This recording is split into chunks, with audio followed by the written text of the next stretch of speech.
Good evening, everybody.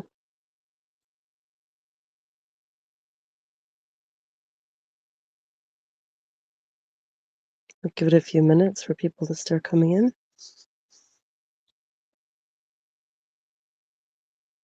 The kitties hear me speaking. I just heard somebody jump.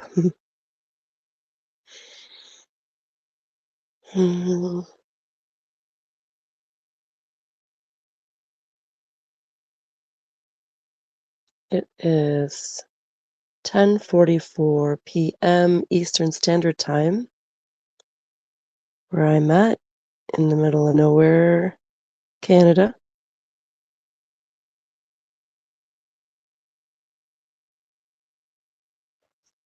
I'm just going to shift some things around here. Suppose I could have done this before we went live.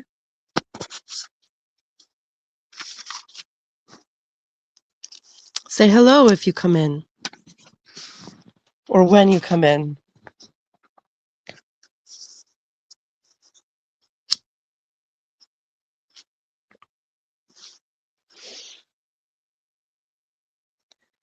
No pressure to join the panel. Don't be shy, though. Join the chat.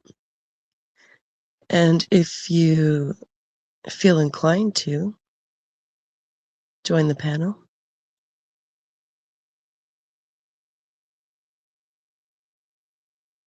I imagine a lot of you will be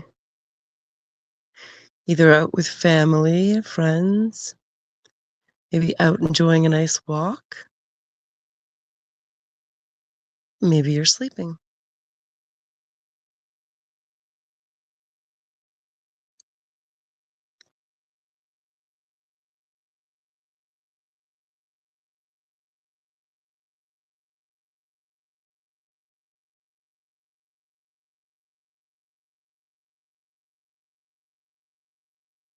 StreamYard told me I have 10 minutes left of my free monthly allowance.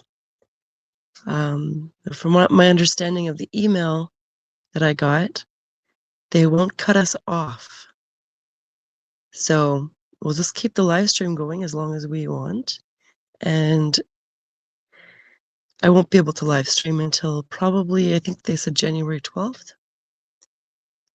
Hello, hello, say hello when you come in. Don't be shy. Or you can lurk, it's fine. Whatever you prefer. I'll drop the link in a bit if anybody feels inclined to join. Tell me where you are and what you're up to, if you like. Hi, James. Happy New Year to you as well. We're going to be going all night on this stream.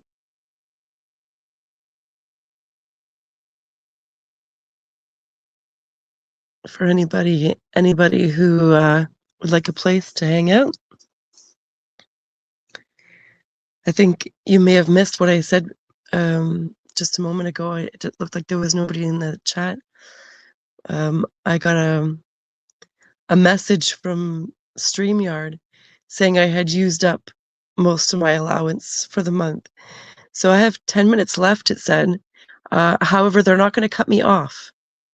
So from my understanding, if I understood that correctly, we will be able to go all night, and it should be fine for now, and then I won't be able to go live until the 12th. Yeah, James, same here.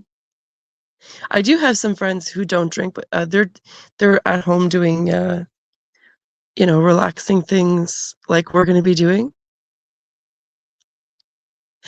Olin, good to see you. Welcome. Glad you guys are coming in. Going to be a slow little start. Once people start coming in, we'll get to chatting more juicier things, or whatever. We could start the juice now.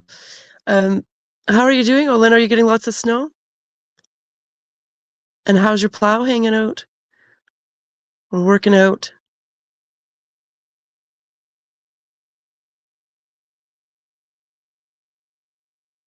We got some snow tonight. Not a ton, enough that the plow will be out in the morning.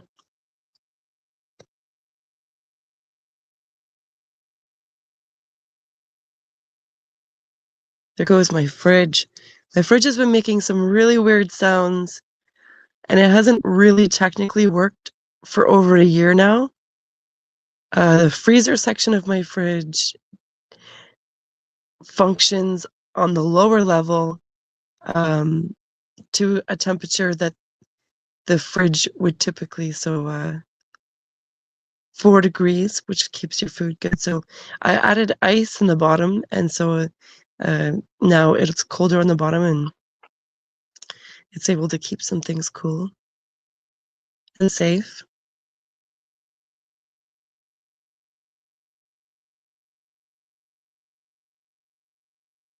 Yeah, the snow can be a hassle for sure. I love it. I don't have a car, and I'm biased about the snow, but I'm not ignorant about it. I'm aware people struggle with it. It's you got to clean off your vehicles in the morning and keep your driveway clear. I don't have a driveway. My door opens right on the sidewalk, and I just kick the snow away from my steps. I gave up shoveling years ago. I have a injured wing, so it makes it difficult. I miss it though. I love shoveling. I know that's not a popular opinion.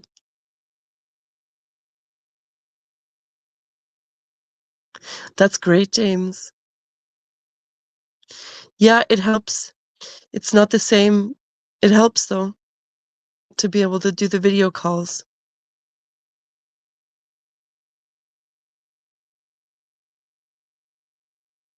Yeah, same here.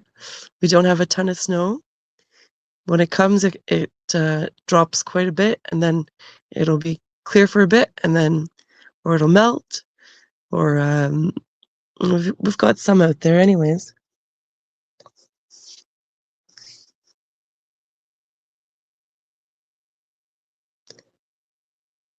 I made a tea, so we're in to get cozy for the evening, guys. Feel free to go make yourself a tea or do something that for yourself that will ensure your coziness.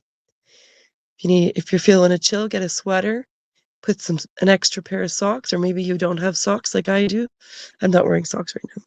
Put on some socks if you got chilly toes. Grab a blanket. Make yourself a little nest of pillows, or if you're up doing some chores and things, you can finish up the dishes, sweep the floor, clean the litter box. Whatever you got to do, take the dog out. Bring us with you. You can do something now that will make future you feel good that you did something. Don't do too much though. We're not in the too much energy right now.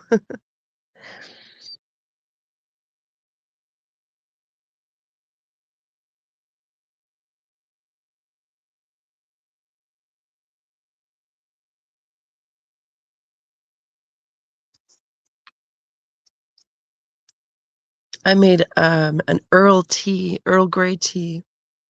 I'm fasting right now, so Earl Grey with bergamot.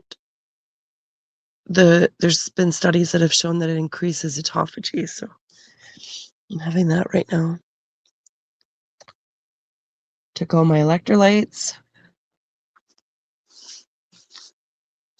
and staying hydrated. So I'm drinking lots of water and tea, and there will be likely many visits to the powder room. So if you don't see me on the chat, if I have to pause, I'll let you know ahead of time. But there's going to be moments where I gotta just say, okay, I'll be right back.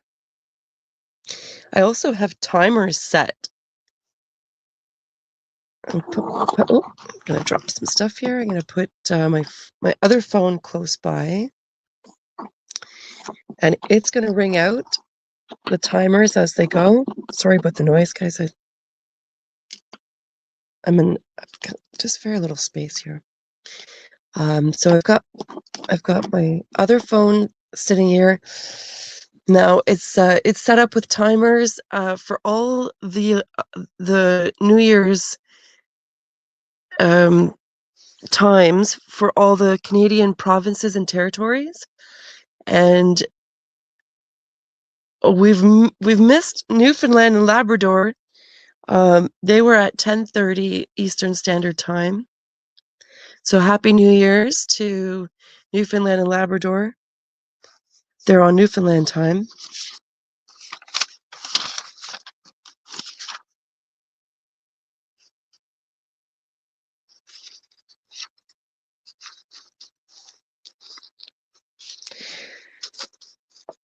Oh, stuff is dropping.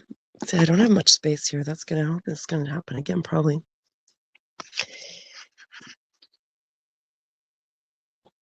Yes, Happy New Year to the Newfies. Olin says, I did a big Sasquatch expedition this year with a couple of friends from Missouri. Had a lot of activity. Oh, that sounds interesting. Love to hear more about that.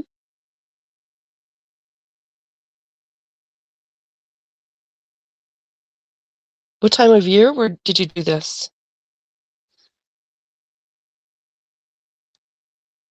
I love going to the woods in the summer. It's just sometimes I find it just too hot.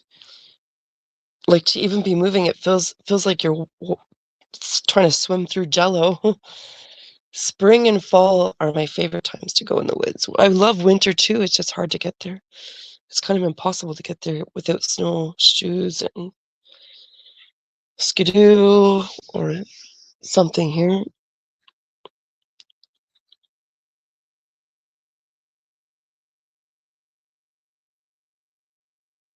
Oh, mid-October is the perfect time. That's awesome. Yeah, I love going to the woods in October. Even September, early September around here can be a little bit hot still. But October and November are just beautiful months to go for a hike. Hang out in the forest.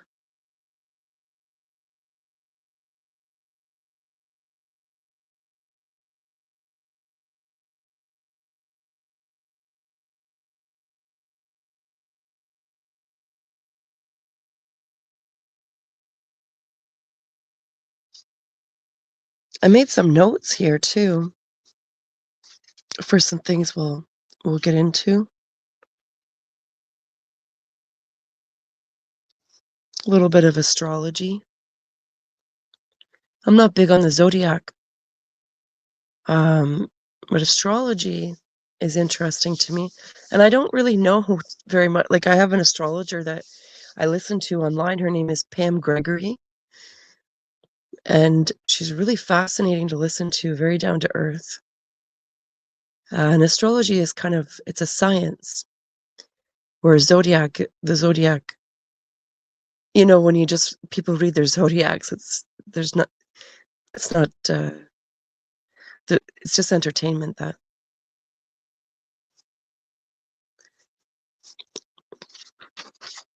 And I'm still on the old way. I haven't looked yet into the new way that they're saying things have shifted. So we're on different signs, and I don't know any of that stuff.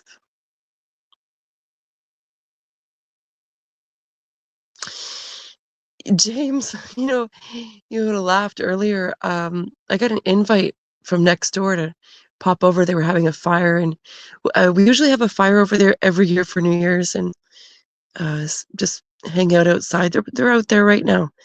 And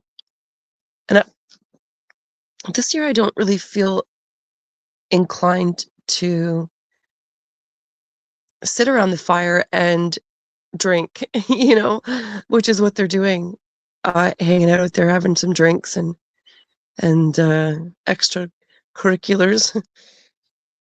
I don't really feel inclined to that. So but I did have something to burn. So I just quickly wrote up some things I want to release. Oh, there goes my alarm.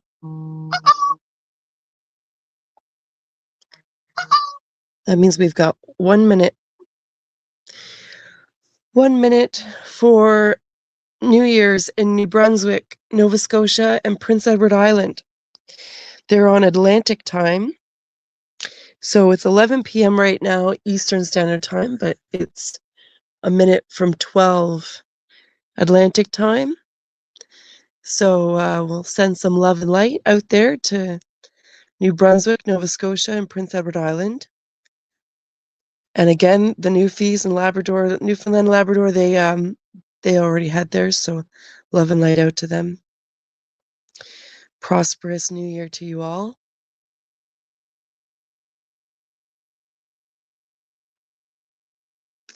I wonder if we can turn that vibration off on the phone. Go into my settings because that's kind of really annoying.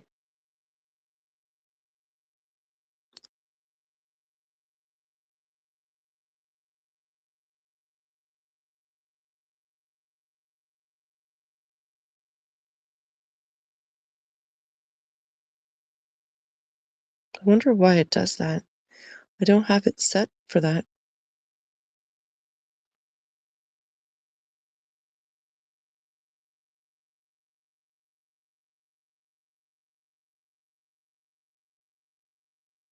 Ringtone, notification sound, system sounds, volume, vibration pattern. It's set to siren. I don't know how to turn it off.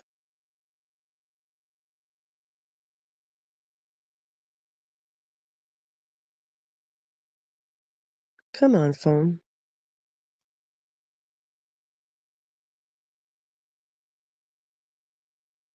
I'm not sure what to do here.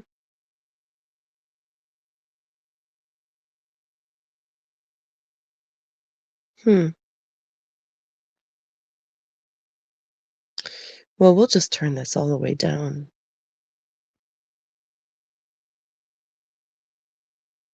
We'll see if that did it. I'm not sure if that's going to fix it. I don't see an option here to turn that off.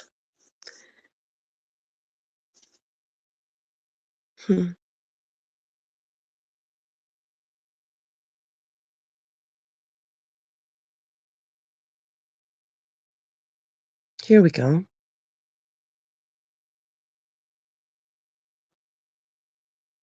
I think. I'm not sure. We'll see. We'll see next time the alarm goes off.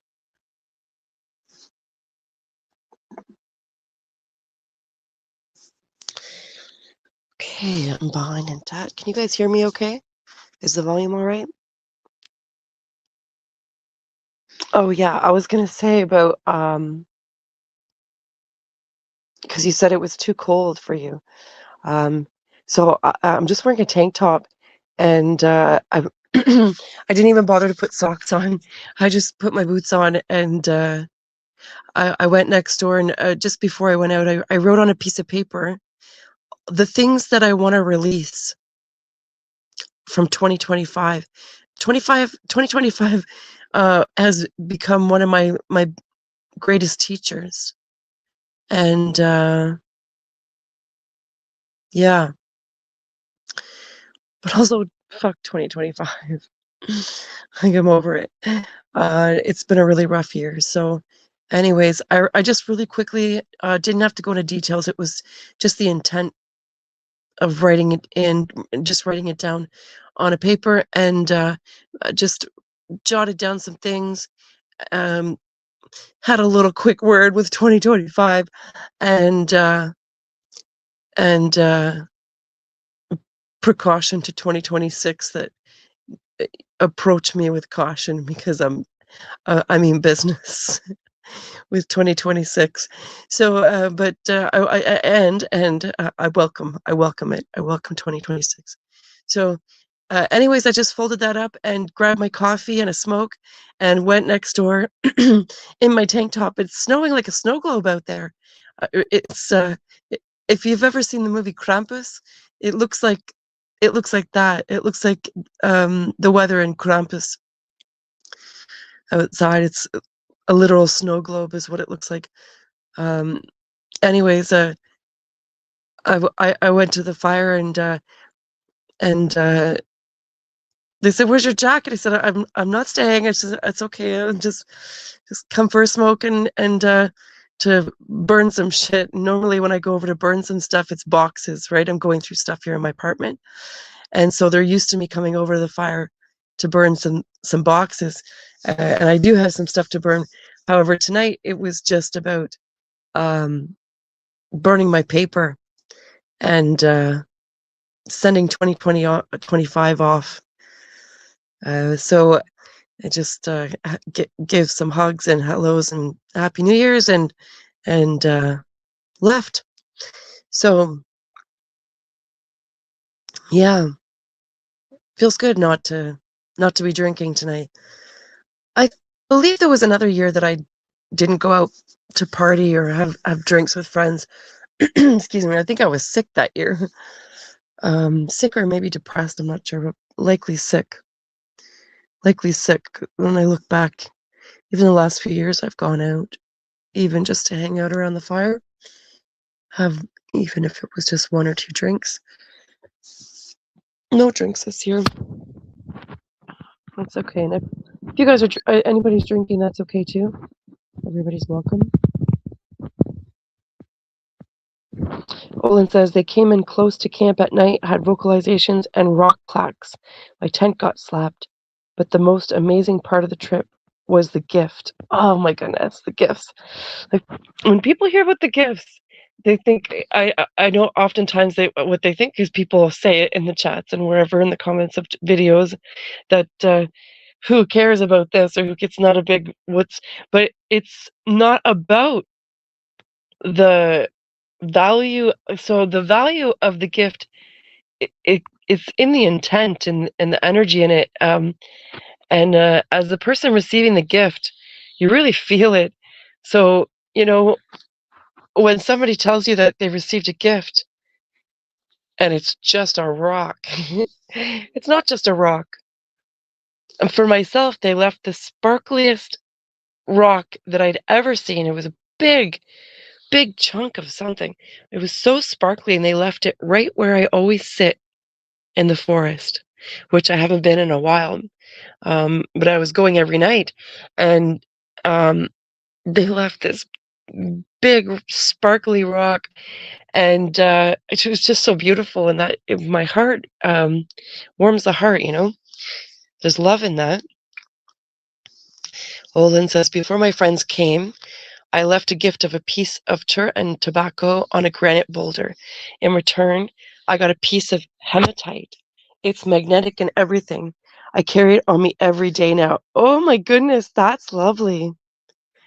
That is beautiful. James says, Olin and I had a terrifying encounter with a family of them began trapped for several hours. And it took about 10 years for me to get comfortable in my own backyard afterwards. So I won't be looking. Yeah, that's understandable, James. But they seem to find me, and if people are with that, don't believe, they usually in for a bad night. Yeah, it's funny. The people who don't believe, they're in for something. It won't necessarily be a bad night. It could be just some form of evidence. They'll make themselves known. And yeah, my friend who wasn't, I don't know that she wasn't a believer.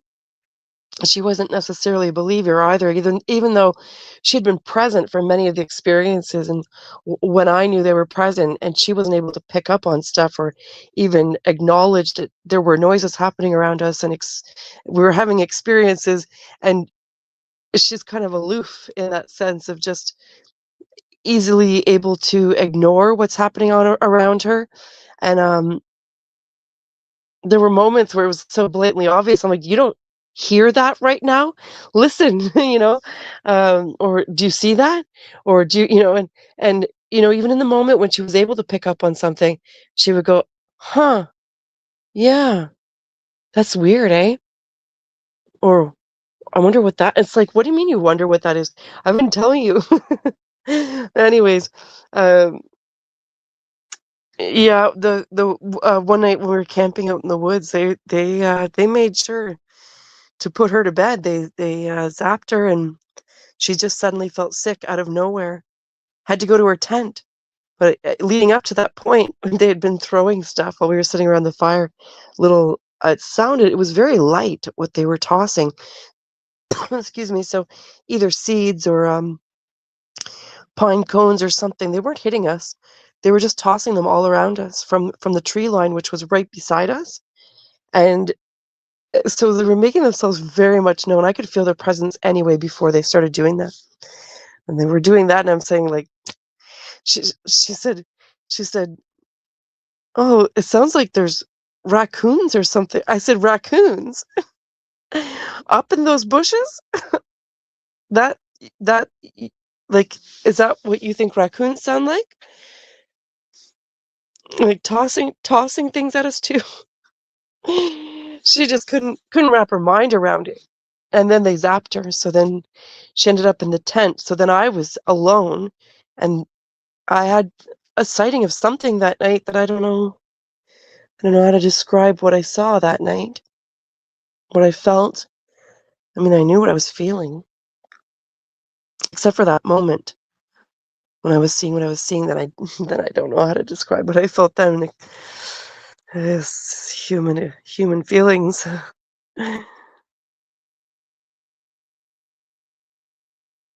Olin says, "I totally understand, James. It took me 10 years to come to grips with it." Yeah, it does take time for our mind to wrap around, because we can't, when we experience something, our brain automatically wants to put it into the filing cabinet, file it under that folder that's known, this is known, this is this is that. And this stuff, I mean, until you know for sure what's going on, it's going in the unknown miscellaneous. Like, we don't know, question mark folder. And that just sits there, you know? Oh, good girl. Good girl. I tell them they're good girls and boys when they're on the scratch pad or on their scratch post. That way they know they're doing good things there. Nobody's scratching the couch. That's good. Audio sounds good. Okay, great. Brought a friend last spring and he ended up sleeping in my car. Oh, gosh.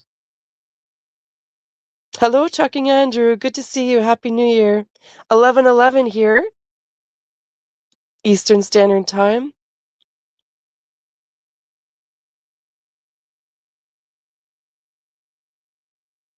Hope you're being safe out there on the roads. Are you driving tonight? Yeah, we are their entertainment, Andrew. That's true.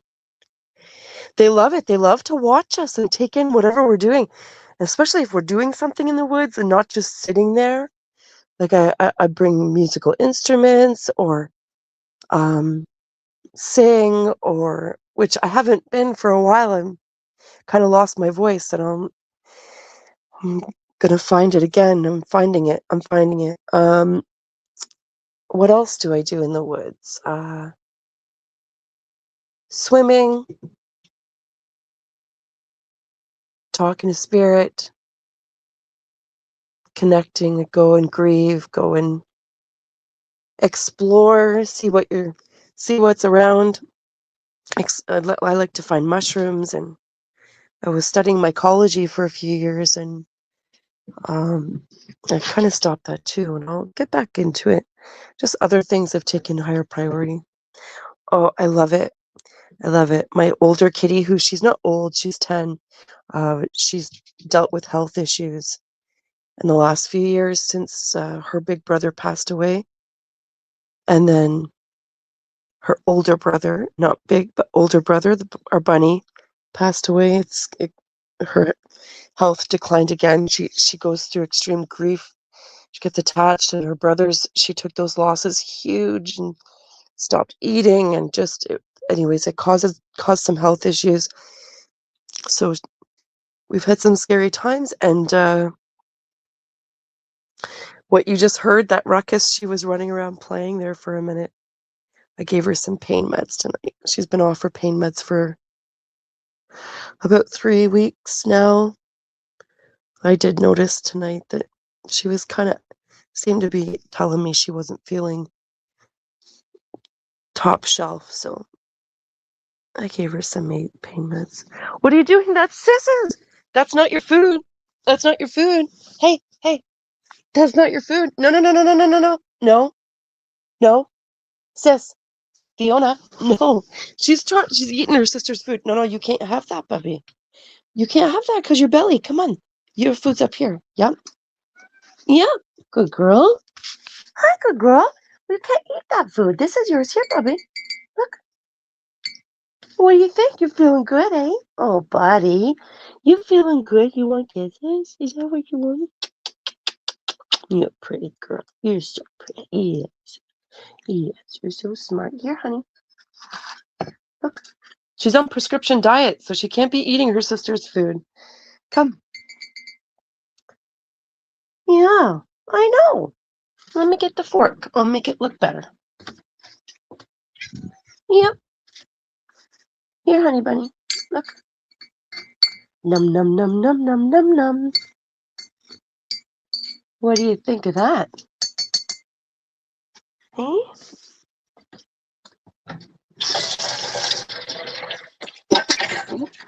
Sorry, guys. Sorry for the ruckus. Yeah. Yeah. What, honey? What is it? You're such a good girl. Yes, you're such a good girl.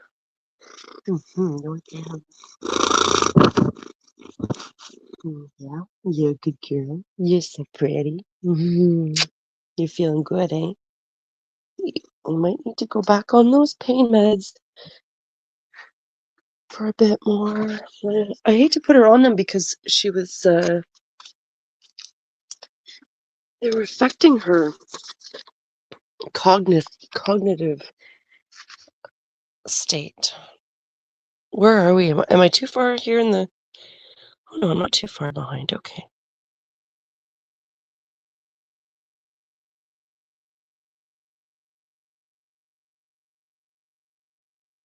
Wait, am I far behind in chat? Oh, it scrolled all the way up to the top. Okay. Okay, I didn't know what happened there. Let me scroll a bit and find where we were.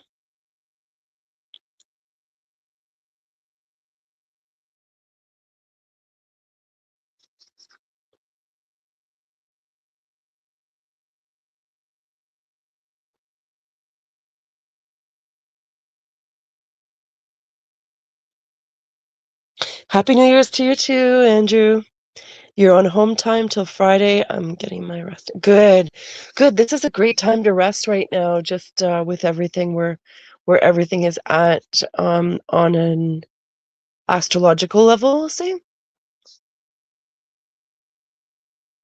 Olin says, I still have my dog Dingo. He's 13 now. We have a kitty now too. Nice. That's a good little combination. Do they get along?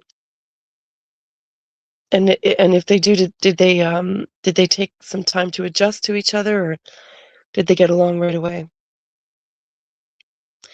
James says, I never had any experiences in the woods growing up until I had a near-death experience 2001, and it hasn't stopped as long as I'm out in the woods at night. Weird stuff finds me. Yeah, James, I totally I totally feel you. I did have experiences as a child in the woods. After the near-death experience, though, that's when a lot of different things ramped up, amped up, whatever the saying is. Oh, I forgot I made tea. Goodness gracious.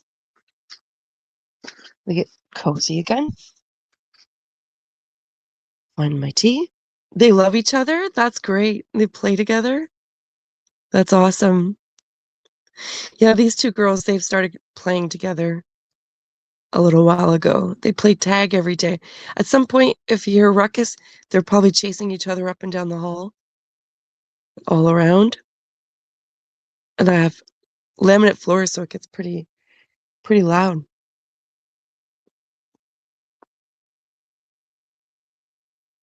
I think for the most part, Fiona just tolerates Zenith Zenith is our new one, and she's into everything.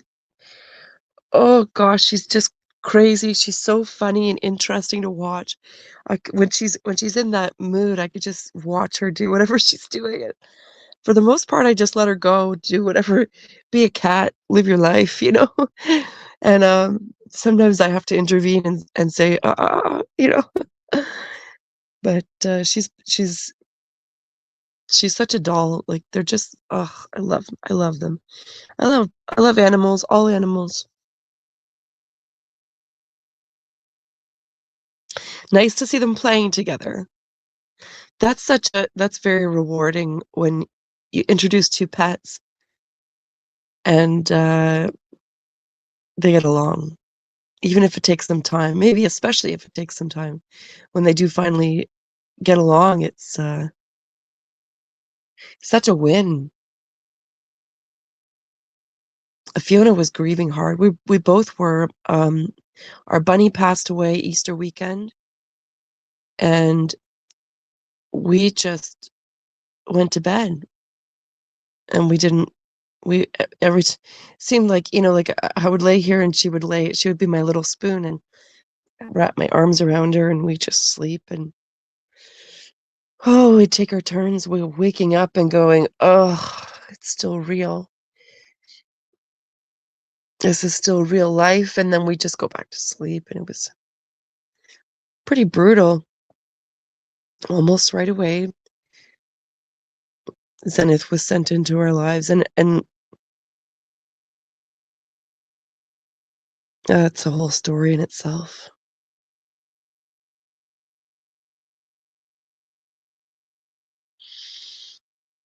Anybody having tea, coffee? What are you drinking? Maybe you're into the liquor. What's your situation, guys? What are your consumptions happening right now? Or maybe you're not at all. I'm fasting right now, so I'm just having black tea. Earl Grey. There was a study, oh yeah, I already mentioned that earlier, about the bergamot. So having black tea and water.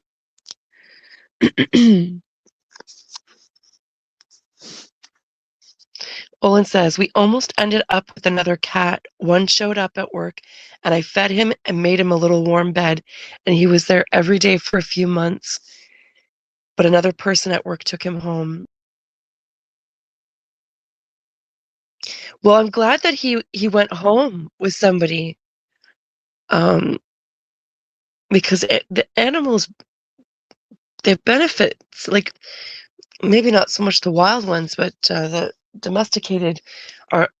If it's in their blood to be domesticated, you can't just take a domesticated cat and throw them out in the wild and expect them to fend. They're just not. It's not in their bloodline. They'll learn. They'll figure it out. It's just it doesn't. But sometimes they won't, and that they'll tend to not have the resources handy to manage on their own, and so it puts them at great risk. Like a wildcat's different. They they know they were raised in the wild. Their ancestors were wild. All of them really technically were wild, their ancestors. But once an animal's been domesticated, then they need human assistance to take care of them. They just excuse me. It's like taking a wild animal and domesticating it. Well, they lose their ability to fend for themselves, and then they'll need for the rest of their lives a human to help them to survive. I have the opposite. I have a wild cat. Well, it's not really the opposite. It's Fiona is wild. She was taken in when she was a baby. Both her mother and father were wildcats. We have a program here for catch and release. So it's to get rid of the, not get rid of, but to cut down on stray cats, basically, because there was, the village was becoming overrun by strays, and so I catch them, fix them, trim their ear, and release them. So then there's no more babies being born. However, Fiona's mother and father managed to have a litter. So she's of a litter that was born in the wild.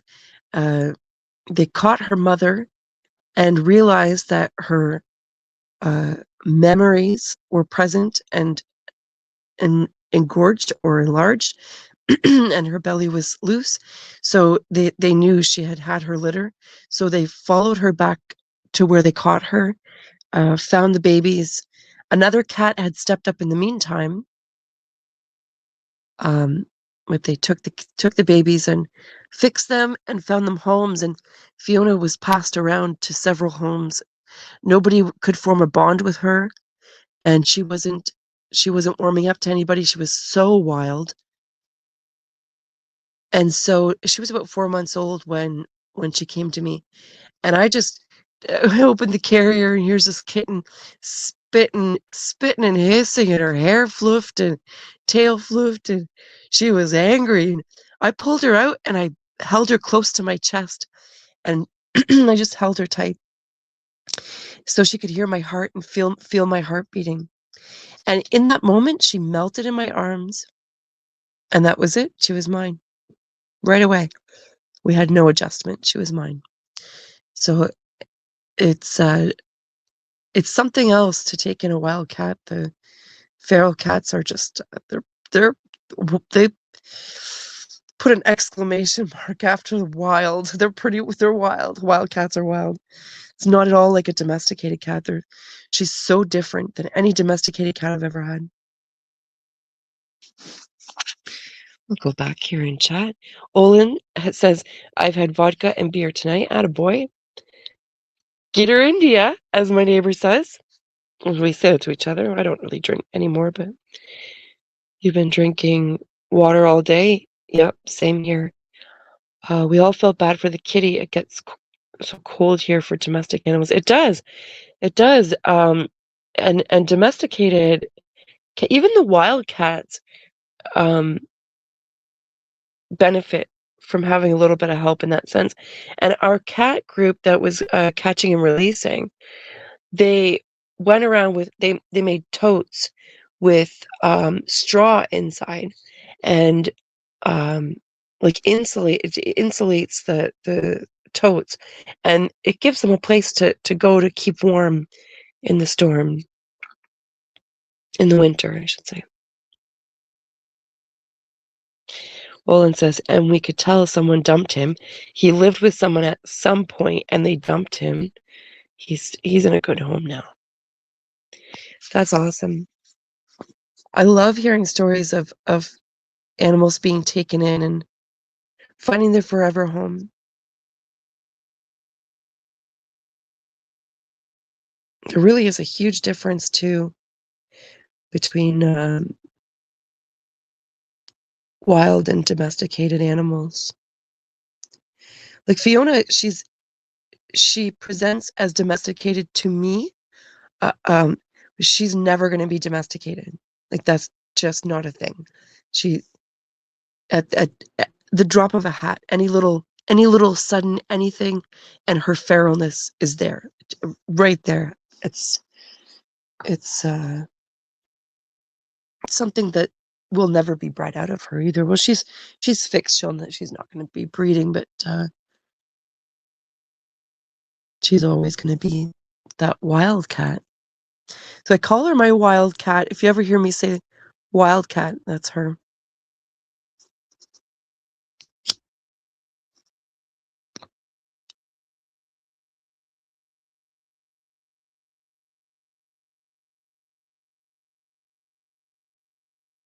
I don't understand how people can dump animals. Like, if you can't commit to your pet, which, first off, if you're allowing it, if you're taking in an animal as a pet, then you're committing to them. That's a commitment. It's like you don't have a child with the thought in the back of your mind that you might just dump them someday. And maybe that's extreme thinking. That's just how I feel about animals. It's one thing to take an animal to rescue an animal and rehabilitate it to release or find it a good home. But if you're taking in a pet, like that's a commitment. That's for life. And I know things happen. Things happen, and it happens that people have to relinquish their pets. It's unfortunate. It does happen. But there's so many stories of like horrifying stories of people just, getting a kitten or a puppy or a baby bunny, and they grew up and I didn't realize it was going to be this much work. It's like, what? Do your homework. You got to learn what you're in for.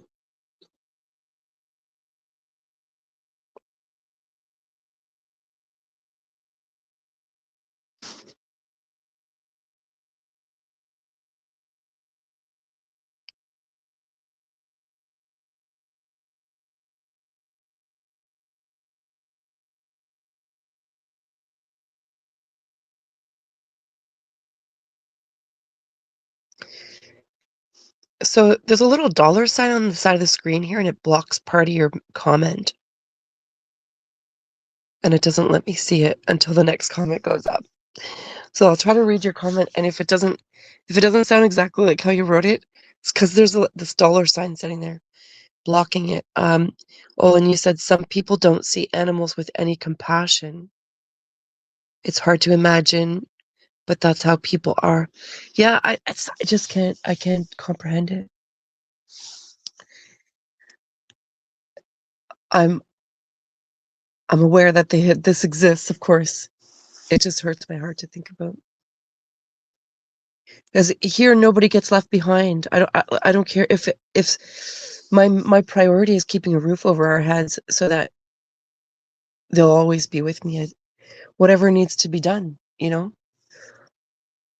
they get the royal treatment for sure, considering the state of my affairs. They don't get treats. They don't know what the word treat is, but they get the best food. They get vet treatment. They get. I just want to check to make sure that that's not Fiona eating Zenith's food. They get unconditional love, just unending, more love than they know what to do with. And my apartment's basically looks like a storage unit, but what is set up for them. Like they've got beds all over the place, places to sit in the window. Like their beds are in the there's beds in the windows, so they can lay and watch the street, the people walking, and everything is just. They're my priority. I'm my priority too, but that's putting like just making sure that they're good and everything's good there. Their litter box gets scooped up at least if I'm feeling like crap, it's at least once a day. Today I scooped the litter box 3 times and swept outside of it. So depending on the day, it's 1 to 3 times a day. Maybe it's going to be 4, who knows? But I think it's going to be 3 today. That's where we're at.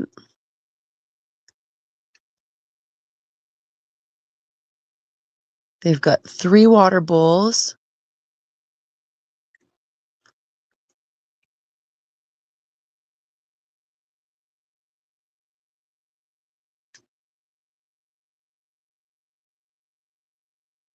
Oh, I keep a window open all year.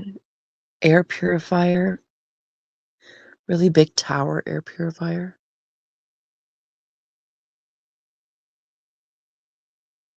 What else? They have there's a heated bed here with a thick fleece mattress. They've got Posturepeutic bed, sponge, the memory foam, Posturepeutic memory foam bed. They get their own fans in the summer. They've got their own ice packs. What else?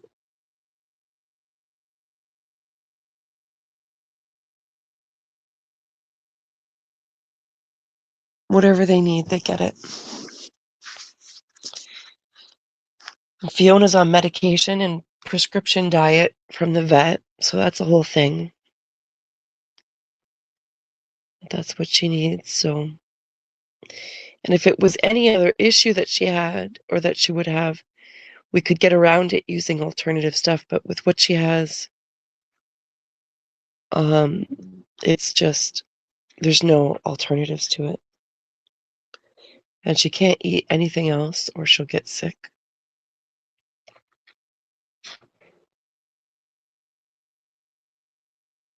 Do it now and it's easy, yes.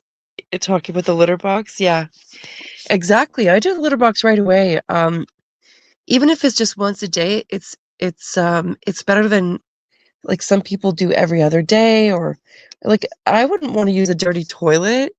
So I would never expect my cats to, and they're very finicky. So I know some people let it go. There's a guy upstairs. Okay, this if you're eating, I apologize. There's a guy upstairs and he's got like 4 cats or something, 4 or 5 cats, and I want to say 2 litter boxes, but it could be just 1. And he said he doesn't scoop his litter box. He said he leaves it for a week or 2. No, it's not a week. I think it's 2 weeks. And then he dumps the whole thing. I almost threw up when he told me that. Not just for how his apartment must smell, but for those poor cats. Well, like, come on. What the hell, guys? These girls, they don't even know. They don't even know. Oh, sometimes if one of them uses a litter box, she'll come and tell me, hello, I use the litter box. Can you go and clean it? Like, you're the only one that's used it. It's not an emergency.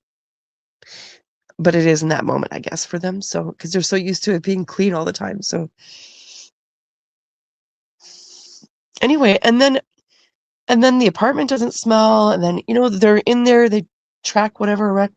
I don't know, I just can't imagine what his apartment must smell like. I can't believe he admitted that to me, actually. But I don't think they realize. People don't realize. They just don't know, right? There's other ways. Olin says, Dingo gets special diet. He's as healthy as an old man gets. I hope I have a few more years with him. It's going to be hard on my daughter when we lose him. Yeah, it is. It's so hard. It's so hard. How old did you say he was? Did I say 14? I'm going to scroll up a bit. My memory is not that great, guys. I think you said he's 14.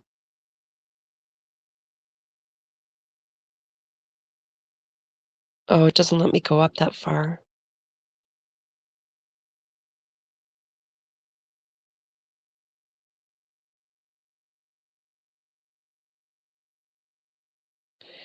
Anyway, my bunny lived to be 14 years old, and he would have lived longer if it weren't for an accident that he had. 13. Yeah, you know what?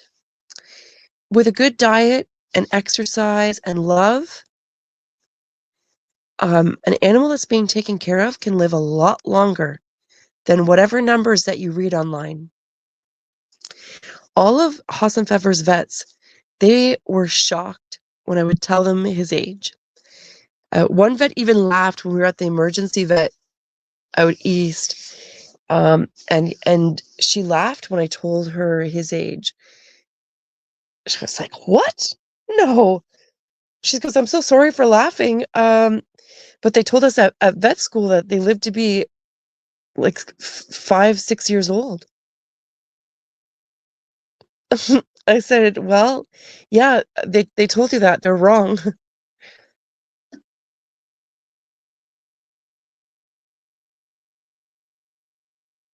They can live, animals can live a lot longer. It's like humans, you take a human body, put it in the right condition or the right environment, I should say. And good energy, good vibes. Human's gonna live a long time. And you take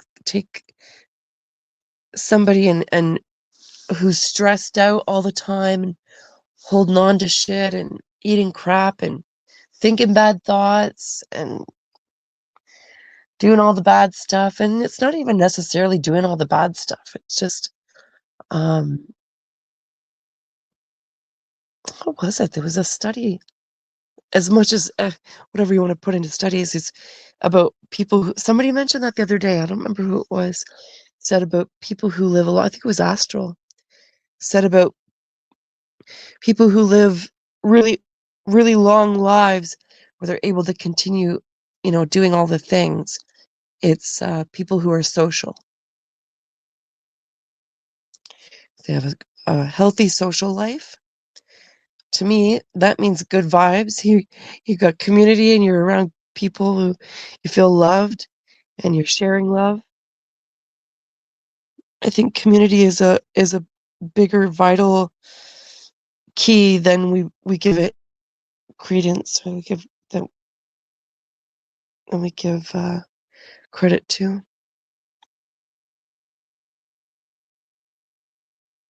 Yeah. Olin, I agree. Olin says his house has to smell like ammonia. Kitties like a clean place to do their. They do. They're very, very finicky about them.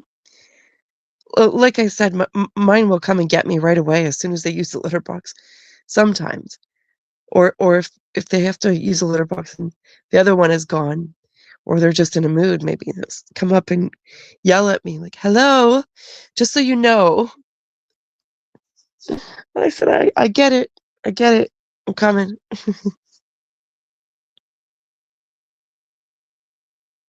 Blue healer are known to get to 15 or 16. Well, maybe he'll live to 20. Maybe he'll live to 25. Who knows? We don't know. We don't know. Haas and I had an agreement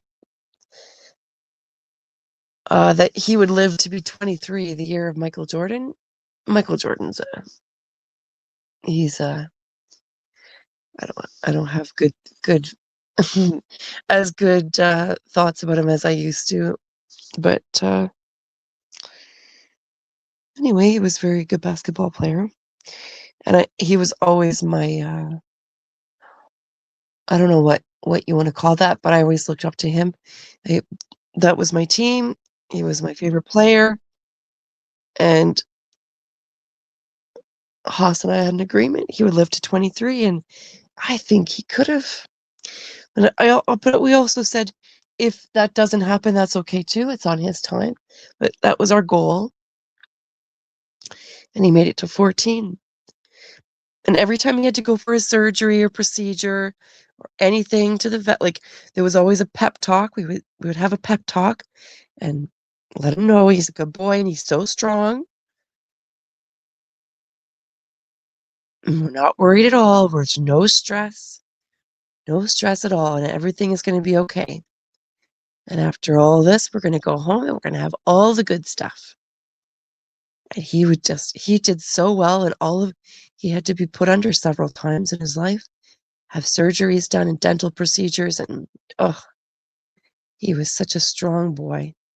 He was a good boy.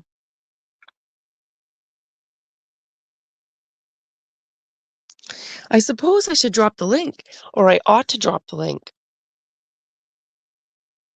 Invite guests, copy.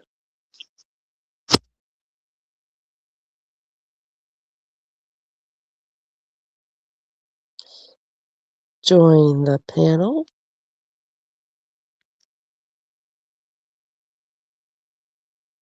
Paste. Okay, guys, I'm going to send that. Oh, no, what the heck? No, I don't want to end the stream. What?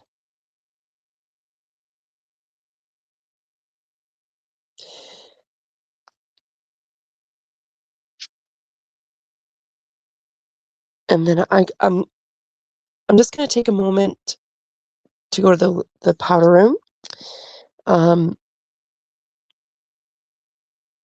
Be right back in 2 minutes.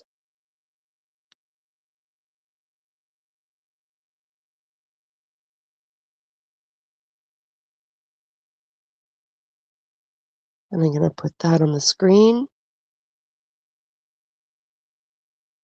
So if you want to join the panel, go ahead and click that link.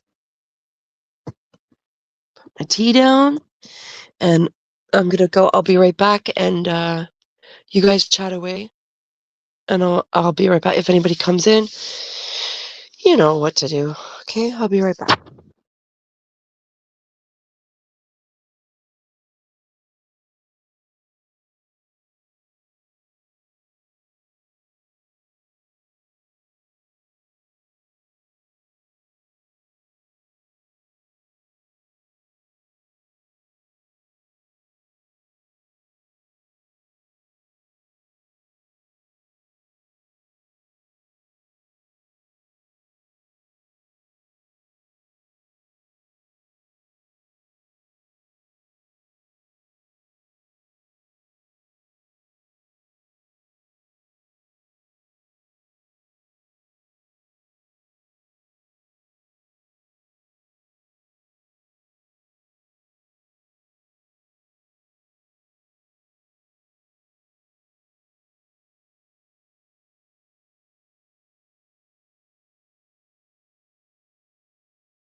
Add this.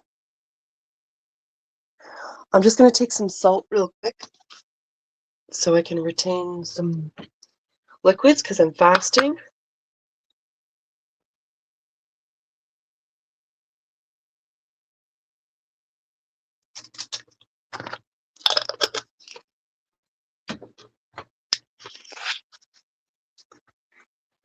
Taking gray Celtic salt.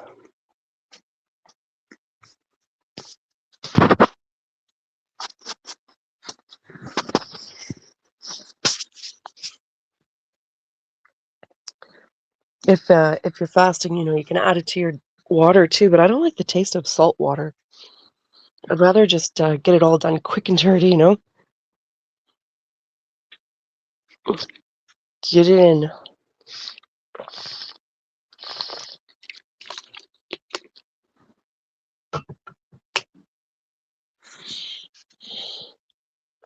Noise guru, you're slowing.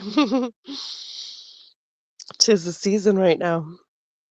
Oh, and you said, I almost croaked at 34 years old, spent a week in the cities in the hospital last year with collapsed lung and pleural edema. I don't know what that is.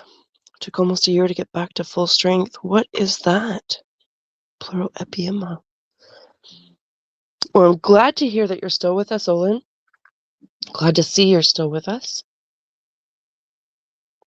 And I guess it just wasn't your time, was it? And that's the thing about our pets, right? And our loved ones and ourselves is no matter how much we put into ourselves and our pets, and all the love and care, if it's our time, it's our time. And we ought to feel no regret and not hold on to any of that. Just know that we don't go until it is our time. And if we're still here, it's not our time yet. And just to make the best of every moment that we have.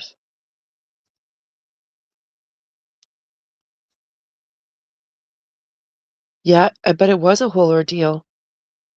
Shit, Olin, come to Canada, we'll take care of you. Noise guru, quick and dirty it is, yes. An infection in your chest cavity, jeez. I wonder, do you know how it started? No regrets, yeah. Oh, we've got somebody in the back room. Bim Jim. Bim Jim, let's add you to the stage. Hello, Bim Jim. Oh, hello, Bomber. Good to see Long, you. Excuse me, good to long, hear you. long time no see. Yes, it's been a long time. How are you keeping? Oh, well, you're talking about people almost dying. Yeah, I almost die every year Do you from, make a habit of it? from one thing or another. I almost died from a chicken bone. Got a chicken bone in my gut, but Oh, I survived. And I went into the emergency ward because I don't have a doctor, right? So yes. I went right into the emergency ward, and a bunch of doctors gathered around me, and they kept remarking. They said, "Gee, you haven't seen a doctor for 5 years." I said, "Yeah, that's right." They said, "Well, why?" They said, "Why is that?" I said, "Well, I've been fairly healthy. I've been taking care of myself and keeping my natural immunity toned up, and I haven't had any flus or any kind of rhinovirus whatsoever. So why would I go see a doctor?" And Yeah. of course, they're talking about I don't know what words I can say here. It's highly censored. Bim Jim, you can say whatever you want on my channel. Well, you know the big jabby stabby thing. Yeah. I I never It's got not no shot. I never got no big jabby stabby. Neither I did I. I kept well away from doctors and nurses, for 5 years right through the whole deal, from 2019 on, no doctors for me because 'cause they'd screwed me around real bad, eh? And, I finally figured out my own health. I improved my own health drastically, simply by I figured out that I had a wheat allergy, and I had major inflammation from this wheat allergy. And the Yeah. doctors just kept giving me antibiotics all the time. The antibiotics didn't do anything, you Oh know? my God, that drives me crazy that they don't test for this. So, like, it's something that I think they ought to be testing for at such like a young age. As soon as you start showing symptoms of wheat allergy or gluten sensitivity or celiac disease, because they're all different, um, Yeah. it would be so beneficial to test straight off the bat rather than start treating for all the things that because there's over 350 symptoms of celiac disease and the uh like non-celiac gluten sensitivity and with wheat sensitivity or wheat allergy, sorry, um, the inflammation that it causes. Yeah. That's what I had. I had Oh, four. Bimjin, I can hardly hear you. Did you I had four symptoms of terrible inflammation, eh? My face was swelling up, my lungs were full of stuff and all this, yeah, and they just kept giving me antibiotics. No, they made no difference at all. So I had to go home and try to figure out my own deal. yeah, Figure well, out what you know the what it did hell's do. wrong with me, right? Yeah, and what it did do, actually about making a difference is it killed your good bacteria. Oh yeah. So now I take a lot of probiotics. Yeah, I drink kombucha, and I've got two different pills for different intestinal fauna. Yes, it's I good to always rotate because the body gets used to your certain bacteria and you switch it up and get different kinds of bacteria in there. Yeah, yeah, I just learned too about something about introducing some new bacteria is with potatoes. So if you cook potatoes and then you put them in the fridge and overnight and eat them the next day, but not heated up. You eat them cold. And this introduces another kind of bacteria into the gut. And I can't remember now the details on that, but if it interests anybody, you can dig further about that. hmm, yeah, yeah. Well, but if we get on the subject of health, we could go all night. I mean, I've True. so many stories, It's true. and How are you doing now after all of that? You've cut the wheat out of your diet yeah, and so you've lowered your inflammation. And it's yeah, right away, isn't it? It doesn't take long. yeah, Once you and find the cause. pardon me. Once you find the cause. Yeah, and all I did really, I mean, at that time that I stopped eating wheat, I was not studying medical science yet. I have been, but I wasn't at that time. I just thought I tried everything. I just thought, well, I'll stop eating wheat, see what happens, right? And I Yeah, got better. I got better in a week. I was yeah. way improved. In 2 weeks, I was all better. No inflammation, no swollen ankles, normal bowel movements, all this stuff, just normal, no swollen face. Oh, I was so much improved. It was fantastic. Wow, Amazing. I felt normal again just from stop eating wheat. So I Yeah. keep telling people it doesn't cost anything. Just try it. Stop eating something, Oh, whatever. except for with wheat.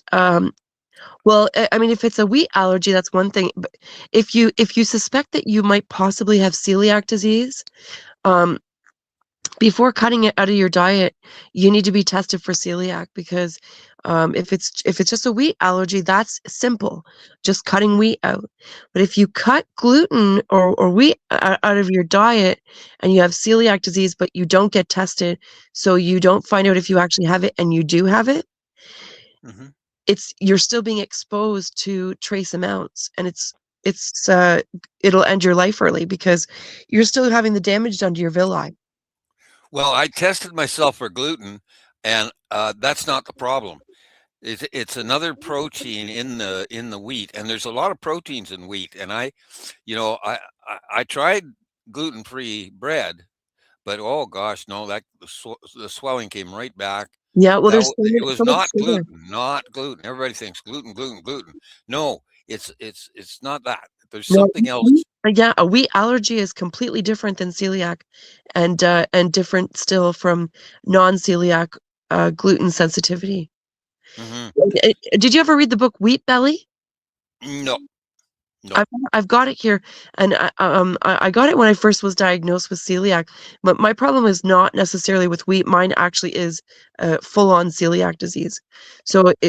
Like I read a partial of it, and it was enough that I know that already that wheat is an inflammatory for a lot of people. But Hmm. I'm glad that you found the answers. And isn't it funny?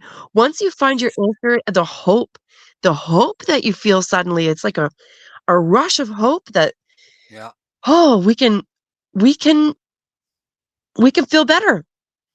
Yeah, right. Well, I've just had another different problem.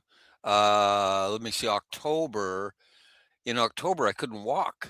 I had to use a little wheelchair to get back and forth from the bedroom to the kitchen just to eat, right? Shit, And the problem was my SI joint in my it's below the spine, between the pelvis and in that area around the pelvis or the SI joint.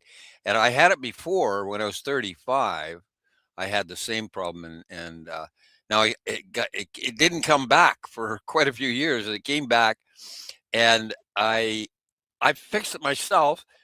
I do my own medicine. So the way I fixed it was I searched on YouTube for SI joint, and right away here's all these physiotherapists telling you what to do for your SI joint, yes, and I did the exercises that they recommend, and holy cow, it got better. Now I'm walking without pain. amazing, Oh yeah. amazing. So I take care of my own health, and I do actually. I don't have much of a belief system, but I do believe that I can heal myself. Yes, And I know lots of people who claim to be healers and healers, shaman and all this sort of thing. I never say that though. I don't go around trying to heal other people. I just no, heal because we're myself. because we're all healers, aren't we? We're all actively healing ourselves all the time, or Yeah. or or we're making ourselves sick, right? We're doing one or the Yep. other. Like, there's a lot of environmental things that are out of our control, but we can do Hmm. something about that for ourselves and our own uh, what we put in our body and what we expose ourselves to, our thoughts, our all of that is in our control. Well, I don't like to make recommendations or give advice to other people, except for there's only a few things I say in the way of advice to other people, and I say, well, you should learn to meditate. Yes. It's very good. Meditation was prescribed to me by a doctor Yeah. more than half my lifetime ago. A doctor prescribed meditation to me. And this was a doctor who had offered me all kinds of pills and stuff, and I just kept saying, "Well, no, my friend takes that; it's no good." And no, I don't like that when I tried it, And so I'm still on no pills now. No Yeah. pills, Well, I mean, no meds.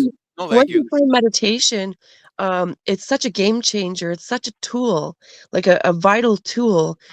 Oh, do we know this? The sound here. I recommend it highly. This beeping means That's not. that's here. It means we have a minute. Let me just close this. It means we're a minute away from New Year's. So it's 11:59. Oh. It's 11:59 here. So for Nunavut, Quebec, and most of Ontario, it's New Year's in a minute. So let's all send some love and light out to and for anybody in other parts of the world who it's also New Year's. Let's send some love and light out to everybody, and from the heart, feel it in your heart. We made it. We're here. You're going into the future. We're going to the future. Yeah. You are. I'm in British Columbia. It's 9 o'clock here. 12 You're o'clock. vanished. You're It's this one. disappearing. I can't see you anymore. You've gone into the future. 1984. Yeah, so happy New Year, and all the tidings and blessings and all the stuff to Nunavut, Quebec, and most of Ontario. Mm-hmm. And anybody else who's in the chat here who's from around. I'm gonna just scroll back quick and catch any of the comments that I've missed because I don't want to fall too far behind. Which I've done. Have I done that? No. Okay. James says Olin. Oh wow. Yeah, that's too young. Yeah, that is too young. Doing better now is a whole ordeal. Noise guru, quick and dirty it is. Yep. And okay, no regrets. Okay, I'm not that far. Started with a cough. Interesting. Noise guru. It started with a cough. What started with a cough, noise guru? Did I read somebody? Oh, okay. My comments are jumping. Yeah, they've jumped again. I'm looking at the chat on the YouTube page. In the studio, Mike says, you figure it out? Yes. So, StreamYard has told me that I had 10 minutes left to stream with the free, they give you so much time a month for free. And I used all mine up really quickly. So they said I had 10 minutes left. But from my understanding, they also said they weren't going to boot me once I started a stream. So work the stream all night. And then when we end the stream, I won't be able to go live with StreamYard until the 12th of January. And I tried to go live on YouTube the other night. It did not work out in my favor. I don't know if I'm doing something wrong.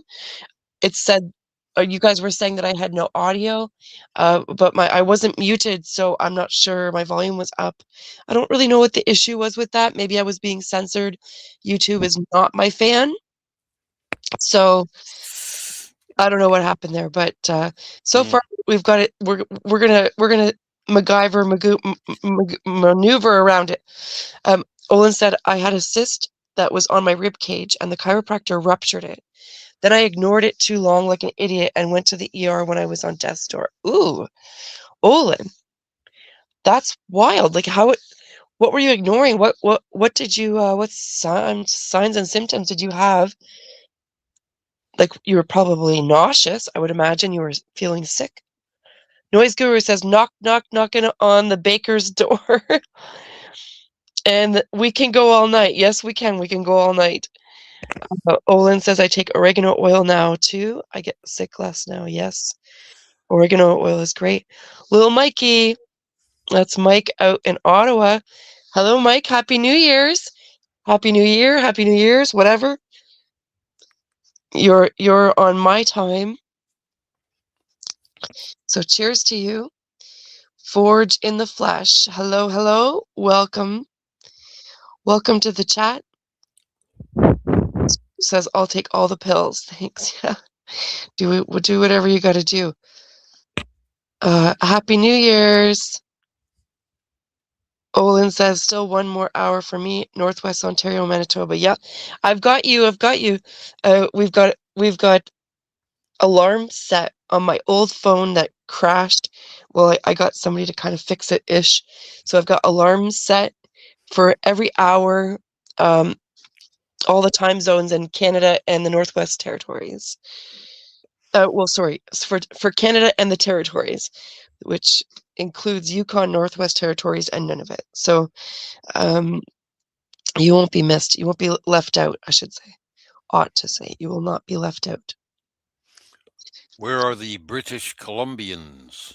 The British Columbians are, they have two different time zones. So parts of BC are on Mountain Time, and 2 a.m. for us in the Eastern Standard Time is going to be their New Year's. And then most of BC is on Pacific Time Zone, which will be 3 a.m. for us. Yeah, I'm right close to the Pacific Ocean. Are you? Very close, yeah. Whereabouts are you? Are you on Pacific Time then? Yeah, yep, Okay. 9 So, o'clock. so for you, for us, it'll be 3 a.m. when it's 9 for you. Yeah, that's right. Yeah, I know the time zones. You gotta know them Yeah, we got to know them. if you're online because you're. I talk to people in Australia. You know what I found? There's this Facebook telephone. Yeah. Facebook telephone. It's in the messenger, Yes. and you can phone anywhere in the world for free. Oh, Costs wow. nothing. I talked for hours with this woman in Romania. In Romania. Romania, and she's her English is perfect. She works politically all around Europe, the EU, and all that. Very brilliant, intelligent woman in Romania, Amazing. and we talked for hours. Oh, free, no charge. It's a Facebook telephone. It's free, and nobody knows about it, right? And it's a hell of a deal, though. It's free. Yeah, that's a great deal. I speak to my family sometimes through that. Not often because I'm not a fan of Messenger in general. I just feel like social media, like it pulls me down. I feel energetically. But, Messenger though, there's those options for video call and phone call, like you said, and I like the video call option for family who are far away and friends. It's nice to be Mhm. able to have a video call with somebody now Mm, and then. Mikey, yeah, I've been having a time. Life has been lifing for me. So that's why you just haven't seen me too much over the last while. Um, a lot of uh, compounded grief from people passing, a lot of people passing, yeah, and just, life being life, right? yeah, Yeah, but we get through it. We get through it, and I think it helps to connect to people, and so we can all get through it together because even though we're struggling, we're not the only ones struggling. Everybody has their struggles, right? It's a part of being a human. So it's like I said the other day, it's like walking on your trail in the woods or walking through the woods and you're carrying a heavy pack. When you're walking alone, it's easy to fall into that mindset of, start thinking about how heavy the pack is. And then, you can get distracted by the things you're looking at and exploring. But if you're alone, it's very easy to fall into oh, my pack is getting heavier. It's getting harder to carry. And, we ruminate and stew on it. But if we're walking with somebody, chatting and exploring together, um, it helps to take the mind off the packs because we're all wearing our packs. It's not that the pack gets lighter, but it just feels lighter because we're not focused on it, right? hmm We're focused on other things with the people around us. hmm. Well, I'm the other way. See, I separated from my family at a certain age, and I divorced my mother, father, sister, brother because they had all become alcoholics. And when I went to the family reunions, the only person I could talk to was my sister-in-law, who would, she's sober, right? She wasn't drunk, right? She's the only sober person Yeah. at the family reunion, and so I'd go in and sit with her and her kids. She had her two daughters with her, and we'd start laughing and talking about stuff totally separate from the rest of the drunken family, right? Yes. Whole different scene, right? But then my brother started getting really jealous because I'm spending all this time with his wife, and we're laughing all the time. And every time my brother walked into the room, I'm laughing with his wife, right? Yeah. And this set up a triangle as things happen, And it was too bad because her name's Jill. My brother's dead now, but Jill, my sister-in-law, she's telepathic, and I'm telepathic, and so I I get along well with other telepathic people, Yes. and we getting back to the paranormal here. Um, my sister-in-law and I, Jill and I, demonstrated to my brother 3 times. We gave him a demonstration that we were in contact, mind to mind. Yes. That's his wife and me, his brother. We're in telepathic contact. We proved it to my brother 3 times, and he freaked out. Oh. And that's something I don't understand. Why do people freak out at something like that? Because I know what's that other voice? Oh, you're I here. I know that a certain percent of the population is telepathic. I mean, I know that. We know that telepathic people find each other, and we are fully aware that we are telepathic and other people are telepathic, but the rest of the population don't believe in telepathy. Right. Especially, Well, the funny thing is that everybody has that ability. well, It's I'm not so sure of that. I don't recite that. I know a lot of people recite that, but I do not recite that statement. And yeah, I know a lot of people say that. It sounds nice, but I don't think it's true. well, I think, I'll tell you why. And I think it'll make more sense when I explain why. It's like a muscle. So when you use it, it gets stronger, and if you don't use it, you lose it. So it's not that it's necessarily gone. Like we still, even if you don't work your muscles, they're not completely gone. They'll atrophy, right? And mhm, it's the same with telepathy. Anybody can, if you're open to it and aware of it, acknowledge it, it's the wolf you feed, right? So if you give attention to it, it grows. If you if you're mindful and aware and present with it, um, if you shut it down, it's not that it doesn't exist, but mhm, for you, it doesn't exist because what you believe becomes your reality. And if you believe you don't have telepathy, then in your reality, you don't. But the truth is, everybody has the voice in their head. Everybody has you know, we're humans. It's a part of being a human. You pick up on things, and people can send you messages, and whether you're listening or not, that's up to you. Um, it's still there. mhm. And Well, I speak from objective observation, from experience, and I've had telepathy with a lot of different entities, including wild animals are the easiest. yes, People are problematic. yes, Doing telepathy with random humans is a problem, yes, and because you get evil people too. There's good and evil in you find in this realm of non-local consciousness. You find there is good and evil. There definitely is, and you got to watch out for that.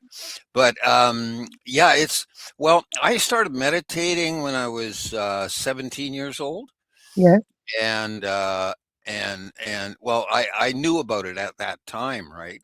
And then I didn't meditate on a regular basis, but I knew what it was, and so I've known about that for a long time. And then I guess I was 21 when I first tried telepathy and gave a real good try at it, because it takes an effort to speak telepathically. You put out some effort. It's like yelling or something like that. It takes energy, and I did. At that time I successfully established communication with a ghost at that time when I was 21, and yeah, and the ghost answered me, and then I knew, okay, this telepathy stuff is totally real. And I see somebody in the chat there wrote something about the telepathy tapes. That's BS. I'm sorry, that's BS. I mean, that's the new thing, right?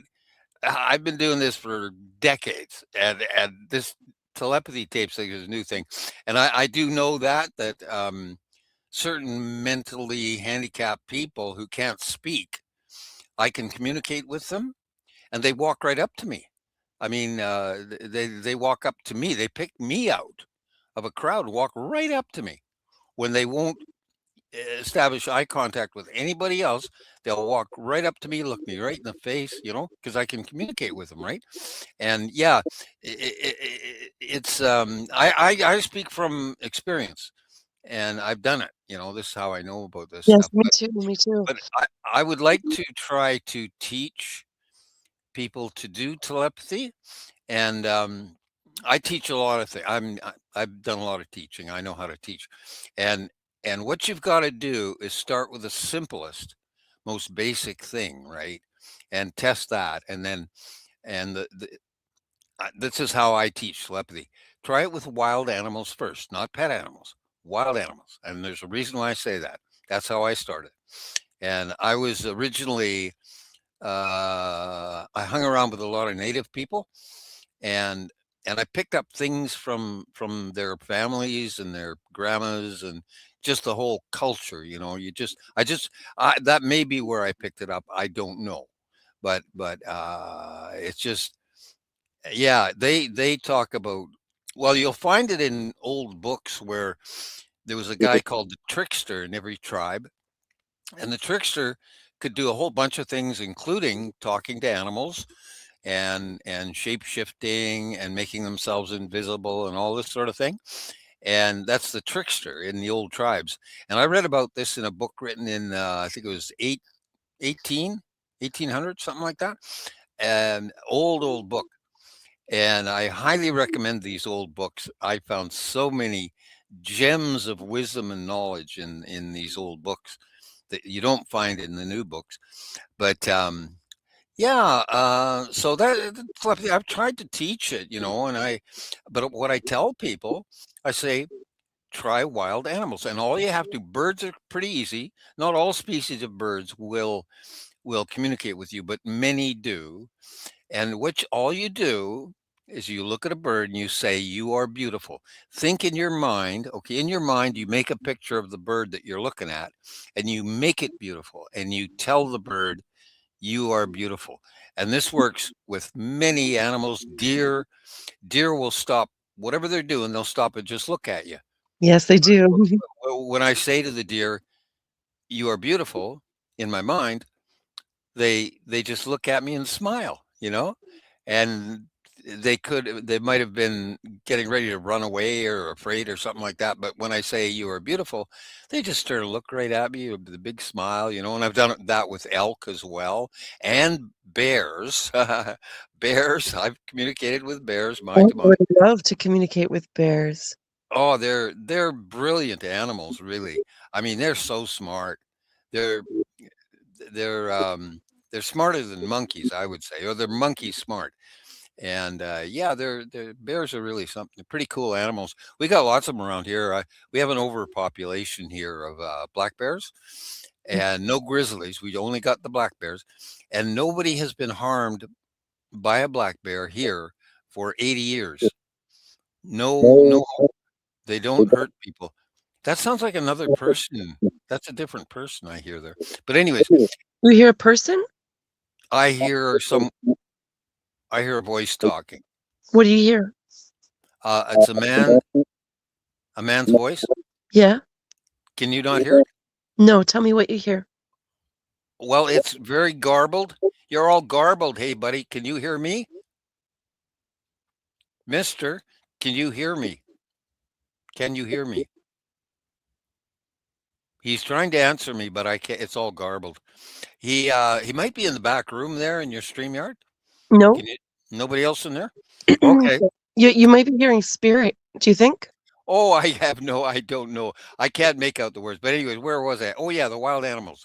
If I'm going to teach telepathy, I'm going to tell people to try first with wild animals, and the easiest animal of all are the chicken-like ground-dwelling birds, like the grouse and things like that. And yeah, they're so receptive, and you just tell them they're pretty, and they walk right up to you and they prance around your feet and all this stuff. This is wild grouse out in the mountains, man.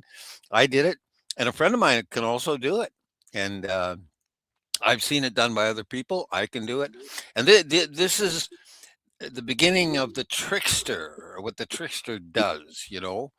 And oddly enough, I don't know why, but it turns out that I have those abilities of the trickster, and I didn't ask for it. I didn't even know what a trickster was. But once I read about the trickster, I realized, hey, I did that. I shape shifted. I talked to animals, and all this stuff that the trickster does, right? Mhm. And that's from the native knowledge, right? The indigenous knowledge. And yeah, totally, man. That's so cool. I love all that stuff. It's really interesting stuff. I'm curious, Bim Jim, what because you had said that the telepathy tapes were bullshit. What part of the telepathy tapes do you feel are bullshit? Well, telepathy is much bigger than just communicating with autistic people. It's Yes. much bigger than that. It's huge. It's everywhere. There's even there's a conscious a a consciousness spectrum permeating the universe. It's like the EM spectrum or the gravity spectrum. The It's feel. in it's in theoretical physics. I've been trying to communicate to some theoretical physicists to advance our human science, because our current I'm an engineer, by the way. I have degrees in science. I've been doing science for 50 years, right?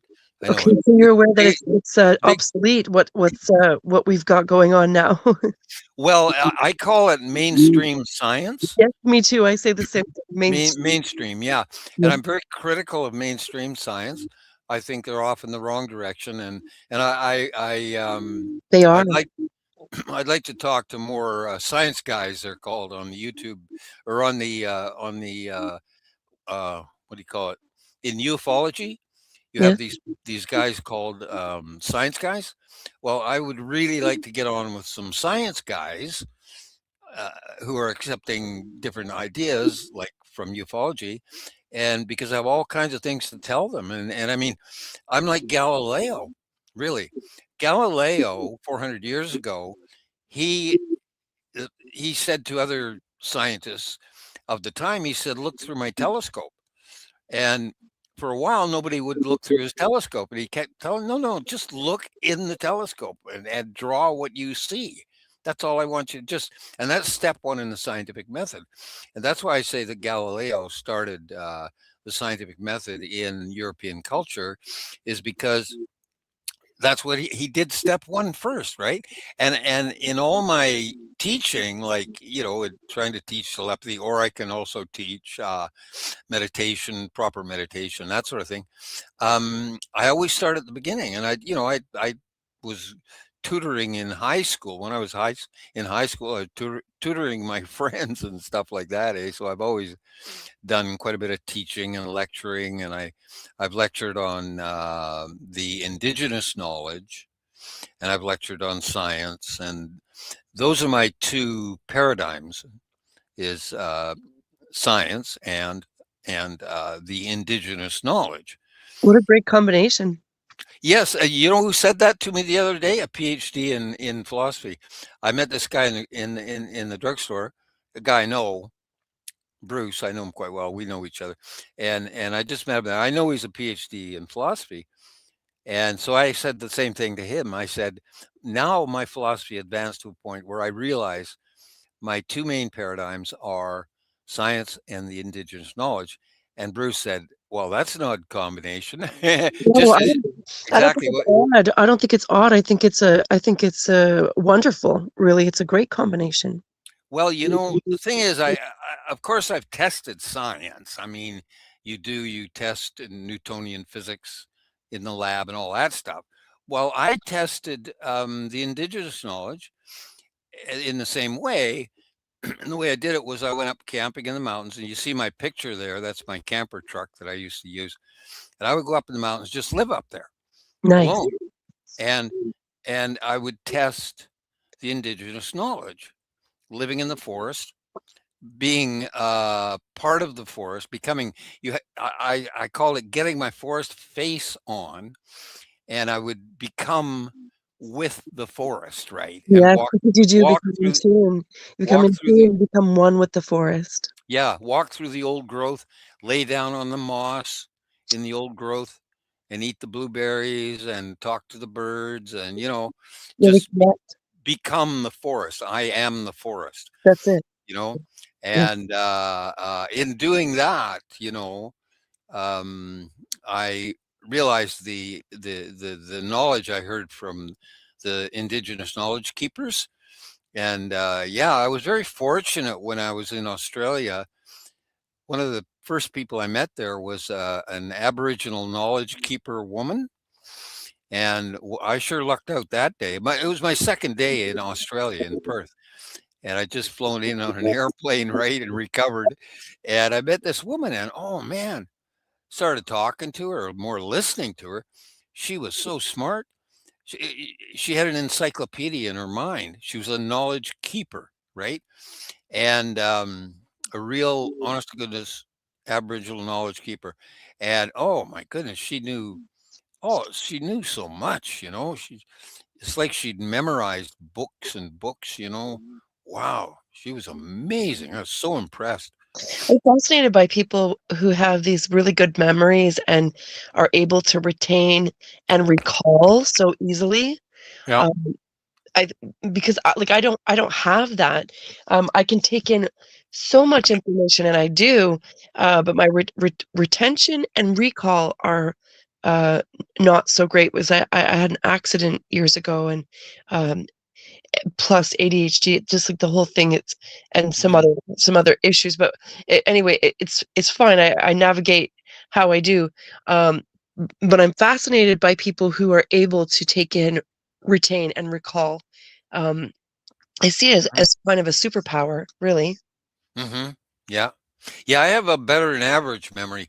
I have a weird. See, I'm a high functioning dyslexic, and you say you're ADHD.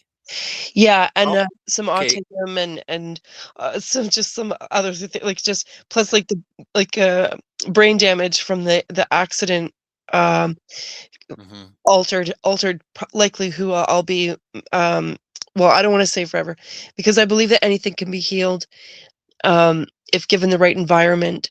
And so I don't like to say I don't like to say definitive things, like it'll be this forever, that kind of thing. I don't like to buy into that. Um, so I don't like to say it or think it and put that into the field. Um, just how it's been for the last 20 so years till now. It's been a challenge for myself. Yeah. Hmm. Hmm. Well, I met another ADHD woman online, and we did some really great chatting. She was quite talented artistically, and I was very impressed with this woman before she told me she was ADHD. I was very impressed with her mind, and it was she had kind of a free mind, free to do art, free. It just it's quite amazing, really. Her speech, her use of language was like an art form. Mm. And I really liked her mind a lot, you know.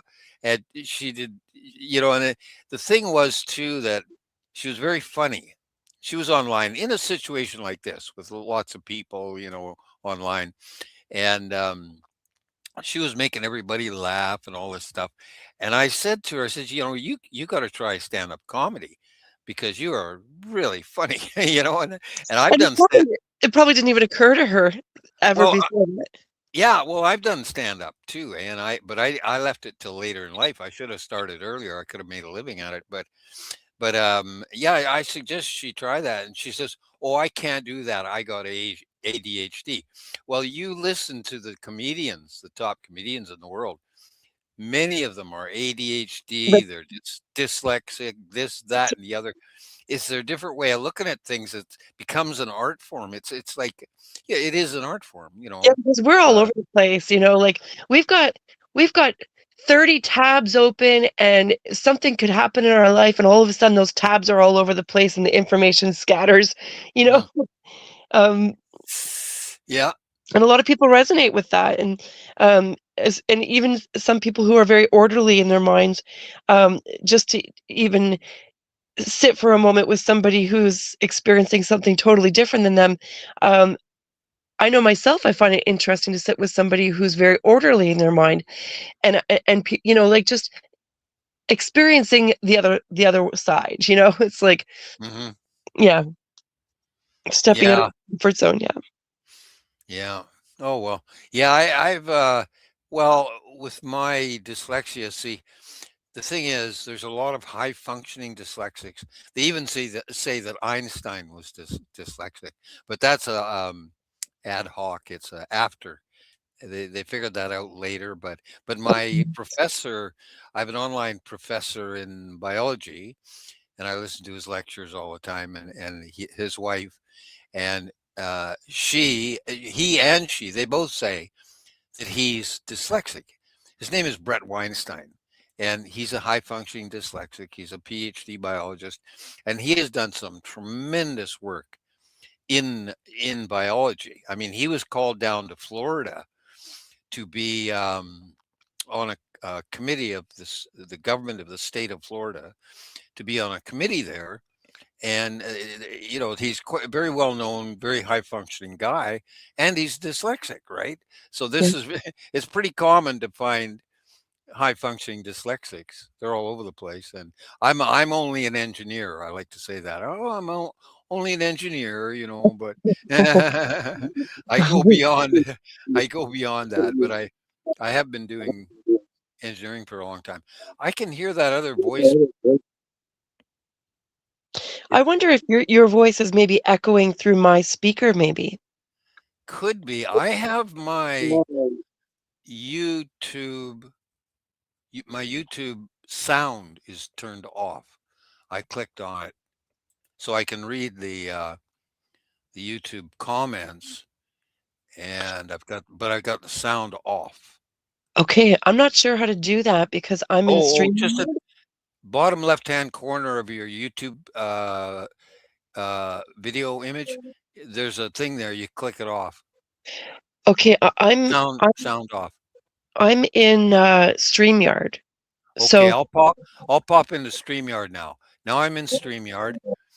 Yeah, and I can't see the chat from YouTube chat. Yeah. oh, Okay. I think there's a button that shows, if you click on it on the left-hand side there, a little uh looks like a thought bubble type thing. And Hmm. that should take you to the comments. Oh, well, I got it figured out anyway. I've got it working. Is it working? That's good. I Uh, got mine's working good, except I have that voice in the background. I can hear something, but that's okay. It doesn't matter. I can just ignore it. Let us know if that's showing through on the stream end, like you guys, your audio, what that sounds like, if it sounds okay on your end. I don't have a micro or what's it called? Headphones or anything that I can put Hmm. in to bypass that. Poppy Two Bears, Happy New Year's to you. Poppy Two Bears says, Happy New Year's to you all and many blessings for an awesome year. Grab all the opportunities that are coming. Yes.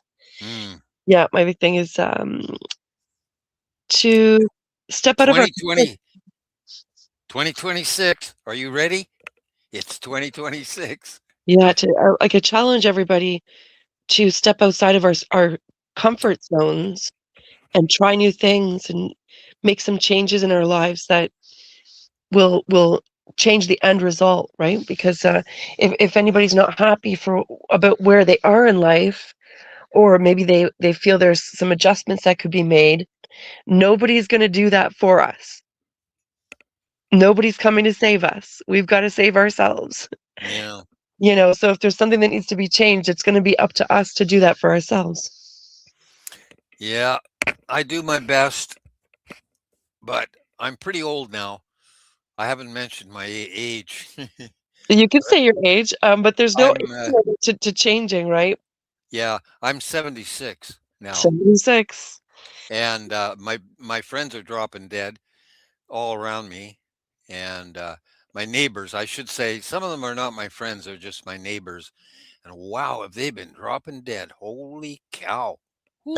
How do you manage that as you get older? Because I'm 44 now, and I notice, of course, it happens as we age anyway, but with people passing, like, oh, and I've died, so it's not about, I'm not concerned about where they're going, or what happens after we leave our body.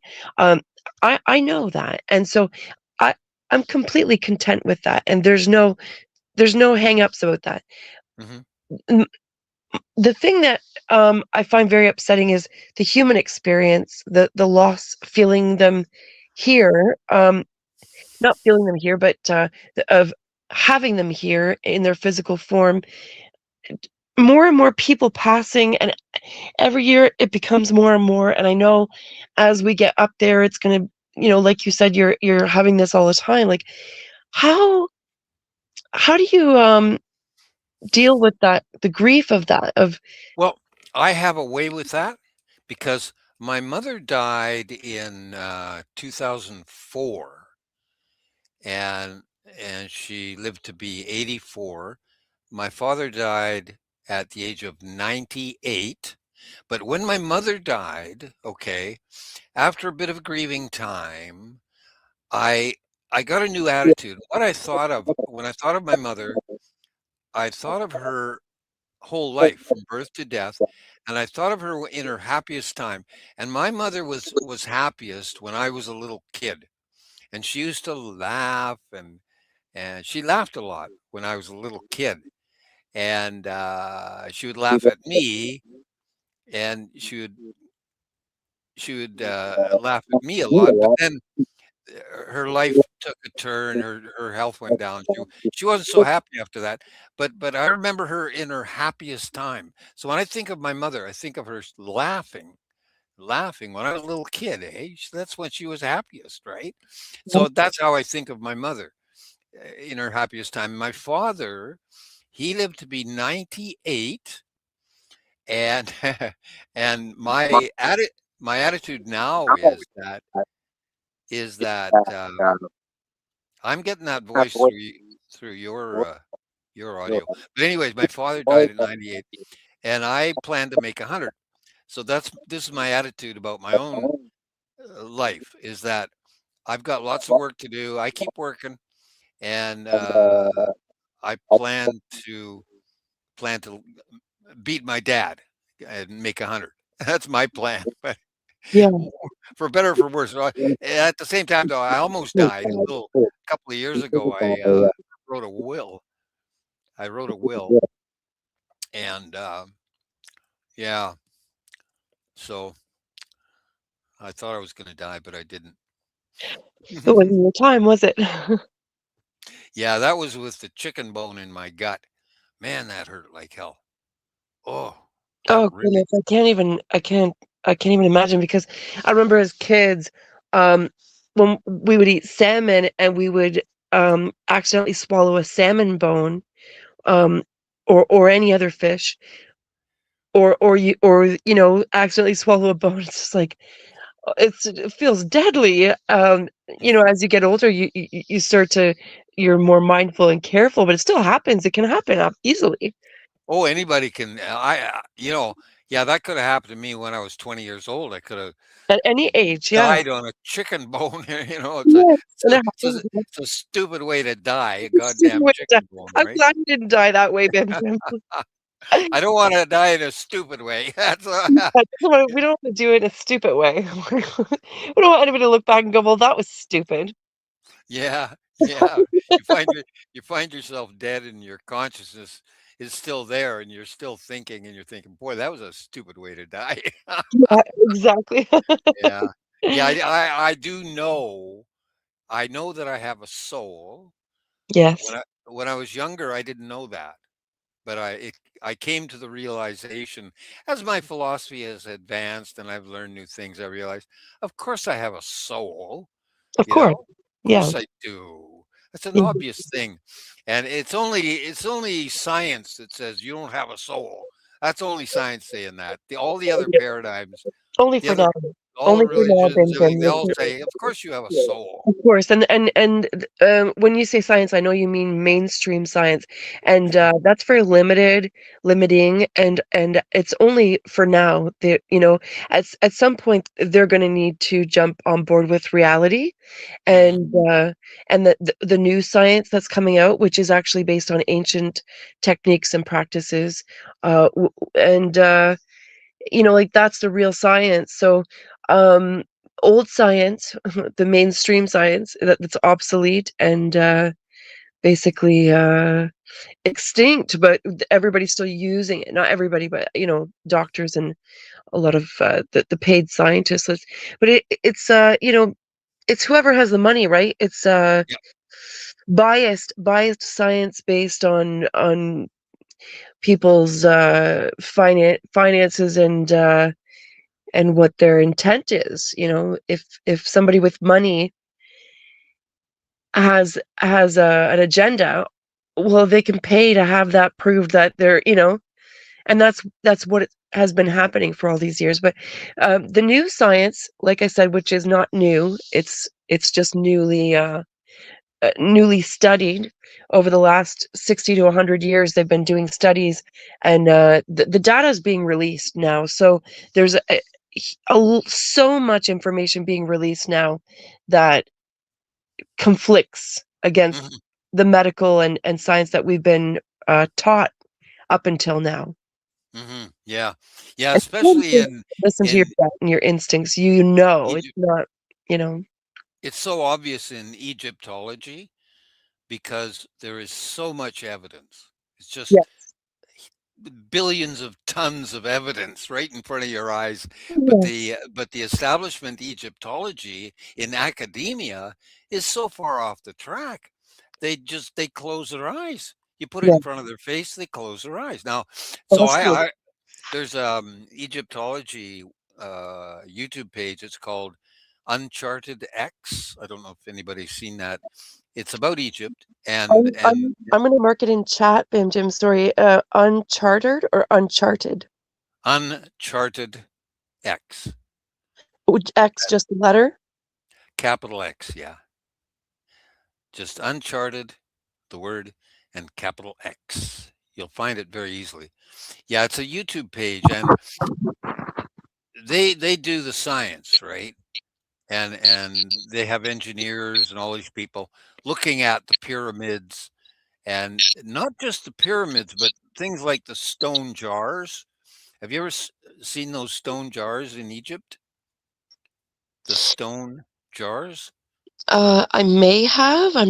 Okay, see, this is going back to the beginning again.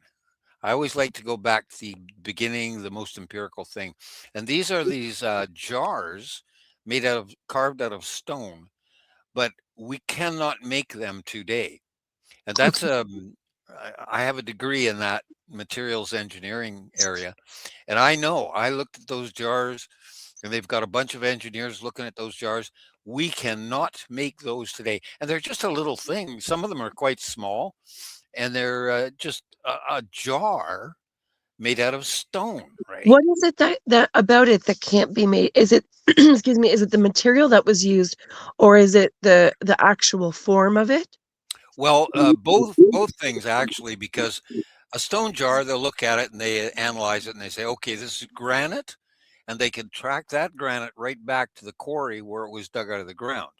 They know the material very, very well. Now, but the shape of the thing is they're appear to be turned somehow, like on a lathe or something, but they're not turned on a lathe, but they look like they are, and they have very thin wall. We cannot make a thin wall like that. There's no way we know how to do that. And we've got the guys at Uncharted X, like I've had some input in there, and they have a bunch of engineers there. And we've discussed making one of these stone jars, and we can't do it. You cannot do it. With our current technology, we absolutely cannot make those stone jars. We just simply can't do it. And and yet they were made before, well, more than 6,000 years ago. These things were made way back. The Egyptians inherited them from the past, so we don't really know how old they are. But I figure the pyramids and the Sphinx could be over 100,000 years old. There's a peer-reviewed paper done by a top expert in the weathering of rock, natural weathering. And he says the Sphinx could be 122,000 years old because of the weathering on the rock, the native rock around the Sphinx, Okay. and which was carved out at the time of the building of the Sphinx. They carved out a hole in the ground, sort of around the Sphinx, and they carved out the Sphinx out of this native limestone rock, and so it's all been weathering since it was originally carved. And this guy is a global expert in the natural weathering of rock, and his upper estimate is 122,000 years old. And it's Wow. got to be at least 10,000. Then you got your Gobekli Tepe too, which dates back, I think it's 12,000 years, something like that. And that's when it was buried. Gobekli Tepe was buried 12,000 years ago. When it was made, we don't know. We have no idea, but it could Yeah. be way This is older. making me think about also, like when you're talking about the jars, there's statues, and I don't know the names of them. You will likely know what they are, but there's statues out there that have where it's two pieces that are connected, like there's a ring connected in the statue's hand, like it's separate but connected. Like, do you know what I'm saying? Like, imagine two Hmm. rings that are, and but it's made out of stone, and they don't know how they did that. I haven't seen that, but I've seen wooden carved chains, like a wooden chain carved out of a wooden 4x4. I made Mm. one myself one time. I carved it, and yeah, but I haven't heard of stone intertwined rings. No, I have not heard of that. It's in a Um, statue, like there's a it's almost like a wall of statues that are all like it's all one, but then there's a piece in one of their, I believe it's in their hand, in the statue's hand, that is a separate, it's like it's separate, but it's connected, almost like chain like, but it's just one piece. hmm, And I haven't gone on a deep dive about any of that stuff. Um, hmm, it was just something I caught, and I found it interesting, and it stuck with me. yeah. It's being brought up now with the, when you're saying about the jars. Oh yeah. Oh, and that's the jars are the simplest thing. That's the beginning. That's the empirical end of the problem, like the simple end of the problem. And you approach a problem in that way. That's how you're supposed to do it. And yeah, so rather than look at the pyramids and try to figure out how the hell did they make these things, we can't even figure out how they made these stone jars. Right, right. Yes. We can't do it. And there's a whole team of engineers, materials engineers like myself, and so on, trying to figure out how the heck would we make these simple little stone jars. We can't do it. We cannot make them. It's Yeah. bizarre, and yet they existed at the time of the first pharaohs. They already had the stone jars. So a lot of that stuff you see in Egypt, it was inherited by the Egyptian people, and I hope you don't find that offensive. Some people find that idea offensive, but it's just a fact that is in Which idea, front of your. Benjamin? Pardon me. Which idea? That the Egyptian people did not make the pyramids or the other, megalithic structures were not made by the people who lived there. And I mean, even in South America, the what's that place called? In South America, the who are those people in South America? The The Madagascar? No, that's Africa. No, Oh, I don't South know. I don't South know geography very South well. Amer South America, the Inca. That's the Okay, word. it's Incas. Incas. Yep. Yeah, they say the Incans say the old knowledge keepers of the Incans said, we didn't build these things. We didn't build them. The pyramids in South America and those kind of things. We didn't build them.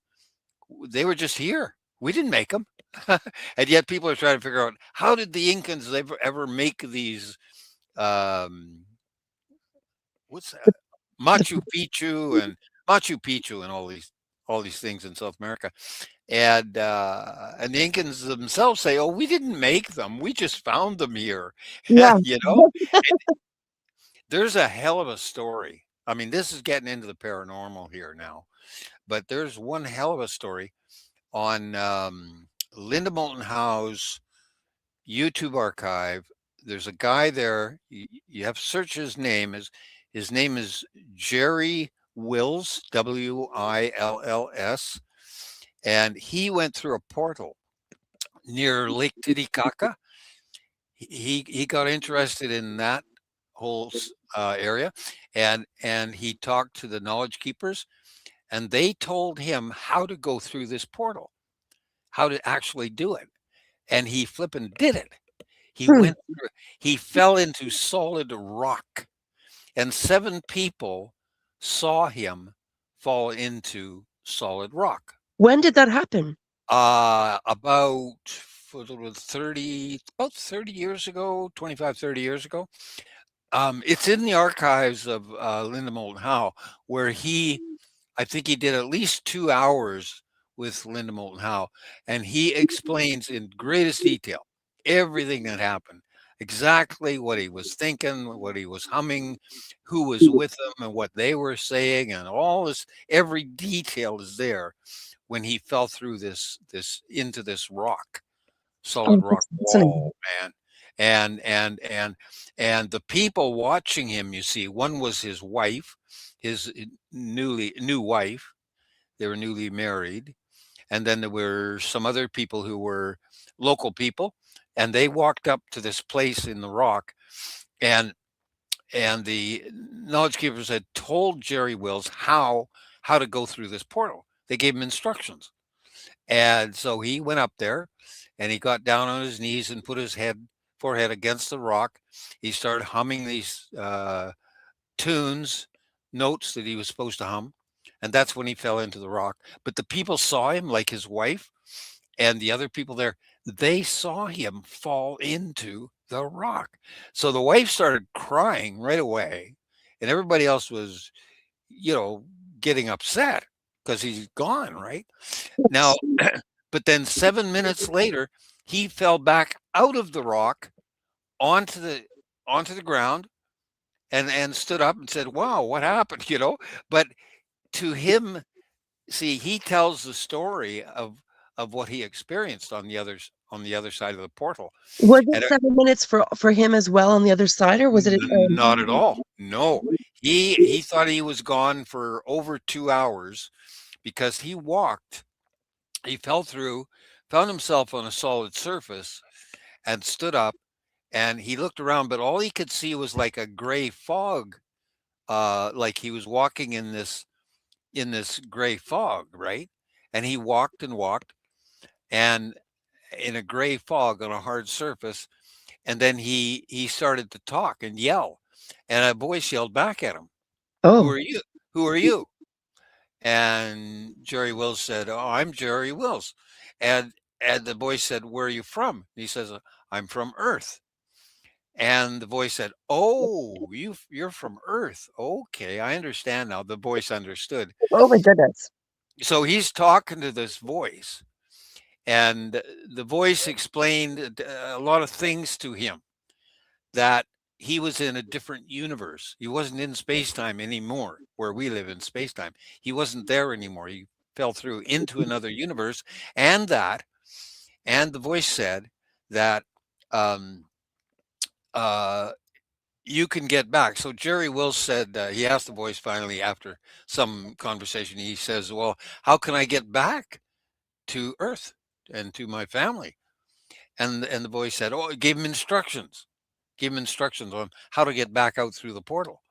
And the voice said, "Well, you walk, turn around and go back the way you came, and go to you got to it's a consciousness thing." So he had to think about his wife and going back to his wife as he walked through this fog again and walked. And the voice said, you will see what looks like a galaxy of stars, and there will be lines, black lines through this galaxy of stars. Just walk right into that and think about your wife and go walk back to your wife. And that's when he fell back out through the rock. When he did that, Wow. he followed the instructions. See, I've been through portals myself also, and I discovered how to get back on my own, because the first time I did it, I got back out again on my Was own. was it intuitive? Well, that's involved. Yeah, yeah, intuitive. Yeah, that's a good word. Yeah. Although uh, I say it's about consciousness and non-local consciousness, which is actually your soul, right? Your consciousness is your soul, and it Yeah. is your consciousness. What I mean It's by that, Bim Jim, is was it intuitive to figure out how to do that? Or was it something that you needed to come up with, you need to like problem solve, or like you know mm, what I'm saying? Like was it naturally, did you, were you it, able to figure that out naturally, or was it a it challenge? was it was intuitive, I think, very much so. Yeah, intuitive. And I've done some made some YouTube videos about this, and they're on my YouTube page. Um, and I made a couple of videos about portals and going through portals, and I explained it in great detail, every little detail and what I'm thinking and what I saw and all this stuff as I went through these portals, right? See, because I've been through portals about 20 times. I Oh my kept go I kept going back and doing it again. Even in that truck you see in the picture there, I went through in that truck even. And uh, because I think the reason I went back and did it, well, you see, Jerry Wills never wanted to go through the portal again. He thought he might die if he went through it again. But I'm different from Jerry Wills. I kept going back and going through the portal again, back and forth, in and out.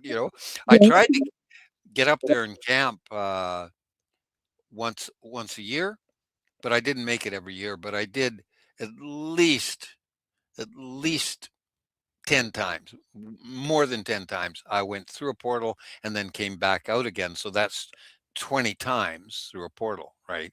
Wow. In and back out. So that's why I say 20 times. But it's more than that because, like, I was going You up just there stopped counting. so many times. Yeah.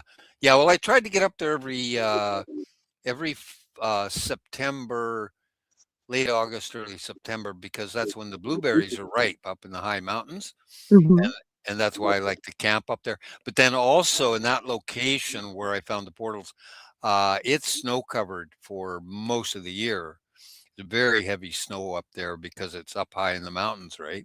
So Mhm. you have to go up in late August, early September, and then October it would start snowing again, right? So it's only available, when the snow's melted, right? So yeah, I tell those stories on my YouTube page. I've got at least two videos on the subject of portals, which is the most valuable information I have. And, I'm trying to get other people to go through those portals. Now, We need to drop your YouTube channel in the chat.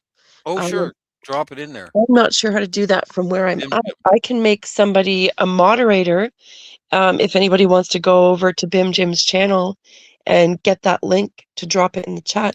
Now, I'm an hour behind in the chat here for comments. Yeah. Well, you can just search my name, Bim Jim or whatever.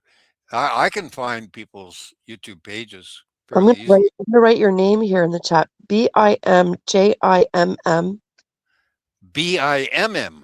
Oh, sorry, that's what I wrote. I didn't say it right. JIM. BIMMJI. Oh, listen, this is what we've got going on here. All lower, all lowercase. We've got our alarm going off. Oh, That means it's been another hour. So we're 1 minute away from the countdown for Manitoba and parts of Saskatchewan and parts of Ontario who are on central time zones. And so it'll be New Year's for them in less than a minute. Go back here, Manitoba, parts of Saskatchewan, and parts of Ontario. And we wish them love and light and a prosperous new year and all the good stuff. yeah. Bim Jim, your channel is BIMMJIMM. Oh, look at Noise Guru's got. BIMMJIM. Oh, well, I often copy and paste so I don't screw up the spelling. Copy and paste, copy and Noise paste. Guru here has dropped the link.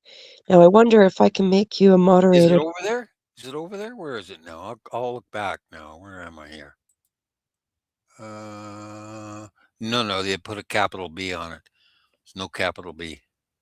This is why I copy and paste, because you got to do it exactly right. Well, okay.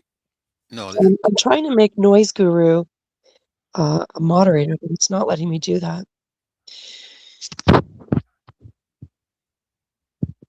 I'm going to go back in the comments because I'm an hour behind in comments. well, I tell you where you should put my link is after this this video is over, the live stream is over, you can copy and paste the link right into the comments underneath there. You can do that. Yeah, that's right. And Noise Guru posted your link. Oh, there it is. That's me. That's me. Yes. Yeah.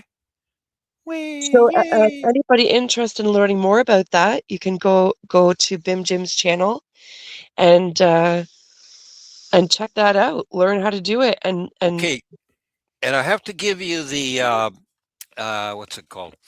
See, I got 90 some odd videos on there, and there's one playlist. Okay, you got to find the right playlist. It's called My Paranormal Bio. My Paranormal Bio. There's only 4 videos in there, but those are the ones where I tell my portal stories, and I also tell, in one video I tell the story of the first time I met the alien, my alien friend, who was okay. a tall white. Have you heard that story? I'm not sure if I don't think you shared it the last time you were on. And Yeah, that's on your YouTube channel? it is there. Yes, it's in that one playlist, and I tell in great detail, Oh, in that's awesome. scrupulous detail. You know what would be really cool, Bim Jim, is if those people who are listening now and or coming in later, if we go and check out these videos and then one day we have you on so we can pick your brain and ask you questions about it. Yeah, sure. Yeah, absolutely. I've done that. I've been on a bunch of these kind of shows like this one, and I've told my stories, and I've been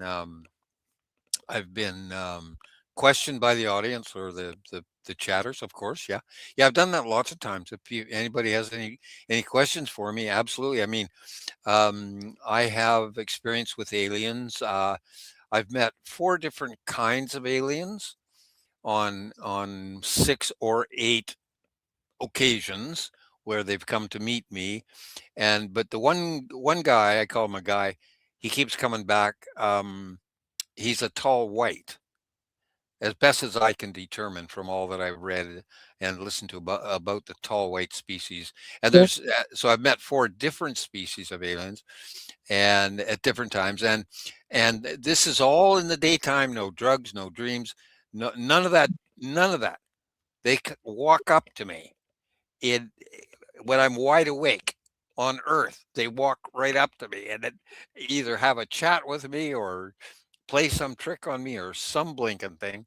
One of them, one of these aliens, They're mischievous, aren't they? huh? They're quite mischievous, or they have that Oh, energy. They have that mischievous energy. I shouldn't say that they're mischievous, but they do have that energy about them. well, they're very smart. We humans are, well, I say that compared to the tall white, I'm like his pet cat. His Yes, mind, his mind is so amazing. He has to, oh my goodness, he has to slow down his thinking. Like I have telepathic communication with this tall white guy, and I just talk to him telepathically. It's just like a conversation. There's no problem at all. But his mind is so fast, and I mean, he can do stuff you wouldn't believe. It was just phenomenal. Just quite amazing. And he's tried to teach me things, and the other aliens who've come to visit me too. They try to teach me things, and sometimes I learn and sometimes I don't. But I mean, if I speculate now, I try to stick to the events and what I saw, my empirical experiences, and then on top of that, I can speculate. But I, I that's not good. Okay, no, you I got agree. I because agree. you got to know the basic, things that happen before you start speculating. But I do speculate that I work for the aliens, and especially this tall white fella. I think I work for him. Now, what I did most recently, just a few months ago, I heard about that CE5, and I thought, okay, well, I'll try the CE5. So I meditated on my tall white friend, and I had a question for him. And my question was this: am I doing good work for you? Because I get this impression that I work for him, and but I work on Earth among humans and stuff like that, right? I don't go into outer space with him or anything like that. I just work on Earth and among humans. And so I asked him that question in my meditations for a week or so. I kept meditating on him and asking him that question: am I doing good work for you? And I was trying the CE5 method. So one night, in the middle of the night, I wasn't thinking about him. I just wandered out my back door at night into my yard, and I looked up in the sky, and there was this huge flash of light came down on top of me. It was not an orb. You see, CE5 people, they say mostly it's orbs. They see orbs. I don't like orbs. I got no use for them. And the my friend would know that my alien friend would know that I don't believe in orbs. But You don't believe in them? I'll put it that way for now. Let's just put that aside. But I no, I don't like. There's too many fake orb videos and whatnot. But but But then, orbs in general, like the sphere, you don't believe in them? well, I'll tell you what happened. Okay, I turned my head back and looked straight up, and there was this flash of light from above me, and it lit up the trees around me. So it was like a very bright light flashing down on top of me, and it lit up the trees, the tops of the trees all around me. That was the sign I got from my alien friend in the CE5. Okay. And then now the flash came from a certain point in the sky, and my eyes were over a bit from that, maybe a half a degree or so over from where the flash emitted. So I looked back, I looked right at the point where the flash happened, and there was a second flash that was so bright it actually hurt one of my eyes. It hurt my right eye. That's how bright it was. And it lit up again. It lit up the tops of the trees all around me. Wow. So so this could not be mistaken for an airplane or a satellite or a drone or anything like that. This was a flash directed directly at me, went right in my eye. and it was a message straight to me. It was a CE5, uh, what do you call that? A signal, a CE5 signal directly back at me. And I assume he meant that, yes, I am doing good work for him on Earth in what I understand to be my work that I do for the aliens. And I'll often write this in the comments. I'll say, I'm not an alien, but I do work for the aliens or something like that. Yeah. Right. I have a friend who's an alien and I work for him, but I'm not an alien myself. No, I just work for him. That's all. I often write this in the chat, and of course nobody believes me. They think I'm just joking or something, but Yeah. of I course. think you're being facetious. Yeah, yeah. That's a If big you have word. to mean it, yeah. Well, and But I do the same, sometimes I'll drop some information, but it looks like it's a joke. I really do mean it. well, But you mix in some humor in there, and people don't know the difference. well, yeah, it takes a lot of explaining, and I mean, It does. um, I I don't have any more paranormal friends around where I live. And unfortunately, my best paranormal friend died. Oh boy, that was tough. And because she was my best paranormal friend, I mean, she's also a trickster. She was totally into the native knowledge. She lived up in the forest. She lived in the forest for 12 years. Oh, Okay. wow. Actually, summer and winter, she lived in the forest under tarps and stuff. She and her boyfriend, husband, they made a place to live out up in the mountains area, under in an old patch of old growth forest, beautiful place, and they made a place to live there with tarps and beds and fires and they had a kitchen and all this. And other people lived there too, eh? There was a big teepee set up there, and some people lived in this big teepee with a wood stove in it right through the winter. I used to go up there and visit them in the winter, even because I had 4x4 with four-wheel chains on my 4x4, and I used to go up there and visit them. I could plow through a foot or 2 feet of snow, right?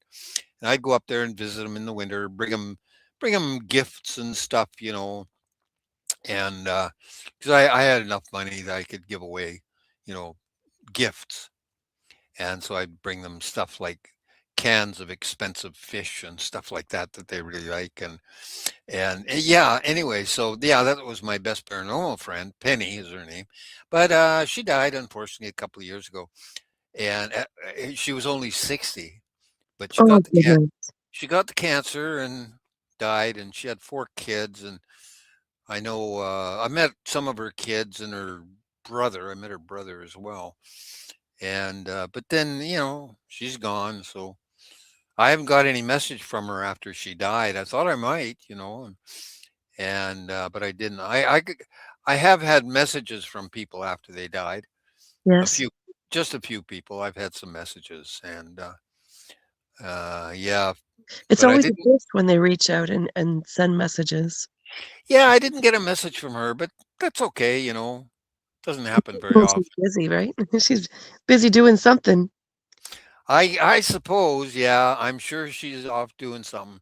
Like my mother, after she died, um, I think. Now I'm not sure about this, but I think I got a visit from her after this was a couple of years after she died. I think I got a woman's face in the dream. A woman's face flew right to me, flew at my face, flew right up to my face. And this woman's face had a big smile on it. And it was kind of a pretty younger face.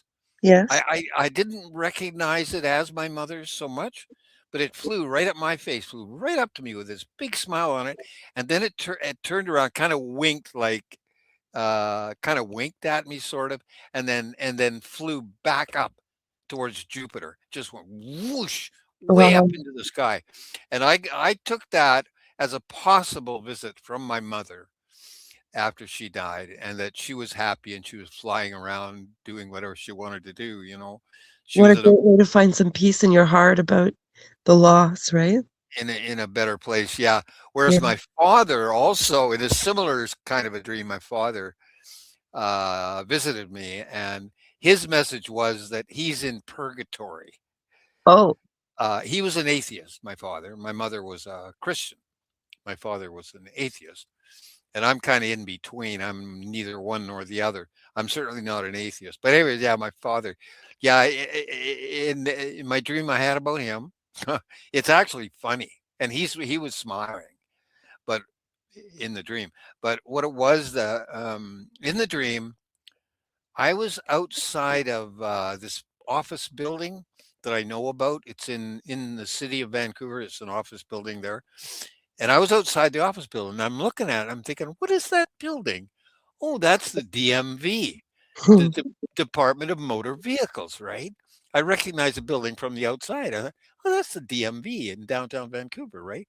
So I go walking over there, and I walk in the front door, and there's all these lineups of people, very large number of people, all lined up at these open windows, as you find in a place like that, if you Mhm.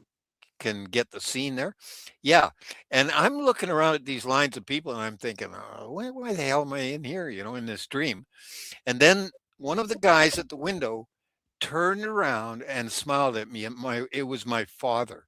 Oh. He's in the lineup at the DMV for eternity. Was his No, it's not. It's that not was eternity. that was his message to me. Yes, I know that purgatory is not eternity. I understand that. I've had other experiences with purgatory as well. But he was smiling like this is where you wind up if you be an atheist like me. That's my father, right? He's a very smart guy. Sounds He like you had a good sense of humor. he lived to be 98. So he lived a full life, a very full life. But he unfortunately became an alcoholic and stuff like that, which was kind of a screw up. But that caused the conflict in life between myself and my father. We didn't get along for the last few years, but yeah. So anyway, that was now. I had another dream about, and this is the most significant dream I've ever had in my life. This was a lock. This was an absolute lock, and because I didn't know the guy was dead, is why it is a lock. Okay. Now, what happened was in the dream, I was at work and I worked in a steel fabrication plant, which is a very dirty factory, noisy, dirty machines, people welding and lift trucks going back and forth, cranes overhead, all this stuff going on. And I managed a department in this factory. My department. I was the manager of it, supervisor. And so in the dream, I'm in the office and I walk out of the office onto the work floor and I look around as I often did. That was something I often did. I'd come out of the office and look around, see what everybody was doing, what's going on. And and I looked across my department and on the other side there's a wall with an open door, a big door that lift trucks went in and out of. And on the other side of the door is very bright. There's a bright light. And here's this guy standing in the door. There's a guy standing there looking directly at me, and he himself, his body was lit up bright, and his face was lit up bright. And he had a big smile on his face. He starts walking towards me now in the dream, and I'm looking around at the other people, the other workers there. Their faces were all black. They were not lit up bright. So this guy with the bright face, he walks right towards me, straight towards me, very quickly, walk, walk, walk.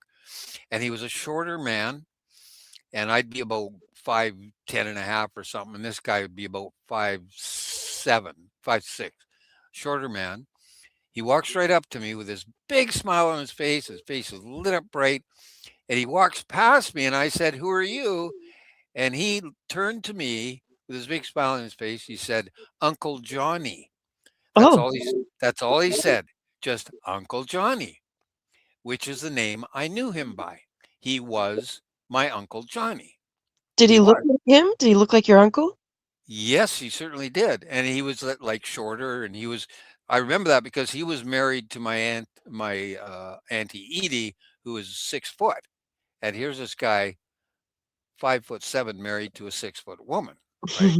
That was my aunt and uncle, Edie and Johnny. But anyways, he turned to me with his big smile, bright face. He says, "Uncle Johnny," and he walked right past me and went over to a place where there was about 10 tons of steel on a crane. He walked underneath the steel, and the steel fell on top of him.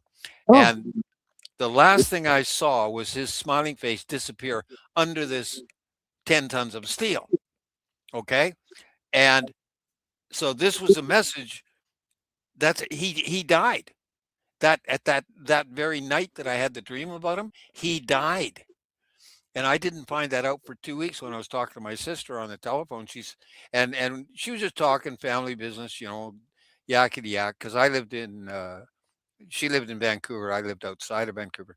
So we just connected on the phone, and she's telling me family business, and she told me a bunch of things. Then she says, "Oh, by the way, Uncle Johnny died." And I said, "Oh, when was that?" And she said, "Oh, 2 weeks ago." oh That wow. that's when I had the dream. So that is a lock. I know for sure. What is a lock? I- the logic is a lock. If I I was listening to this guy, he says he keeps dreaming about his grandpa, but his grandpa he knew his grandfather was dead. So that's not necessarily his grandfather, because logically logically he could be, making that up in his own mind. Well, it could also be a visit from his grandfather's spirit. Could be, but it's not a logic. It's not logical. It doesn't follow logically. Oh, is The that what logic his a logic lock is? his logic is broken. Okay, whereas in my case, where I didn't even know my uncle had died that very night. I didn't know that. I had no idea. Didn't know hadn't even thought of my uncle Johnny for 20 years. He's not a person I ever thought about. And there he shows up in a dream and says, "Uncle Johnny," and that was the very night that he died. And So I know that's real. I know that's real. how did he Okay. pass? Pardon me? How did he pass? Well, he died at work, but I don't know. I didn't get all the details of exactly how he died, But it was at but work. but it was the time. It was the time he died, the same night that I had the dream. Yeah. And Yeah. it was at work.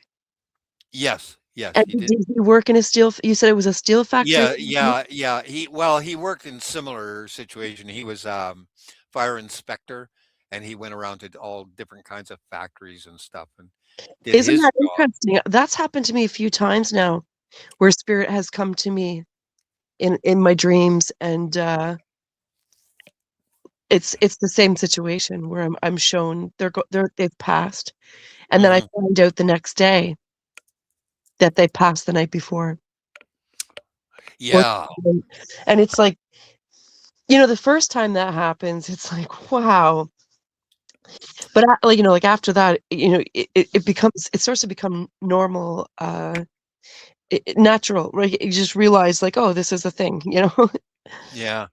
Well, usually I don't pay any attention to my dreams. I don't seem to, you know, I I I don't talk a lot about my dreams because I don't like I don't like to make stuff up or assume things or get, separated from reality. I like to stay logical.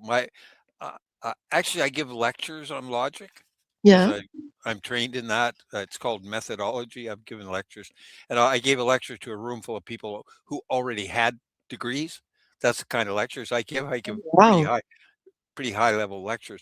So I'm very fussy about my logic, and I do that with everything I do, with the portals and all of that stuff. I apply the best logic to it.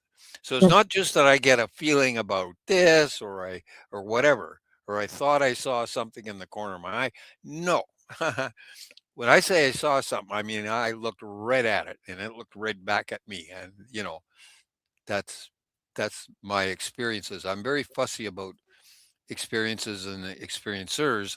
And this is why I turn you on to that Jerry Wills guy, because that's what he does too in in those videos on Linda Moulton Howe's page.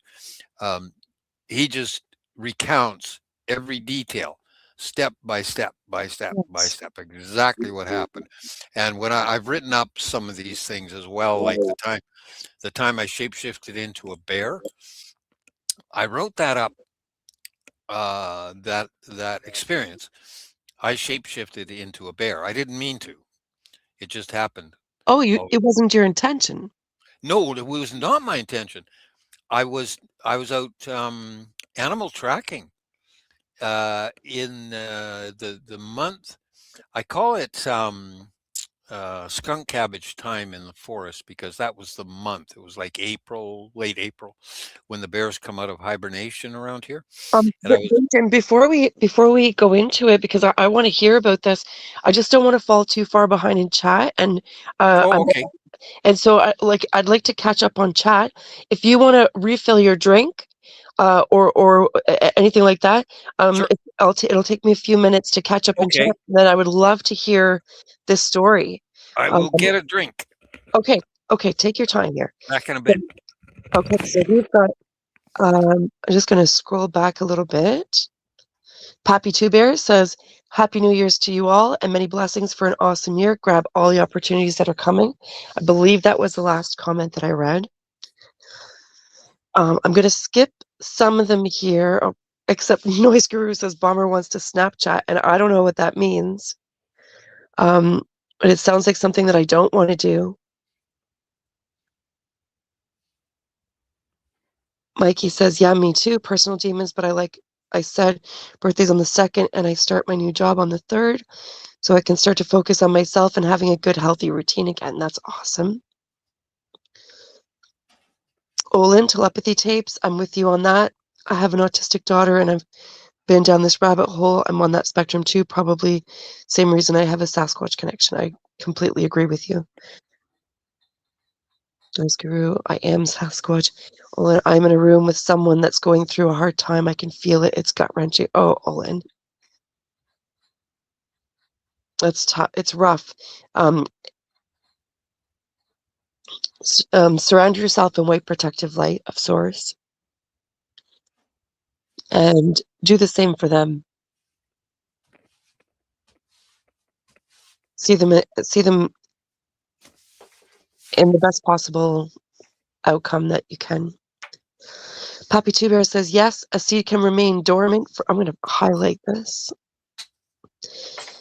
Yes, a seed can remain dormant for ages until the right conditions come along. Latent abilities are the same way. If you nurture yourself, you can get them to germinate also. 100% agree with you.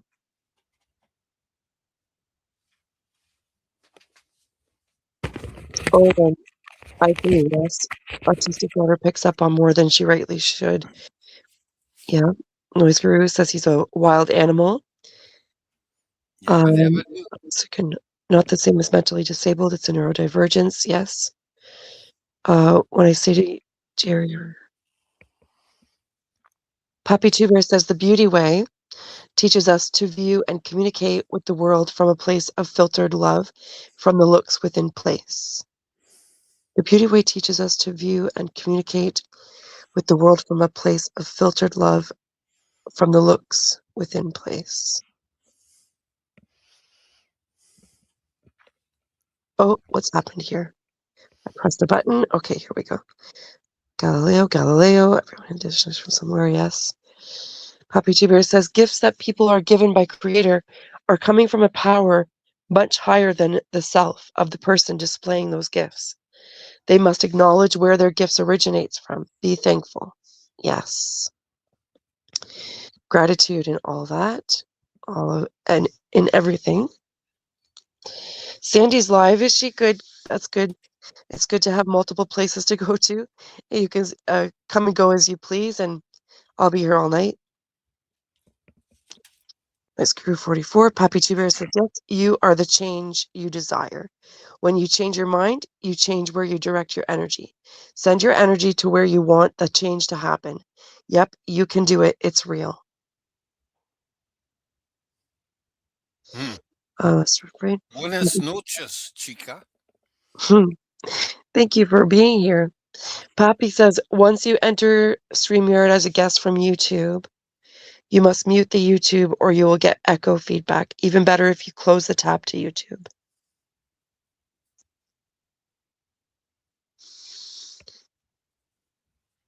I have an agenda, noise guru, entered X, okay.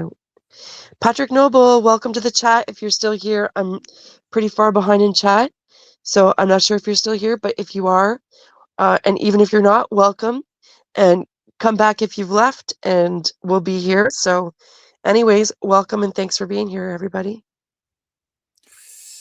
Patrick says, Alabama wine, mine's white granite. Noise Guru does stone cutting, wet sand and a stick. Yes, Patrick Noble, I agree. First Nations people made beautiful stone artifacts. Noise Guru says, yep, Stonehenge was awesome when it was first carved. I can show you how it's done. Well, that would be cool. Noise Guru says, like the stone balls in the foo dog mouth.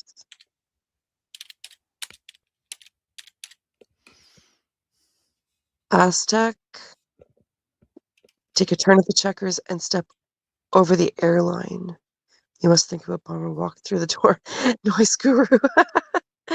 Patrick says, what's it look like in your portals? There's been people possibly getting cancer from going through. I've heard about that, actually, Patrick Noble. And those coming in contact with the spheres, or the orbs, as people refer to them, of that light.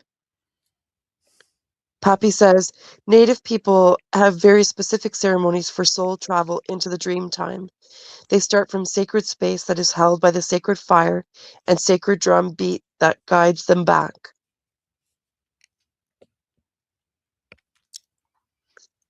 And I wonder if it's the energy, frequency, and vibration of the sound of the drums, like Bim Jim had mentioned about the singing or the humming, which carries energy, frequency, and vibration.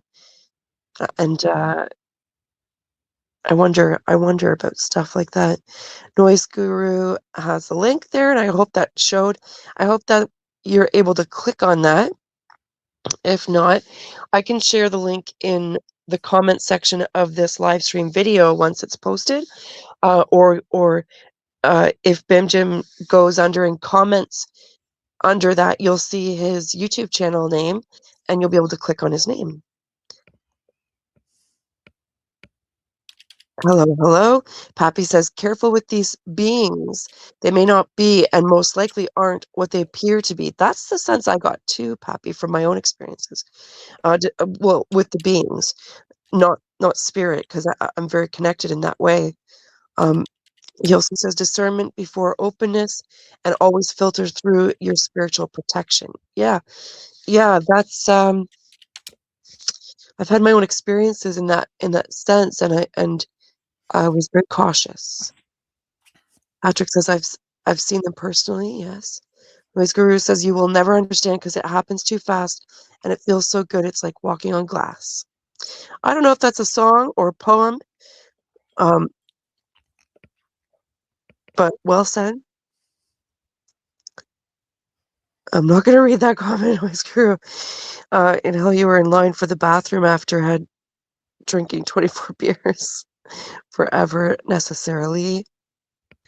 Pappy says, have a great night, everyone. Many blessings to you. Oh, I feel like I just missed Pappy. 124, yeah, about less than 10 minutes. Have a great night, everyone. Many blessings to you in your earth walk. See you down the path at some point. Yes, Pappy Two Bears, thank you for joining. And if you can't sleep or you wake up and we're still live, come on in and join us again. Thanks for joining us around the fire and bringing your light. We appreciate you. Jim, Paranormal Bile. The Bat Mom is here. Hello, Bat Mom. Good to see you. Welcome. And Happy New Year. Breathe, relax, and meditate. Bim Jim knows what's up. Trucking Andrew's still here. Happy 2026 from Nebraska, he says. Happy New Year, Nebraska. And Trucking Andrew. Okay, I'm all caught up in the chat. And Bim Jim, if you're ready, Bim Jim was just about to tell us about the time that he um, transformed into a bear, uh, and he didn't intend to do it. However, he did it, and he's going to share that story with us. I'm going to mute my button on my end because I need to use the ladies' room. I'm fasting and drinking a lot of liquid to keep hydrated, and I need to make more tea. So while I do that, Bim Jim, will you be able to hold down the chat here and tell your story and take a few minutes for yourself here to without I'll be Sure. listening. I'll still be listening.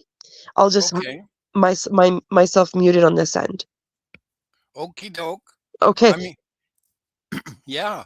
Yeah, I was gonna get a coffee, but then I realized I had one bottle of beer. I got one bottle of beer in Oh, the there you go. Celebrate with and your I thought, darn it, it's New Year's Eve. I'm gonna drink my one bottle of beer. boy. Drink it and enjoy it. I have one drink in my fridge actually that I've had since summer that when I was out in the garden, well, the garden, it's my potted plants outside the door. And one of my neighbors from upstairs, he had passed by and I guess he had gone to the liquor store and he offered me a drink.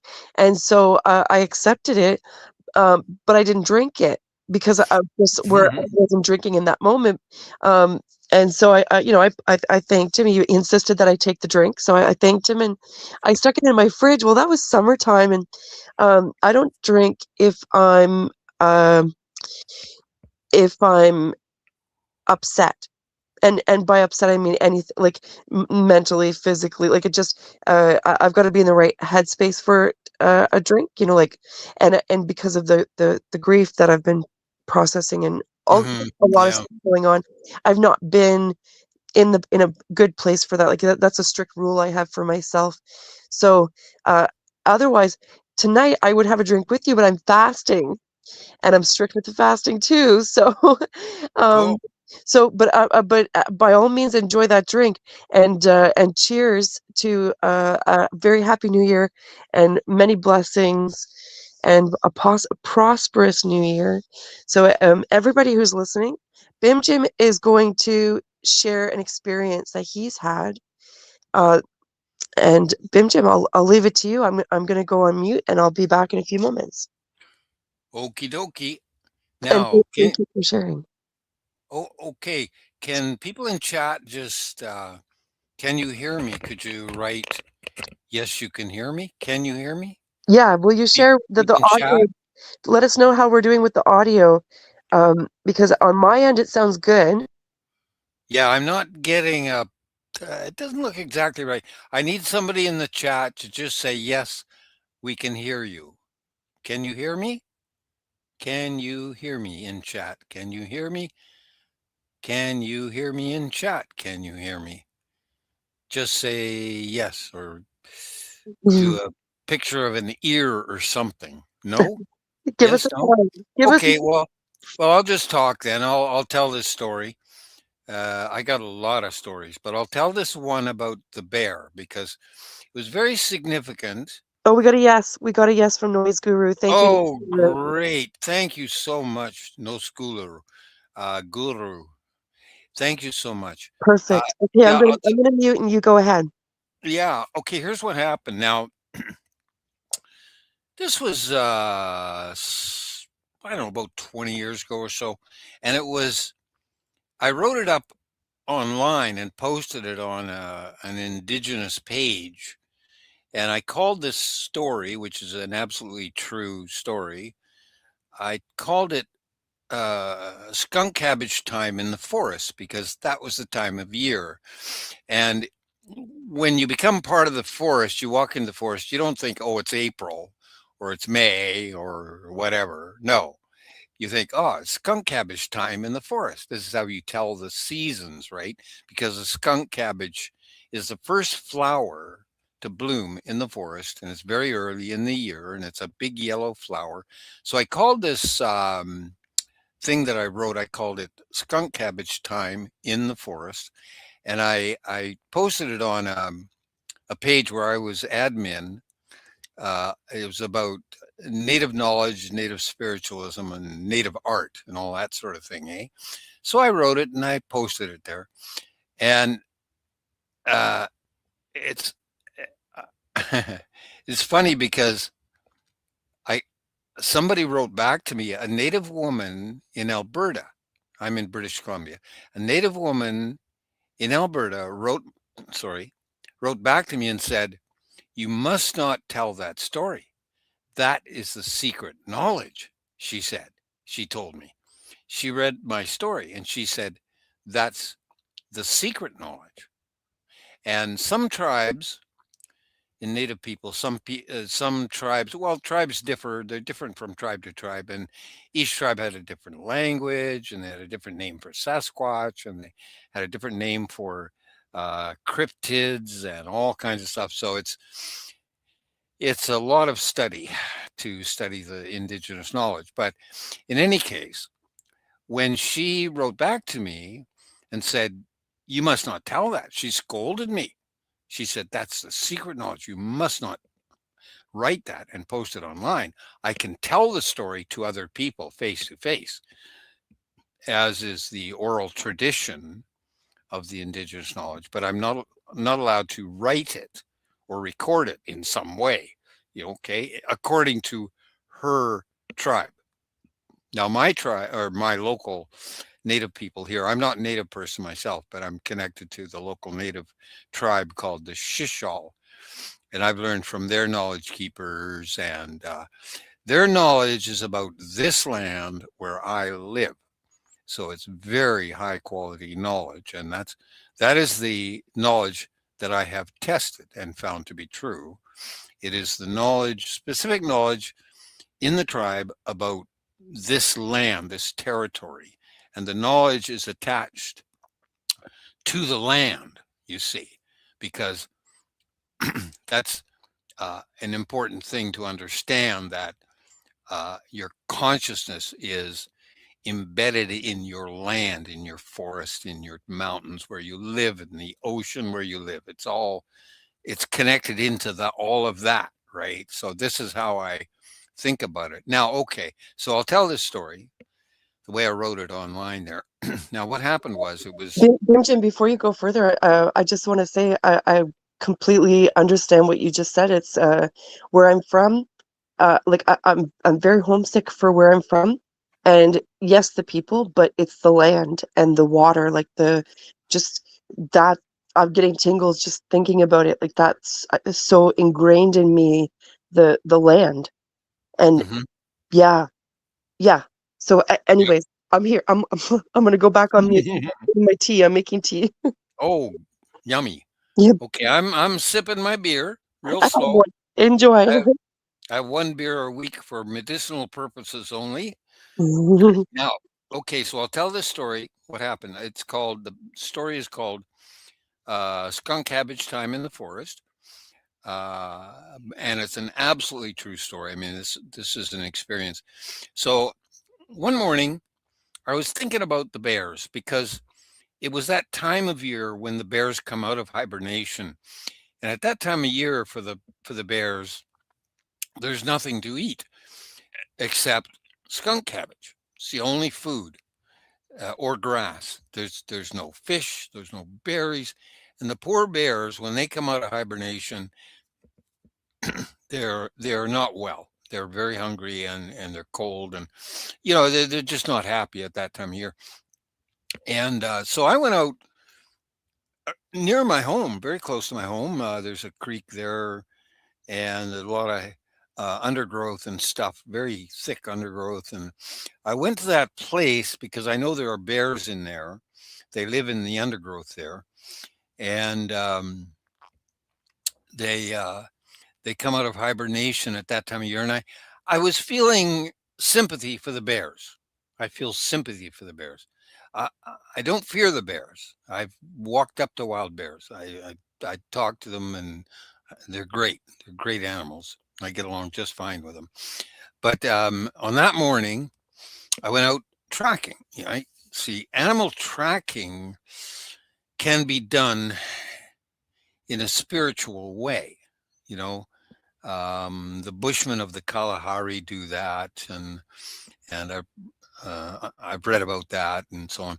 But yeah, so when I go to animal tracking, it can be a very spiritual experience, very intuitive, very.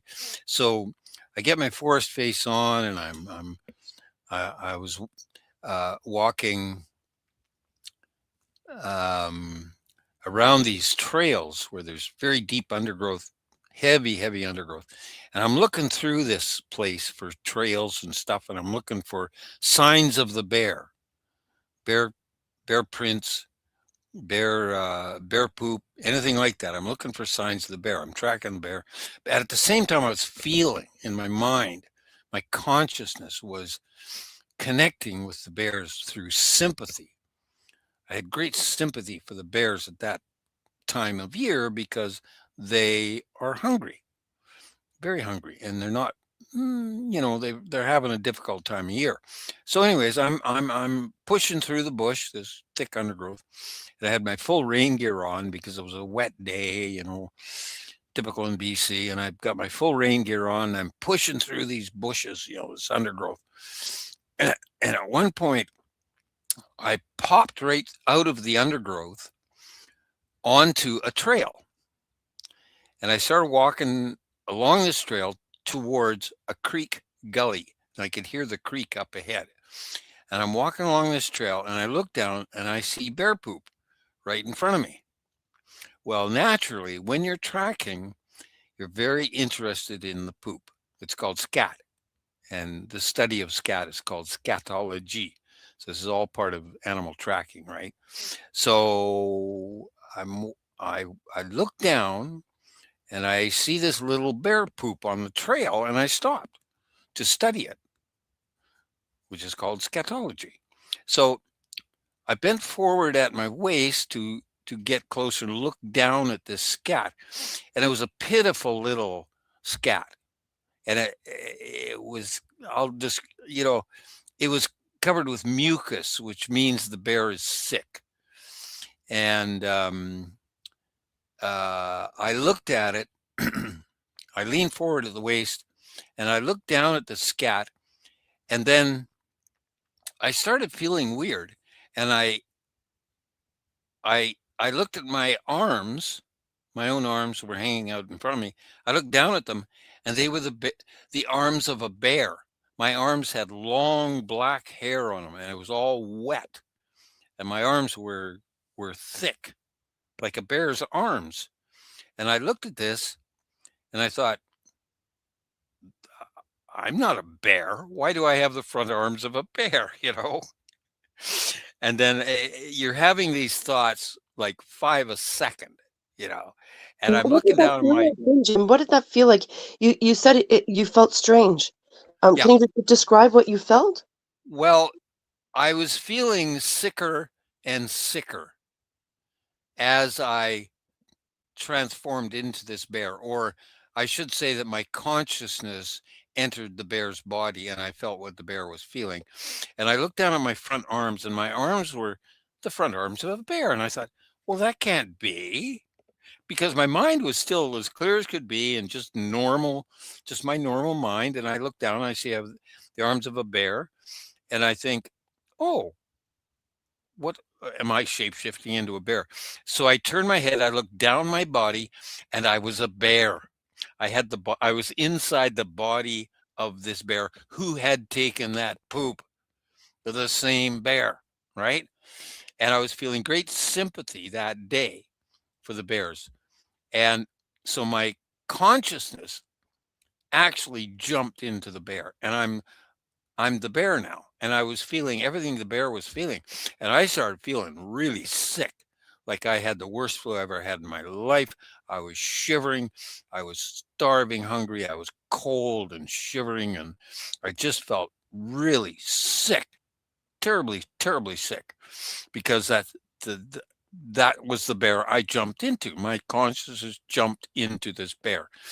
And it was this very sick bear, probably near death, that sick, right? So I'm looking down at the poop, I look at my arms, I look down my side, I am a bear, or I am inside a bear. And I thought, now I started thinking logically with my human mind, and I'm thinking, now I've shapeshifted into this bear. This bear is near death, and it feels terrible to be inside this bear. And I thought to myself, I don't want to be in this bear anymore. It's just, you know, it's very painful and uncomfortable, and I get it, I understand, but I don't want to be this bear. So I thought, then I had a thought. Now I have shapeshifted into this bear. How can I get out of the bear? And I started thinking, how can my consciousness, get out of this bear? Because I wanted out. So I was thinking logically, and I was thinking, okay, if I jump up and sideways, and I jump up in the air and spin around, I will get out of the bear. I thought to myself. And that's, you see, that's intent. This is how your consciousness works, by intent. So I established the intent in my mind to get out of that bear, to jump out of it. So I thought, okay, I'll jump up in the air, I'll spin around, and when I come down, I will be me again, and I won't be inside this bear, I thought. Okay, so that's what I did. I did exactly that. I straightened up because I had been bent over, and I straightened up and jumped up in the air, spun around, came down just beside the trail. And then I had the thought, now, wait a minute, this bear should be leaning against my leg, and I don't want to be that close to a wild bear. So I jumped up and spun around again, and presto, I was me again. Now I become myself again.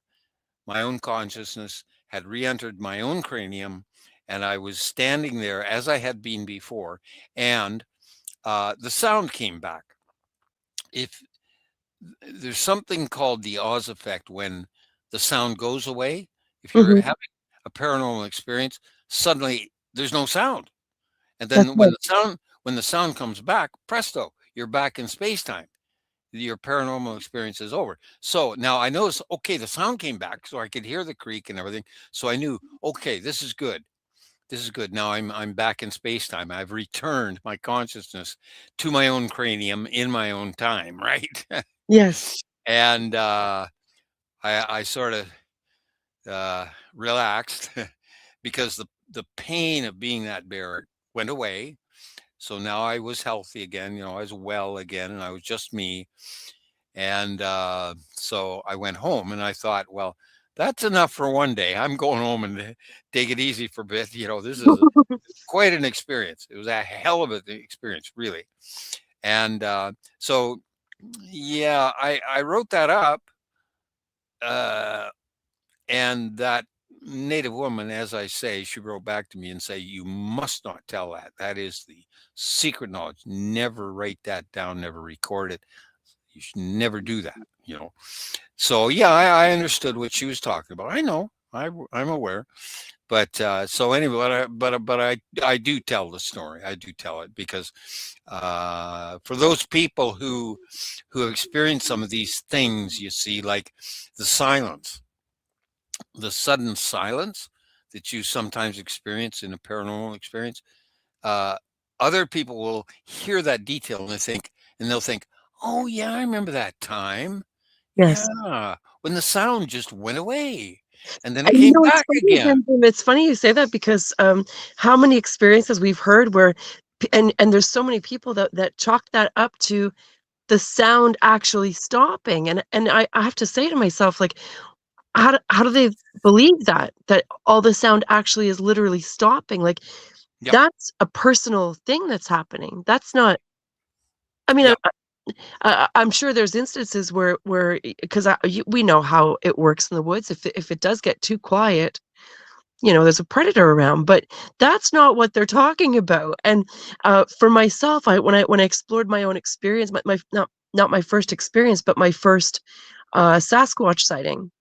And just beforehand, what happened just beforehand, I could have easily said, oh yeah, the sound stopped for everybody and the pressure changed. And, Yep. that was a me thing. I was Yep. picking up on their presence Hmm. just before. And maybe if I wasn't so intuitive, I wouldn't have picked up on it before he passed. Yep. That's right. Yeah, I get it totally. Yeah. Yeah, I've heard that with Sasquatch sightings, yeah, and with alien sightings, and with ghost sightings. I mean, I met a ghost, and there was no normal sound as long as I was with that ghost and communicating with it. There was no normal sound. But then when the ghost went away, which he did very suddenly, the normal sound came back. So Yes. you have experienced that with Sasquatch, and the reason for that I will speculate a little bit here, but you see, the Sasquatch is like a trickster, but he's better. He's highly intuitive to the point where the Sasquatch can go interdimensional. They're fully telepathic and all these things. They can do all those things. They may not be able to make a tool, other than a spear or something like that. Maybe they cannot make an airplane or something like that.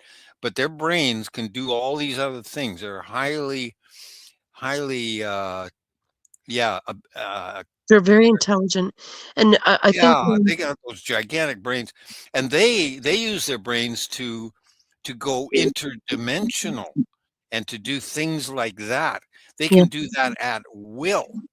And they can disappear if they want to, and so on. But I think if you saw a Sasquatch like that, very likely I've had several. he wanted you to see him. Oh no, he did. Yeah, it Quite was definitely, yeah, possible. definitely. No, he definitely did. It was intentional. Yeah. Not all of my sightings were intentional sightings, Yep. but most of them were. Yeah. Cool. Yeah. That's the thing about the Sasquatch. They're I watch a lot of these Sasquatch videos and whatnot, and some people call it the woo, and they say they don't believe in the woo. They don't believe in the mind speak. Well, the Woo doesn't believe in them either. Exactly. So, yes, I agree entirely. Yeah, yeah, because I know the Squatch, and I haven't actually seen a Sasquatch, but I went looking for him, and I've met other entities and cryptids and things like that in the forest and other places, but I never actually met a Sasquatch. And I tried. I went up and lived in the mountains a lot for quite a bit of time, but I never met them. But I did meet another creature up in the forest there, another entity, which I believe it was a kind of alien, but I don't know for sure. Some people call it the predator, No, and yes.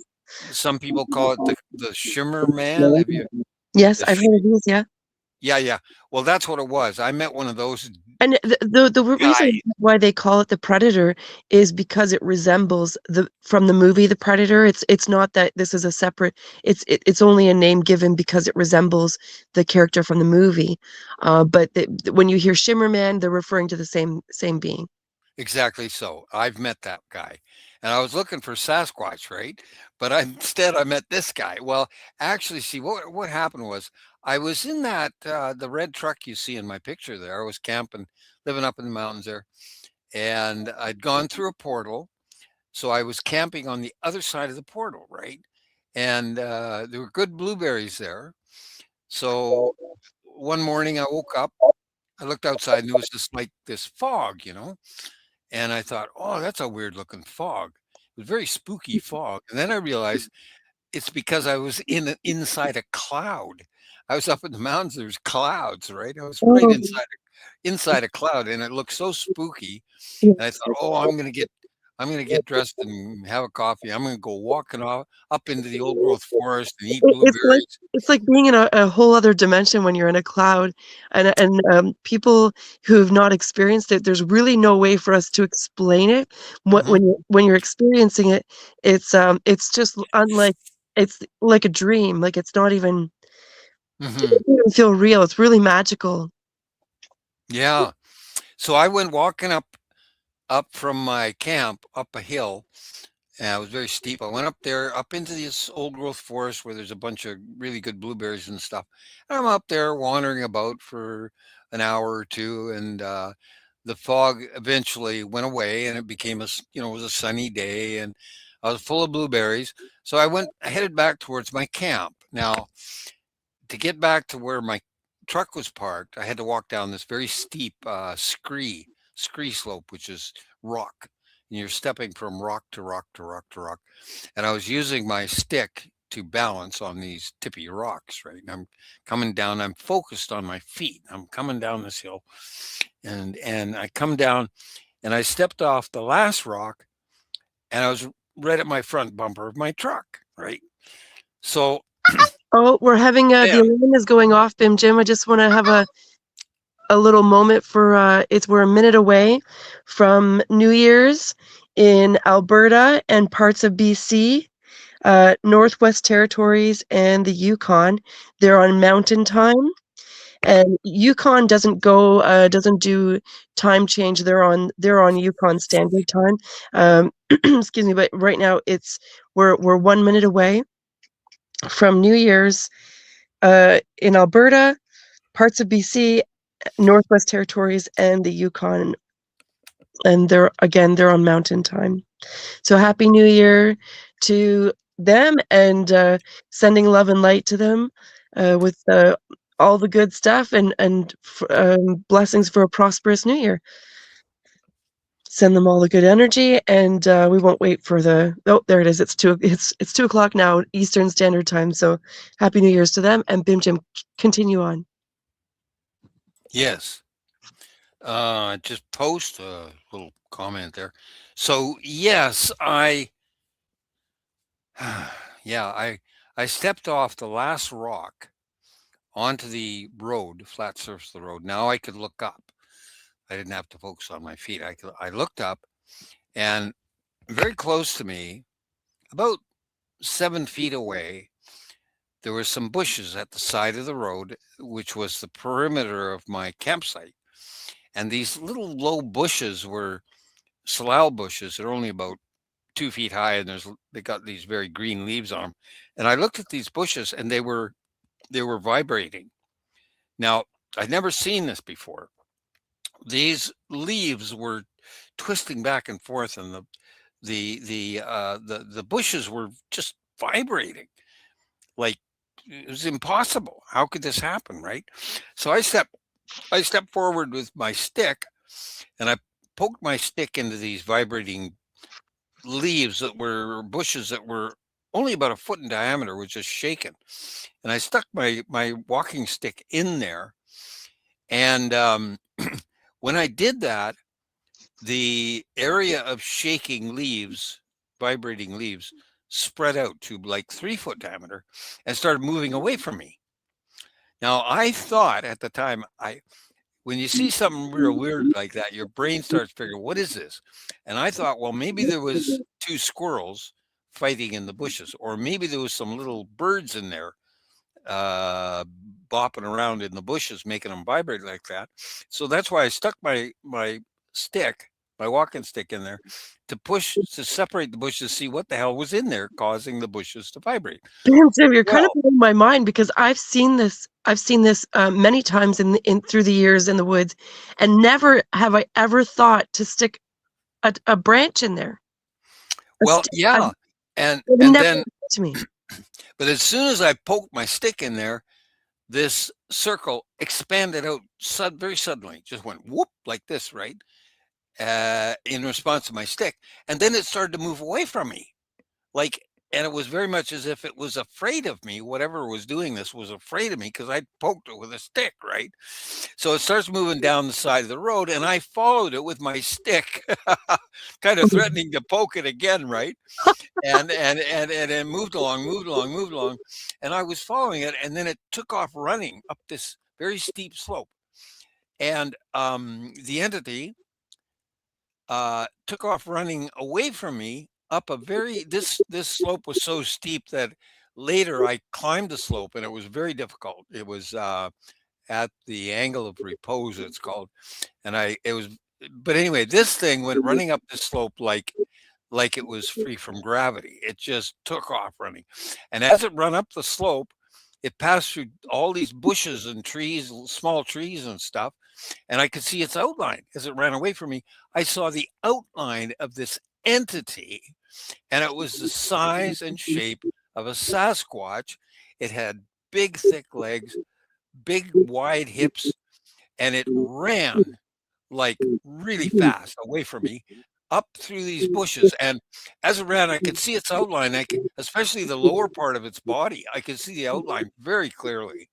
And it went whipping up, running like as fast as a human sprinter right up the slope. With And what you were seeing, was it like pixelated or no, holographic? Like, I've heard it described in different ways, but I've never actually seen it with my own eyes. mhm. How Well, would you describe? in my case, I saw its outline. I could see that clearly. This how I later called it an invisible Sasquatch because that's exactly what it looked like.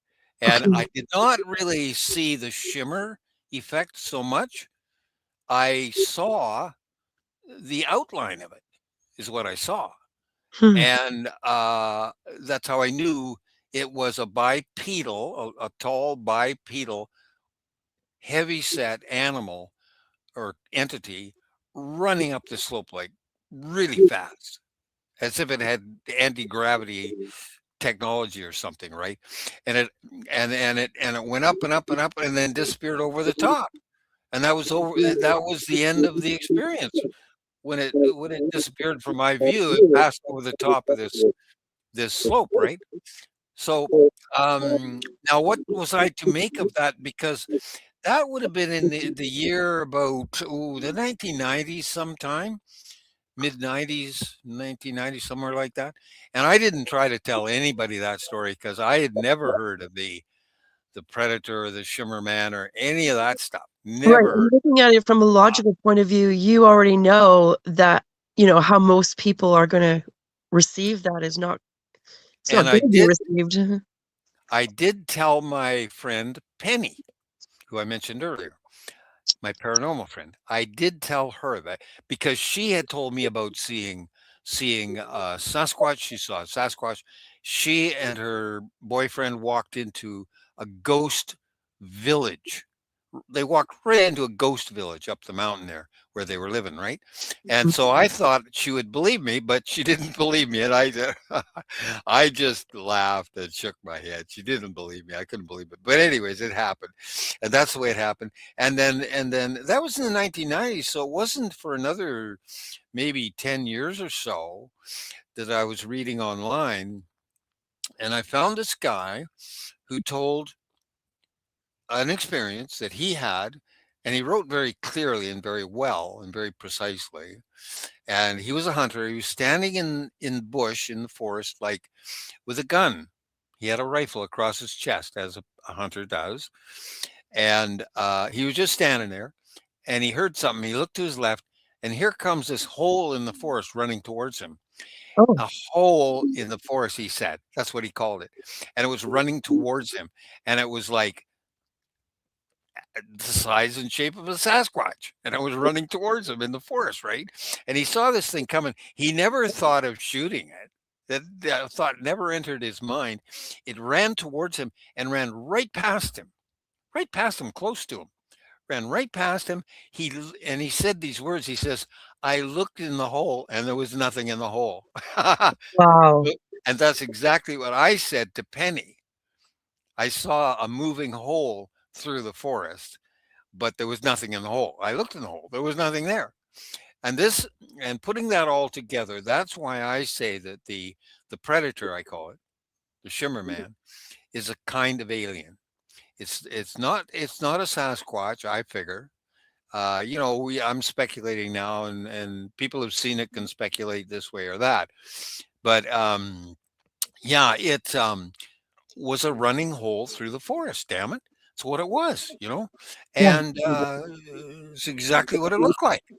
And I mean, And like, mo where do you even put that in your filing cabinet? Like, in your mind, like you were saying, when something happens, and I mentioned earlier how our brain just works like that, of trying to put it in a folder somewhere in our brain, in the filing cabinet. We've got to put our things where, in the folders that we know and understand where they belong. Mhm.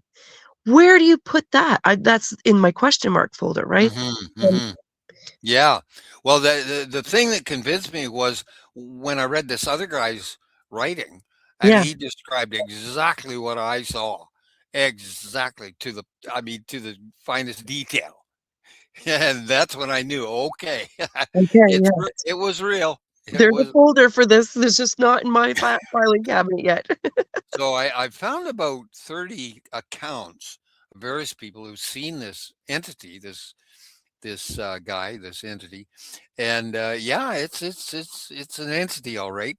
It's the I call it, the predator. I prefer that name, but yeah, many people have experienced it. But like I say, I found about 30 accounts, and they're all the same creature. That's for damn sure. Yeah, and it's And funny we can't come up with a middle ground for the name, because Shimmerman makes it sound like the Care Bears, and the Predator sounds like something that's going to eat our soul. Like, is there a middle name, middleman name that we can come up with for this being? mhm.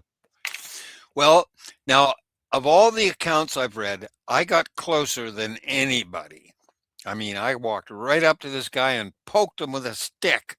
I did. I literally did that. Yeah, And he ran away from me in fear. I think he was actually afraid. And this is why I speculate that it's a kind of an alien, 'cause I'm very much into the alien stuff, the ufology it's called. Yeah, I'm very much into that. So I tend to put it all together as an alien who has anti-gravity and cloaking technology. It looks like technology, the way he runs up like that. And in another description of this predator, he's been seen by a number of people up among the branches in the tree, like yeah, walking up in the air among the branches of trees I, higher up. yeah. I've heard a lot of encounters actually where they're up in the trees, and Yep. many times it's a child that will see it, and they don't know what they're seeing. Later in life, they'll share their experience online. Hmm. Um, and it seems like they're being watched by this thing. Do, Yep. do you suspect that this being can manifest in a physical form as well, or do you suspect that we're just not able to comprehend, or maybe our minds aren't able to perceive them in their actual form? Well, I I think it's using a combination of technology and consciousness technology. I believe there is a consciousness spectrum, and that it some aliens have consciousness based technology, if you can comprehend that. Absolutely. It's their science has advanced so far that they can actually enhance their own consciousness, and in that way they can defeat gravity. Like, have you ever listened to this woman? She's with Preston Dennett. Her name is Dolly. Oh, I love Dolly. Dolly. And I was gonna say, when you said it, when you asked if I'd ever listened to, I'm terrible with names. I'm Dolly really, Safran. yes, and I'm really good with faces, but I'm terrible with names. But when you say Dolly, I know who you're talking about, Yeah. and I remember any interview that I've heard her on. Uh, I really resonate deeply with what she says. Yes, and have you heard her story when she was 2 years old? Her mother remembers this very well.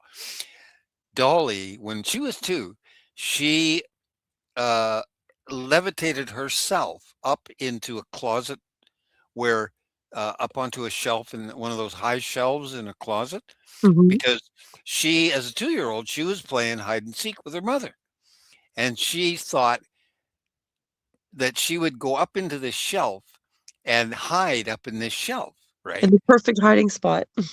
And she did, but she levitated through her own consciousness. She levitated up into this shelf.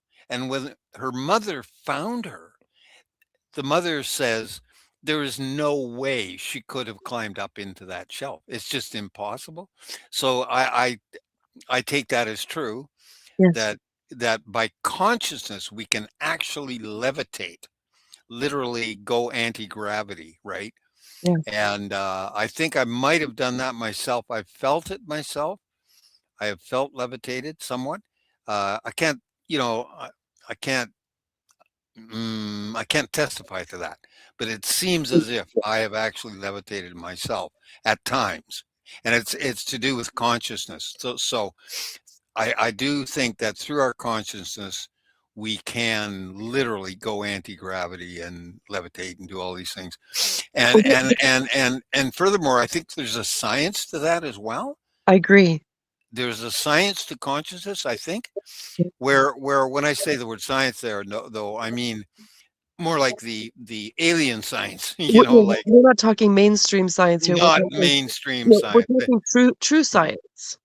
I'm trying to get to some of these mainstream scientists and tell them some things that they don't know, like because there is some mainstream science that kind of begins to try to understand this. Like the Russians did some experiments in consciousness and telepathy and stuff like that, and they did a beautiful empirical experiment that demonstrated clearly that there is a consciousness spectrum.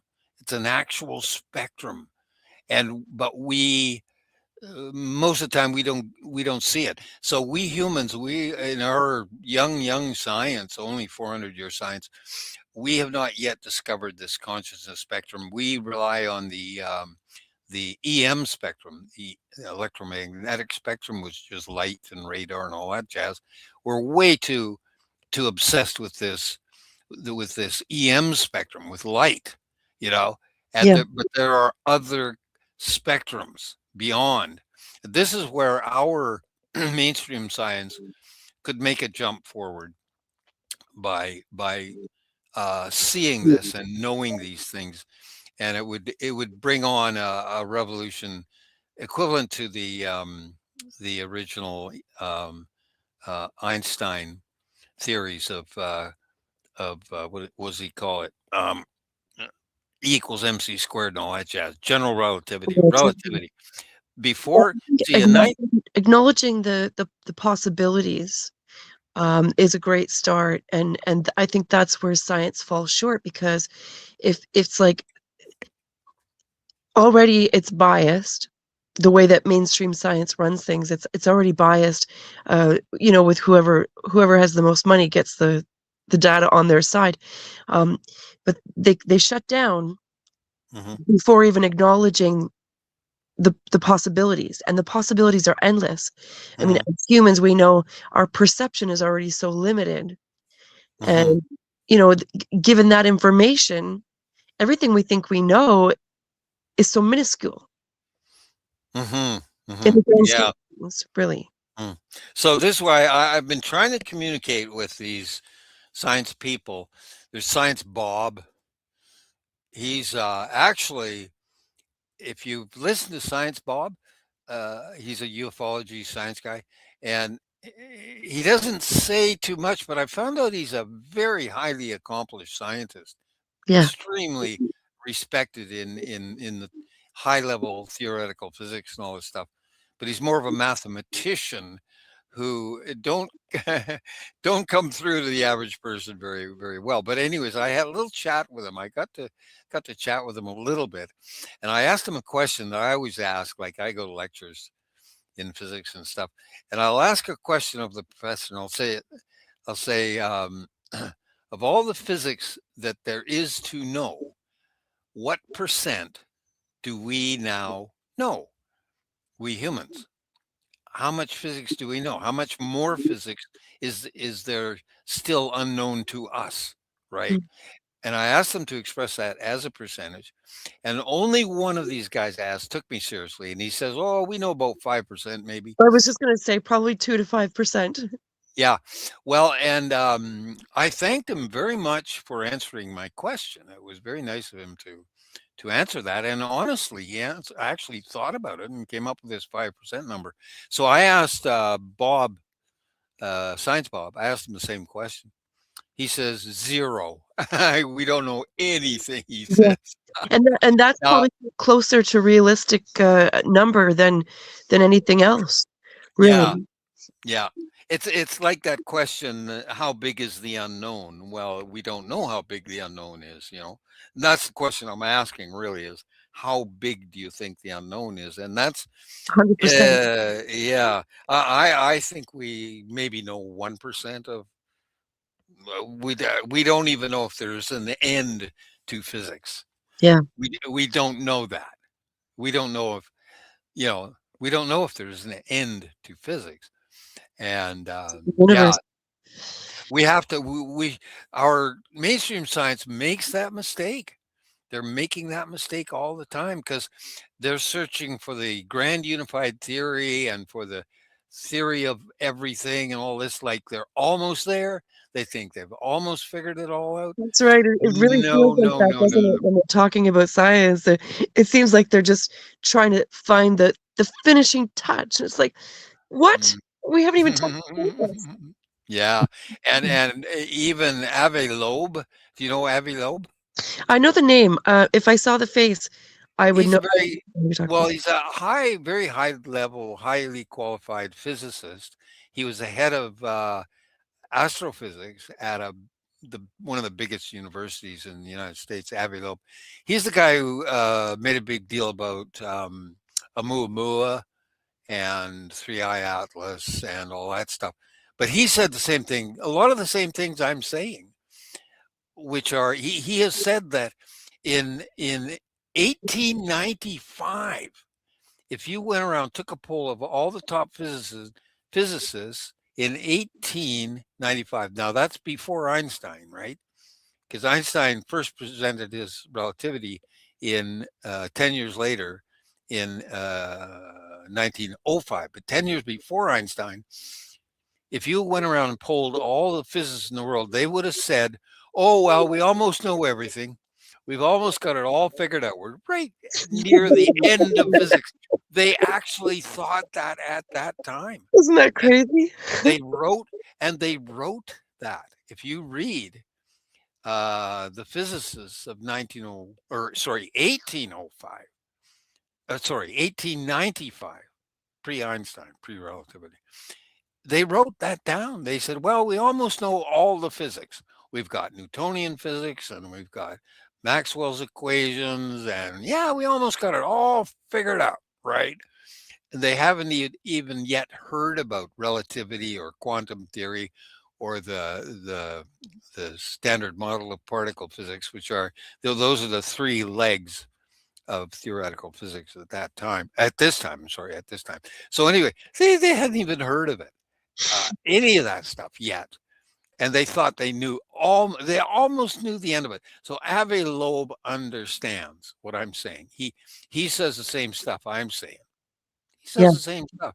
Like I will say, very often I'll say, we humans have only been doing science for 400 years, but the universe is 14 billion years old. The sun, our solar system, is only 5 billion years old, only. So for us to think that we almost know all the physics is absurd. It's a stupid thing to think. It's ridiculous. Yeah. And yet, and they keep making that mistake. There's a fella, another fella I follow online. He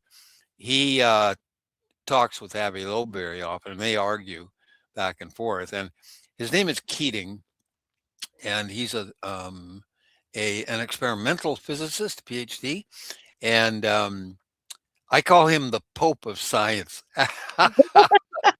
That's what I call him because he is. And I don't know if he's seen my comments, but I will call him the Pope of Science because you know, he believes in theories, and that's totally wrong. That's the wrong way of thinking. You don't believe in a theory. And you know that's a mistake you make. So yeah, I work in that whole area of theoretical physics and everything, and I'm kind of like Galileo, who began science in 400 years ago, because I have seen through a telescope. My my experience of going through portals is repeatable. I know it's repeatable because another guy has also been through the same portals that I have been through. And they're in a certain location on the surface of the earth. And I met a local guy here, local young man, who's been through the portals. As I have been through them, you know? So it's repeatable. And that's very important in science. So I would like to get one of these physicists to go through my portals or look through my telescope, as Galileo said. Go ahead. Please do. I'm trying to encourage somebody, some researcher, to go there to the location. Go right ahead, please. Prove me wrong. Yeah. Disprove my hypothesis. Go right through the portal, as I've done. Now, yeah, I mean that's the main value I have that I can offer from my experiences is, damn, just do it. Go right ahead. Go through the portal. See what you find. Come back and tell me what you saw or what you found. You know, because I discovered a lot of things on the other side of the portals. Um, yeah, getting back to the portals. That's my most valuable knowledge, really, is the portals. But see, because when I went through the portals, like so many times, is I would arrive in different places at different times. There was different road systems over there. Uh, I just took a mouthful of raisins. I shouldn't have done that. You chew away. I'm gonna. That's dumb. Um, That's dumb. it's okay. I got something that I'll share while you're chewing. Is for anybody who's questioning what we're discussing, you got to think. How many years did we live where people repeated this conditioned thought and belief of that we only use 10% of our brain. So many people they still quote that. And they quote it as if it's fact. But the fact is, we actually use 100% of our brain, and the experts only understand how 10% of it works. That's a pretty big difference. You take people who truly believe that, well, that we're only using 10% of the brain. I mean, it's quite the difference. Using 10% of the brain and using 100% of the brain and only understanding how 10% of it works. And that's the experts. So, Yeah. it goes to show you not just about this scientific fact that was mistaken, but the endless possibilities. And Yeah. the other thing was iron. Do you remember they used to always push with Popeye how iron made him so strong, having spinach, right? But with the spinach, they actually made a mistake in the math, and they put the decimal in the wrong spot. So actually a significantly less amount of iron in spinach than what was believed there to be. So that's also still repeated. People eat their spinach to get their iron, but there's much greater, or not greater. There's better ways to get your iron, I'll say. Yeah. Yeah. Yeah. There was something else recently that there was a mistake with the number, and I can't remember what it was, but they had made a mistake. Oh, it was the vitamin D, about how much we need, how much our body processes, and they've made a mistake with that as well. And we actually require much more than what is commonly thought or believed. Yep. What science, quote unquote, mainstream science. Yeah. Yeah. I try to eat well. Well, I eat a kind of a paleo diet. I tend in that direction, but I'll eat almost anything. But I eat more of a paleo diet, so I try to eat. I eat a lot of buffalo burger and wild blueberries and things like that. But I eat chocolate too. But then chocolate's just a bean, and it's full of antioxidants. So there's nothing wrong with eating chocolate. That's for sure. If you're eating, the difference is the percentage, right? So if you're having the milk chocolate versus dark chocolate actually is medicinal. If you have a little bit every day, it's really good for you Yeah. in many different ways. Where milk chocolate, you're probably getting some dopamine maybe, but you're not the good stuff. Mm, It's not. you're not benefiting your body. But if you're having a little bit and you're enjoying it, well, then you're getting something out of it. If you're enjoying it, you can take two different people, and one can be eating milk chocolate and feeling a lot of shame and guilt about it, and take another person, they're also eating milk chocolate, but they're not feeling any shame or guilt about it. They're knowing, I'm doing it for my well-being, I'm enjoying it, Yeah. and you're gonna have two different results there. Yeah, it's just a bean. I told that to a guy in the grocery store, and I was buying a chocolate bar, and he was buying a chocolate bar, and I said, "There's nothing wrong with chocolate. It's just a bean, and beans are food, you know." And he laughed. He laughed. He and his wife, they got the joke, you know. Yeah. But yeah, no reason to feel guilty about it. But yeah, I'm more on the paleo diet, and I do take some vitamin D. Yeah, I read all about that. Yeah, and I try to keep up on my vitamins and minerals and stuff. I Do get by. you have you likely have no problem to remember to take them. You have a good memory. You said do you remember to take your vitamins every day? Well, no, I don't take them every day. I just once in a while I pop a few. You know, the problem with the vitamin D is that when I take, like 3,000, was it 3,000 milligrams per day? Uh, IU. I use, yeah, yeah. If I take that amount, my fingernails fall apart. Oh, So then I take the K2, and that's supposed to, I take K2 and a multi mineral, trying to get my fingernails to work properly, to grow properly, but they're still, I don't know. I are you definitely also found, taking, are you also taking magnesium? yes, I take a multi mineral, a big one. It's got everything in it, zinc and calcium, magnesium, everything. Yep. What's grabbing the bottle here? Calcium, magnesium, zinc, and it's got the full all the minerals in the right balance, supposedly. But yeah, I do my best eating Yeah. wise, and getting by. These days, I'm doing more physiotherapy. That's very good for me now at my age, is physiotherapy. And You know what else will be really good for you, Ben, is have you ever heard of fascia? I don't recognize the word fascia. Fascia, FASCIA, and it's something that we'll say mainstream science has not typically recognized. It's basically the root of everything, and there's a great channel called Human Garage. The man who I've been listening to from there, his name is Gary Lineman, I believe, and he's fascinating. But the fascia is where we store everything, and so all these extra things that we do of chiropractor, massage therapy, physical therapy, all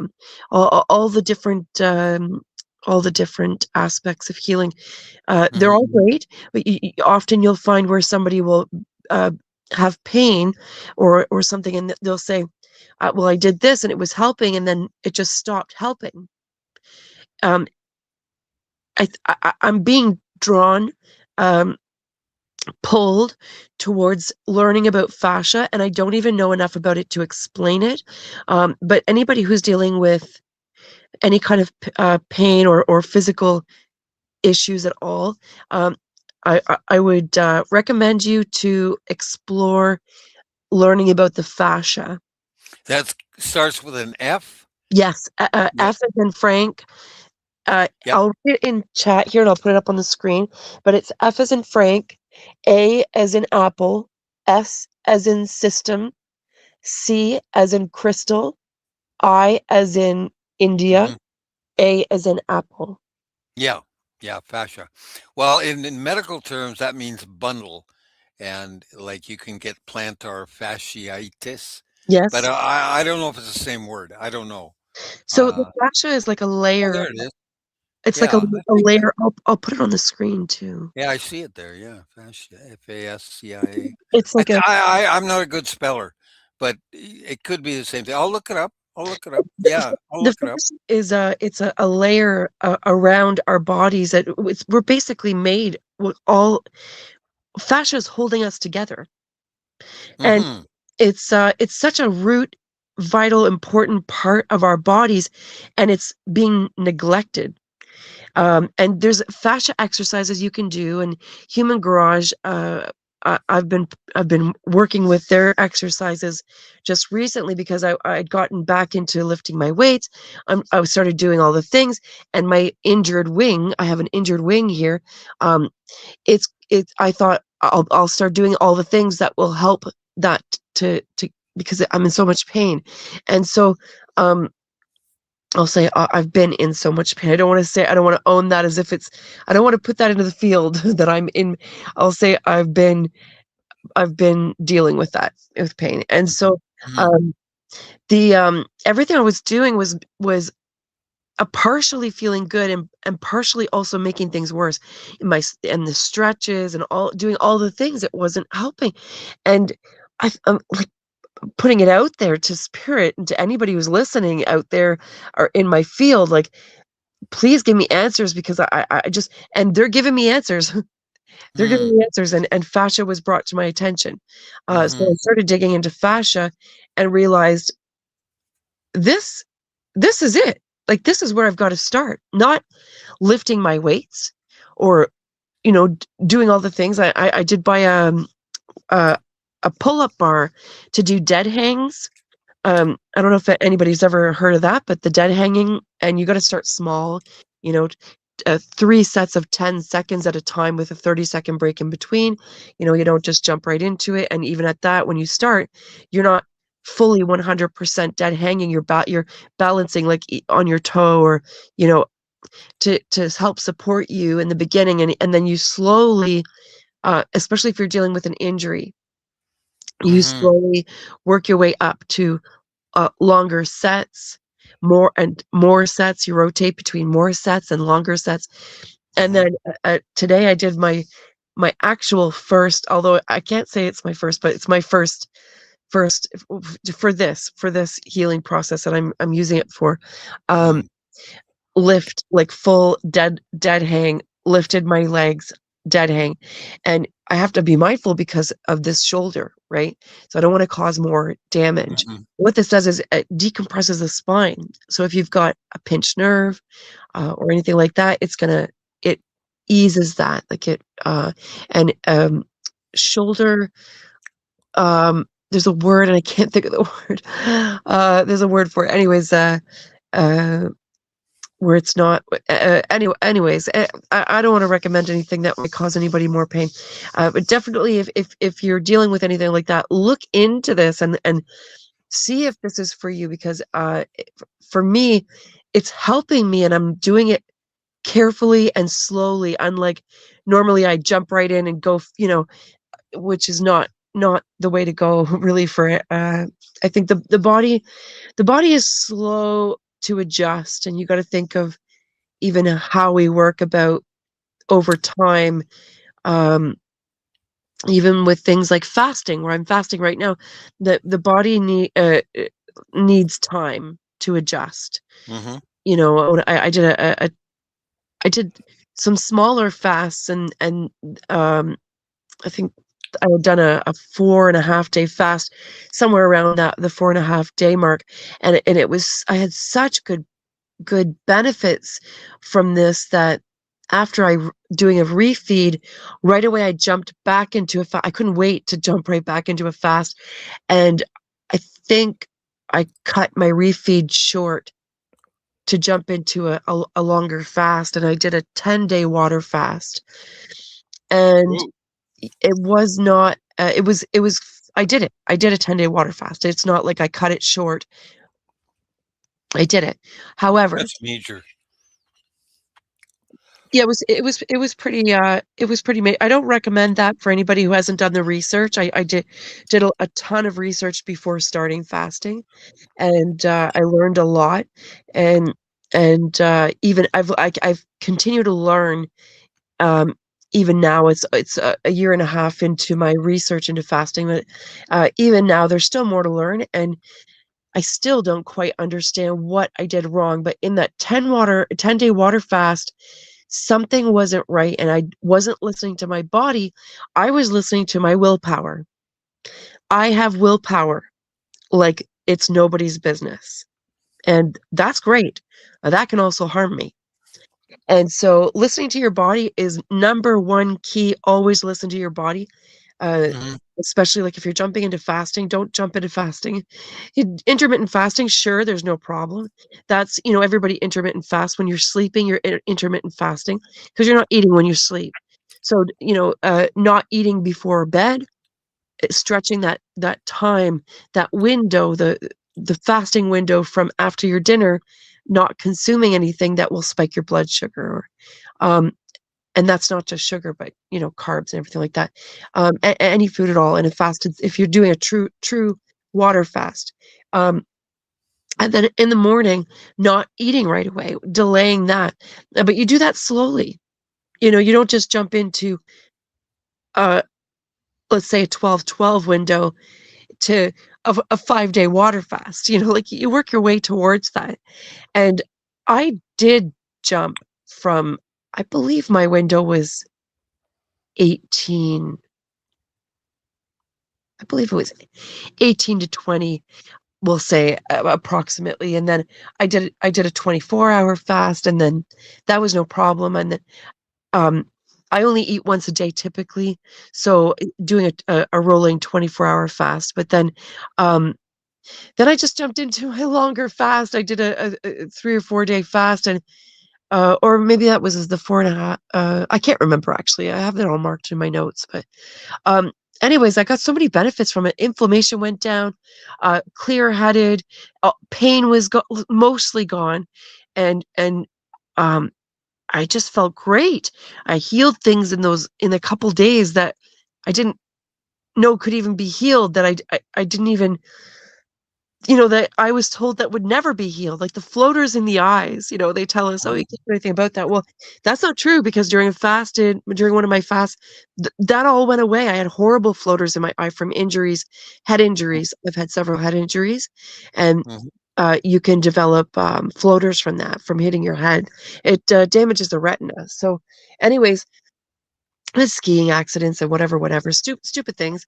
Um, but it ended up, excuse me, that I had these floaters in my eyes that I saw all the time, and it seemed like they were getting worse, and they become distracting, and they can cause you a headache because you're just like, it messes with your vision so much, right? Especially on a clear day or looking at snow. Mhm. But it was becoming up to the point where it was so distracting. It was overlapping everything, even in a crowded group of people. I would still see these floaters. It was just, they were Mhm. so Yeah. visible. Anyways, in my Well, I got floaters in my right eye only, yeah, and only in my right eye. And I think it was from a laser injury that had when I was in laboratory, and I got zapped in my right eye by a laser, quite badly. That eye went blind for a while. Now I have floaters in just that eye, right, and yeah, that can be there good. is an operation. They could remove them. I don't know if you've thought of doing that, but No, because you know what? I can't handle the idea of anybody sticking a needle in my eye. I can't do it. Mm, I can't do it. yeah. I don't like to say the words "I can't" because it's so limiting. When in the grand scheme of things, we can do anything we put our minds to. I truly believe that. Mhm. That being said, I'm not Well, comfortable with a needle in my eye. I have wondered about. I've wondered if there is a dietary way or Yeah. supplement way to remove the floaters. I've Yes. wondered about that. Yes, and fasting did it. And here's the thing: is in the fasting community, there's not too many people who talk about this, but this is like in the paranormal and the Sasquatch and UFO communities. You have different experiences where there's certain things that you'll hear here and there. You'll hear it, but not as frequently as other experiences. And with the floaters, um, I wondered because I experienced that, and then I started looking in the community going, did anybody else experience this? But I didn't want to put it out there because people get like, oh, that's not a thing. It is a thing. So the first couple of days, it took about it was about day 3 when I started to notice a difference. By day 4, they were almost nearly all gone. Now I wondered, once I start eating, will they come back? And it was many months before I started to see, like, possibly the worst one, not the other ones, because I had many, but the worst one. I can, if I look, okay, I'm gonna close my eyes, and I don't see it. Uh, if I looked at a clear sky, maybe, but no, it's gone. Now that could be because I have fasted a few times since that, like I'm on a fast now, so I'm doing healing things right now to my body that, I don't see any floaters at all right now. Hmm. Wow. Um, Great. and now after that fast that took away the floaters, um, including the worst one, it was still, I could still kind of see very little slight trace of it, but it was mostly all gone, and it wasn't distracting anymore, and looking at the sky or snow was not a problem anymore, although on a clear screen I could see just slightly, uh, and I'm just noticing now while I'm looking for it, I got my hand over my eyes, and I don't see any floaters at all. Hmm. Very good. Yeah. I mean, Mine with aren't mine aren't going away. you don't know that. You don't know that. You don't know that. Here's the thing, because they told me that I was told there was nothing that could be done besides laser therapy or some kind of therapy where they I don't even want to like something about scraping the. Ugh. Anyway, I can't even stomach it, and so that was not an option for me. And they said short of that, there's nothing. And well, this just proved that. And most people are going to probably believe that there is nothing else that you can do about it. Well, what you believe becomes your reality. Yeah. And I've proven otherwise, and I'm not the only one. Well, Fact, I like what you're doing because you do the same thing I do, is I do trial and error. yes. And I try this, doesn't work. I try that, and eventually I find something that works, right? Yeah. But Yeah. I don't give up on I something may right away either. Like if I'm trying something, I'll try it, and sometimes I'll go back to it because I think maybe the elements of my experiment were off. Like maybe if I altered something, you know what I mean? Like um throw in another element of whatever. The more research we do, um the more we learn. I find the more we learn, the less we know, personally. Mhm. And that Okay. leaves anything a possibility. I just had an idea just now. I might try meditation to remove my floaters. Ooh, yeah, I like that. Meditation, because I can meditate on something, something specific, and pick it out and meditate on it. And I might try that. I'm curious Um, now, you've got my brain going. Have you ever looked up specific meditations online for specific ailments? I have not looked it up. No. Okay, I have. Now I'm wondering, because I've got some channels that I trust for meditation. Now, meditation, falling asleep to a meditation or hypnosis videos, you've got to be careful what you listen to in that state, because once you hit the theta state, you become influential, like highly influential. It's the state that we're in when we, well, not we. I won't say we because some of us are not brainwashable. Like that's something that, Mhm. right? But you can put yourself in that. You can allow it if you can allow it, like we do with meditation. Then you will be. And so meditation specifically for certain ailments that, if you look it up, you can find different things. Um, Once we hit the theta state, which is right before we go to sleep, we're in the same state that hypnotists put their subjects into on stage when they perform. Mhm. And we're in that state also when we first wake up. It's right right before we go to sleep, and first thing in the morning is the best time to, if you want to change the way your mind works, change beliefs or change something with your health, or working with the mind and the brain, that's the time to do it. And I guarantee, because I'm just saying right now, it's popped in my mind. If I'm thinking of it, it exists. There's got to be meditation specifically to heal floaters. Mm-hmm. And I've got some channels I trust. I'm going to make Mm. note of it right now, Bim Jim, and I'm going to hunt that down and find you. What I'll do is, if I can find it, which I will, if it exists, and I'm on the hunt, I'm going to find it. Um, I'll find you some meditations, and Mhm. I'll post in the comment section of this video. I'll post meditations for floaters. Very good. Thank you. You're welcome. Yeah. Yeah, I might try that. It's a good experiment for me. And if it Absolutely. works, if it works, I'll be amazed. Uh, I'll meditate on other things, and there's one thing about my health that is just, it's insane. I mean, the doctors can't believe it. Okay. I'll tell you this thing. Okay. So now I found this out a couple of years ago. I had to go into emergency because I had a chicken bone in my gut. Now, now they have a pill for that, but while I was in there, and I hadn't seen a doctor for 5 years, but there I am in the ER, and all these doctors were looking at me.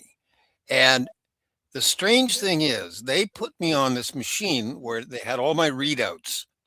All my numbers were popping up on this machine, and I'm watching it, right? And my blood pressure, heartbeat, and all this stuff. And there was one number that was just crazy, and the doctors couldn't believe it. And it was my lungs, my oxygen percent oxygen saturation in my blood. It was 98%. And that's crazy because that that's for that's what you would get if you were a teenage athlete. 98% oxygenation of the blood. Holy cow! And then everybody's looking at that, and I was looking at it. I couldn't believe it. That's crazy. It means my lungs are in fantastic shape. Yeah. Yeah, and that's so weird. The It's doctors it's were. also because you do meditations. Well, And yeah, and I might have just naturally meditated on that because earlier in my life I was diagnosed with emphysema and asthma and every damn thing with my lungs, right? And it turned out that was the wheat allergy was doing that. And they diagnosed me with emphysema and asthma and something else, all these lung problems, right? oh my And now goodness. I find out, COPD probably. yeah, all that stuff. And it makes sense because I did this job for 7 years where I breathed asbestos dust, a whole lot of it.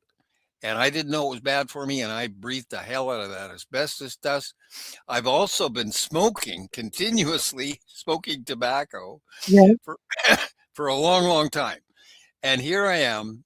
I'm a smoker, and the doctors know that. It's in my chart. You've got I mean, 98% lung capacity. 98% lung function. It's crazy. And It, the thing it is makes with no sense at all. it does to me though, because your meditations, and it's not just the meditation itself, it's the breathing exercises that you do in those meditations are strengthening your lungs. Very, very true. And I breathe with my yoga as well. And Oh, I do this thing. this is It's making like a perfect sense. sprint. It's like a sprint Yeah, where I can't run. I wear braces on my lower legs. I cannot run, but I do walk up a hill and I hurry up this hill, right? Out my yeah. back door. And I'll hurry up the hill and go back down and come back up. I'll go like 3 or 4 times up and down this hill. And it's like very much like sprints. And I really get breathing. And when I'm coming up that hill, I'm just breathing real hard, and I really focus on that too at that Are you point. mindful too about inhaling and exhaling through your nose?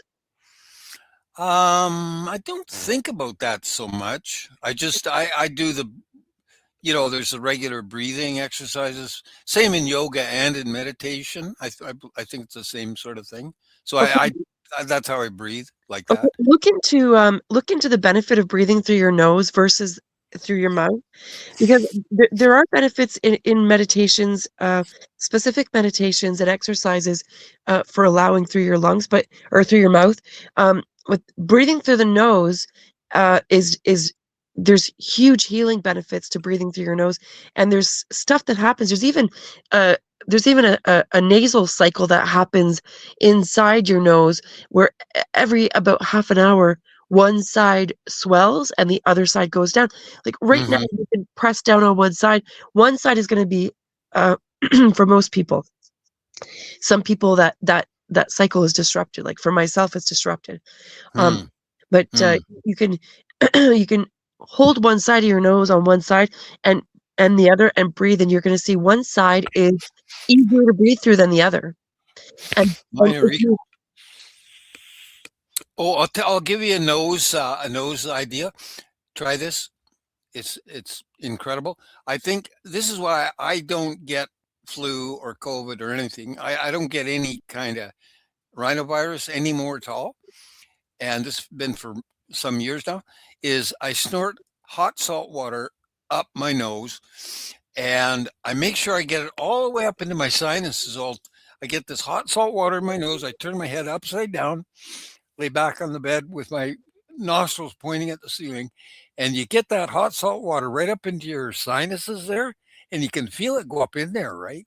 yeah, And then you blow it out, and oh my goodness, I think that's why, because what follows that, and it's why you use salty water too, is that your just a side note, mucus, your just a side note there, Bim Jim, for anybody listening, that you don't use tap water, that you use what's it called? The water distilled. distilled. Thank you. Not tap water, distilled. You want to use distilled water for that, Mhm. uh, what's the other water? Uh, Potable, distilled. reverse osmosis. Oh, Is it reverse osmosis? yeah, yeah, yeah. Okay. The osmosis water, I call it. Yeah. Because if you use bad water that's or dirty water or contaminated water, you can actually kill yourself. So Ooh, I just want to throw that out there to yeah. people. You Uh, can get something in your brain because yeah, what you've got up there, way up in the top of your sinuses, is the easiest access to your brain. that's right. There's a very thin membrane there between your brain and the outside world, and you don't want to mess with that. Yeah, but I recommend that. It's pretty damn good for me anyway. Yeah, and if you're not comfortable with doing what Bim Jim just explained, because personally I'm not there yet, but I do neti pot, and it's very similar. It's not getting to the same areas that you're getting like you're taking it to another level, which I commend you for. And I've watched videos of how to do that properly. Um, Mhm. Personally, I do the neti pot, excuse me, or a flush with this sprayer tube thing that I've got that's specifically for that. And it you can buy the saline solution, so you don't have to mix your own. But I like to do the salt water, but you can add baking soda in that too. And there's a recipe online how to do the right mixture to that to make your own saline solution. Mhm. Or you can just buy the saline solution, whatever works best. But that flushes everything out there, and you do both sides. And it really, especially if you're having sinus infection or any kind of sinus issues, it Mhm. helps so much, so much. Mhm. Well, it has to do with something you haven't mentioned is the immune system. So your first defense is your mucosal immune system. So the immune system is divided up into a bunch of subsystems, but the first one is your mucosal. It's important to produce mucus, right? That's very important. It's Yeah, it flushes out viruses and stuff. It's antiseptic and very good for you. That which is so bad. Like they'll give you if you got a runny nose, they've got a spray that will stop your mucus. That's the dumbest thing I ever heard of. yeah, that's That's the worst thing that con- you want to do. Yeah, contraindicated. and not Totally. just that, but they're addictive. Like, people become Oh actually yeah, addicted to those, yeah. yeah, Mm. yeah, yeah. I used that for a little while. Bad idea, man. Oh, It's my the ex worst was thing. addicted, and he had to Mucus is actually, good. Mucus is good. yeah. Yeah, it's a good thing. You want to have a runny nose. Hold Yeah. that thought, Bim Jim. We have some comments, and I don't want to get lost behind again. Performing science, Raw Julia, welcome to the chat. He says, when I first wake up, I smoke a cigarette. Well, challenge yourself to, before you smoke a cigarette, turn on a morning meditation, and 10 minutes, 20 minutes, even 50, whatever you can give it. If 5 minutes is all you can do, get to it before those conditioned thoughts that pop into your mind every day about worries about the past, or stress about the past, or stress about the future, worries, whatever, the thoughts that ruminate and stew in our brains. If you can get to your brain before those pop in, you can recondition the mind, and you can change yourself as a person. You can change your thoughts, your habits, your beliefs, which change your reality and changes your future. I'm just throwing that out there, okay? He says, what's a floater like in the toilet? No, we're talking about eye floaters. So if you damage your retina oh, we've got an alarm going off. So Oh, recognizes the that's echo. this is for me. It's I'm joining you in the next century or the next year. Here, this is for you. I just joined you in 2026. We've got 1 Yippee! minute. In 1 minute, you'll be joining us. It's 2:15 Eastern Yahoo! time right now, and at 3 a.m. Pacific time, most of British Columbia will be in the next year. So, happy New Yeah. Year to Bim Jim and everybody who is in most of British Columbia, including Dave Scott. And we wish much love and light to you all, and many blessings for a prosperous future, and a prosperous 2026. So happy New Year, and we send you love and light. And there we are, 3 o'clock in the morning, my time. Hmm. That's it's 12 o'clock your time. Happy New Year. Mm-hmm. Yeah. Well, I observe the winter equinox. That's very significant for me. The winter equinox. Yes. I observe that, and so yeah, I go out. I'm always out that early that morning, hopefully to watch the sunrise. I've got a hell of a story about that. Oh, hold One it. hell of a story. Tell us in a moment. I just want to get through the comments. Raw Paul or Raw Julia. I don't know why I keep calling you Raw Paul. Raw Julia. I'm not sure what the reference to George Clooney is. Overbuilt. Welcome, and so glad that you could come in, and good to see you. You actually popped in my thoughts the other day. I wondered where you were and what you were up to, and I hope you're well. You're well, and thanks for coming in. Raul Julia, COPD is made up by the government. I agree. I believe you. Same as fibromyalgia and all that shit. Smoker respect. Smoking cigarettes increases testosterone too, he says. This is not my saying, this is him. Excuse me. Raul Julia says breathe I like the breathe through cigarettes personally. Excuse me. I don't know what these comments mean. Noise Guru says holy water. Okay, I'm just gonna skip through. Noise Guru says turn on the morning zoo, grab a coffee, and then there's a button blocking your word there, something about smoke. Anyways, Bim Jim, go ahead and share. Wow. The winter equinox. Okay. Now it's I've had the most bizarre synchronicity with the winter equinox. I love synchronicities. Oh, this was beyond anything. See, because a synchronicity is 1 over a big number, like 1/6. If you roll a die, and before you roll this single die, you say 6, you roll a die, turns up 6, that's a 1 in 6 synchronicity. So 1/6. So the number on the bottom is important. The bigger the number on the bottom, the bigger the synchronicity. And in this case, my experience, the number on the bottom is so big, it's incalculable. It's you know, I'll tell you what happened. Okay, so Those synchronicities happen to me quite frequently, actually, and so much so that they don't blow my mind anymore. And I feel like if I wish I could go back and actually document them all, so I could make a whole book of synchronicities that are one in a quadrillion. That's probably not, you know. Wait till you hear this one. Tell us. What happened? This was back in the early 1990s, I believe, and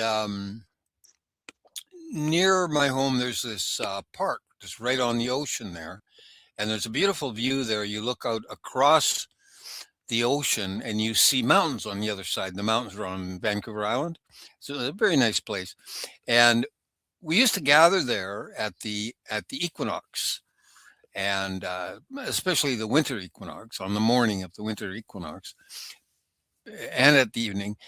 People used to gather there, you know, and some people would have a bonfire on the beach all night long, and sleep by the fire and wait. And then when the sun come up in the morning, which here it's about I think it's 5 to 8 a.m., something like that, when the actual sunrise. And so That's Mother's Night for those of us who acknowledge the solstice. yeah. So what happened though?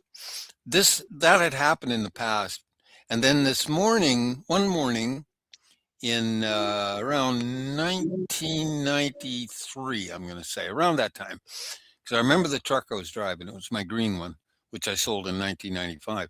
Anyway, so 1993, I believe it was. So I woke up in the middle of the night, and I woke up. It was dark. Turn a bit of light on. I can see the clock, and it's about 4:15 a.m. or something like that. And I thought, oh darn, I wish I could sleep longer, you know. And I was thinking of going back to sleep. And then I thought, no, wait a minute. I woke right up. I thought, this is the winter solstice. It's the morning of the winter solstice. And I thought, oh, I'm going to go down to the park for the sunrise, right? So I had lots of time, had something to eat. And it was not a cold morning either. It was only, you know, it wasn't that cold. It was a little above, it was above freezing, you know, it was pretty nice. So I thought, oh, dang it, I'm going down to the beach, down to the park where we watch the sun come up, right? So I left my place, and I arrived down at the park at about 10 to 6 a.m. in the morning. So it was still very dark, and I was early, but that was fine, you know.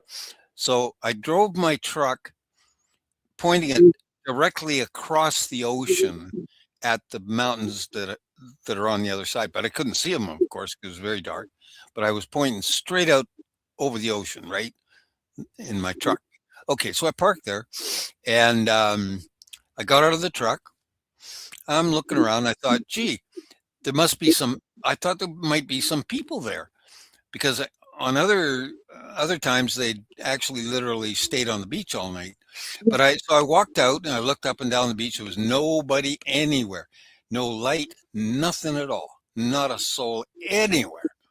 So I thought, oh well, you know, I finished my smoke, you know, and I got back in my truck, and I sort of pushed my head forward with my chin over the steering wheel, Yeah. and so I could look up at the sky, up. Yeah. And I don't even know why I did that. That's an odd thing to do. I don't normally do that, but I wanted to look up. So I looked up through the windshield, and as soon as I looked up there was a boloid, which is an object about the size of it's the size of a basketball to a desk, is the size of a boloid, and it's a rock from space. And it came, and when I looked up there, it was immediately A fireball. yeah, it's called a boloid in astronomy. A boloid. It's a meteor, right? Yeah, it's a rock from space, right? And I looked up, it was right in front of my eyes, exactly where I looked. Oh my I God. looked up there it was, and it made a white streak down the sky. This wide white line down the sky. It lit up everything around me. I could see the trees. I could see the mountains over on Vancouver Island. it just lit up everything for only probably about 1.5 seconds. It came down the sky, a bright white streak, and then it exploded. There was no sound, but it blew out, and pieces went flying out. And I followed one piece of it. I could see it went sideways out and then falling down at a parabolic curve, and it was glowing red. Okay, and then everything went dark again. Period. Now, not that's a synchronicity beyond anything, because I know a whole bunch of astronomers, amateur astronomers, and I asked all of them. I said, "Have you ever seen a boloid?" No. You ever seen a boloid? None of them. Not one of them has ever seen a boloid. But that's what I saw. Now you add to that. Now to determine the big number on the bottom of the synchronicity, 1 over something or other, you have to add in that it was it was the it was the solstice, and Yeah. that just blows your mind. Solstice? Yeah. I went down to the beach the morning of the solstice and looked up in the sky at exactly the right place at exactly the right time, and this thing just appeared in front of my eyes. Just bingo, there it was. And And you also need to factor in the fact that every other year there were many people down there. And so when you got there and saw that there weren't anybody there, you know, the chances that you would have stayed, I mean, yeah, it doesn't, it's not a huge factor there, but it adds it in. It adds in to the number under the dice. yeah. Well, I did stay till sunup, and a couple of people came out, but the people now, I find, excuse me, but regular people now are just so stupid. I go down to that park once in a while, and I'll go down there on the solstice, and I'll say, I'll ask just strangers. I'll say, "Do you know it's the solstice today? What's the solstice?" They say. They Yeah. don't even know what solstices are or equinoxes. They have no idea. Oh Yeah. my gosh, they don't even know. I can't believe people don't know what the Well, solstice is. I mean, I was watching a video the other day, and this should give us an idea of where humanity's. I don't even know if I want to repeat it because it's just so dooming. It was a video about teachers sharing their Hmm. experiences with students, and I believe they said it was a grade 8 class that this one teacher has, however many hundred of students, um, in multiple different, I'm not sure how that shifts through, but the number she gave for the number of students was not just one teacher in a small classroom, it was a large number. And she said 1 or 2 of them, I think 2 of them are reading at a grade 4 or 5 level, and the rest are at kindergarten to grade 1 or something, Hmm. Yeah. that they're not able to follow instruction. Hmm. That they're unable to follow through with any work.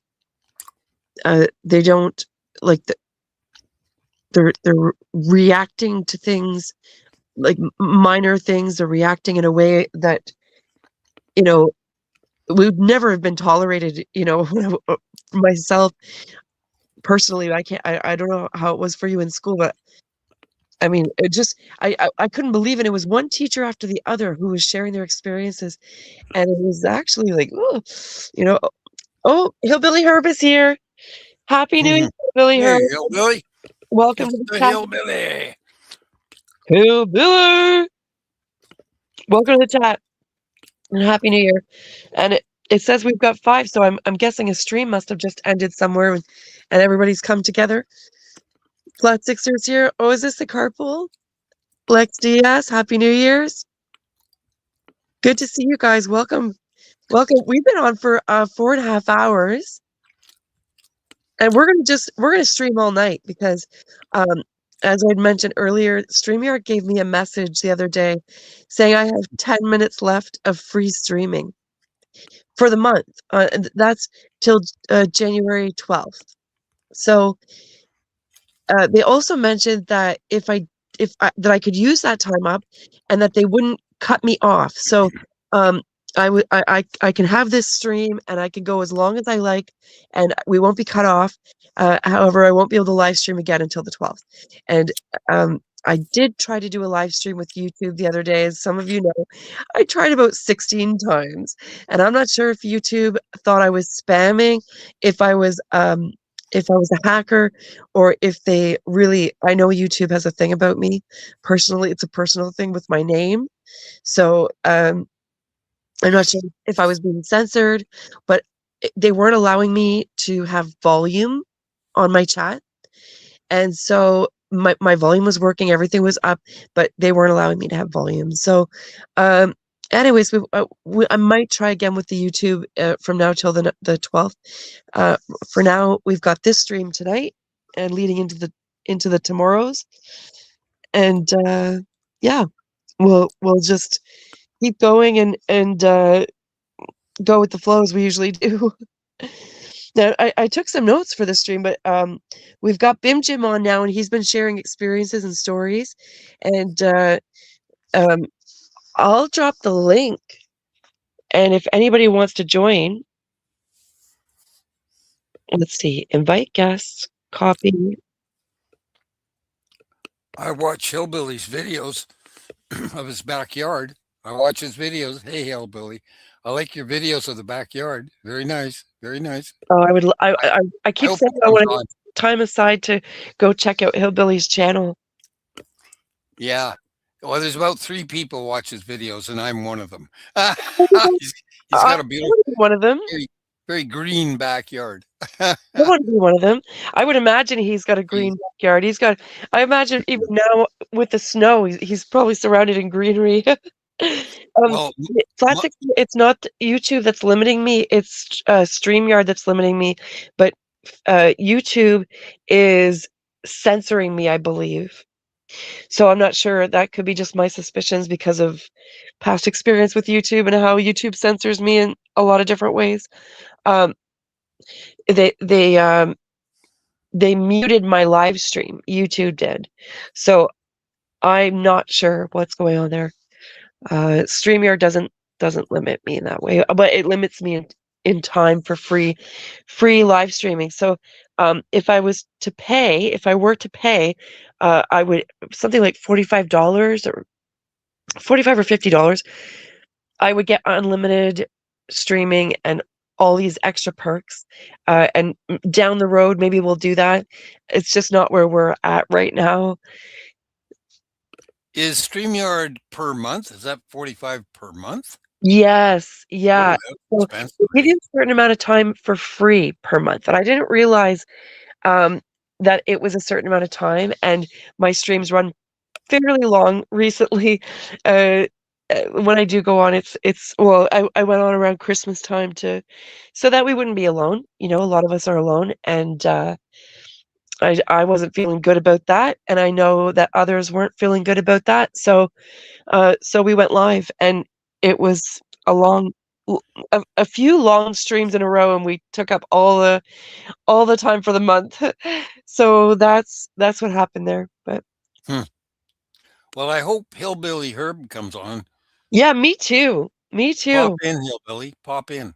Hillbilly says, much thanks for tuning. That's for you. That's going to be for me in the future, because one of my goal channels is Hillbilly Herb's channel. Mm-hmm. And Lex Diaz says, thanks for, sorry. He says, Bomber has an invite. Awesome. Flat Sixer says, was it StreamYard? Yeah, it was StreamYard. Yeah. Well, my neighbor puts his plants in my front yard. So my front yard is full of herb, you call it, I guess. You know, dope.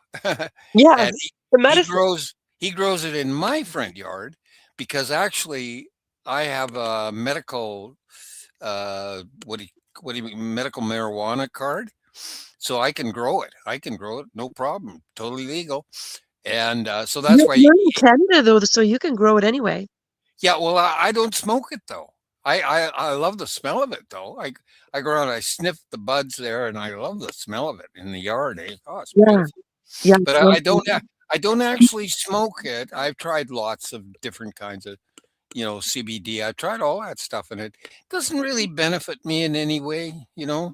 So I don't know, whatever. But I do know people who benefit greatly from marijuana. I know, I have friends who benefit greatly, and yeah, but it doesn't work the same on everybody. I think that's the thing with THC and the other chemicals in there, the natural Well, there's a molecules. lot of factors involved in that, right? Like with the chemicals that are already in your body and brain, um, Mhm. the receptors and the combination of THC versus CBD, and then the synergistic medicine that happens when you combine Mhm. them. There's a lot of different aspects, and then if you're on medication, that can dull the effects of it. When Yeah. people on medication, they won't feel it as much. Well, Yes, I do have a channel. You're on it. This is the channel. Welcome to the channel. You've been here before. This is the channel. And anybody listening, you're welcome to join. Join up. Come in and say hello.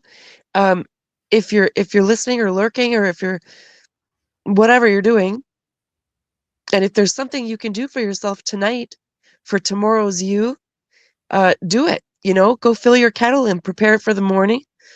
Wash up your dishes. Go scoop your litter box. Sweep the floor. Whatever it is. It doesn't have to be big. Something small tonight will make a big difference for you tomorrow. Hillbilly Herb says the cannabis genome is more varied than the human genome. It can take a while to find the right strain, and the wrong ones can be really wrong. That's so true, right? hmm. Well, I for a period of my life, I smoked stuff, and I dropped acid and this and that for a period of time between the ages of 17 and 22. I took 5 acid trips, or beyond acid. I went beyond acid with some friends of mine, and it was Yes. just experiments. I don't think I did. Whereas my friends at the same time, these guys I was doing these things with, they were taking it like 3 times a week. They were taking massive quantities of acid, right? Whereas I just tried it, and I tried DMT back then, and I tried another drug too, which I won't name because it was crazy, absolutely nuts. Was it Highly, DMT? the DMT. No, I named that. The one I'm not naming was the crazy one. But Oh, yeah, the DMT was kind of fun. I mean, it was like a half hour or 1 hour, very intense acid trip, loaded with hallucinations. Oh my goodness, how wild hallucinations, man! It was pretty wild, and the 4 of us did it together, and it was nuts. We did like an hour of complete insanity. I turned into a frog at one point. oh my God. I literally became a frog, and I was telling my friends, I was saying, "I'm a frog, I'm a frog," but they had their own problems. Your own It was tickle, right? hilariously funny. It was funny as hell, I must say. That's great. Yeah. Hillbilly Herb says he's looking forward to trying some DMT one of these days. And me too. I want to try it too one day. Something else I'm really interested in is ayahuasca, and I've had opportunities to go and do ayahuasca ceremony, and just given the timing, it didn't work out, so it hasn't happened yet. I'm interested one day to do it, and that may or may not ever happen. I'm mindful of source, and like the whole ceremony thing has kind of been hijacked. So, yeah, by false gurus, right? It's Lex says, I'm with family, so let me deal with this, and afterwards I may join. Let you deal with this. You go be with your family and enjoy your family time. Really embrace that and connect to your family. Be present with them, because We really only have today. We don't know anything else. In this very moment, this is what we've got, right? Flat Sixer says, I did DMT back in the 90s when it was still legal. Most people didn't know what it was, though. Mm-hmm. Yeah, it's true. I did it that one time with my friends, and then I never heard about it again for like 30 years. And then everybody starts talking about DMT. Well, yeah, okay. It was highly hallucinogenic and made me laugh a lot.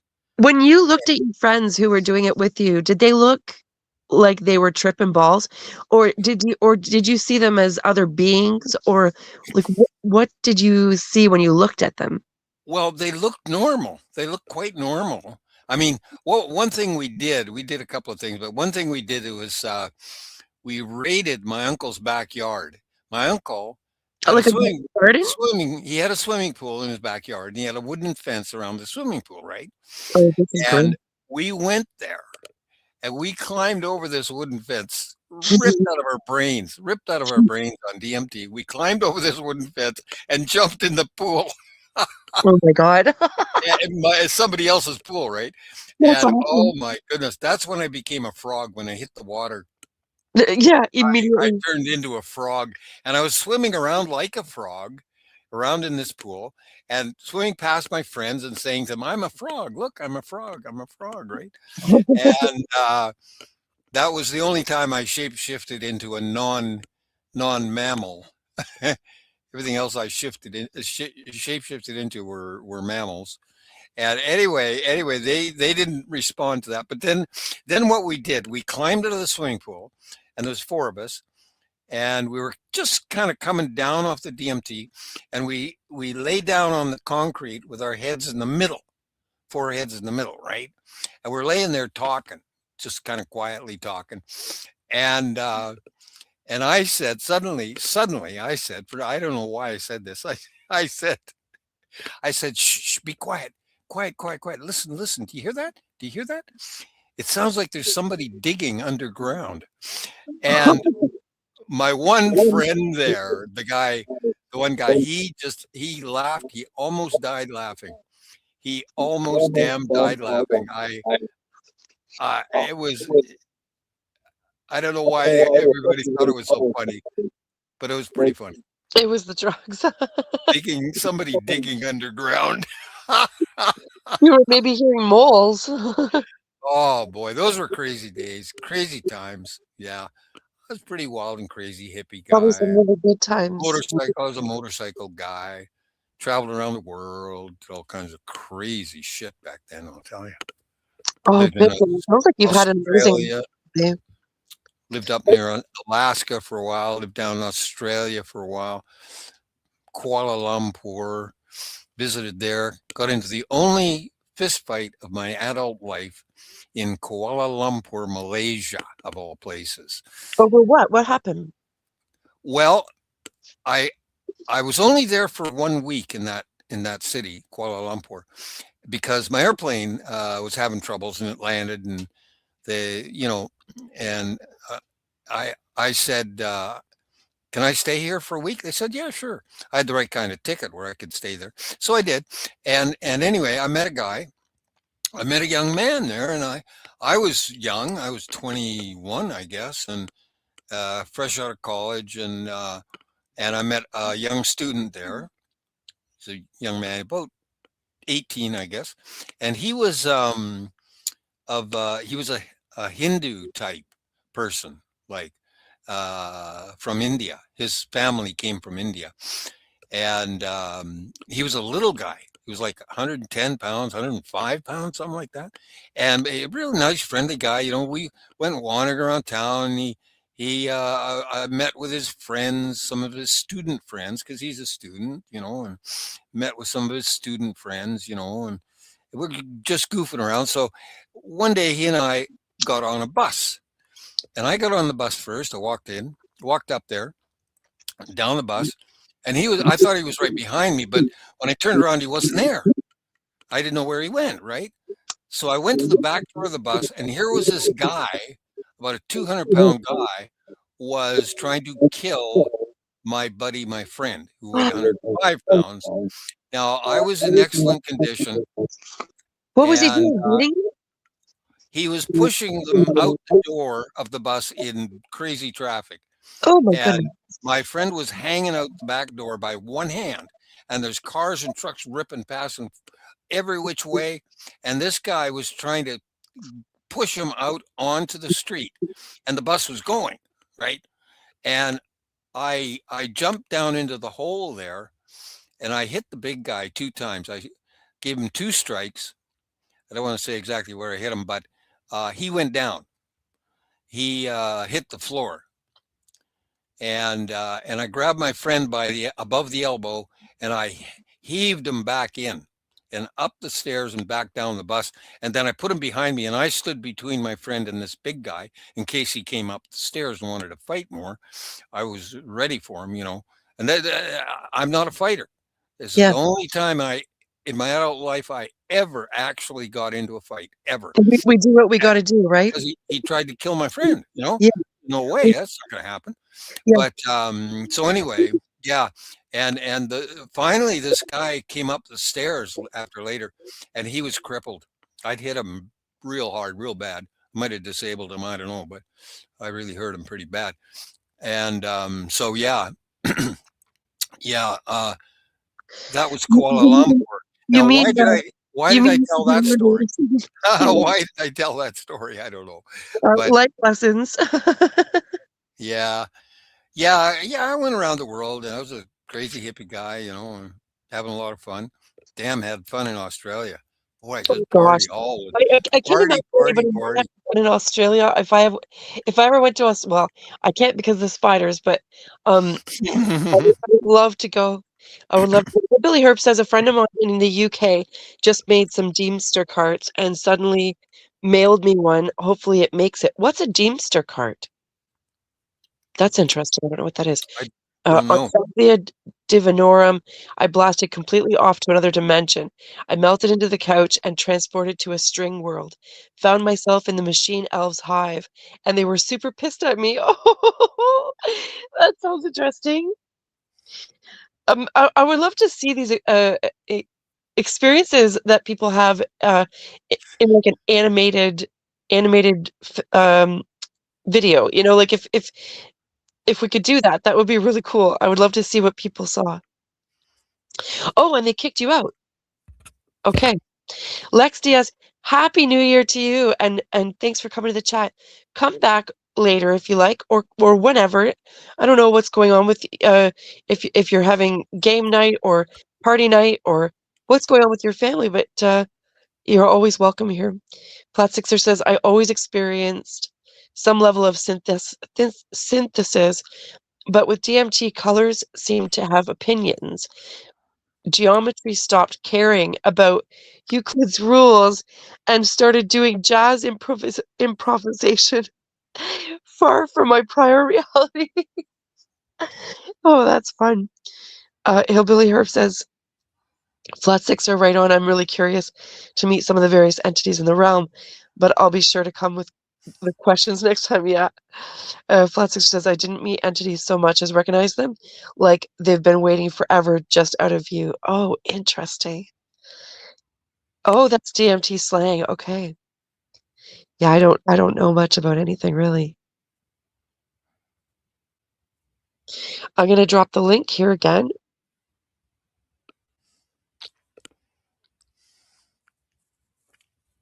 To join the panel. Yeah, I want to hear somebody else. I get tired of my own voice. Oh, I think that's an everybody thing. I don't think any of us like the sound of our own voice. Yeah.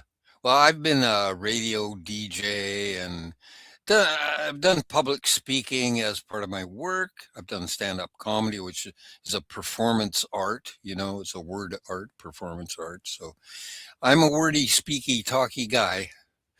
I know. That's good though. Bim Jim, you're a great guest because you get on and you can share your experiences, not only because you've had so many, but you articulate them very well, and you've got a good, clear mind, and you're an interesting person to listen to. Very Yeah, I've easy. been on. I was on with Jimmy Church. Yeah. His show. I was on there 3 times actually, and I was on. I've been on a lot of Yeah. shows. I was on with Tex of Texas Front Porch Oh, I love text. and Love Paranormal moving text. Portal. Paranormal Portal. That's the first time I went on, but I had a political a difference with the guy who runs Paranormal Portal. We had a kind of a political difference, which was Oh, unfortunate as hell. I try not to mention anything about politics, what was but the? he's a great guy though. Paranormal Yeah, he Portal, is. very good guy. Brent. Yeah.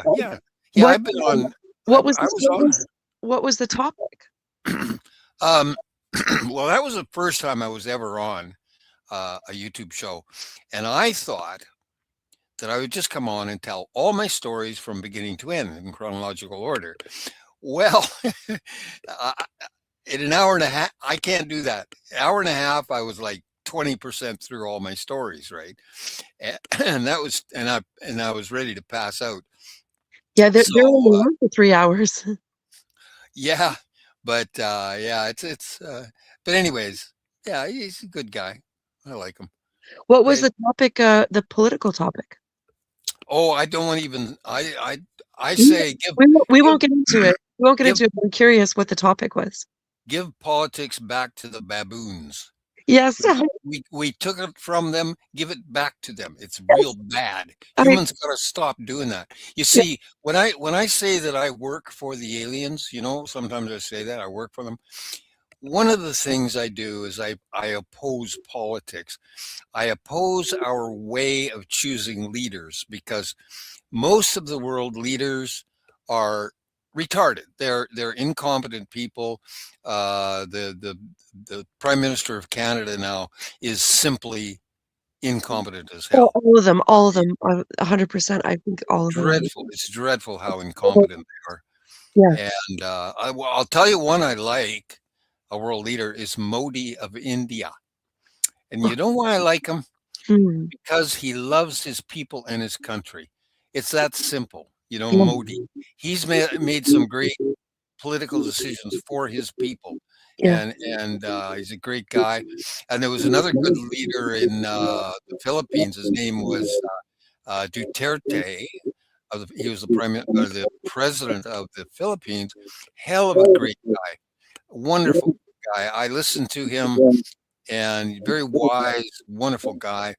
And very few good world leaders. There's a few. I won't go further than that because Yeah. you might divine my actual politics or my political. But I yeah, really there's like, two I good like, ones. They're extremely rare. There's like 5 country leaders in the entire world that I will say there's a good person. That yeah, they I really like, simply have to love their people and their country. It's that damn simple, really. it really is that simple. I really like Jack Layton, but they killed him off. So, when because he would have made it. If not Hmm. the election, the next one, he would have made it. Like he really loved the people. He loved Canada and he loved the people. And that conflicted with everybody else's uh, Mm, big plans of hating us and mm, dividing us. He yeah. is a wonderful man. But I agree with you with the politics thing. I always say, when I see the left and right arguing, it's like these are two broken wings on the same dead bird. Time to Mhm. bury the animal and get a new pet. I mean, what are we doing here? We're redecorating hell. What's happening? Mm, yeah. Well, the world. I'm hoping for this 2026 that a lot of things in the world will cool down a bit. And Yeah, things are people gonna. just take it easy, relax, This year's gonna, this year's gonna be special. meditate, Special. take it easy, Yeah, man. um, Have some spread fun. the word on meditation and play and um, being open to possibilities and change and stepping out of our comfort zones. It's there's we have the opportunity to change a lot, as long as we're open to it. You know, staying Yeah. rigid and closed off to change is not where it's at. Oh, well. Philosophically now, my philosophy has advanced through my life, and I'm now looking at paradigms, right? A paradigm is a mental model of reality. And Christianity is a paradigm, science is a paradigm, Buddhism is a paradigm, fascism is a paradigm. These are all paradigms or mental models of. And we humans, I think, our brain is hardwired to make these paradigms or models of reality. They're not reality, they're just models of reality, as we can see with mainstream science at this time. It's a paradigm which has gone off track somewhat, but a flawed paradigm. But what I figure philosophically, I'm saying now that all these paradigms are flawed, some more flawed than others, maybe, but I think that's the philosophical way of looking at things as paradigms created in the human mind, but our minds are not perfect, so our paradigms are not perfect either. And I guess a little humility would help, or like the mainstream science should say, well, we don't know everything. That's right. Well, we don't know. We're looking into the unknown. Yeah. Looking into the unknown. Yeah. Mainstream science tends to, rather than saying we don't know yet, mainstream science goes immediately to that doesn't exist because we Hmm. haven't discovered it yet. Not they don't say yet. We haven't discovered it, so it doesn't exist. The truth is that there's a yet there. Mm. I don't know if there is an end to knowledge. I do not know that. No, I I don't can't. think there is. I really don't believe that there is. I don't know. Can't say. I do think there's a number of universes. There's multiple. So the multi-universe thing, because I've actually been to other universes. So I do think that's probably very true that there are multiple universes, and that's what I have that I've discovered that I've seen with my own eyes is like there's approximately 6 or 7 nearby parallel universes, and those are the ones I have visited when I went through the portals. And I found different universes on the other side of the portals. And there was about 6 of them that I can, as far as I can tell and remember, I think there was about 6 of them. And Six that you visited. yeah, and these are nearby parallel universes. Now, further out, there are more universes, though, like the one that Jerry Wills visited. That's way out there. It's far out, beyond the ones I visited. The nearby parallel universes, which are where the dimensions are arranged like space-time. So there's about 7 space-times, and we live in one of them, which we call, well, the Buddhists call it the world, the Christians call it the what do the Christians call it? The temporal plane, which is a really good name for it. So the paradigm of Christianity has come up with a really good name for this universe where we live. They call it the temporal plane, which means time. Temporal means time, so it's the time plane, and it's a very cool name. Science calls it the universe, or yeah, they call it space time and the universe, but they don't even know there's other universes outside of that. They don't even That's acknowledge the possibilities of it. sad. It's sad they haven't seen the evidence for it, and there is evidence for this, and it is in the dark matter they talk about. Now, mainstream science is looking for a dark matter particle. They are way off track. There What is is the no dark matter again? particle. What is the dark matter Dark particle? matter. Yeah. Well, when the astronomers look out at the galaxies, Yeah. and they can look out and see how many galaxies are there? 10 to the 22 or some bloody thing, or 10 to the, I don't know, 10 to the 20 or something like that. That we're A lot aware of of. They look out at the galaxies, and some of the galaxies turn faster than they should. Our galaxy is turning 7 times faster than it should be turning, according to all our theories of gravity. Those galaxies out there are turning too fast, and so they hypothesize. It's called a hypothesis. This dark matter particle. Well, that is so. It's such a bad hypothesis, because what it really is, I think I have a better idea. It's that there are 7 nearby parallel universes, and their gravities all combine. And that's why it's not that there's extra matter out there. It's that the gravity from the other universes is combining to make these galaxies spin too fast, spin faster than they should, right? And yeah, I think that's what it is. And it's right there in their data. I'm trying to get them to look at their data, but look at the non-complying data. That's what Einstein did. He looked at the non-complying data, and that's why he found what he Do you found. mean you mean that the energy from all of them are connecting? And Well, it's the gravity, which is beyond energy, right? Well, it's not energy, it's something different. But yeah, gravity, one of the 4 forces, gravity. so they're like pulling and pushing each other. Yeah, they pull. Gravity pulls. Gravity sucks. It's an attractive force. Attractive. Like, when two magnets are attracted towards each other, Yeah. but then if you flip one over, they push away. Yes. Well, that's magnetic force. Now the gravity force only pulls. It doesn't push. It only pulls. Yeah. As far as we can observe. Now it only pulls. Now, okay, so yeah, I say that the data for the dark matter, it's in the data. It's not the dark matter. There is no dark matter. It's in the data. They've got to look at the data, look at the non-complying data, and see what you find there. And I think what they will find there is an integer. And I tell them, look for an integer in the non-complying data. If you find an integer, then I am right. Then I am right.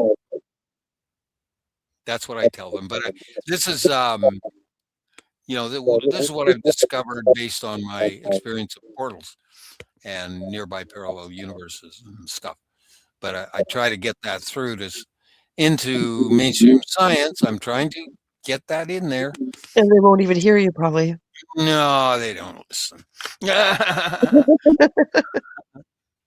How can I get heard? I have had a little chat with that guy, Science Bob, and I tried to contact another science guy in ufology, and I'm saying a lot of the same things that Avi Loeb is saying, but other than that, it's hard to break through. I do know the brother of one of the top theoretical physicists. He's the top physicist guy is what's his name? Eric Weinstein. And he's usually included in the top 20 or 30 theoretical physicists. Well, I know his brother, who's Brett Weinstein. And I thought maybe I could get Brett to say something to his brother, but I don't know. That's another way I could maybe possibly break into mainstream science. But have you ever heard of Greg Braden? Braden, no, I have not. Greg Braden? Braden, no, haven't heard of him. Okay, so he's got contacts with like he gathers information, and they do studies. Now he's not really, he would be a lot of people see him as pseudoscience, but if you listen to what he says, he's sharing a lot of what I'll call the new science is what they're referring to it, but it's not new. Like I said, based on ancient techniques and practices that they've studied over the last 100 years, and they're releasing the data now. He's fascinated with this stuff, so he's got contacts of the scientists who I believe would be beneficial for you to contact and connect with. And you might consider reaching out to Greg Braden. Now, I know he's a busy man because he's into all the stuff, you know. Braden. Greg Braden, it's REGG and then BRADEN. Okay. Like he's always quoting the studies and the data. He's fascinated with all that stuff too. I'm sure that there's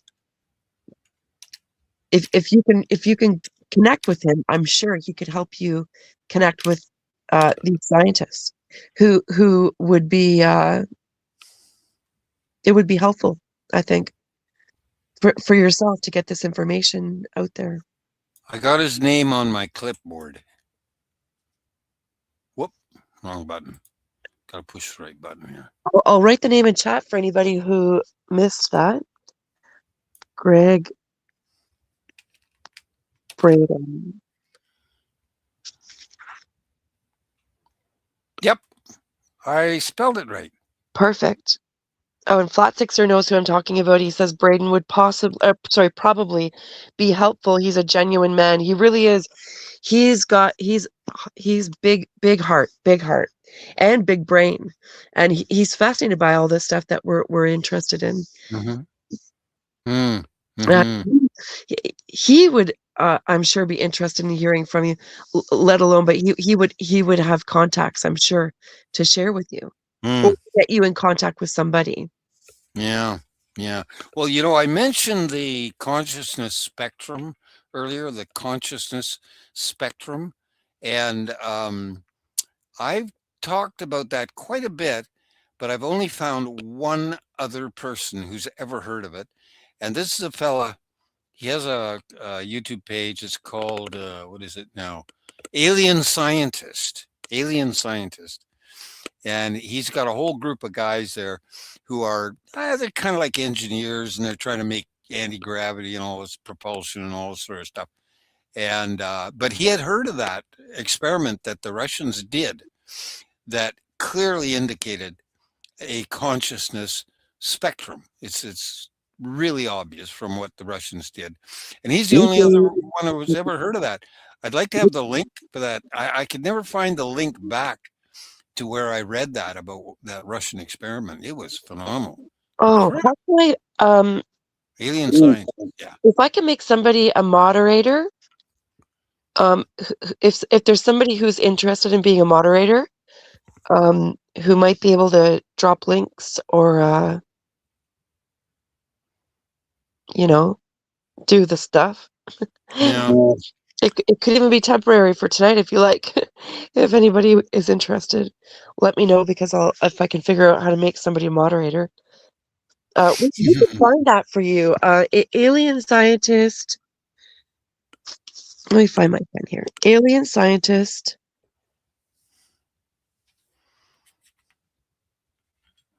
And what was the interview that you said you were looking for again? It was a Russian experiment into telepathy, which the Russians did back about probably the 1970s, around that. And yeah, they did an experiment, and it was totally repeatable. They proved, well, I'll use the word prove here, but they proved telepathy is real. And they did it by killing baby bunnies, which is a very scientific way of doing things. They killed the baby bunnies, and the mother bunny knew that her baby had died. She knew it without being.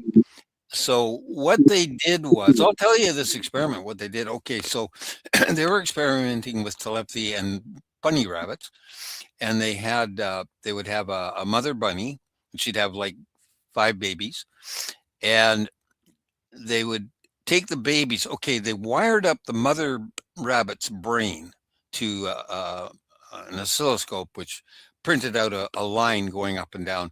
And they found that if they took the bunnies out of the room somewhere else, and did something to the baby bunnies, the mother bunny's brain knew that it happened. There was a spike in the graph of the mother's brain. It spiked, even Yes. though okay. So then they thought, well, we'll take the baby bunnies further away and we'll kill them, right, on a time schedule, and see if those times line up with the spikes in the mother's brain, and it did. So then they took the bunnies down in a um, uh, a submarine down below 200 meters, down about a half a kilometer down in the ocean, in a submarine. They took the baby bunnies down there and they killed the 5 baby bunnies on a time schedule, and they got the time schedule out of an envelope. So a random number generator had printed the times on a piece of paper, sealed it in an envelope. The guys in the submarine took the baby bunnies down, opened up the envelope, and killed the baby bunnies at exactly the times in the paper, in the envelope, exactly at those times. Meanwhile, up top, the mother rabbit's brain graph was recorded, and the times were identical. That cannot happen by chance. The times were spot on to the second or something like that, right on. And that's a hell of a good design of an experiment. It's what we call an empirical experiment, beautifully designed experiment. And they proved that telepathy is real. Of course, it's got to be. How else would the baby bunny and the mother bunny be communicating? And the EM spectrum will not penetrate beyond 200 meters of salt water. That's why they took it down in the ocean, because Interesting. EM will not pass through that much salt water. And all these experiments have been done. They wanted to communicate with their submarines when they're under the water, and only very long wavelengths, very long radio waves will penetrate a little ways down in the ocean, but no other EM radiation will go through the ocean. So this is how they figured there's another spectrum. There's got to be. And they're communicating in this other spectrum. And yeah, that's how telepathy works. Yeah, and it's so we don't know about the consciousness spectrum. We do not know if it travels faster than the speed of light. We do not know if it's affected by gravity or what the effect of, we don't know, but we know that there's got to be a spectrum. Got to be a consciousness spectrum. It's not the M spectrum. It's not the gravity spectrum. It's not sound spectrum. It's consciousness, man. Yeah. We pretty much know that. I agree with that. As somebody who communicates telepathically, I agree with that. There's people who are just they're like running their program on subconscious, and these are the people who will deny telepathy and call it woo or whatever. They're just not open to it, and they allow this ability to atrophy like a muscle. Those people who are conscious and aware and open to it can strengthen it, and then strengthen the ability, and it becomes clearer and clearer. That to me is so very clearly, vividly consciousness as a spectrum. That would be where I would classify it as well. And I don't know anything about, except for I do also at the same time, because from a very young age, my sister and I communicated telepathically naturally. No, we spoke without speaking, is what we called it, speaking without speaking, because we were in an abusive household, and it was safer for us. We just adapted naturally to that. It wasn't something that we went, oh, let's try this. We just did it. There was a year and a half between my sister and I. And yeah. I know a brother and sister twin. They're fraternal twins, brother and sister twins, and they communicated for some years when they were young, I think it was from the age of about 9 to 12, something like that. The two of them were in complete communication back and forth, mind to mind, telepathically. Completely And natural. yeah, and my friend, his name's Scotty, and his twin sister is Sherry, I believe, Sherry. And oh yeah, and they did, and at the time, he said we thought everybody was doing it. We did too. We did Yeah, too.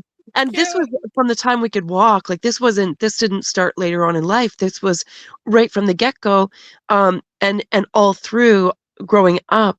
And then at a certain point, well, kindergarten, I guess I spent most of the year not speaking, and it was a whole thing. Anyway, my mom and I spoke about this actually 2 nights ago, and she said she found out that my sister also didn't speak in kindergarten Mm. until, it was anyway, I won't get into the details, but um now as adults, we're not allowed to play on the same team when we play family game night because we get accused of cheating. If you watched us play, if it's a game where we have to guess, like I'll give an example. One game, I can't remember the name of the game, um, but it's you pick partners, and there's each partner or each team has a stack of cards, and they have words on them, and the person needs to get the other person to say the word without saying the word, or there's all this criteria of what they can and cannot say, and you have a time limit. We'll say it's 2 minutes or something, and there's a little sand timer, and so each team goes, and the average for each team, they're getting maybe between 2 and 5 cards where they can make their teammate guess the word.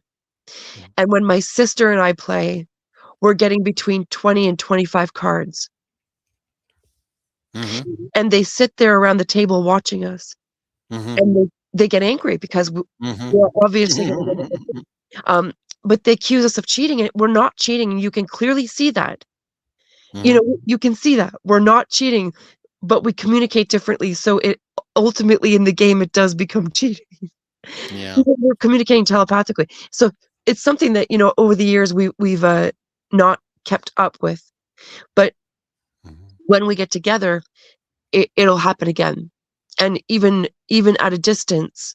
Um, one day I woke up suddenly because her voice was right there, woke me up saying my name, and I could hear the tears. I could hear that she was sad.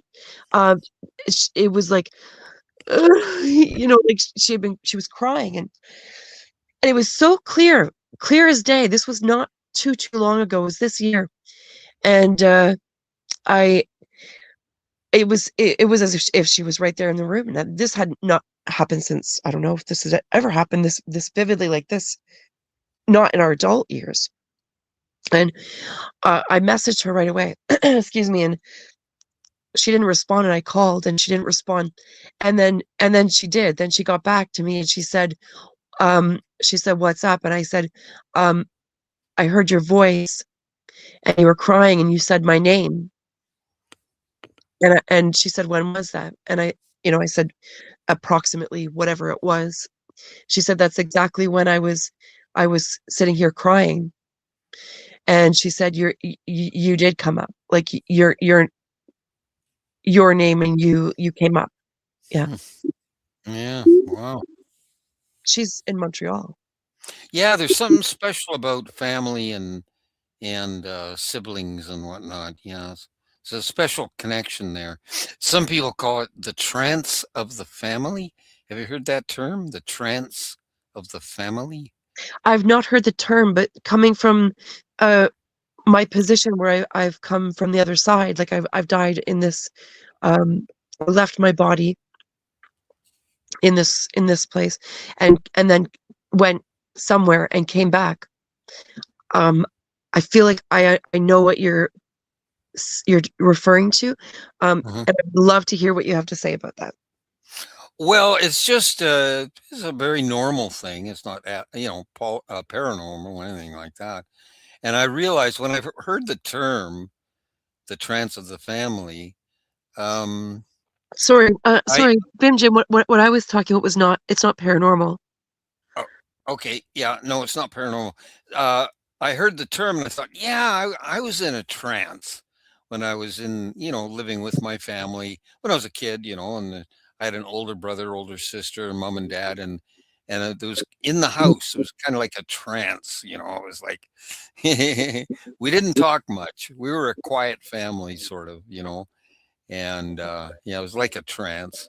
And then I would go in. Oh, okay, that's not what I was talking about. Oh, okay, yeah, whatever. Doesn't matter. It's a connection, connection that happens with your family, your soul family. Yeah. Well, when I went back to family reunions, and I was into doing this when it was in my 20s and early 30s. So I'd go to the family reunions, Thanksgiving and Christmas and this and that. And I went, it was like a duty, and Yeah, like I we go, feel this responsibility to show up. but when that happened though, when I was with the family, a number of times I did these really bizarre things. Like one time I announced that I was going to throw a Yahtzee, which is five sixes in the game Yahtzee. You have five dice, and you throw them, you roll them, and if you get five of a kind, you get a big score, right? Have you ever played that game? Yeah, it's the one game that I never really got into, but I've definitely played it. Yes. Yeah, I only played it a couple of times, but this was the first time I ever played it. Somebody had brought it to the family reunion, and there was a lot of people there, and we sat around a big table, and there was so many people that we split up into teams, and we were playing Yahtzee, and I just read the rules and whatever, man. I don't like playing games like that myself, but I thought, well, I have to do it for the family, sort of thing. So okay, I'm doing this, and it came to a point where um, my team was losing by a significant amount, and it looked like my team was going to lose for sure, pretty much. And I did the little arithmetic, and I could tell that if I rolled a Yahtzee, my team could win. My team would win. So I announced this to everybody around the table, and everybody was looking at the table, and there was like I don't know what 12 people playing the game and more watching it. Yeah. I announced I'm rolling. I got the five die. It's my roll. I got them in my hand. And I'm clicking them back and forth, right? And I said, if I throw a Yahtzee, my team could win. And I threw the dies, and it came up five sixes. And everybody saw it, and there was a huge uproar around the table. Oh, Up how exciting. And my father, who was at the other end of the table, he put his head back and laughed his head off when he saw that. He just laughed and laughed because I'll tell you why he laughed. Because his wife, my mother, does stuff like that. My mom does stuff like that. She does stuff like Yes. that. And my father saw that I do stuff like that too, right? Yeah. And that's why he laughs. Yeah. Got it from your mama. Yeah, I did. Yeah, it's definitely in the family. Yeah. Yeah, I think so. Yeah, I love that. And but my it's my go ahead. brother did not get it at all. My brother, he did not get the intuition thing. If it's a gene, he didn't get it. And I told you that story, I think, a little while ago, where I was telepathic with my brother's wife, Yes. and we demonstrated to my brother three times on 3 different years. We did this demonstration to my brother where we clearly demonstrated our telepathic communication. Yeah. And he freaked out. He freaked the freak out, I say. He so freaked out when he saw it with his own eyes, it just scared the hell out of him. That's I, what it is, right? that's what I don't understand. about people. It's Why are they afraid? cognitive dissonance. I don't know. Boy, he sure was afraid, though. Boy, it Yeah. scared the Well, hell I out. mean, the fear, it's like it challenges their paradigm. Yeah, yeah, that's true. And then they're at risk of having to rework everything in their mind about what reality is. Yeah, And, yeah. you know, Um, when you challenge somebody's reality, mhm. um, unless somebody's actually open and accepting that of change and open to the possibilities, and if they're living in resistance, if they're rigid and unable to even fathom that life could be different than what they see it and feel and believe, I Yeah, mean, that puts them at great risk, right? Of having to having to see things differently. It's some people can't handle that. yeah. A lot of I people scared. can't. I scared another guy too, who was a very good friend of mine. He lived down the road just a bit from me, and we spent a lot of time together. And John was his name, and we were good friends for quite a while, a few years. We used to go to garage sales together and stuff like that. And anyway, I scared the hell out of him so bad that Mhm. he, I say, well, he wouldn't talk to me for a while, and I'd walk right up to him in the grocery store. I'd say, "Hey, John, how's it going?" And he would look up and look over my head, look around, but he wouldn't talk to me. And I'll tell you what happened, whether you believe it or not. See, I learned from a native guy. I learned the secret knowledge of how to make myself invisible. Okay. And it was given to me as instructions: step one, step two, step three, and you'll be invisible, right? Okay. I memorized it, but I never tried it until this one day. There was a perfect setup, and I thought, I'm going to try this because John was coming to meet me in a coffee shop, and we agreed we'd meet in this coffee shop. So I'm waiting there for John to show up, and I was looking around. I was thinking, okay, this is a good setup. I'll make myself invisible, and then when John comes in, he won't see me, right? Yeah, And it was a perfect situation because I was the only customer in the coffee shop. It's a small place, and there were two employees behind the counter. And I sat down in a table, which I selected carefully, planning how I was going to do this when John came in the front door. And the front door was glass. Of course, the front of the coffee shop was all glass, so I could see John coming. And so I had time to prepare. And then when he came through the door, he opened the door, stepped in, and he looked all around. His eyes went right past me two or three times because I had said I'll be there. I told him I'll be there. yeah, And but he couldn't see me. He was looking back and forth, and then he looked outside. He looked up and down the sidewalk. He came back in. He looked back and forth, looked right past me again, looked out the door again, came back in again. And at that point, I knew I had proven it to myself anyway. And so I stood up and I walked towards John, straight towards him, yeah, making myself visible again.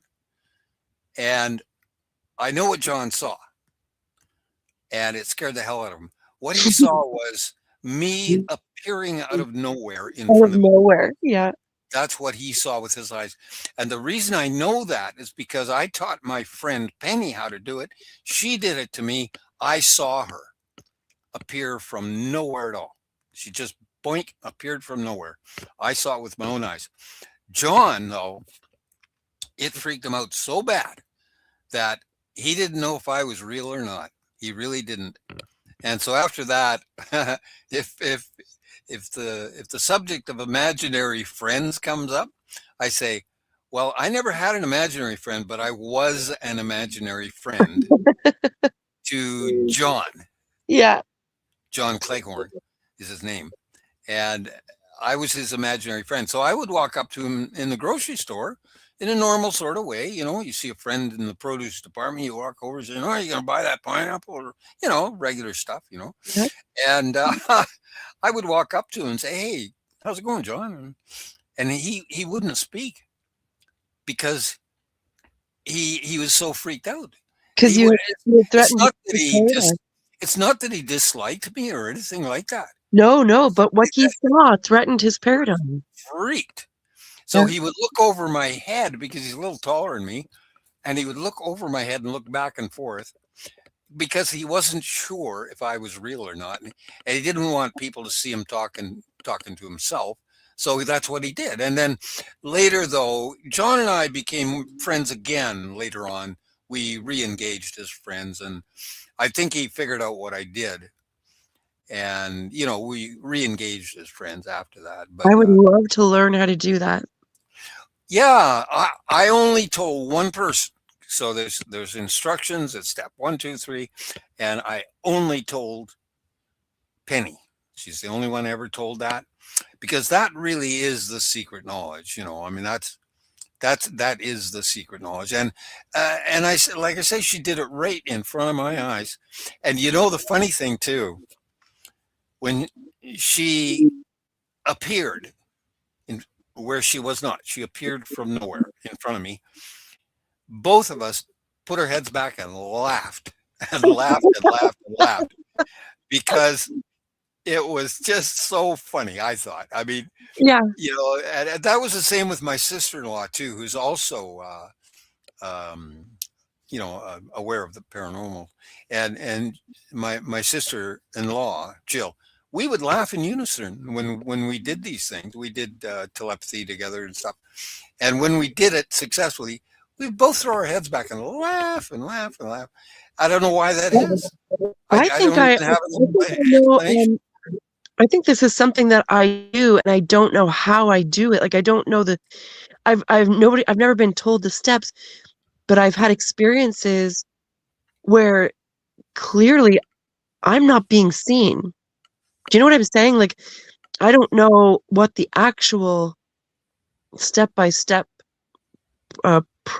processes of this, but I've definitely been in places and not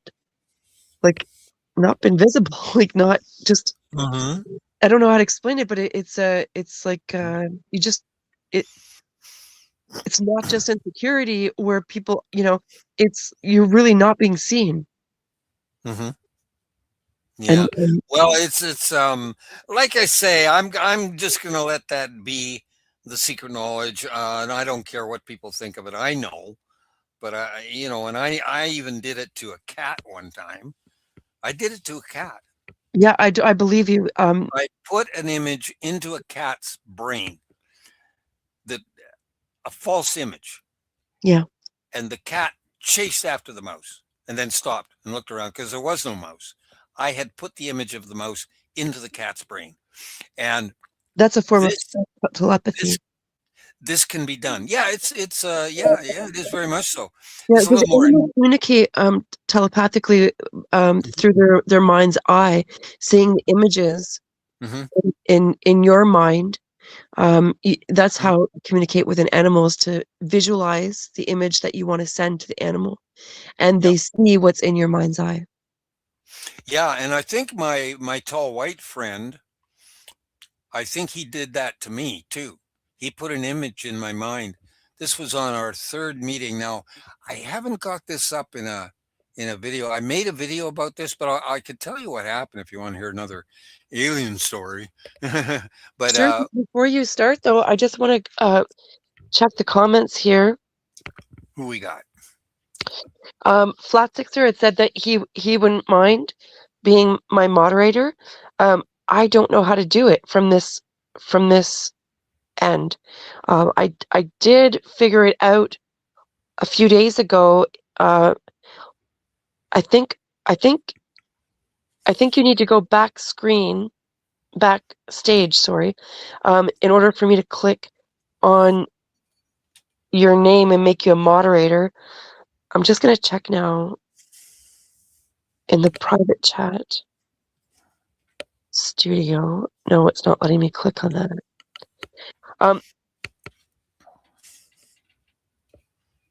Are you, Bim Jim, are you able to go into the private chat?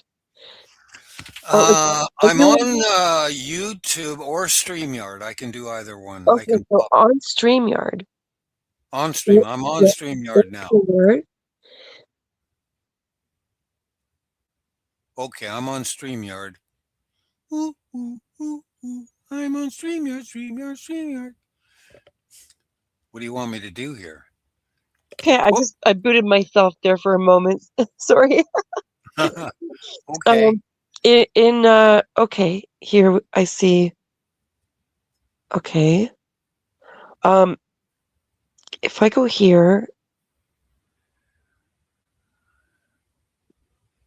oh, it won't be from there if I can do this. Okay, from StreamYard. Do you see on the bottom of the screen there's 3 dots? Yeah. Okay, tap that. And Oh, wait a minute. I tapped on the gear wheel. oh, 3 okay. dots. 3 dots on the bottom of the screen.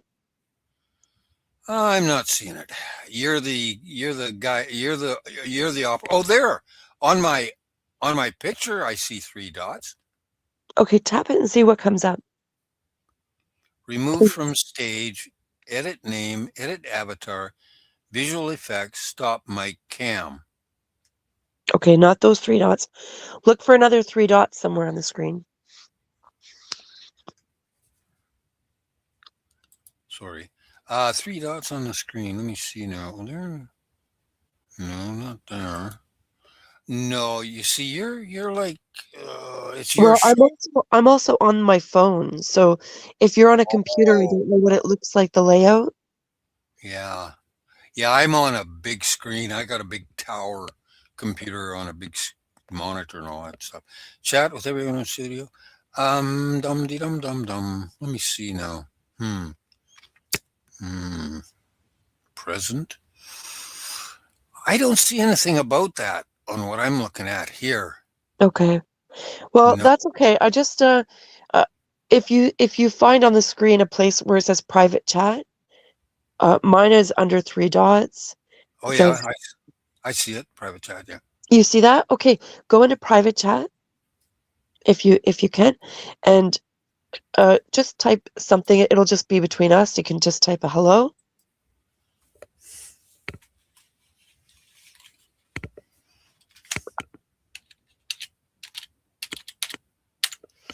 Okay, so from there, if I tap on your name here, no, it's not going to do it. Yeah, so I'm not sure where. I'm not sure where it is to turn somebody into a moderator from StreamYard. Yeah, I don't know. I've never run a StreamYard, so I don't know. I just thought I might want to change my avatar. Whatever. I could put another picture in my avatar. Edit avatar. Let me see now. Plus. Doot, doot.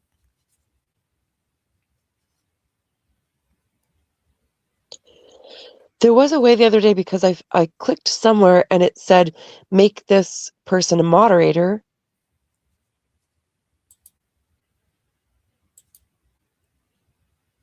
If anybody in the chat knows, let me know, please.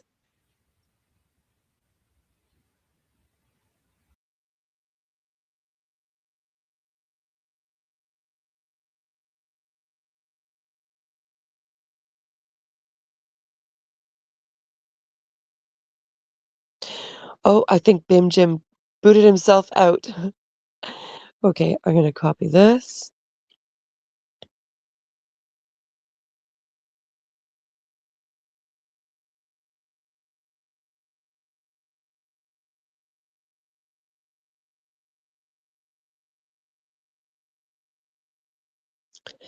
Here's the link to join the panel.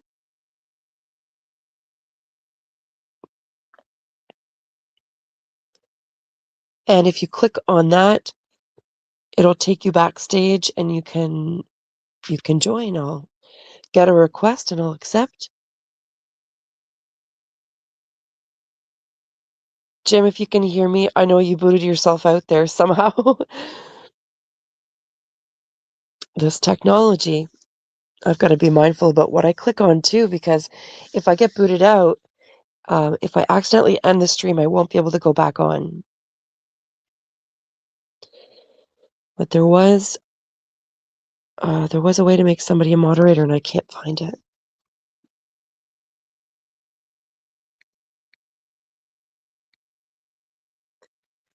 How about if I do this? Join the panel.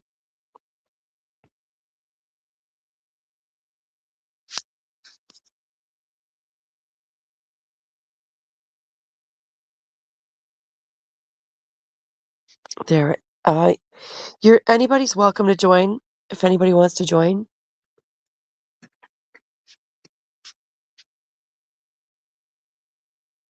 It is almost 4:30 in the morning.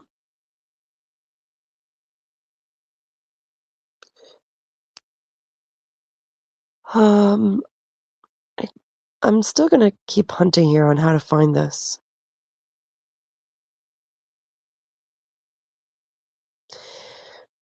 Jim, I posted the link there again if you can hear me.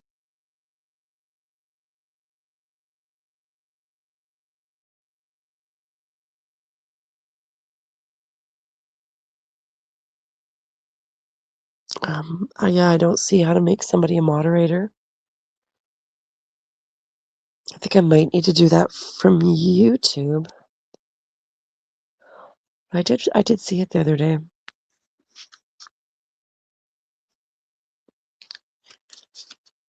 So we've done our New Year's thing.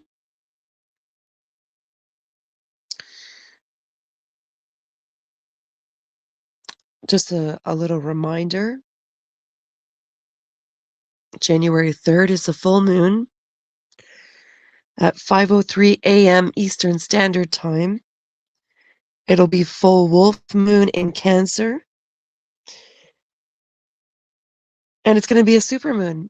So it'll be brighter, bigger, and brighter. It'll appear bigger and brighter. It won't be bigger and brighter. It'll appear bigger and brighter because it'll be very close to the Earth. And yeah.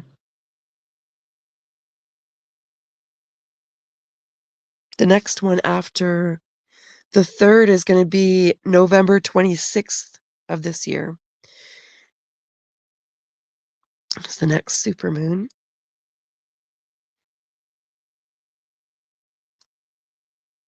Oh, what is it, buddy? Are you Precious? Yeah.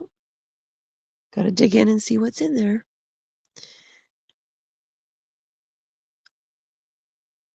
It says there's 2 people here. I'm gonna take a quick little 2-minute break. I'll put that on the screen.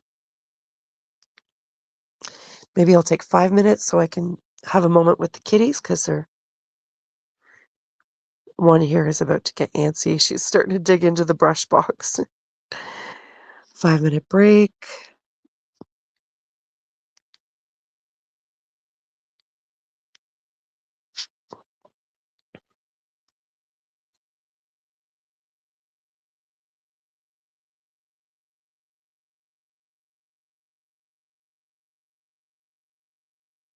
Okay. Put this there. I gotta rest my voice too for just a moment. So I'll be back. Don't go away. And Bim Jim is here. Hang on a second.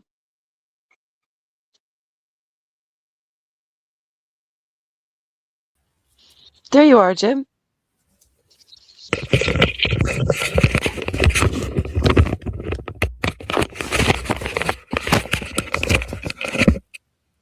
Who is that?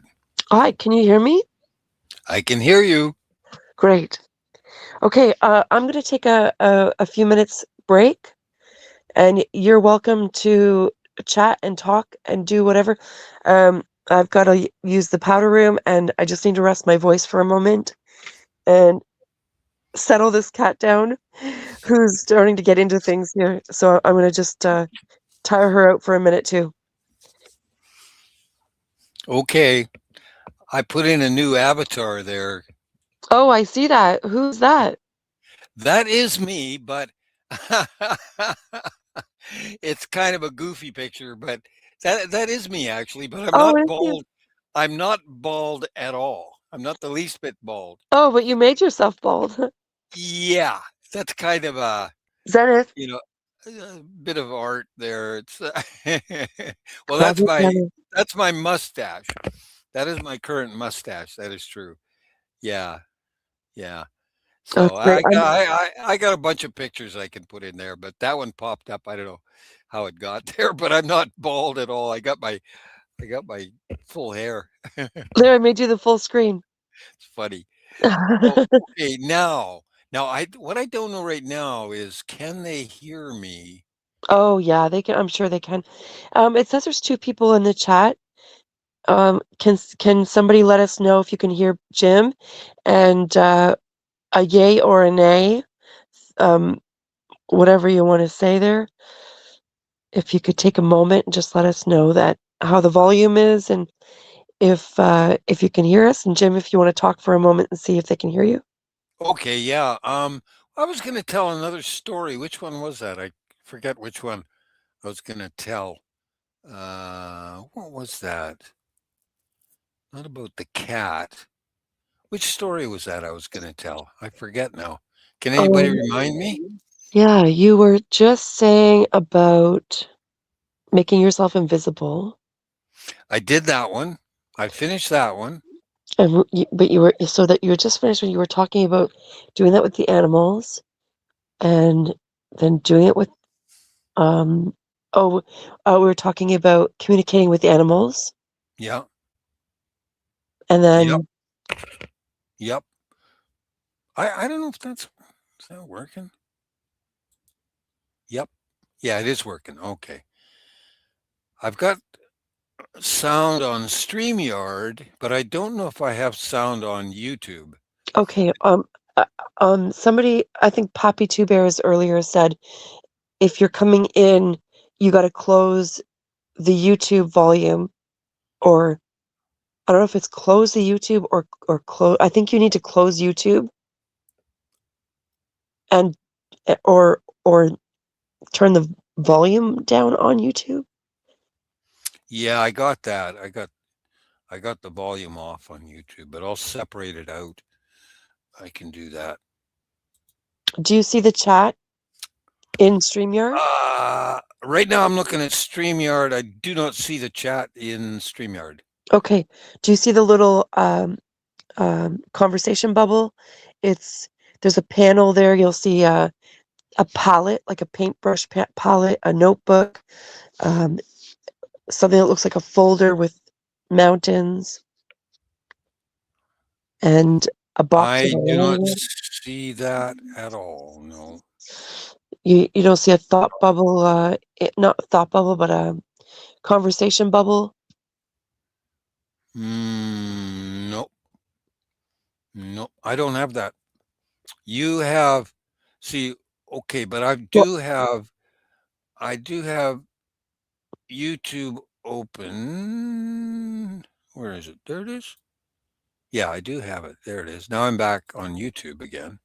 I'm okay, back and I can see the chat. Taking 5 minute break. perfect. Okay, I can see the chat now. So somebody in chat, please. Oh, there's only two watching, but if you could just say if you can hear me or not, I don't care. Yeah, we I'll, don't. We can hear each I other. don't care. I talk to myself all damn day long. I don't give a damn if anybody hears me. I'll talk to Yeah, myself. I think these two people, they might be sleeping because people They people could be. Yes, yeah, that's people right. do fall asleep on my stream, so I'm They mindful of that do. as well. They do. Yeah. And so we're mindful of what we feed the field because we're putting it into their minds too, right? Yeah. That's true.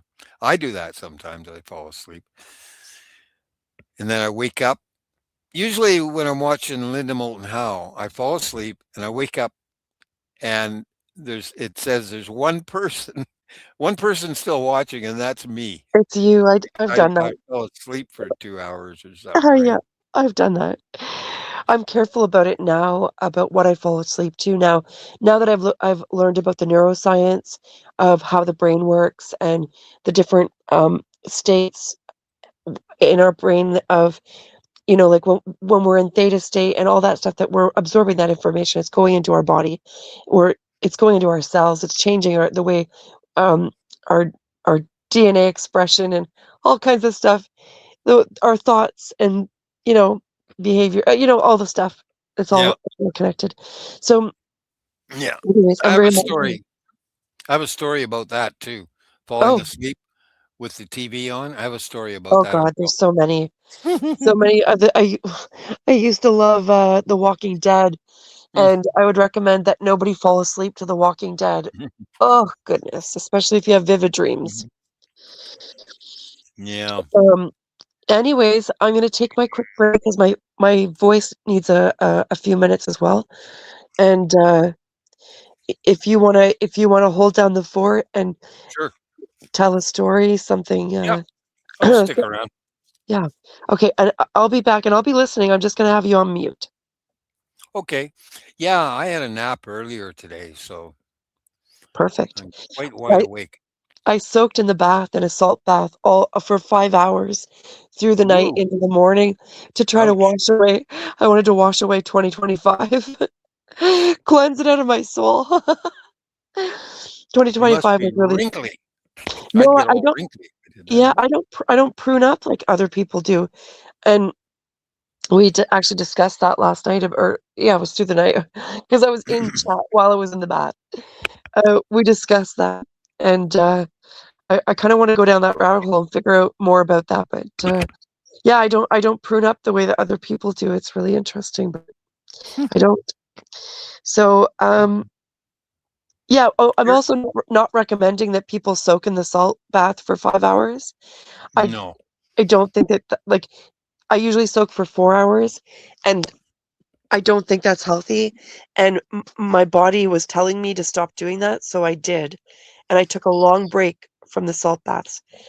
But I was Mhm, drawn to do a salt bath for this the end of year cleansing, and I told myself I was not going to do any more 4 hour baths. That's not going to happen.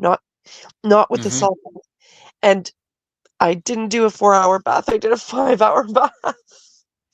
Well, I have weird skin, and anytime I go, and have a needle, like if a nurse is trying to draw some blood out of me or something, they always say "You got the toughest skin I ever tried to stick a needle in."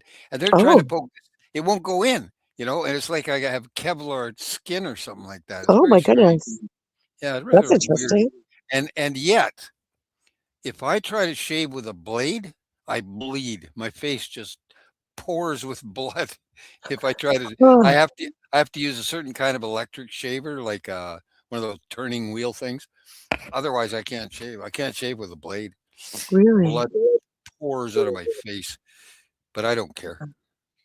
Not that it bothers me any, but You found a solution. yeah, I just have one of those electric shavers, works Epilator? okay. The epilators? Phillips, Where I think. is it? Phillips. Is it where it pulls the hair? No, no, it's got a little blade that spins around, and I cut my own hair too. I bought a professional hair trimmer deal, or it's like a barber would use in a barber shop. I bought one of Nice. those. And I cut my own hair, no problem. Yeah, I cut my own hair too. I don't understand paying whatever people are paying to get your hair cut every 6 months. And Yeah. I don't cut my hair every 6 months. Uh I'm part First Nations, and we just I was raised not to cut my hair. Like the women in our family didn't cut our hair. The men did. Um and but the women were not allowed. And Mm. I always thought that was really old fashioned. And now, as an adult, when I look back, I think, oh, Mm. okay. It's, comes from my grandfather's side. And so, yeah, so we didn't cut we would do trims every once in a blue moon, but we weren't allowed to cut our hair. And so I trim my own hair. If there's dead ends, I'll trim them, but, it's probably, it's whenever it feels like it's time. It's not, or if somebody close to me passes, I'll cut a little bit off. I don't cut too much because I can feel my grandfather rolling in his grave. Mm. He would get mad. He would get really mad when I talked about cutting my hair. Yeah, I like shorter hair. Oh, Bam Jim, now your volume is off. Now your volume is really, Less trouble. Yeah, I just flipped my mic up. I'm using a headset, okay. and I just flipped my mic up to have a puff on the smoke. Oh, But okay. yeah, I got you. sorry. No, it's no problem. It all makes sense. It's Okay. all logical. I'm glad that we know what's going on. It's not tech issues. It's, Mhm. But we got this. these two watching are definitely sound asleep. Oh yeah, they're sound asleep. I'm gonna yell at them. No, no, no. It's creepy to the heart. Tell them a sleepy time story or I don't know. Tell them a story. I'll Something do that you my want. I know, I'll do one of my stand-up routines, yeah. You could do that, or something that you've wanted to put into the field, into the collective conscious of awareness that people Mhm, don't seem to be openly mhm, uh, receptive to. Maybe tell a story that validates something that you'd like. There's somebody just joined the chat now. yeah. Could tell Well, us tell a it'll be story that. recorded. Whatever I say is gonna be recorded. So if you are you gonna post this on your page Oh as yes, a oh, unless something sure, crazy, okay. Okay, crazy, like unless something crazy happens that would make it so that I wouldn't want it on the stream. It's oh, this yeah. will on the channel. Then this will go on the channel. Good, good, fine. So it will be recorded. Very It, well. it's yeah, it's being recorded. Yeah. So I'm gonna mute and go on my little break, and you tell and talk and do.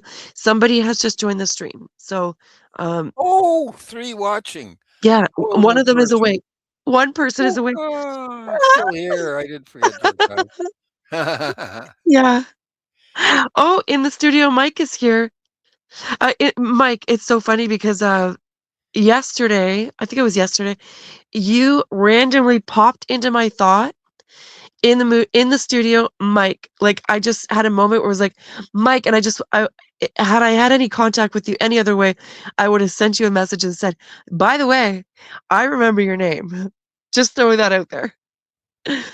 I did an association in my mind. He said his name is Mike, and I was like, "Oh, how I'm so bad with names. I'm terrible. That's a terrible thing to tell myself because I want to change that." So, I'm getting better at remembering names, is what I want to say. And Mike is in the studio. That's his name, Mike. Oh, okay. Hi, Mike. So this is Bim Jim, and he's going to tell you a story or talk to you and tell you something interesting. You can tell him your what Oh, I know. your qualifications as well to give him some Oh, oh, so sure. he Okay. knows. Oh, Yeah, sure. and Okay. then tell a Yep. story. So it's not Yep. just a random Joe Blow telling a Okay. story. Yep. It's Bim Jim. Yeah. Okay. Yeah. Okay, I'm gonna mute And myself. his name is Mike? Mike, Mike? yeah, Mike. Mike. Hi, Mike. Yeah. Yeah, I'm Bim Jim. I'm old now. That's not my real picture there. I'm not bald at all. I got lots of hair, but I am pretty old.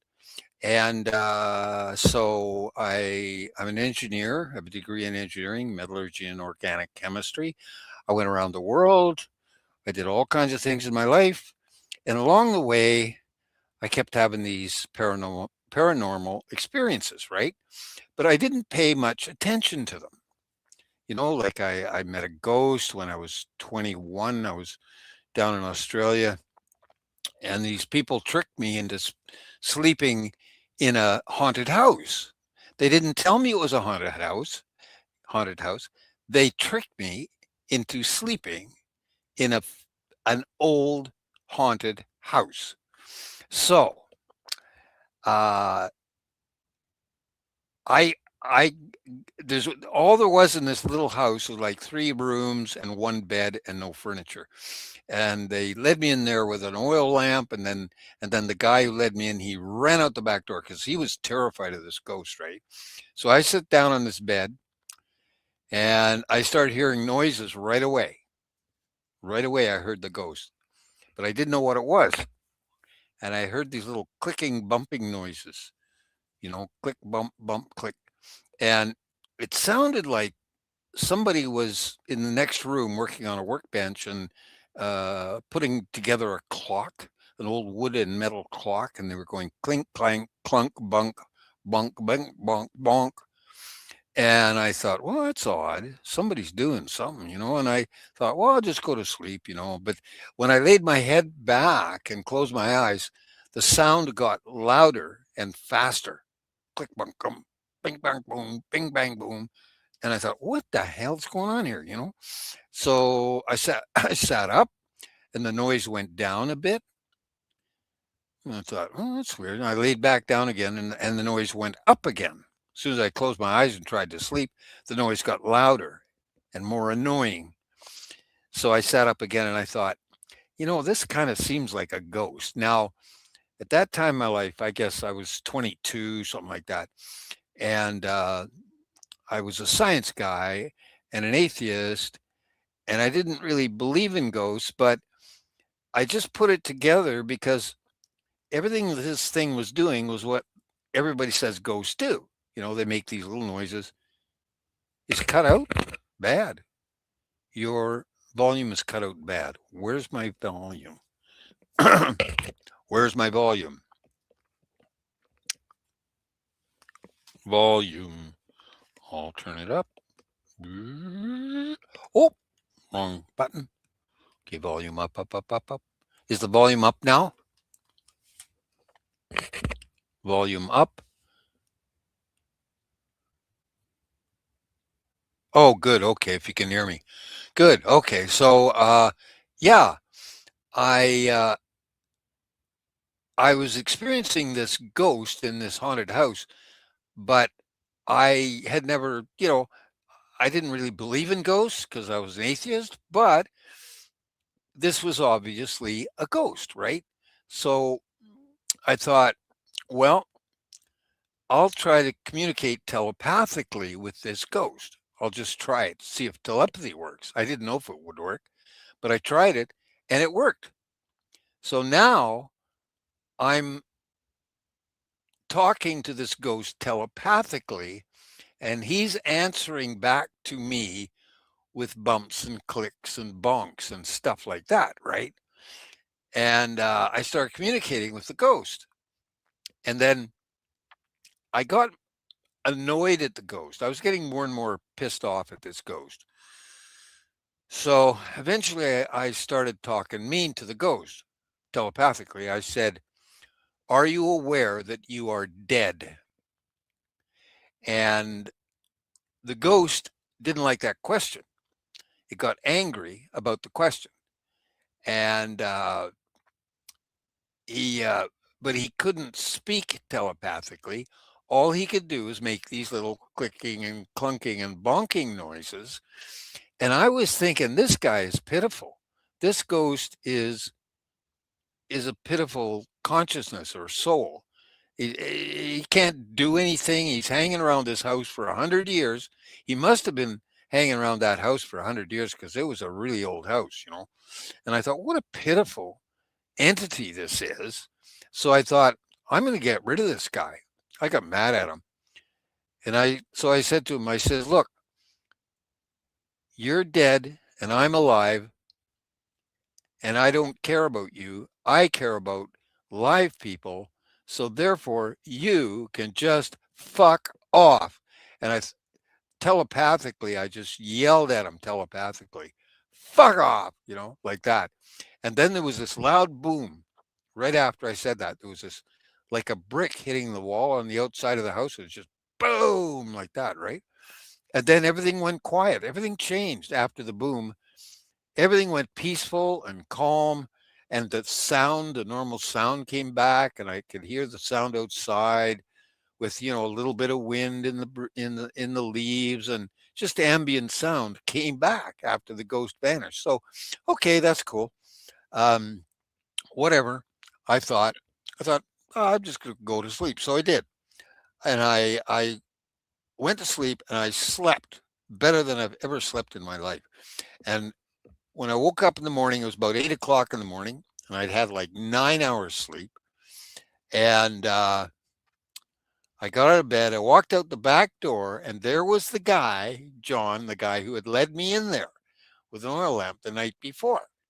Now, this guy had tried to trick me, right? But I didn't care.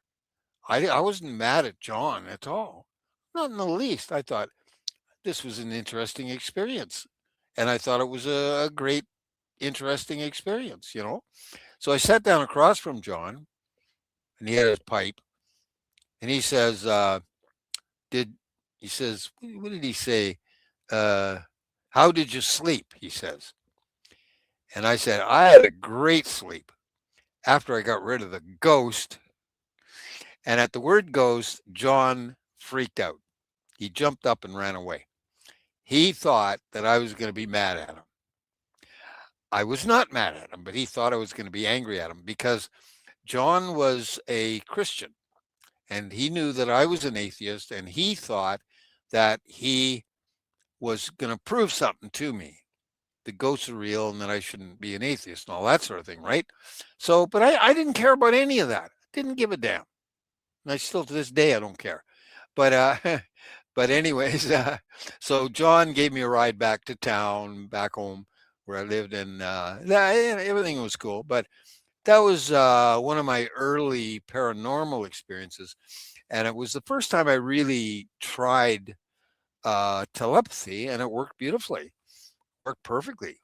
And after that, I occasionally would experiment with telepathy, and I found out that I could do it. And then I had telepathy with animals, wild animals. That's easy. That's the easiest thing, is to do telepathy with a wild animal. And I learned that from the native people.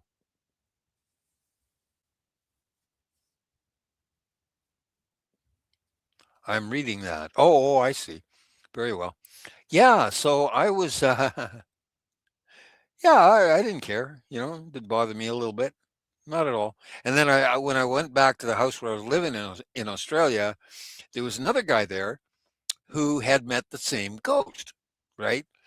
And he had stayed in the room with the ghost for like 2 weeks, which I had no interest in doing that.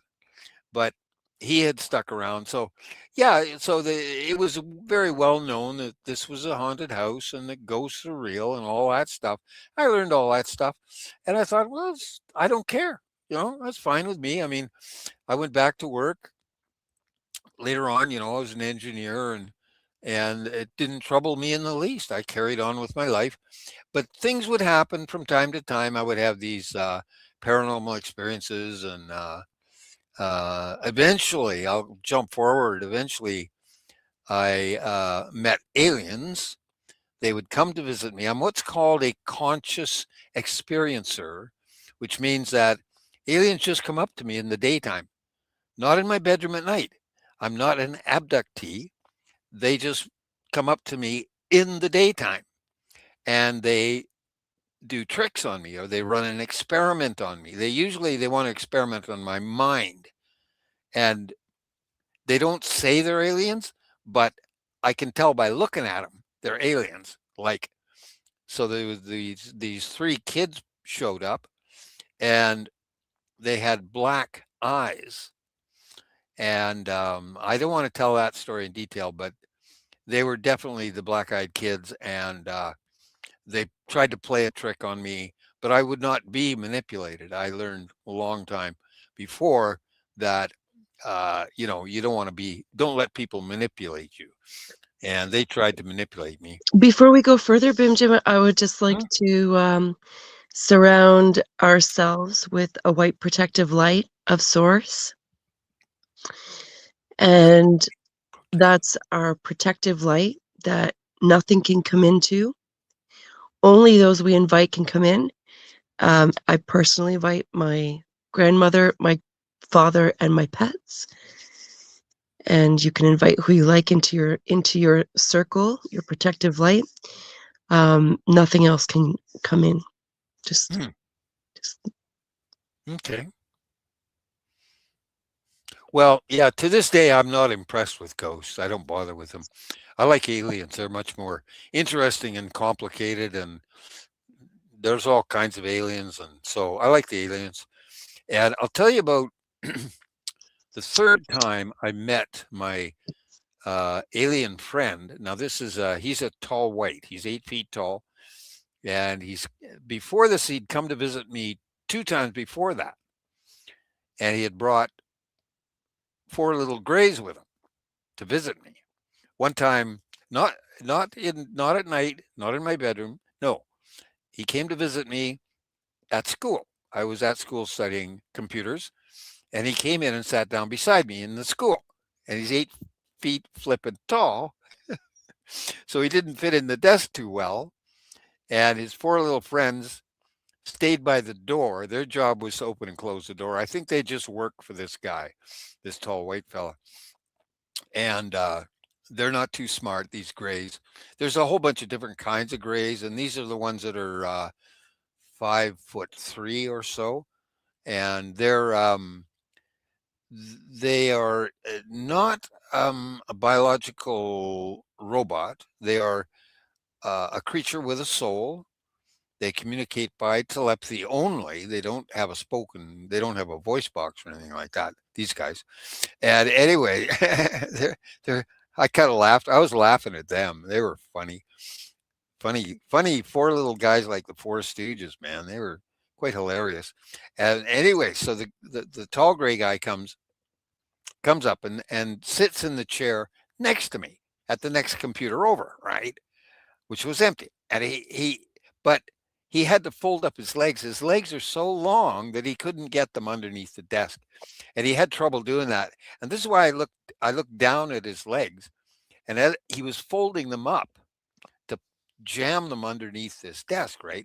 And when he did that, I could see his knees and feet and everything. I could see the shape of his knee.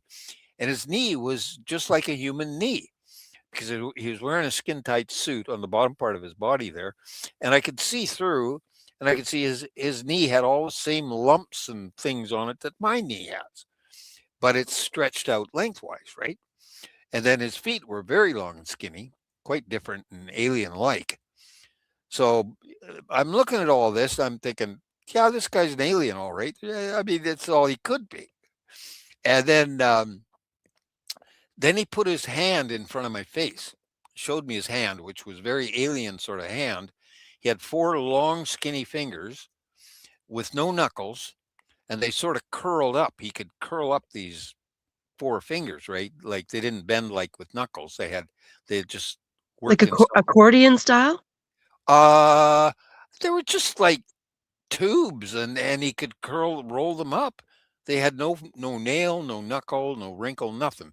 They were just like 4 tubes. I yeah. Anyway, that's the tall white, and I didn't see his thumb, but apparently he might have a small thumb, which he keeps in his palm, and you can't see it when you're looking at the back of his hand. But anyways, uh, clearly I saw that this guy is clearly an alien, and he's sitting in the desk next to me and almost touching me. Because when he tried to get into this desk, he didn't fit. He's bumping around, moving around. He might have actually brushed against me. I don't know, but we were very close together. And but it didn't bother me. Yeah, that's fine. The alien comes and sits down beside me. Then he spoke to me with his voice box because the tall whites do have a voice box and they do have a spoken language, but his voice is it's kind of weird. He speaks very high. He says, "What's this?" He talked like that, and he put his hand on a CD I had on the desk on my desk. I put the CD down there with music on it. He puts his hand on my CD, and says, "What's this?" And I said, "Well, that's my favorite music." And he says, "Can I have it?" He said, "Can I have it?" And I thought, well, what a weird thing to say. Yeah, like, what are you gonna do with it? You don't even know what it is. Well, he probably does, but I said, well, you can listen to it if you like. Just put it in the computer right there. Just put it right there in the computer, and you can listen to the music. Then he said one word. He said, "Thanks." He said, "Thanks," and Eh, he scooped up my CD in his hand with those fingers, and I think that was more to show me how his fingers work because they just curled up around this thing. Like there's no way my hand will do that. He just curled his fingers up and pulled that CD right up off the desk. And then with my CD in his hand, he proceeds to stand up. And again, he goes through this process of getting untangled, getting his long legs untangled from the desk and standing up. And I'm looking up at him. And by this time, I hadn't really seen him up at his full height, but in order to get out of the desk, he had to stand up to his full height. And I'm watching his face go up and up and up. He goes way up to like 8 feet tall, and then he bumps around, gets out because the tall weights are not what you would call coordinated. They're not too coordinated. But anyways, he got himself out and walks towards the door and meets up with his little buddies there, his helpers, and they go out through the front door, which was all glass. And so I could watch them go through the door, and then they headed off down the sidewalk. And he's got my CD in his hand, and these four little guys are walking in front of him, four across along the sidewalk, and he's walking behind them, but he's got his back bent, like his back curled over, and his knees are bent to bring him down from 8 feet down to about 6'5". And then I could see from the side, I could see that he was wearing a mask.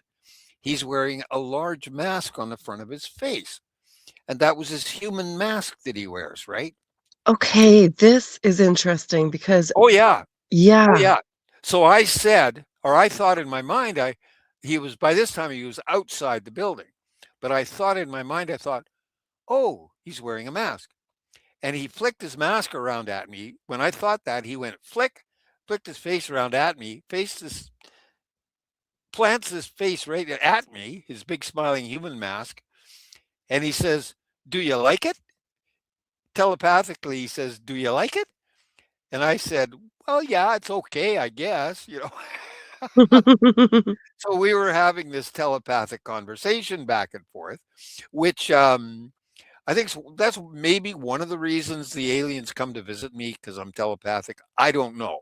I Mhm. still figured out. I haven't figured out how they pick me out and why they do what they do with me. But anyway, I just naturally communicated with him back and forth telepathically. But his telepathy is very quick.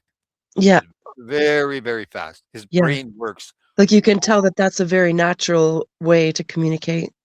Oh yeah, Yeah. totally normal, and that's how he would normally communicate. And there's another guy who has got to know the tall whites very well. His last name is Hall. I think it's Charles Hall, and he worked for the U.S. military, and he made friends with the tall whites. And he says, well, finally, Charles Hall admits that his communication with these tall whites was all telepathic. In Yes. other, yeah, it was all, Mine was as well. yeah. With what? With your sister or with who? No, with more than my sister. Oh, okay, okay. Yeah. Yeah. So anyway, uh I that know was that a that kinda okay. leaves it open to a very Yeah, I don't care. I don't care. I want to carry on with my story. So anyway, the five of them walk off down the sidewalk, and I'm sitting there thinking, I'm trying to put it all together. I'm thinking now, have I just got mugged? Did that guy come in here and steal my CD, or what the heck is he doing? I mean, what's going on around here?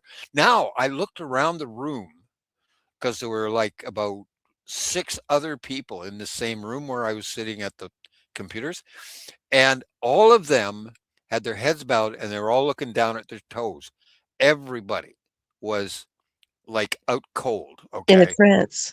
they're all down. Yeah. Now the tall white did that. I figure. I'm pretty Yeah. sure he can do that. He can put a bunch of people to sleep and then leave me awake and chat with me and then control the four grays. He can control them mentally at the same time. He can do all these things all at the same time with his mind. It's quite phenomenal to watch him do these things. It's quite amazing. Phenomenal, amazing brain. Okay, so fine. That was the first time I met the tall white. Then I met him a second time, and then the third time was quite a crazy experience. And yeah, that was pretty wild. That was a wild day. Do you wanna Oh share boy, that as well? I can tell that story if you want to hear it. Yeah, sure. Okay, so now that was the date on that. Let me see now. It would have been I got to figure out when I bought that, what year I bought that vehicle and sold the other one. Okay, the 06 was after 06, 07, 08, 09, probably about oh no, yeah, about 09, 2009, 2010, around that time. So in those days, I was doing a lot of camping. I was getting up in the mountains in the summer, just trying to live up there because I enjoyed it so much. And this day, I had my 4x4, my Bronco 4x4. And on that day, I was getting pissed off at all these entities and whatnot buggering around with me.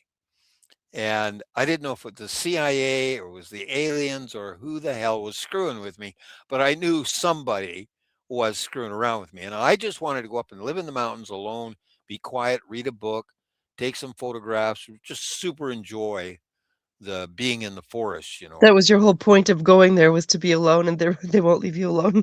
Absolutely, absolutely. And then they kept showing up, right? So anyway, this particular day, I had a plan. I had loaded all my gear in my Bronco the night before, and I was going to get up early in the morning. I was going to go flying up the road, up the highway to another place to camp, a place I'd never been before. And I wanted to go there, drive fast and get there and then hide. And I wanted to hide underneath the canopy of the trees. And this was my plan to get away from all these entities and creatures and aliens CIA agents or whoever the hell it was who was chasing me around and messing around with me. So, anyways, so I go roaring up there and up this mountain. It was a little mountain. I go roaring up there and I back my vehicle underneath some trees so nobody could see it. And I immediately got out of my Bronco and I walked out into the open, onto the road in the open, because from that location, I could see another campsite on a nearby mountain and I could look across. It was 3 miles away.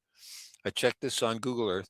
I'm looking across 3 miles at another mountain, which has another campsite right on the side of it. I could see my campsite from 3 miles away. I'm looking at my other one of my favorite campsites over there, and I look over there. As soon as I look over there, a helicopter appears above my other campsite, and the helicopter is flying directly towards me in a straight line, and it's flying 3 miles. So after a minute or two, I could see that this was a Huey helicopter, like from the Vietnam movies. And that's the only place where I know what a Huey looks like. Other than that, I cannot name another helicopter. I'm not a helicopter guy, but I could see that was a Huey. And I thought, well, that's weird. Why? How the hell could there be a Huey flying around up in the mountains? Because that's crazy. I mean, they're antiques. They don't go flying around up in the mountain. It's flying directly at me. And furthermore, it was the same shade of blue that I had painted my Bronco myself. I painted it myself, blue, kind of a light powder blue. And this Huey, the side door in the Huey, was the identical shade of blue. And I thought, no, that's a bit strange. Then I saw that the door was open and there was a guy hanging out of the door. like as they do back in the Vietnam movies. These guys would hang out the door of the helicopter, you know. So here's this guy hanging out the door of the helicopter, except one little thing. He's 8 feet tall. So he's sitting on the floor and his head is up near the top of the door, above the top of the door. And it's my buddy, it's my pal, this guy who came and stole my CD. Same guy, wearing the same mask. And he's riding in this Huey, hanging out the door, smiling at me again, as he always smiles at me. And he's headed right towards me. And he got closer and closer. And then the helicopter started doing a circle above me. And he's on the inside of the circle looking down at me with this big smile on his face. And I looked up at him and started talking to him telepathically. And I said, "Oh, it's you again." And he smiled, bigger smile, nodded his head. And I said, "Why are you messing with me?" I yelled at him telepathically. "Why are you messing with me?" I was pissed off, right? Mm-hmm. At that, he threw his head back and laughed. He laughed at my question. Entertained by it all. He did not answer my question. And this is often the case with aliens. Other people meet aliens and the aliens won't answer all their questions. Well, yeah, they don't answer all your questions. I said, "Why are you messing with me?" And he thought that was pretty funny, you know. Maybe it's a way I said it. But and then he just flew off over the mountain, you know, in a different direction altogether. Just way this Huey just took, you know, just kept on going. It didn't go fast or anything. It just flew like a normal Huey over the top of the mountain I was on, and just disappeared. Right. So why did he show up? You know, well, he knew what I was thinking. I was thinking that morning. I was thinking, I'm going to hide. I'm going to run away and hide as fast as I can go. I'm going to hide so they can't find me anymore. And he was just showing me that he could read my mind. He knew everything I was thinking. It's like I'm in continuous telepathic communication with the guy, you know, uh, Mm-hmm. quite amazing. And he's done it again. After that, he did it again. He's apparently able to read my mind all the time. And somehow, uh, I don't know, but uh, uh, what was I gonna? Which story was I gonna tell then? Um, well, okay, a few years ago. Now, this was the last time I saw him. It was about 4 or 5 years ago. I'd driven my stupid car, the one I got now. It's a '99 Ford Explorer, and it's an awful piece of junk. And I'd driven it up into the mountains in the winter and got stuck in the snow. And I can't walk. By this time, you see, I'm getting more and more disabled and crippled as time goes by. And by this time, 4 years ago, I didn't know if I could walk a mile. I had my braces on, but I was wearing sandals with no socks. And the temperature up there was about 22 Fahrenheit, something like that. It's really cold. And all I had to walk on was ice. I had a cane and I had to walk on ice and I had to walk out or die. So I was thinking, For Canadians, that's 5.5 degrees Celsius. oh, you're Canadian. I forgot about that. Five? No, not 5.5. No, that's below zero You said 20. centigrade. You said 22 Fahrenheit. Yes, which is minus Minus five, sorry, minus 5 or 6. minus 5.5 Celsius. That's correct. I thought you said plus. In any case, I was thinking, okay, I'm going to die because I cannot walk 10 miles home.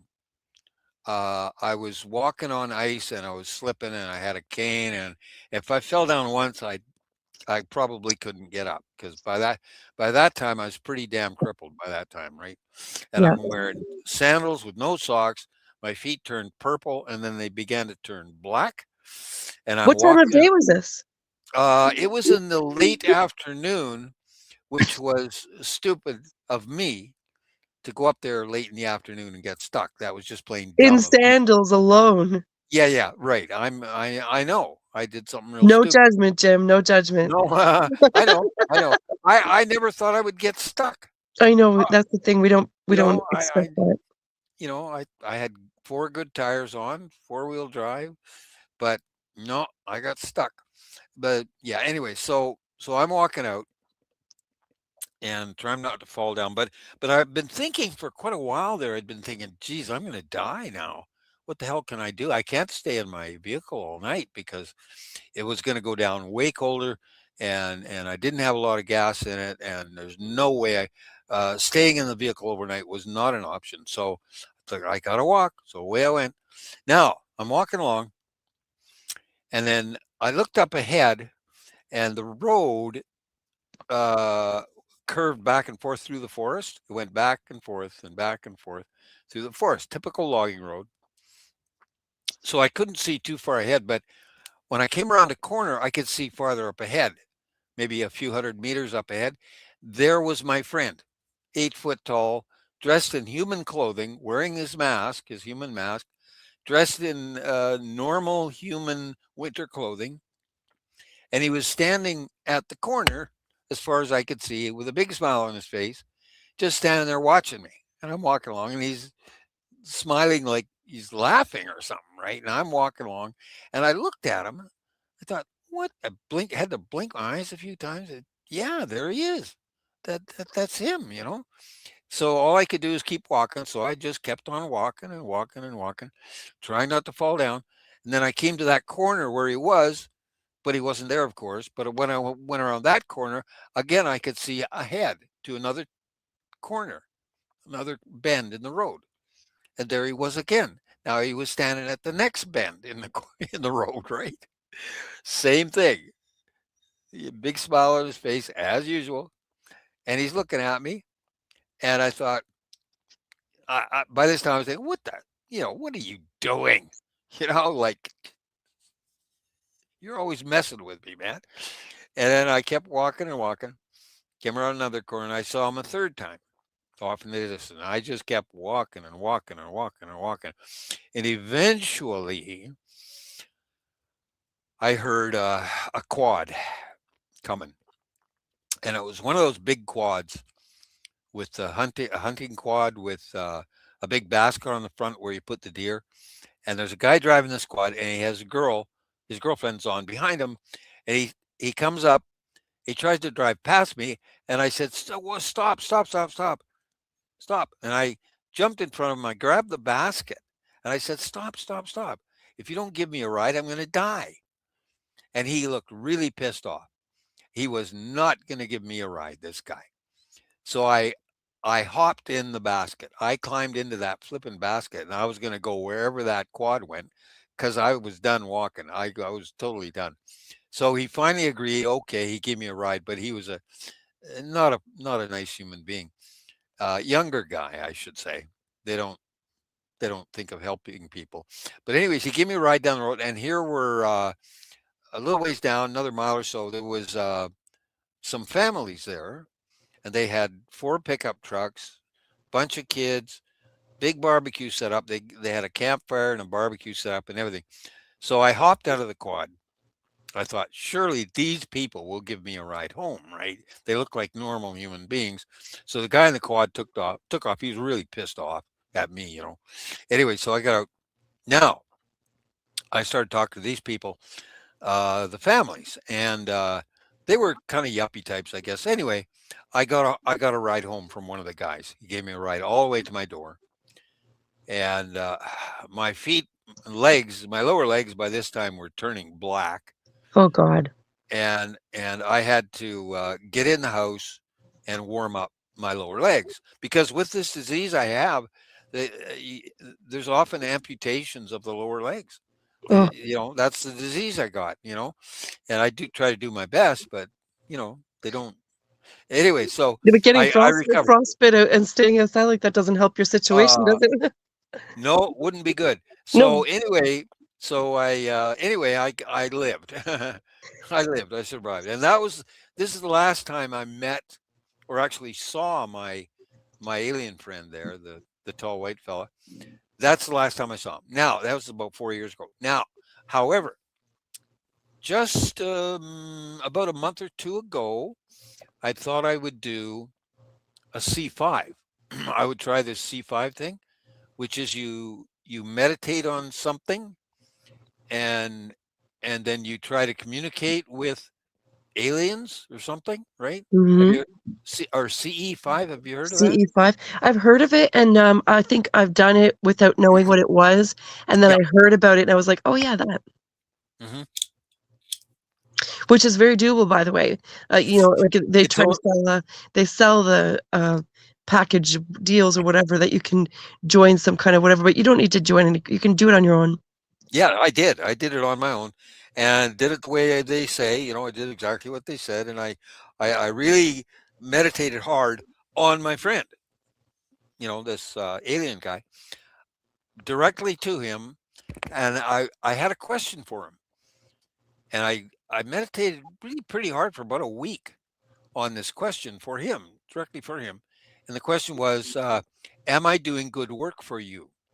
Because I get this impression that I'm actually working for the aliens, Yes. for or for him.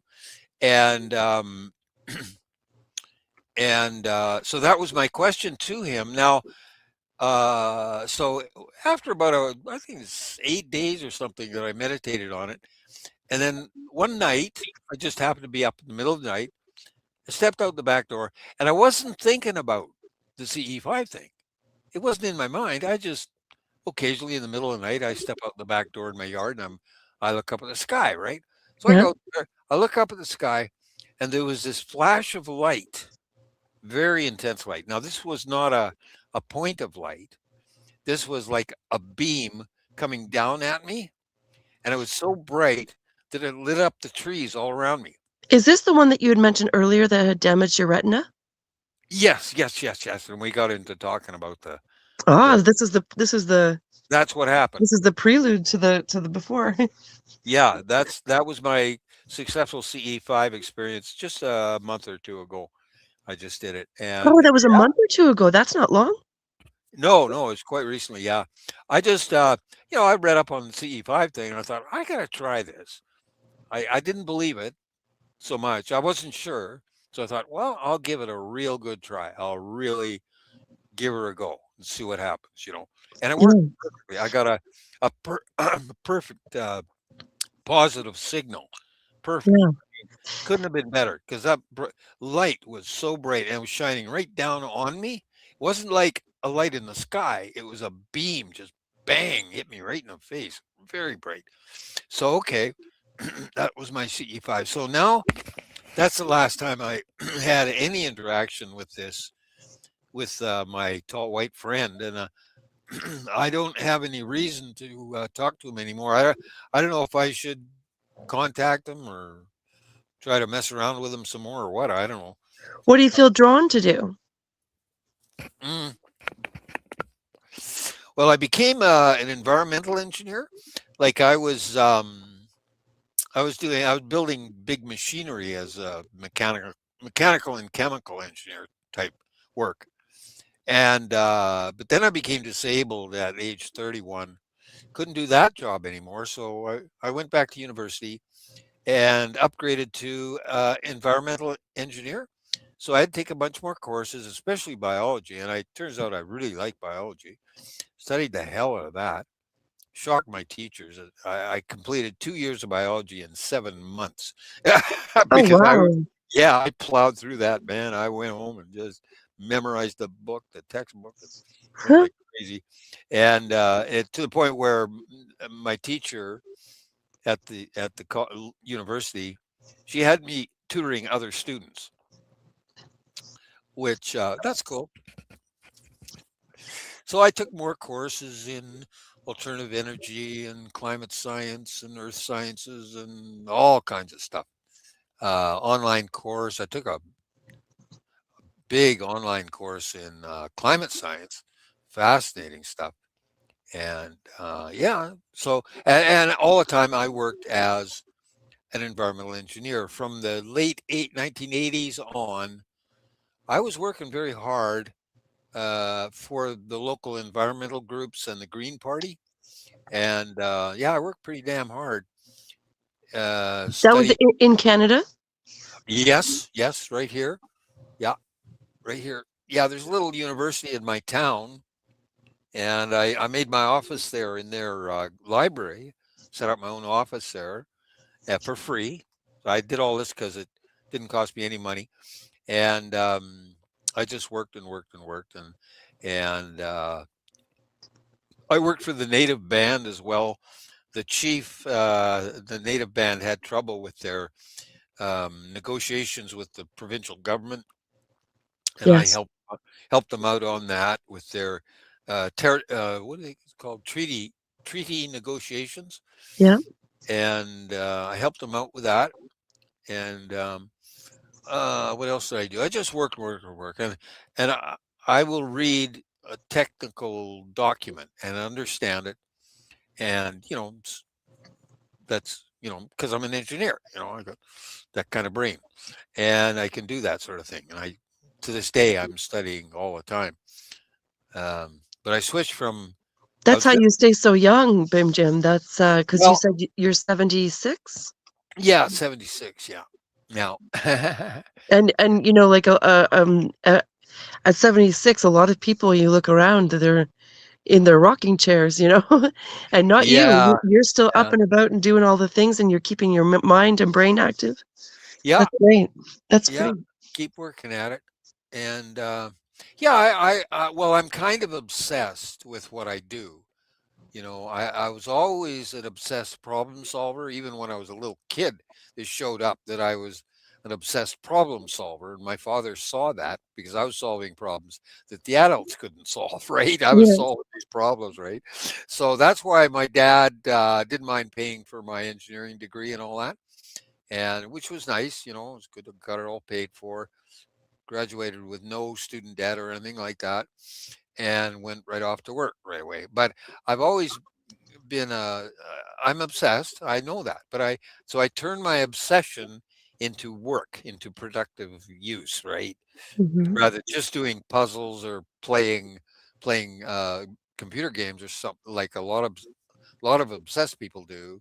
Yes. I watch lectures on the YouTube, and yeah, I look for lectures and online courses and stuff like that, and that's what I do. And I worked the things I did for the aliens are like um, I debated the nuclear power issue online, and the thing was that when I was doing metallurgy, I did some work for the nuclear industry, and doing that, I had to look inside the nuclear industry. This is the nuclear power industry. I had to look inside, and I was just disgusted.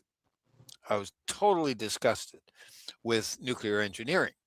It was horrendously bad. Which It just, aspects? Will you share with us the aspects that well, you thought were? quality control, uh, their quality control is almost non-existent, and there. So yeah, there's a whole. I gave a whole lecture on this also and debated it, but yeah, they don't do the risk calculations. So I compare nuclear engineering to aeronautical engineering. In aeronautical engineering, so aeronautical engineers are super competent. It's the best example of the engineering method and how to do it right. And aeronautical engineers do all their risk calculations. They know that there's a 1 in 10 million chance if you take one ride on an airplane. There's a 1 in 10 million chance that you're going to die from that plane crashing to the ground. 1 in 10 million is an acceptable risk, and this is how the aeronautical engineers do their risk calculations. Whereas I found in nuclear, they don't do their risk calculations at all. They don't do them, and they hardly know how to do them. And that's Well, despicable it because is. Well, because Fukushima. See, I really researched into Fukushima, and one interesting thing I found was that there were people who lived in the town of Fukushima, which was 70,000 people just up the hill from the reactor there, and was not damaged. The town was not damaged by the tsunami at all, but everybody had to move out because of the radiation, right? yeah. And those people got no insurance. They got no compensation for their loss. So you had a lot in a town like that in Japan. You'll have people own a house and a business. They are a millionaire. They would be worth at least $1 million. And there was a bunch of people like that. They did not get compensated. They were given a tent to live in up the hill. Oh my goodness. They were moved into tents and they were given no money, no compensation from their loss. And I researched that and I found that uh, uh, nuclear power has no liability insurance. They operate without liability insurance. And that's in Canada, the US, and Japan that I found this. They don't have liability insurance. I don't think they Wow. have, nowhere in the world do they have it. Whereas if you let's say you want to start up a different business, you buy a bunch of delivery trucks and you got a bunch of guys running around town delivering packages or whatever, some business. You have to have liability insurance to operate any kind of a business. Anything, You yeah. know? Yeah, you have to have it. But the nuclear industry gets a special deal from the government. And the government says, nah, you don't have to have insurance. We'll take care of it. So the government says they will take care of the liability, but they do not. In when it happens, they take care of nobody. There's no compensation. This is why I advise people, just good advice to anybody is if you live within 10 miles of a nuclear power plant, move away. Yeah. Get the hell away from there, please. You'd be better off living farther away. And yeah, it's I debated extensively with nuclear engineers, gave them all hard time, and that's why I thought the CIA might be after me because I well, this is a more complicated story, but I in my research I got some research papers. Wait, Bimchen, before we go to that, when you debated with the engineers, what did they have to say? Were they defending the what the situation and how it's being run? Were they defending Yeah, that? yeah, they say, oh well, it's all safe, we do this, we do that, we're all safe, and all this stuff, but they don't. They're lying. They don't. They're not safe. Yeah, I'm just waiting for the next one to go up. I mean, we had Chernobyl, 3 Mile Island, Chernobyl, and then Fukushima. I'm just waiting for the next one. I don't know where it's going to be, but we got a big problem here where I live. South of me is the Hanford nuclear waste dump, which is the worst nuclear waste dump in North America. It's huge, insanely huge, and it's the leftovers from making the plutonium bomb in World War II.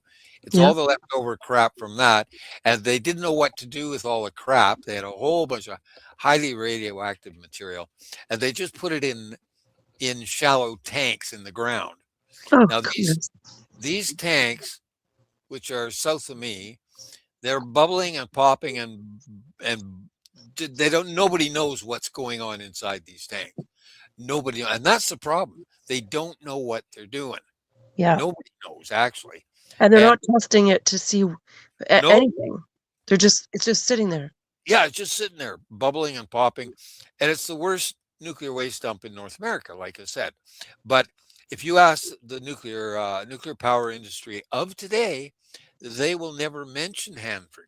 They will say, "Oh, well, you can go to this nuclear power plant and you can test the radiation. There's no radiation there. You can go to the sites where nuclear bombs were exploded on the ground in Nevada and around there. There's no radiation there. It's perfectly safe. It's no problem." They never talk about Hanford, and Hanford is a horrendous mess. So it's lie by omission, obviously.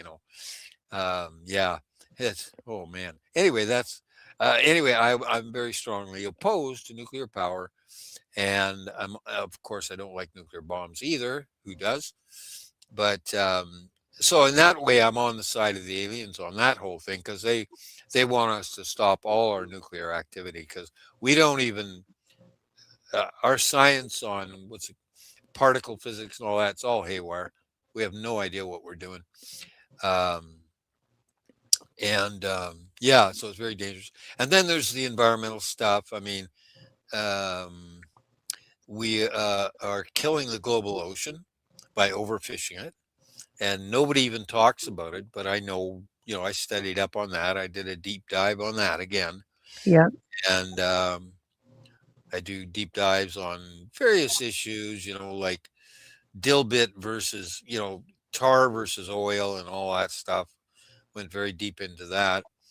And I'm recommending that the province of Alberta should build their own refineries and refine their own tar, because it's the transportation of the dilbit that is the real big danger to the environment. And they want to pump it over here to Vancouver and load it onto ships. And, they'd be loading tar on the ships right out, out in our water right here. And it's very, very dangerous. Um, yeah, I read some cost benefit analyses on that, working for another environmental group. And, I just study all these things, it's my job. That's Yeah. what I do. And I figure that's what I do for the aliens, right? I don't know. Yeah. I guess I'm not really sure. You Well, haven't not exactly. just anybody is out there doing what you do. Like that's Yeah, it's very I even specialized, really. yeah, I'm even recognized by the Green Party of Canada, the federal one. They know me, and I recently changed their policy by sending them information and links and whatnot to fix their science. Because what I find now around the world, the Green parties everywhere just don't do science anymore. They just quit doing science. And the leader of the federal Green Party, she's a lawyer, Elizabeth May. Elizabeth May, yeah. Yeah, and when she first became leader, I really liked her. I thought, "Oh, she's great." But I found out later that she is a very good lawyer, no doubt about that. But she knows no science at all. She herself doesn't have a clue about environmental science. And the Green Party should know science and should follow science, but they do not. And I find this Green parties all over the world, they don't do the science. And you Yeah, know it's uh, just a title. yeah, it's unfortunate. It is That's unfortunate. politics. That's the problem with politics. I got a little bit into politics and I was disgusted. Yeah, Yeah, pretty disgusted with that crap. same. Tell us, you had mentioned it before, but that you thought the CIA was after you. Oh, yeah. Well, that yeah, right. Well, yeah. Okay, so I was, You don't have to tell that story, by the way. Don't feel okay. inclined to No, if you no, don't. it's no problem. I just, going over it in my mind, and the thing was I was researching nuclear power through the university, and I was using the university information system where I could get past paywalls and all that as a What? student.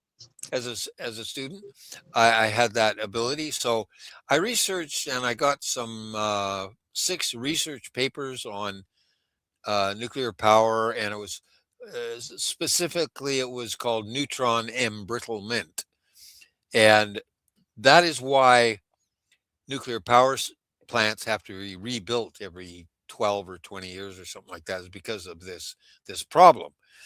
And it's a big problem for nuclear power. It's called neutron embrittlement. So I got a hold of these 6 research papers, and I emailed them to a friend of mine in the United Kingdom who has a master's degree in physics, and he was pro-nuclear. But he's a physicist. He's not an engineer, right? And he hasn't worked in nuclear, but he was pro-nuclear. So I sent these research papers to him through an email. He got them, read them, and flipped. He flipped to anti-nuclear once he read these papers. Uh, Jim, your volume is Oh, went low. it's my mic. Yeah, I'm moving my mic around. He can you hear me now? Yeah, I hear you now. Yeah, he my friend in the UK. Once he read the research papers, he totally flipped to anti-nuke. Totally. Okay, fine. Now, then though, you see, apparently I'd broken the law when I sent those papers to another country, from Canada to the UK. I'd broken a law, and I What didn't were know what that. what was the look? Security risk? Yeah, yeah, yeah. It's a security thing. The irony of that, though, right? Yeah, yeah, yeah, yeah. It's there's still laws like that. Now, okay, I didn't know it broke the law. Now I got a letter from the I say the CIA, but it's the intelligence community. It's CSIS. thesis. Yeah, it'd be one of them. They sent me this very scary email that came through all the uh, um, protection you have around your email. It came right through all of that, and it was in a very weird font with no header or tail or who it's from, anything like that. It was just a warning. If you do that, you're breaking the law. We're going to do this to you. We're going to do that to you. It was a warning. Scary. The What did they say? scary. What did they say they were going to do? I wish I'd at least taken a screen print of that because I don't have it anymore. That letter, What do you but mean? But where did it go? uh, how did it appear and where did it go? I do not know. Jesus. This is they have control of my email. That's Yeah. the CSIS, and I don't know what the hell happened to it, but they didn't want to leave it, leave me with a trace of it. But I sure wish I'd taken a screen print. But in any case, it was very scary, weird font, no punctuation, just telling me, well, threatening me. If I ever do anything like that again, I'm done for, or something like that. Words to that effect. So that's why I thought, who are these people who are messing with me? Could it be the CIA? Because Yeah. I still had not studied up on the alien thing, right? Yeah. I was having a hard time believing in aliens, or by that, even by 2010, 2011, 2012. I still hadn't read up on the aliens entirely, and I didn't know what the heck I was dealing with. But somebody was screwing around with me, that's for sure. And there was a lot of times when I was really messed with, really, really quite badly. Another time I went up to camp. It's before the Bronco incident and the Huey helicopter incident. Before that, I'd gone up camping, and it was a foggy day, and I pulled into a place to hide because it was this rock stone, this stone bowl. It was what do you call that? Place where they dig the rocks out, and it was Oh, it's a quarry. quarry. And it was up in the mountains, and I drove into this quarry, and I thought this is perfect. And there was fog above me, and I was in this quarry. I thought, wow, I'm really hidden away here, so I'm going to camp here, right? Mhm. And so I did for a couple of days, and then the fog blew away, and then I got out of my vehicle, stepped out on into the bottom of this quarry, which was kind of flattish, sort of flattish, and I started walking around, and there were these. I got attacked by bumblebees. In a quarry. Yes, What? it was it was really freaky. It was really freaky. There were these Did, bumble. did that even make sense to you? No, it didn't make any sense at all. Okay, just because The I'm a nature lover and that's not making sense to me. Well, I'm gonna explain. Okay, so I step out of my truck. I got sandals, no socks, and I'm walking on this flattish surface, and there's these things bouncing off my ankles, my bare ankles, and I can hear them. They're buzzing around. I can't see them, but I can hear them, and they're bouncing off my bare ankles. Boink, boink, boink, and they sting, right? And they're going boink, boink off my ankles, and they seem to be flying all around me, but I couldn't see them, and they were banging into me and stinging me. You know, it Oh my was like God. at first I thought, wow, I must have stepped on a bumblebee nest or something, right? I couldn't figure out what it was, but I couldn't see them, but they were bouncing off my skin, right? And I think that's I don't know why it happened. I don't know what happened that day, but I something was buzzing and stinging and bouncing off me, and I couldn't see what it was. So what the hell that was, I don't know. But I got back in my truck and I drove to a campsite where I was up in a view area. It was very pretty, and everybody could watch me if they wanted to. Whoever the hell was doing this to me could watch me. But this is the kind of thing that happened to me from time to time. Yeah. That I did weird, strange, unexpected things like that would happen to me. So you said that, that you were getting stung by the bees. Was it like a were you actually getting stingers in your legs, or did it just No, it felt like phantom yeah. phantom bees, or? Well, they were yeah, it felt exactly like a bumblebee flying full speed right into your bare skin and bouncing off. And I would say I don't think I got actually stung, like I didn't go blow up in a bulge or anything like that. Wasn't that Okay. kind of a, but I could sure feel it. They were stinging. They're boing, boing, boing, bouncing off my ankles and then up around my head and all around me. They were just buzzing all over the place. And you But could hear them. You could hear I the could buzzing. hear them. Oh yeah, I could hear them. Yeah, they were quite loud, That's but I couldn't that's so see them. strange.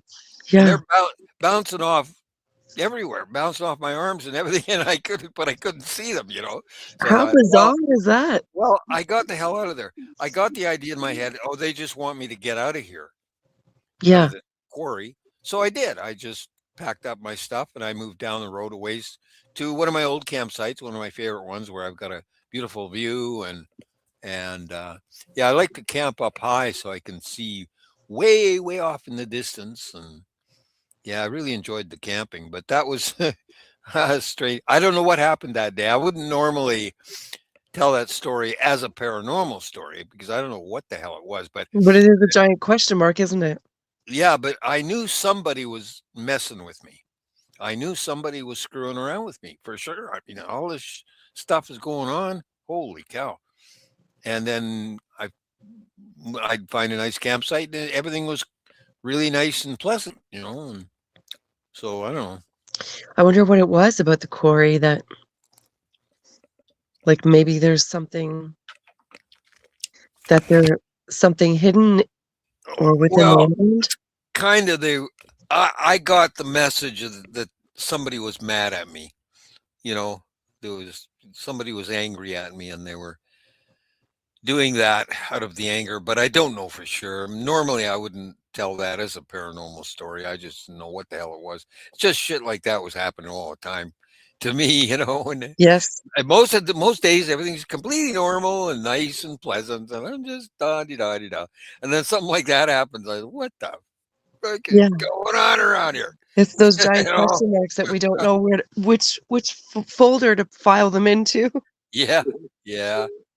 I don't. Yeah, I've never told that story before, but it was pretty freaky. Yeah, it That was. would be. Yeah, I had reason to think. Well, like I got that letter, obviously from a CSIS type organization, and I had broken the law. I just didn't know that the law existed. I was not supposed to send.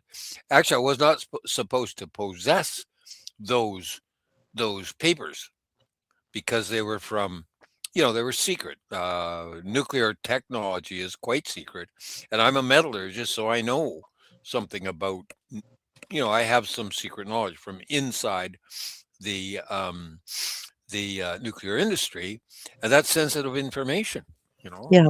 Just so happens, and this happened at the kind of work I was doing before the age 31. There, I was. Sometimes in my department, we had to be careful about information because we would get proprietary information and things like that a company might have their own way of doing something and it might be they want to protect it. They don't want anybody else to know uh, how they do something. And this is to do with metallurgy, and it's just pretty pretty involved science and somewhat an art form, and yeah, they want to hide their information, and so we had to be careful. There's industrial espionage, it's called. That's the word I needed. Yeah, we were warned about industrial espionage. So when people came into my department, I couldn't let them just snoop around and look at other people's work, other customers material or work, because of this industrial espionage thing. There was always, we had to be aware of it. So that is what it's like doing that kind of work. Another You have thing, to be on guard all the time, right? You can yeah, never let your guard down. well, it's just part of the job, and yeah, it's part of the job. And what was it? Oh, another interesting job I was working on too. The tunnel boring machines, Yes. and back in the days there, uh, they used them to dig the Channel Tunnel under the English Channel between Yeah. France and UK. Okay. You, yeah, you're aware. So these tunnel boring machines were uh, being built, and we worked on them in my shop there. We worked on those things, and that's just the kind of machinery we were working on, right? And what puzzled the hell out of me is that we somebody somewhere was building so many of those damn things. We got parts coming in like crazy, and we just kept doing them and doing them and doing them. And there were these big parts that weighed 100 pounds each. And I found it easier to just pick them up and flip them around rather than get a crane.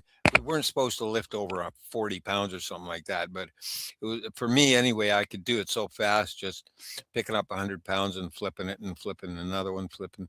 So it was just so much easier and faster. But we did so many of those things.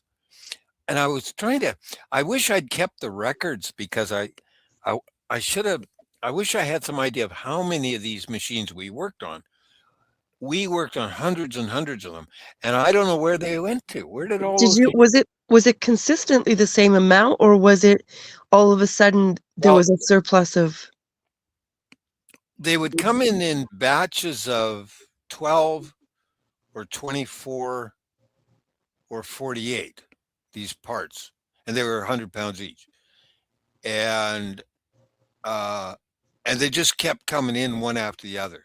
And I figured that there was 12 of these things in one tunnel boring machine, 12 in one tunnel boring machine, and they would come in yeah, 12s, 24s, or 48s, and they just kept coming in. And we just processed them through. They went through the system and out the door, finish them, send them out, finish them, send them out. And then they'd come back again, the same ones, and we'd process those, another operation, send them out. They're just coming through. How many of these would you build in a day? Well, I wish I had got the records and kept the records on that, but we're doing the equivalent of, I mean, maybe more than one tunnel boring machine per week.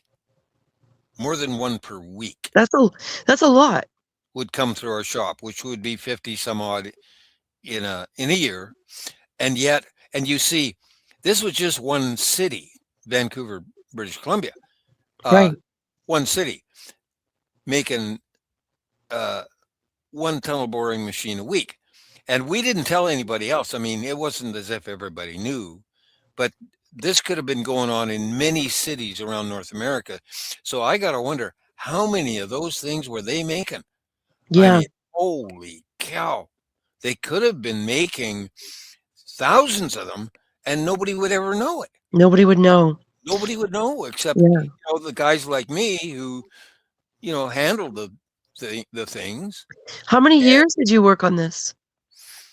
At that particular job, that was 4 years straight on the tunnel boring machines. Yeah, along with a whole bunch of other work at the same time. I mean, we didn't just work on one job. We'd work on Yeah. like 20 jobs at a time. Yep. And that's why in my job was production scheduling. And so we had to fit all these jobs together, and there was tools and dies and big machines and little machines, and they were all crossing each other in the production pattern, and it's like a lot like a chess game in a lot of ways. Yeah, well, and it's funny because that's what they say, right? That they've got all the jobs manned out at random places to different people so that nobody actually pieces together what they're doing. Yep. Compartmentalization. Yep. Yep. They don't want, the information has to be held. You don't give out free information, or, you keep your mouth shut about what you're doing, sort of thing. Yeah. And yeah, so Did you have to sign an NDA? I never did know, but I was told verbally by some of our customers were tool and die shops, and they'd bring their work in, and this would be a piece of steel worth $10,000. One piece of steel, a small, like, I don't know, size of a pound of loaf of bread, be that size. And they'd bring this thing in all wrapped up like a baby, and they'd put it down carefully on a bench and unwrap it, and we'd look at it, and they'd tell us all about it and what we had to do with it and so on. And it's so valuable. I mean, so there was a lot of money involved, and then this was a tool and die, or a machinery part, and very, very expensive. And this is the kind of stuff we worked on too, and it was, so there's a lot of information there. There's very few people who know how to do that kind of thing. And these were, tools, plastics dies, aluminum dies, aluminum extrusion dies, all that kind of stuff. You're in any city, you've got this, like, uh, private sector infrastructure for manufacturing. It's like manufacturing infrastructure. It's all tied together. So I knew other people around town who were doing the same job I was doing. We knew each other. We talked to each other, Mm-hmm. and even though we were in competition, our companies were in competition, but we knew each other, and we'd talk about stuff, but we weren't, I certainly wouldn't give them any secrets, that was understood. But yeah, so it was pretty interesting work. I liked the challenge of the work very much. So when I couldn't do it anymore, I was pretty unhappy, because I was just starting to make the really big money too. Man, I was making a lot there for a while. What Last few made it so that you, sorry, go ahead. Pardon me. The last few years, I was making a hell of a lot of money. I was going to buy a house. I was Yes. getting ready to buy a house for cash. That kind of money, Oh, a wow. lot of money. But then I became disabled, so that was the end of that dream, my house dream. But yeah, that's okay. I don't care. I just got a new lifestyle, took up a new lifestyle, and as long as I can have some fun every day, and you know, Yeah. it's okay. Have some play in your life. I was never. I had no drive to be rich. Really, didn't really care about it. Whatever. Yeah. Yeah, just as long as I can, eat good food and be warm and stuff like that. So I got Have a that. roof, some form of a roof over your head. Yeah, I got a good roof over my head, and I got a car that takes me shopping and whatnot. And Did I'd you get like a better. yourself did you get yourself some winter boots? Oh no, I can't really wear those, that kind of footwear, because Oh. I have to wear these braces Oh, on okay. my See, I was lower leg. teasing because of what you mentioned about wearing sandals out Yeah, when you got stuck. So I was teasing about the yeah. winter boots, but you really can't wear them. No, I can't wear a kind of winter boot. No, What do you do to keep your feet warm? I just don't go outside that much in the winter. If it gets really cold, if I go outside, I hurry around. I just hurry around, get everything done, and go back inside again, and Yeah. then get warmed up, and then I might go outside and do some exercises, go up and down my hill, and then back inside again. So I just don't spend a lot of time in the snow. Yeah. Oh well, that's okay. I don't mind. I got lots to do, lots to Yeah. keep me busy. That's the thing about a mind like yours, you'll never be bored. No, no, I don't. What bores me? I wrote that somewhere in a comment recently. I'm bored. I can't remember where I wrote that, but But were you really? yeah, I think I really was. Oh, you I really were. think I really was. Oh well. I've never been bored a moment in my life, and when I think about it, I can't even imagine what it feels like. And the way that people talk about being bored, it sounds devastating. Like it just sounds awful. It's a terrible Mm, feeling. But I've never felt it. And the yeah. closest that I can come to imagine what it must feel like would be waiting in a line, like a line at a grocery store where nobody's communicating. Um, Hmm. 'Cause I'm sure you're one of those people like me that will just talk to anybody, right? So, Yeah. there's no well, we're not sitting there going, "Oh," well, I Yeah. mean, so there's moments. We have moments, but we'll talk to strangers, no shame, no problem. Um, Yeah. that's the closest I could imagine what bored would feel like, Hmm. when you're waiting in line and maybe you're in a rush Hmm. and you need to get out of the line. Like, that's the best I can come up with, I don't know. Well, yeah, it's when you get in those longer lineups when you got three people ahead of you and two behind you or something like that. Then it takes a little while. But I'll just do a stand-up comedy routine. Me too.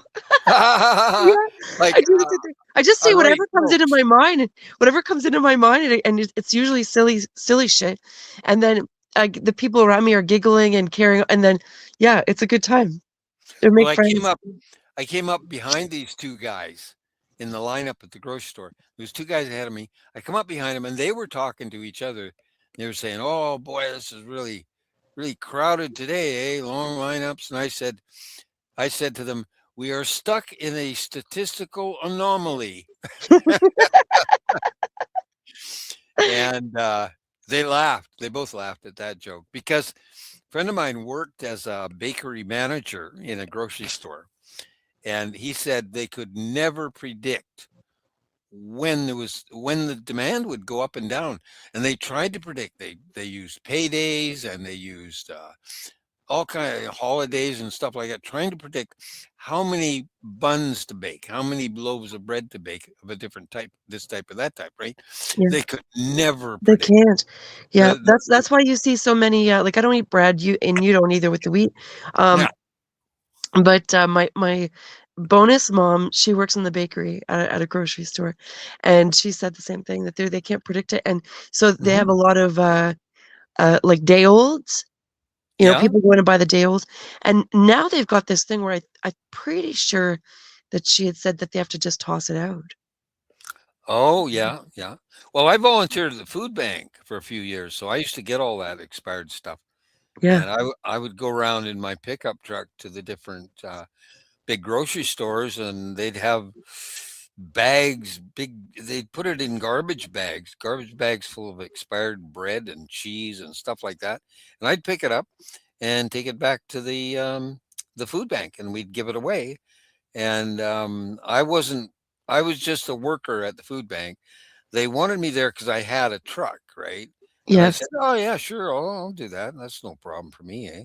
So I'm yes. driving around picking this stuff up, but sometimes I disagreed because one time we are trying to give away a bunch of this moldy cheese, and it was a cheddar cheese, and it was moldy. And Oh, I said, "We can't give this away, you know?" Oh boy, yeah, that was bad. I didn't like that at all. yeah, Yeah. yeah, yeah, I'm like, I personally, accept food from the food bank here that the church delivers to our doors, down in this area. There's, a lot of us that struggle, Mhm. and so we get they're like, we can bring you we can do that, like they're so great actually. However, that being said, there's a lot of stuff that needs to be thrown out because Mhm. donations are expired or already gone bad, and it happens every week probably. Hmm. And it makes me wonder, like, because I know they're doing this from the goodness of their heart, and we're not paying for it. Like, this is all volunteer run, and it's amazing, really, that we have this access to this resource. Um, it's just there's a lot of times where I have to throw a lot of stuff out, and it's like, Mhm. yeah, it's too bad. Yeah. And if it was me and I had a piece of cheese in the fridge and there was some mold, I would just cut it off, but I would catch it early enough, Hmm. cut that off and the rest is fine. But when you have a sealed package that there's already mold in there. Yeah. And the packages had been cut open. Somebody had taken a box cutter and just gone slice, slice, slice, slice, slice around this package of cheese, right? It was like at stand Cracker Barrel, Cracker Well, Barrel I don't know what that is. cheddar. I've heard about Cracker Barrel, but I don't know what it is. And the more Well, that people talk about it, the more confused I get about what it is. well, it's just a cheddar cheese, which I like. I eat cheddar Oh, cheese all that. the time. The cheese. Cheddar, Okay, I thought you yellow. were talking about the place. In the States, there's a place called Cracker Barrel, and I don't know what this is, but the more that people talk about it, the more confused I get about it. Oh, I I guess you thought don't have it there. No, we Where don't have it about? here. I think it's an American thing, and I think it's a restaurant, but then people buy stuff there. Yeah. Are you in Quebec? No, I'm in Ontario. Whereabouts in Ontario are you? Oh, I don't. I'd rather not say. I'm in the middle of nowhere. Good, We're surrounded good. by. Me too. Are you in That's the middle of nowhere too? We're. I'm in the middle of nowhere. Well, Yeah. a third of my home is right embedded in the forest, and underneath the back of my home, there's a creek. It's got fish, it's got salmon, it's got bears and coyotes walking back and forth. Oh, Jim, you live Oh in yeah, heaven. I got bear poop in my yard. I got Amazing. all kinds of animals around here. Yeah, yeah. That's fantastic. Bobcats. We got bobcats, lynx, cougars. Oh, wolves, all kinds of stuff, and they're all really friendly too. All these animals are they're used to people, and they're really quite friendly. Like the wolves. We didn't know we had so many wolves until people got all these security cameras in their yards Yeah. and cougars. I'm sorry, not wolves, cougars, mountain lions. Okay, Yes. I meant to say mountain lions. Now, when people started getting these security cameras, these lions with their cubs are all over the neighborhoods. They're walking all over the place, back and forth through everybody's yards, up and down there, and nobody knew them that they were there. But once they got the cameras, they're all over the place. Huge, Wow. huge number of them around here. We got overpopulation of bears and lions and other, oh gosh, cats, coyotes. We got so many of them, just a lot. The big cats are the problem, right? Like the mountain lions, they can be a problem. They probably are in tune with you, and they know they're not to. You're protected. Well, But, in North America, there's one human killed by a cougar, one person every 5 years. That's it. That's how many. One every 5 years. That's not very many. And there's two humans killed by bears per year in the United States. I believe that's for the U.S. Yeah, it's not as common as people think. I mean, they make a big deal about it on the news that somebody got killed by a bear or attacked or mauled by a bear or something like that, but it's extremely rare. yeah, It's just very rare, really. It's not such a big danger as people think. Just a lot of fear porn, I call it. Yeah, there's yeah. a lot of that goes around. But out of all the animals, for me, it would be the big cat that I would be more cautious about, Hmm. um, because you don't see them until it's too late, right? If They, if they want to attack you, they're gonna do it, and it's gonna be last second.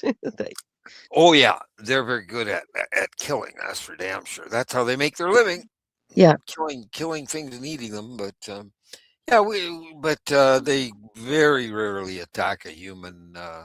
yeah. I think it's Extremely mostly rare. pets. I hear a lot about pets that get attacked. Yeah, Like if you're out in the woods with your dog, yeah.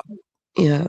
A lot of people who are out there, they're armed, or even though we're in Canada, they've got some kind of protection on them. Hmm. Yeah. People think that we're just walking around all willy-nilly, and a lot of people are, but a lot of people are not also. Hmm. Yeah, a lot of cats go missing around here. Yes, Always here too. lost cats, and I found some bobcat scat close to my home.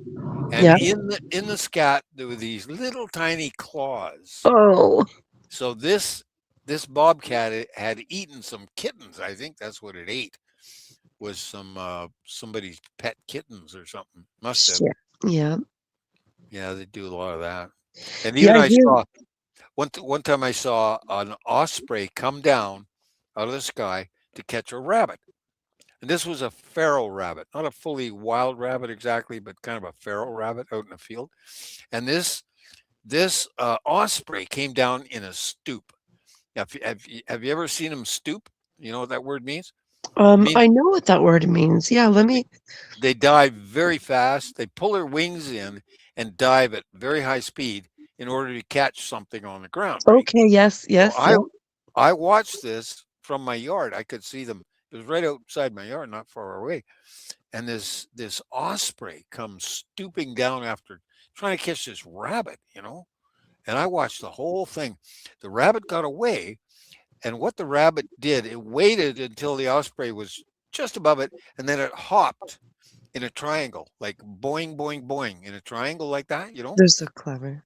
and then boing, it hopped away. And by that time, the um, the osprey had lost all its speed, you Yeah, know, and it was just left sitting in midair, treading air, so to speak. And the rabbit was gone. Man, those things, and rabbits do that to me too. Well, a wild rabbit will do that to a person. If you're walking along and you meet a wild rabbit, they go boing, boing, boing, and then zip, they're gone. Eh? yeah. That's their defense mechanism there. I had a wild rabbit friend who would meet me at the head of the trail. The crows knew when I was going, and they would escort me to the forest.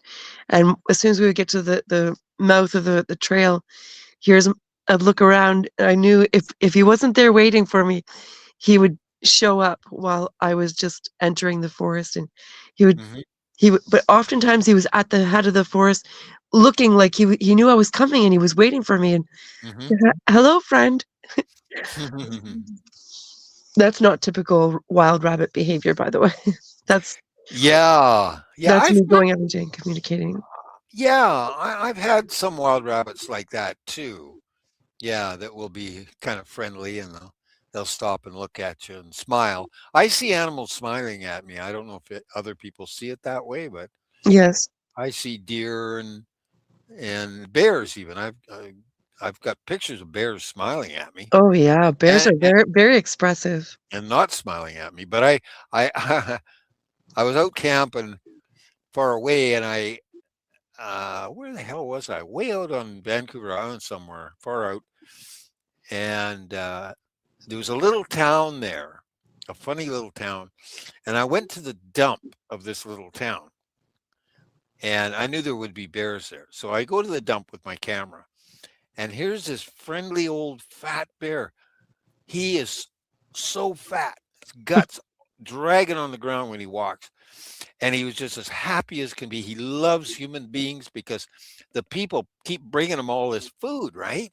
Oh, And goodness. from his point of view, they're just bringing food to him, right? So he's eating all his food. He's happy as hell, loves people. And he walks up towards me, and I was holding my camera up, and I walked towards him. So at a certain distance, he sort of stopped, like, well, that's close enough. And then he's doing this little happy dance that the bears do, when they rock back and forth on the front paws. They sort of do this little happy dance with a big smile on their face. He was doing that. Yeah, a lot of dump bears are like that. They just love people because people bring them food. They're not Yeah. going to hurt a person. They keep a certain distance, but they're as happy as can be, and often they're just as fat as anything. Wow, that guy was fat. I got a picture of him somewhere. I've heard stories about the wild animals out west, and I'm sure that they experience this in other parts too. How they'll follow people around fairly close because they know the hunters. Like if especially they know what the gun is, Hmm. and the gun doesn't scare them. The gun means, for them, it means food. Yeah. So they know that if you make a kill, they've got access to food there. Hmm. Yeah. Oh, they're pretty smart, all right. Yeah. Yes. I've So I've even seen I've seen a coyote running with a bear, and the coyote was following the bear wherever the bear went. oh, And he knew what was up. a single coyote. You don't often see a single coyote. They're usually in No. pack. But this one was single, and it was following along behind this bear, just following the bear wherever the bear went. And I saw him because I was driving along a logging road, and I saw the bear up ahead, and I was slowing down, and this coyote jumped right in front of my truck, and I had to hammer the brakes. But he was following the bear around. Super opportunistic. Yeah, yeah, it's just Hyper opportunistic. any way they can, and yeah, make friends with a lot of these animals and get You to gotta know. watch out here. It's the same way as you with the cats go missing. Um, w- we know not to let our cats outside here, right? Like this is common knowledge here that we don't Hmm. have outdoor pets. And if you bring your pets outside, they've got to be on a leash because we've got coyotes and Hmm. around the area there's allegedly coy wolves as well, which is the hybrid between the wolf and the coyote. Yep. And Yep. they're super dangerous because they're um, courageous like a coyote, like that mischievous. I'm gonna just do it. There's not like a where a wolf will, or they're kind of more thinkers, uh, but Hmm. they travel in packs, and the coyotes, um, they they'll just go for it. They don't even. They're just very opportunistic, and so the coy wolves, they've got um, that drive to just do whatever, but they're also very vicious. Hmm. And so, anyways, we warn people when people move to the village not to. And I know I'm not describing this properly, by the way. Anybody who's into nature knows that what I just described is a terrible way to say what I just said. It's Hmm. there's better words to describe what I just said. My brain's just a half Hmm. shut. But anyway, yeah, we warn people when they move here not to let their cats or dogs out alone. Like that's Hmm. just common knowledge here. Uh, y- Yeah. and that they do it anyway. And then the next thing you hear is, they're crying because their pet's gone missing. Well, I mean, we warned you. Like we Yeah. we didn't say that for nothing. We're not making up ghost stories. Hmm. And coyotes will lure your pet. They'll pretend, especially if it's a dog, they'll pretend that, oh, let's make friends. They're going to make friends and come Yeah. play with us in the woods. And then just one of them will come out too. One will Hmm. come out and lure the dog. Come, I'm a friend. It's all good. Let's go have fun in the woods. And the dog will think, oh, there's a friend. I'll follow you into the woods. Boom, gone. Yeah. Yeah. I see them around here at night. The coyotes around here will dart around in the dark. They run around in the dark. They're really quick, Yeah. and I've seen two of them hunting cats and little cats will be out at night, and they'll zip around and they know how to do it. That's what they do for a living, I guess. Yeah. Well, I had my little cat. I was trying to show her that when I go outside, it's okay because she would have a panic attack. Every time I left the apartment, she would have a panic attack. And so at night, she was terrified of anything that was outside of the apartment. She wouldn't go near the door. It was a whole thing. And so I convinced her to come and sit right outside the door. Come and sit on the step with me, just so you can see everything's okay. Mom's okay. Everything's okay. And I had her that like we were doing that for a while, and it was helping her a lot to know that when I stepped outside to go get the mail, go to whatever, um, I was going to be okay. It helped her panic attacks. However, one night we're sitting on the front step, and she's right beside me, and we're just having our little sit time, and I'm petting her, and overhead this giant owl flew right above our heads, directly above our head, just straight, went straight. But I saw the way that owl looked down and looked at my cat.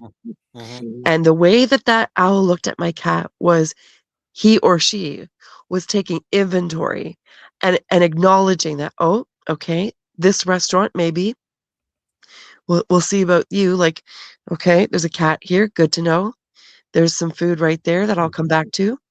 You know what I mean? Like, Yeah. there was just the intent that I could feel from the owl was acknowledging there's food there, and I'll remember that. Yeah. And I'm Yeah. like, oh, gave me the creeps. I'm like, okay, do you see that? This is why, this is why we don't run around loose out here. So we just sit on the step with me and it's okay. But now let's go in because Mm. No. yeah, that owl didn't, there was no sign of, I didn't get the sense that there was any fear about me. It was just an acknowledgement. Like if I had even stepped away for a minute, that owl would have come back for my cat. My cat's just a little cat. She's Mm. not big. Mm-hmm. And I can see how she would look like a nice meal for an owl. Yeah. Yeah. Those owls, boy, they're very good at what they do. Oh yeah, he was big They too, was she? don't take a chance. Yeah. Yeah, we got a bunch of species of owl around here, and some big ones and little ones. And oh, I see the little ones. They're cute. Oh, they Those are cute. I tiny, very. tiny. We got a very tiny species of owl here. I'm trying to think of the name of it. I don't know, but I've seen them out in the bush, and one dropped down right beside me. I was walking along a trail, and it came down from above and fluttered right down and landed right beside me on the trail. Eh? It's a little tiny thing. Is it the pygmy owl? Pygmy. Yeah, I think it's a pygmy. Yeah, yeah. Oh my god, I can't. So if I saw that in the woods, I would just try to convince it to come home with me. Hmm. But Yeah, they're real cute. they're so cute. I've never Yeah, seen one in person. I've seen smaller owls and a lot of snowy owls. Um, on the poles, like when if you're out on the road driving, which I don't have a car, so I don't get out often, but when I do, I'm always watching for wildlife, and I've quite often actually seen snowy owls and other different owls around on poles and fences, just yeah. sitting and yeah, they're not tiny, but they're not huge either. And the one that flew overhead of us, this was a big owl. This Hmm. was a very big owl, yeah. Yeah, we don't often see them. I don't see a lot of owls here. I have to say, not very many. It's just a chance observation, maybe at dusk or something like that. Yes, I think timing Yeah, matters too with the yeah. owls. And Pretty rare. yeah, they're definitely not a frequent sighting.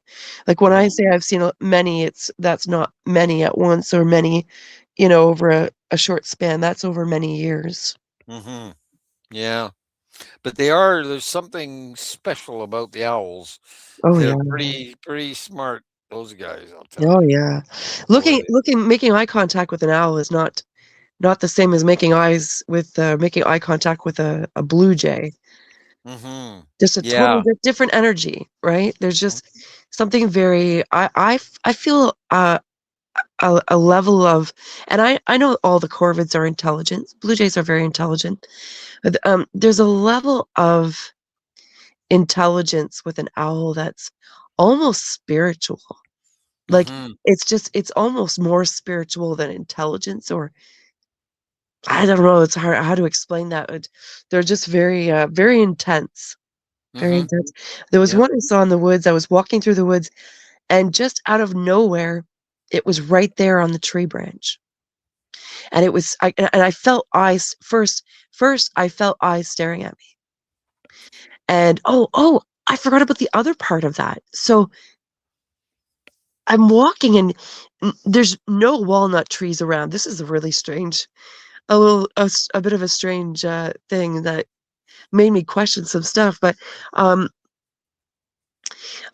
I'm walking through and there's no walnut trees around, yet on this branch, balancing perfectly on this branch of totally, there's no, I looked everywhere, and I know, when you're around a walnut tree, there's walnuts all over the place.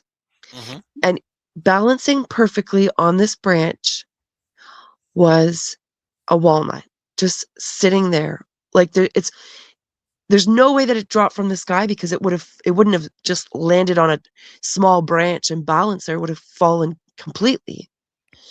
And it was just balancing there perfectly. And I'm staring at this, and everything in me is going, this doesn't make logical sense. And I'm looking around.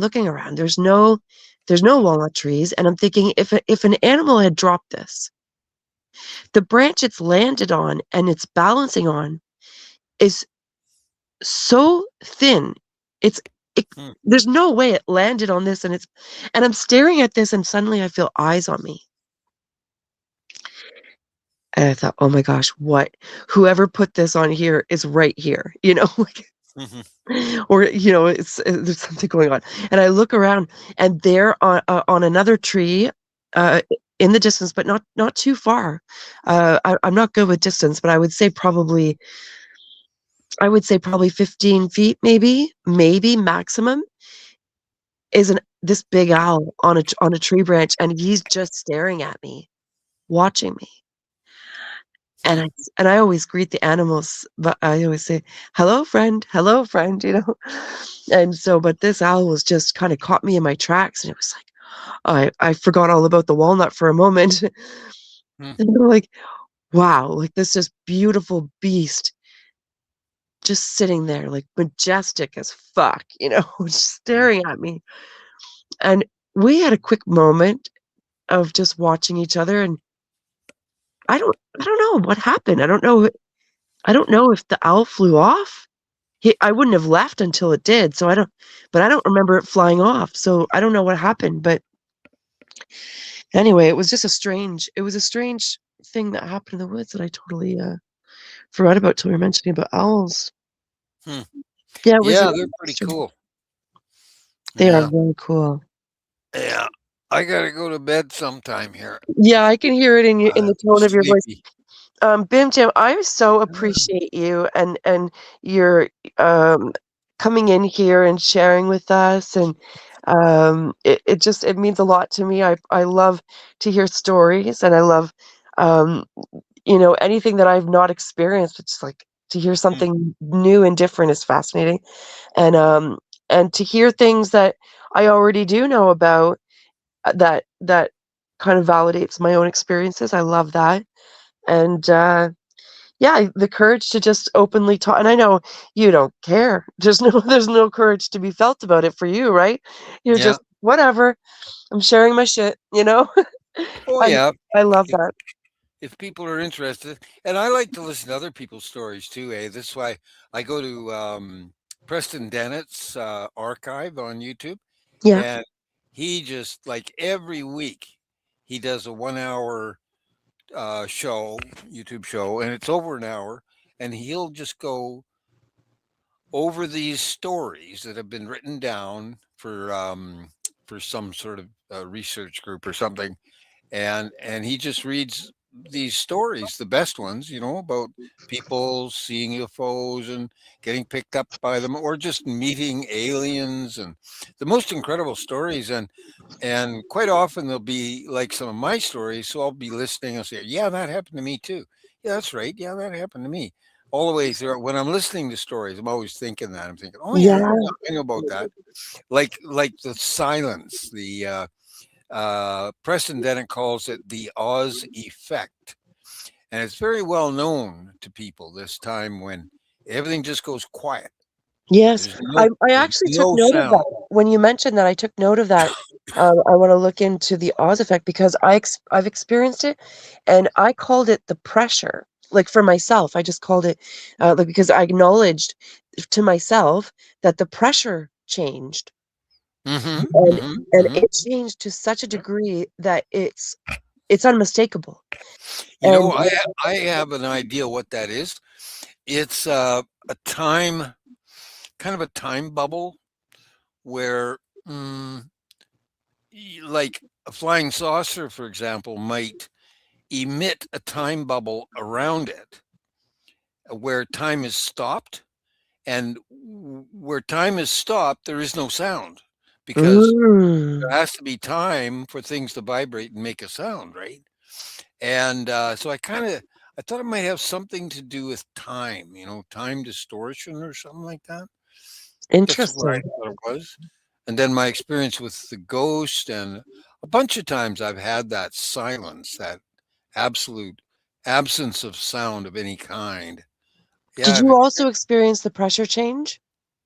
Um, no, I wouldn't call it a pressure change. That's not what I call it, but I mean, if that's your way of saying it, I get it. But Well, I've had both. I've had where the pressure change either maybe wasn't as extreme or wasn't present at all. But the one in particular time when the pressure changed significantly to the point where I actually stopped in my tracks and went, something something is happening right now, and hmm, then there was a moment of that before uh, a bunch, like not a bunch, but like a few encounters happened. Like I don't know what to call them. If it's people get hung up on on the words that we use, right? For encounters, experiences, hmm, whatever other words, sightings. Anyways, the pressure changed so significantly hmm, that it stopped me in my tracks, and I thought something's off here. Something big is changed. Like something's different here. There's hmm, something going on, and and there was a moment where I stopped, and then I was like, well, if it's something that is a me thing, like if this is happening to me physically, I'm already far enough in the woods that it doesn't matter, if I die here or hmm, down there, it doesn't matter. So I'm going to keep going. So I started walking some more, and the pressure was just, it was so significantly changed. And I stopped again and looked around everywhere, and I could feel this so intensely.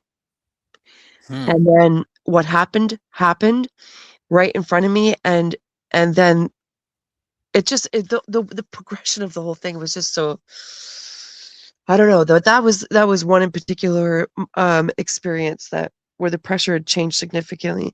And hmm, it didn't change like that in every experience or encounter.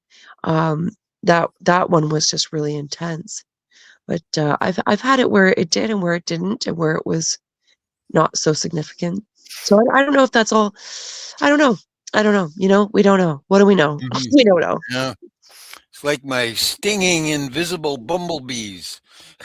Yeah. What the hell was going on that What's day? I going don't know. on? What I is have going no on? We have no clue.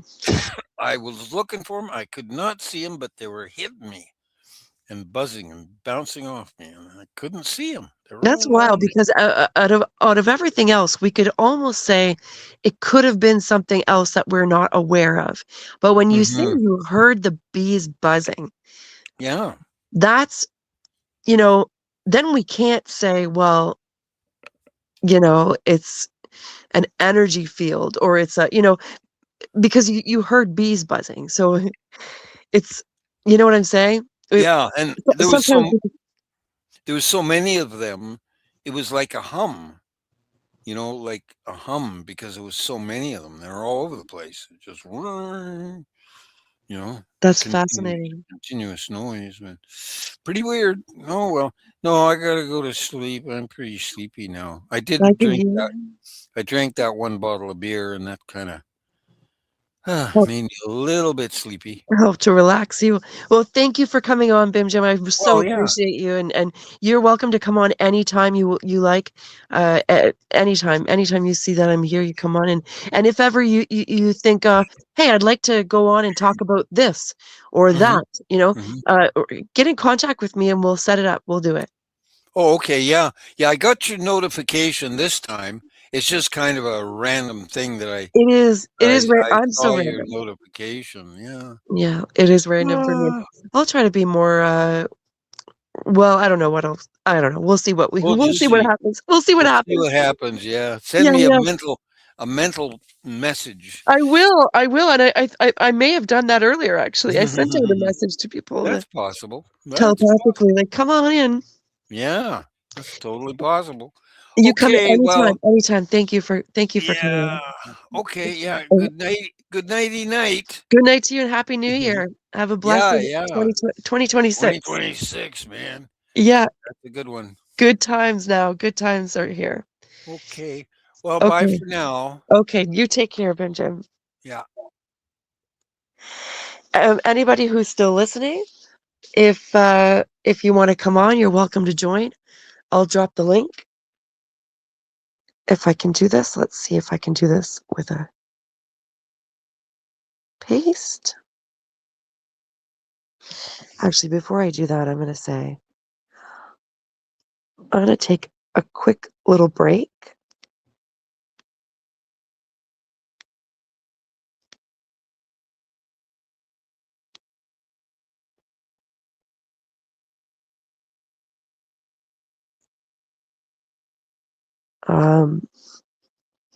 I just need to rest my voice for a minute. Well, 5 minutes. I'm going to take a 5-minute break.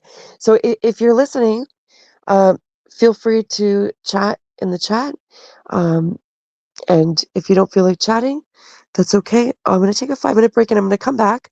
We're going to keep streaming. So don't hang up. Don't change channels, or do it if you want. Whatever feels right. Jem, yeah. Oh, yeah. Bim Jim is always a great guest. We'll have him on again. He's fascinating. He could talk about anything and everything, and he's had a really interesting life. Lots of great experiences, and I mean his credentials. For anybody who's listening who's a skeptic, I mean this is Bim Jim is not just some Joe Blow hobo in the woods uh, doing drugs and having experiences. That's not Bim Jim. So if you missed it, go back and listen to his experiences. It's fascinating, and that's not to discredit the Joe Blow hobos in the woods, okay? Because they have experiences too. Just to be clear, that's if you are a Joe Blow hobo in the woods, I'm sure that you're having experiences, and I believe you too. Um, just saying that for the skeptics in the room, you can't look at Bim Jim and say, "Oh well, he was this or he was that." I mean, you can, because skeptics will do that. Skeptics tend to do that, but there's a difference between skepticism and naysayer, and questioning is always good. I think if you go back and listen to Bim Jim, you'll hear that he's pretty credible. So I'm just going to take a 5-minute break and rest my voice for a moment, and maybe have a little saltwater gargle or something. Maybe I'll take some salt. I'm fasting right now, so I'm just going to do some self-care is what I'll do. And I don't have any music for the break time, so it's going to be quiet break. And if you're sleeping, continue to sleep or wake up and join us, whatever feels right. Um, Thank you for sticking around.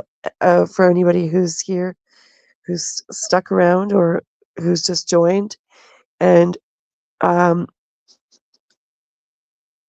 will we'll chat in a few minutes, and you're welcome to join the panel. Anybody, just mention it in the chat first before, because I did have somebody who requested to join the panel, and I didn't know the name. So if I don't know your name, I won't be putting you on the panel, because it just that's not going to happen. So if I know you, absolutely send me a request to join the panel, and otherwise let's have a chat quick in the chat before. But I'm going to take a 5-minute break, and I will be back. If you're in the chat and you want to chat with anybody, I'm not sure who's awake. It's I know it's feeling very resty, like a rest time. So if you're resting and listening, then I hope you're enjoying your rest. And what you're hearing now is the snow plow. Is we got snow.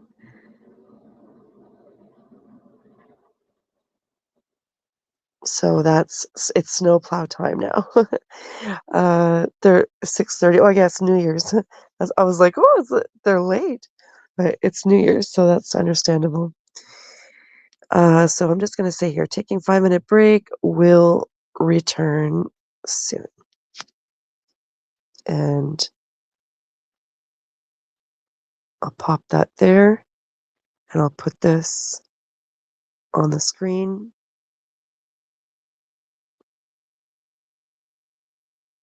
and then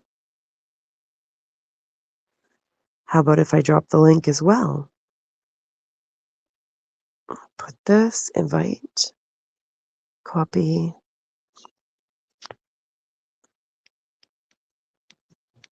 click this to join the stream and chat with me.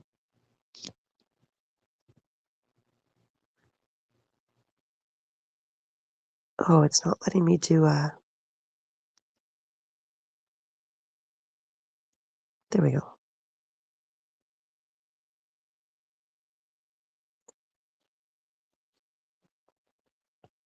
Okay, so I'm gonna mute my microphone and I'll return. Don't go anywhere. I'll be back.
Okay, I'm back. If anybody wants to join, you're welcome to.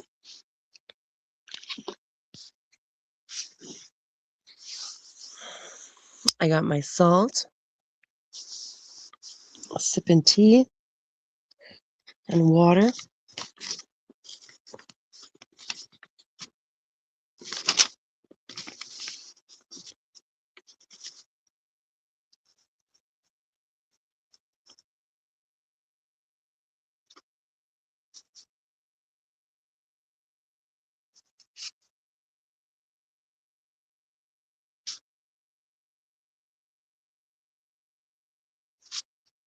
It shows there's 3 of you. I imagine you're sleeping, probably.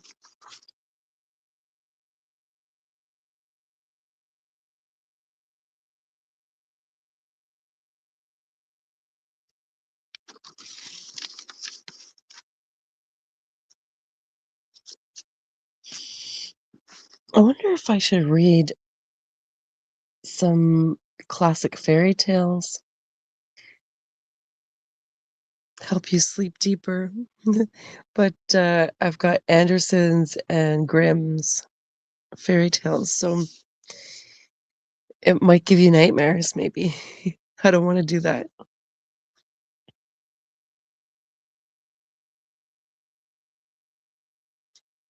It is 6:43 in the morning, Eastern Standard Time.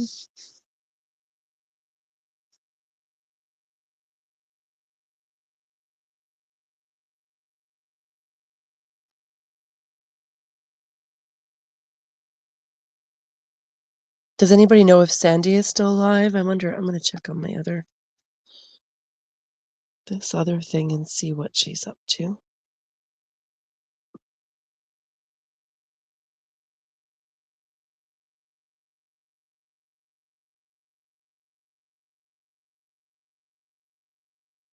Oh yes, she's still alive.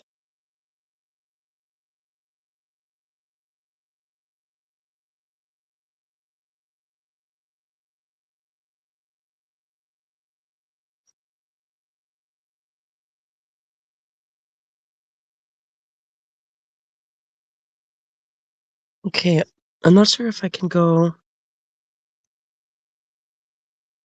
like if I can click on her thing while I'm live. I'm gonna mute this just in case. I don't want to get in trouble with anybody.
Okay, for anybody listening, I've got Sandy's live stream up on the other phone, and it seems that the 3 people are in here now are sleeping likely.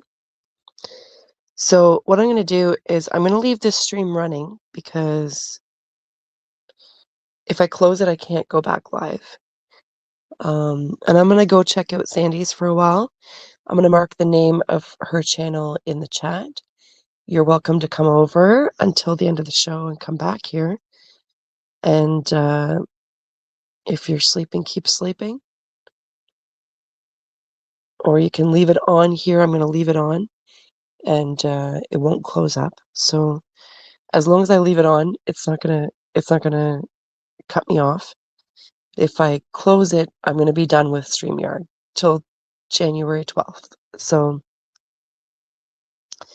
I'll leave Sandy's channel name in the chat, and feel free to join us over there, and then come back here if you like, or just sit here and wait. Either way, you're welcome to do whatever feels right. We've been on for 8 hours, and my voice really needs a break. So I'm going to take that break over at Sandy's, and I'll leave a message in the chat here. And if you're sleeping, I hope you're having great dreams.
Hi, guys.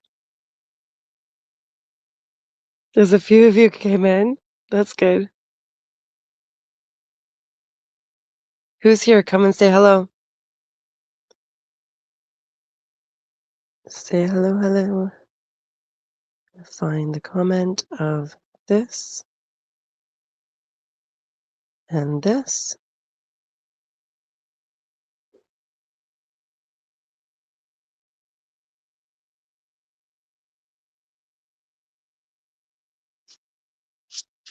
Hello, Cam. Happy New Year, everybody. Welcome to the stream. I forgot that I had this other phone here, the old phone that had crashed. And yeah, that was the people who were in here had fallen asleep. So, and my voice needed a rest. We had a great guest on earlier. If anybody's coming in late, feel free to go back whenever you get a chance and listen to Bim Jim if that stuff interests you. What he's talking about, he talks about all kinds of stuff. Something in there will interest you.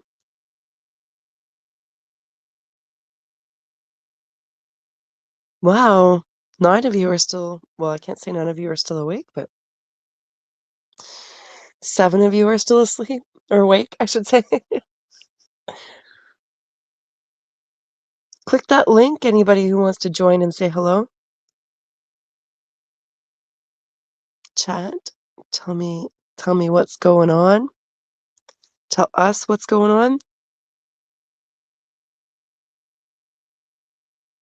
So StreamYard told me that I have 10 minutes left of streaming in an email, excuse me, but then also said if I go live, they're not going to cut me off.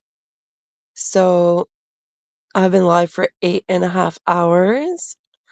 I had a couple 2-minute breaks and a nice little break now when I went to Sandy's to rest my voice. If anybody wants to get on and have a chit chat or tell me what you want to talk about, I can just read your comments and we can chat. Whatever feels right. You can tell me if you've set challenges for yourself for the year. What challenges did you set?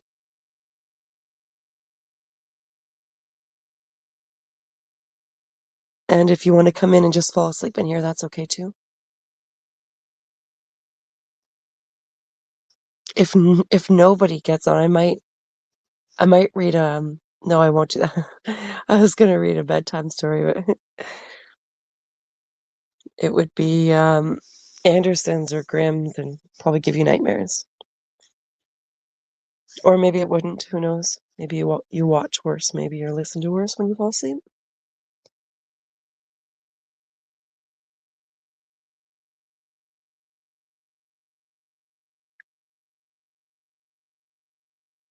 Say hello. Hello, hello.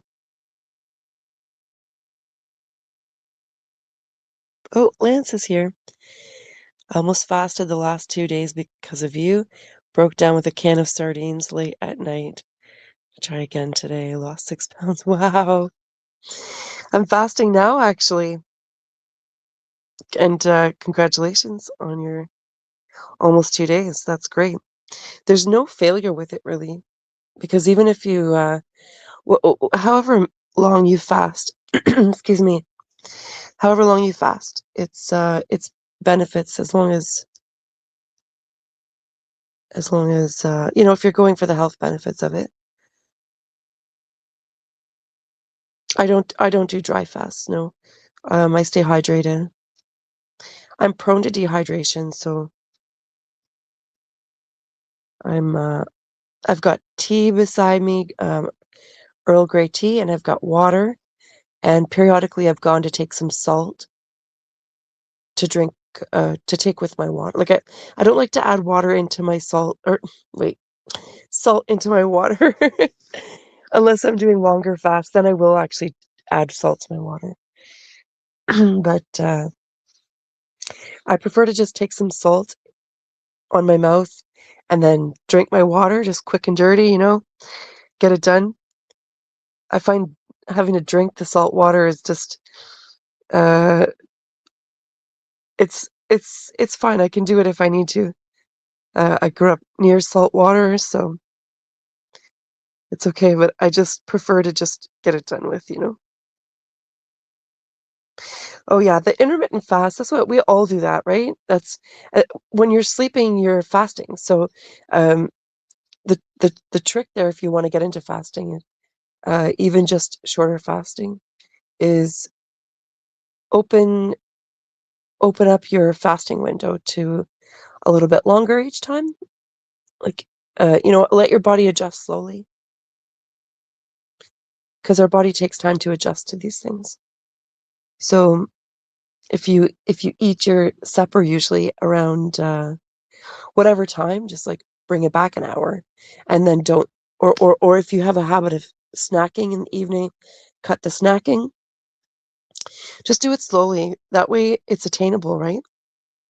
If we make really big changes that feel like a chore or too big of a struggle, in any changes that we make or want to make, it's kind of sets us up for not for success.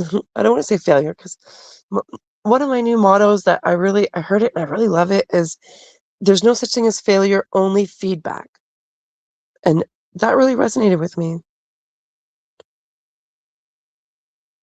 That way, and especially with things like fasting, it's like, oh, you broke your fast earlier than you planned. Oh, well, look how far you went, right? You did really great. 2 days is really great. Is this the longest that you've gone? And also, breaking that with a can of sardines, right on.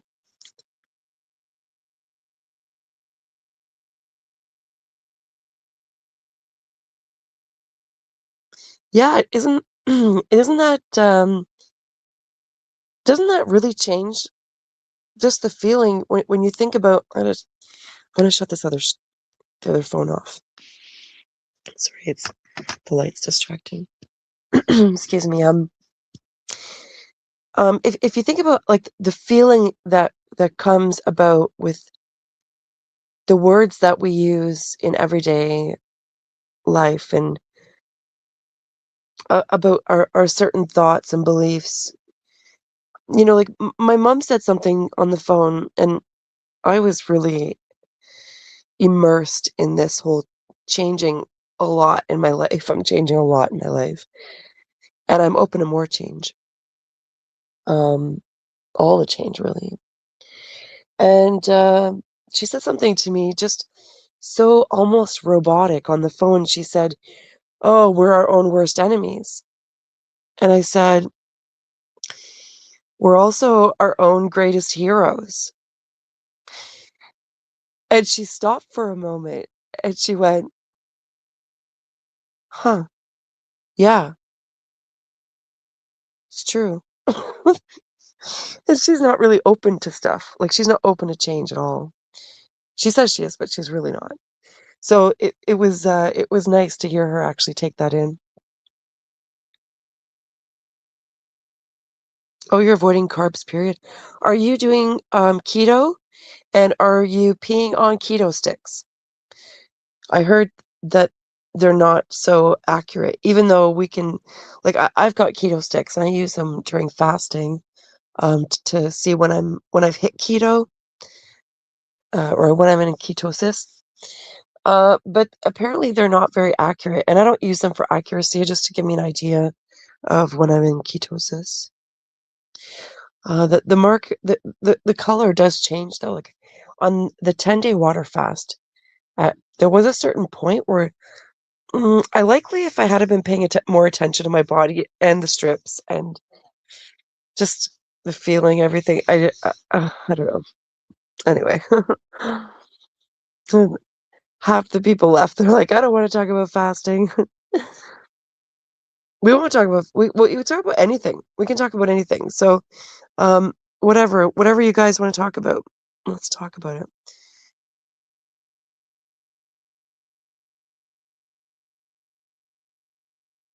And feel free to join the panel here, guys and girls, ladies and gents, and beasts of this world.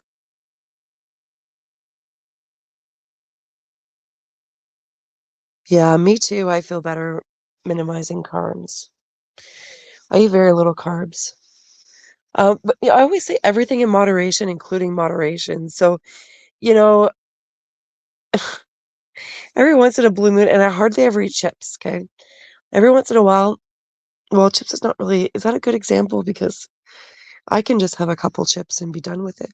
I can also sit and have chips and slices of cheese, and I like the crunch and the softness together. Um, and have that be a whole thing, a whole meal, or crackers and cheese with olives and sardines and sauerkraut. Pack it all on top of the crackers. But typically, I don't eat many carbs. I don't count them either. I just listen to my body. If my body wants potatoes, she gets potatoes. I find around Christmas time I crave potatoes. And I think that's the homesickness, It's food for the soul.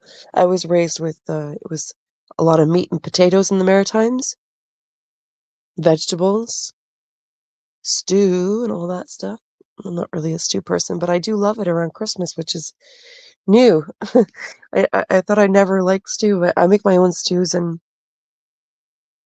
make a pretty darn good stew.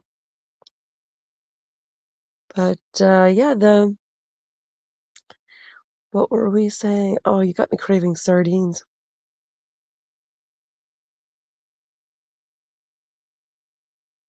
Am I in on? Oh, Ontario, yeah, I am. Heart of the Earth, welcome. Welcome and Happy New Year. And a blessed and prosperous 2026 to everybody.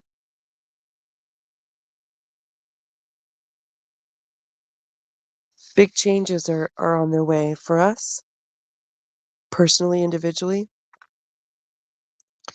But we're going into, we're having a Cancer full moon on the 3rd,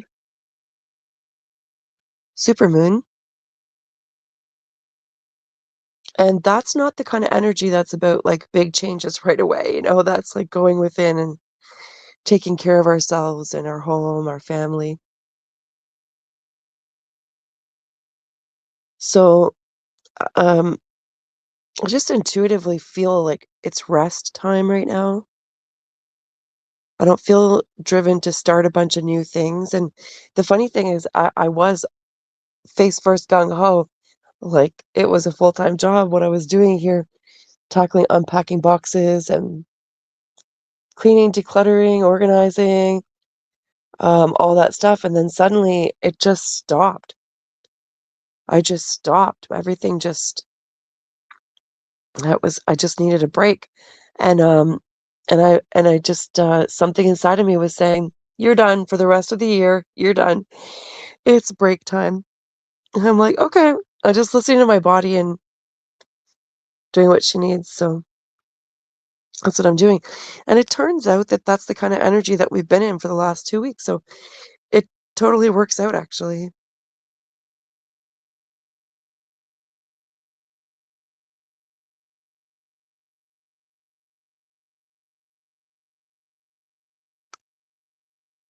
You love stew. That's awesome. The Asian island Walmart has things like eel, dace, mackerel. Yep. I like mackerel, and I've had eel. I like that. And I'm not sure that I've ever had dace, but I know I would love it because I just love all fish and seafood, all anything from the water. I love it. I won't be able to talk about food too much though because I have really good willpower and discipline. I just don't want to tempt myself too much because it does trigger the Gerlin. Gerlin or Gerlin, I don't know how to say it. I can write it or read it or know what it means. The the hormone, the hunger hormone. I don't want to trigger that. But yeah, I love the international aisle.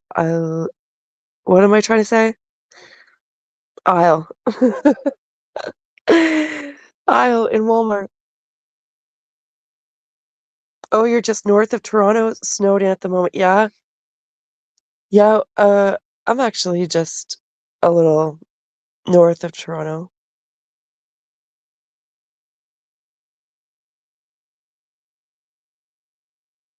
We got a lot of snow through the night. Did you get a lot of snow through the night? I bet you're just north of Toronto.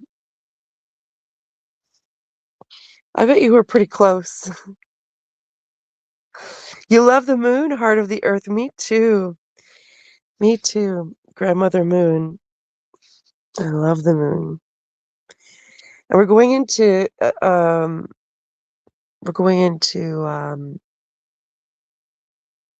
wait now. Full moon is on the 3rd in Cancer, and then is it the 18th? Let me just check because I wrote it down so I wouldn't forget.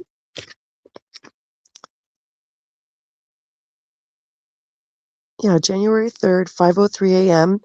is a full wolf moon in Cancer, and that's a supermoon.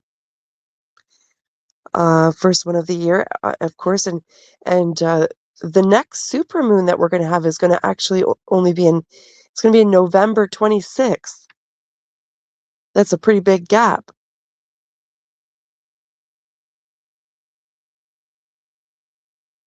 Cancer. I made some notes here for myself. Sign of the nurturer, loyal and protective of those we love. Oh, somebody talking in their sleep? Or are you talking in what? Who's out there? What's going on? Who are you talking to? Yeah, who's in the window? What? What? What's out? What? Is the wildcat outside? Yeah. Go tell him. Yeah. Do you need to come here? Yep, come here. Yep. Hi, good girl. Yeah, she's a good girl. Are you guarding the place?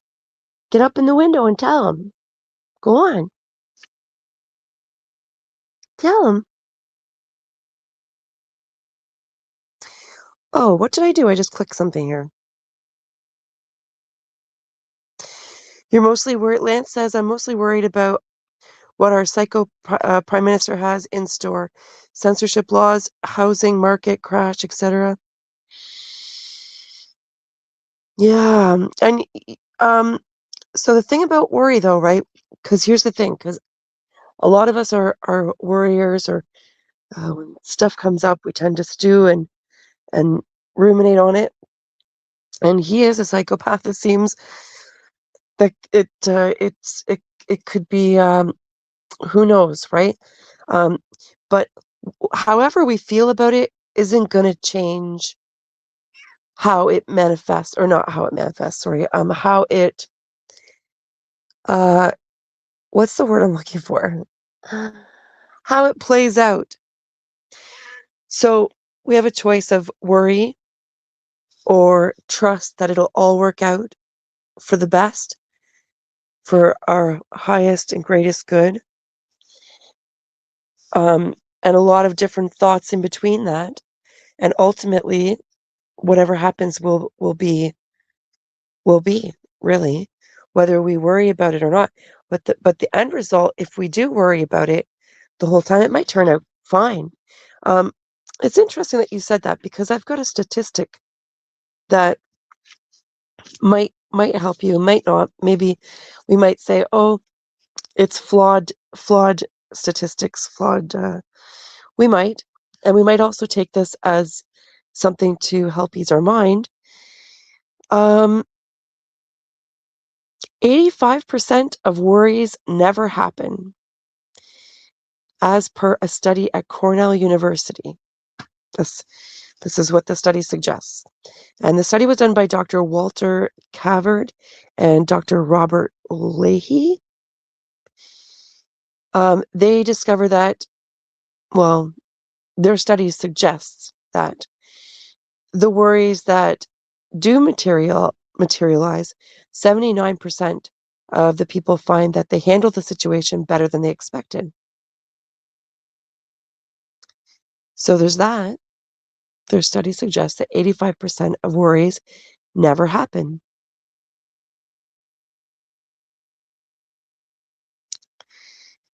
And we can go further into the subconscious mind if you are interested in that. I just I don't know. I want to trust that everything's going to work out. The light's going to win. It's going to overpower the dark. And I'm also realistic. However, I can be realistic and also hopeful. And I'm going to choose to be hopeful. And that takes every moment to decide that, right? Because I can be hopeful right now and then hear something and it in the moment be like, oh my God, that's terrifying. And then I just bring my awareness back to present moment and it's okay. And bring it back to trust and my heart, activate my heart. Yeah, it's a choice. You want to talk about patio furniture? Okay. I had a lawn chair out front and I had to move it so the city could pass with the snow blower, even though it was perfectly fine where it was and it's not moved for a couple of years. The guy has a drinking problem. So anyway, understandable now. I don't get why before, but that's fine. I'm sure, you know how it is. Everybody's got their things. But his wife passed recently, so I get that. Found tahini there too. Yeah, there's an organic company that I get. Well, it's not. I don't know if the whole company's organic, but I get the rainforest nut butter, and they also make tahini. I'm not a huge fan of tahini though, as an ingredient in food. Yeah, but not to be used as peanut butter for myself. Oop, can't talk about peanut butter or the rainforest nut butter. That's gonna berry. No, I won't. It's not berry. It's not berry. I'm in the middle of nowhere, really. Just for the record, though, even if you guessed, I wouldn't say yes because I want to keep anonymous, really, for the most part here. But I will say it's not berry. I know berry, though. Berries become really dangerous, actually. Dirty, dirty place. Oh, did you get absolutely hammered? You can give me a hint where you are. I might be able to guess where you are. And then we could do like sign language and figure out where we're at. Lance says more preparing, to be honest. Yeah. Trying to keep 6 months of food in the plate. Yep. Take some cash out. Yes. Yep. To all of that. Yep. I've been doing that for a few years, actually. Take all the cash out. I only deal in cash. I don't deal with my debit card at all. If ever I was to go into a place and they said we don't take cash, well, you don't take my cash then. No cash, no sale. I did that during COVID, actually, at the grocery store. They tried it. They tried to cut cash out. And I just said, no. No, I don't comply with that.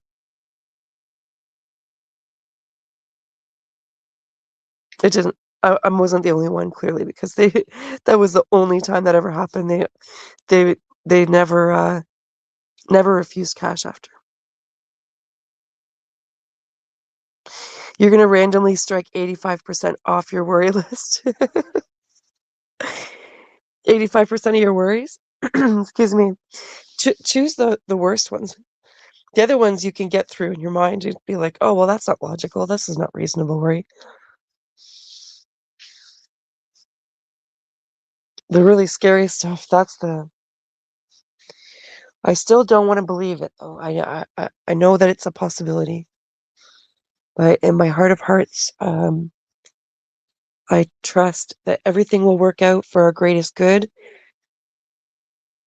That we're surrounded in light, and the light will always overpower the dark.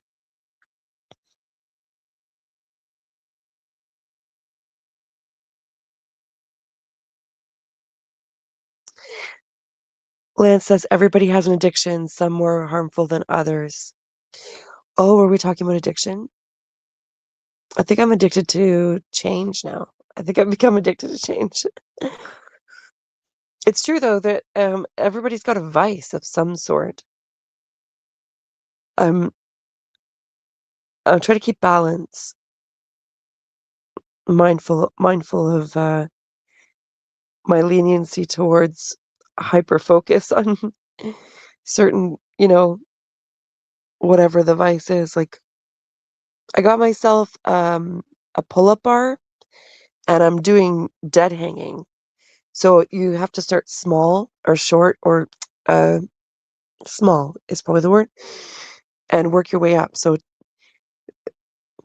10-second hangs, 3 sets of 10-second hangs with 30 seconds in between is the start, and then very slowly work your way.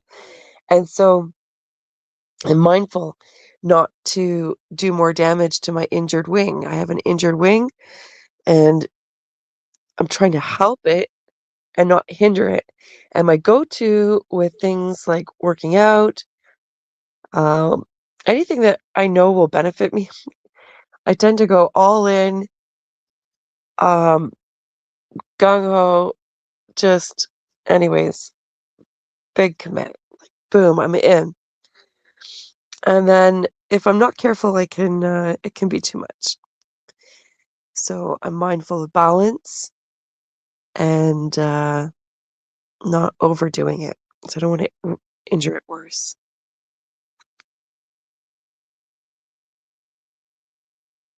What's NM question mark? NM.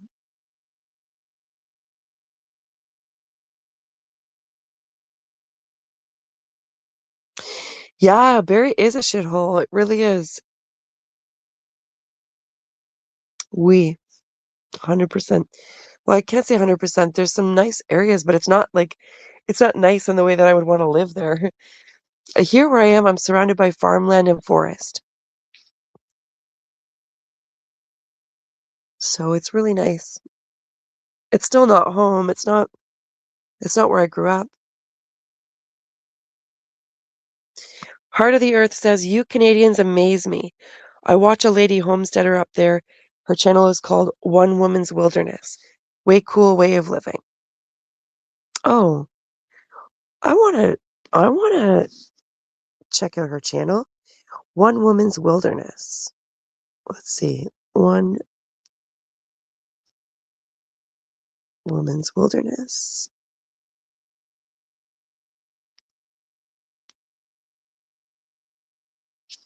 So I'm not sure how to make anybody a mod.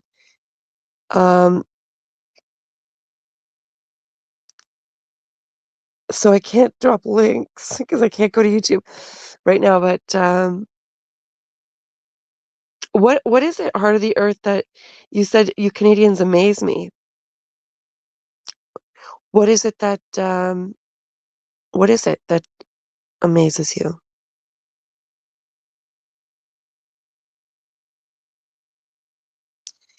Lance says there was a report of a lawyer actually, who went into Walmart or Costco to pick something up for his wife. He'd forgotten his wallet but had enough cash to pay. Oh dear, I feel like I know where this is going. Astral, hello. Welcome. Astral says, "Hi, Bomber. Happy New Year. I would come up, but I'm about to fall asleep. But I'm going to leave your stream on." Oh, that's nice. Thanks, Astral.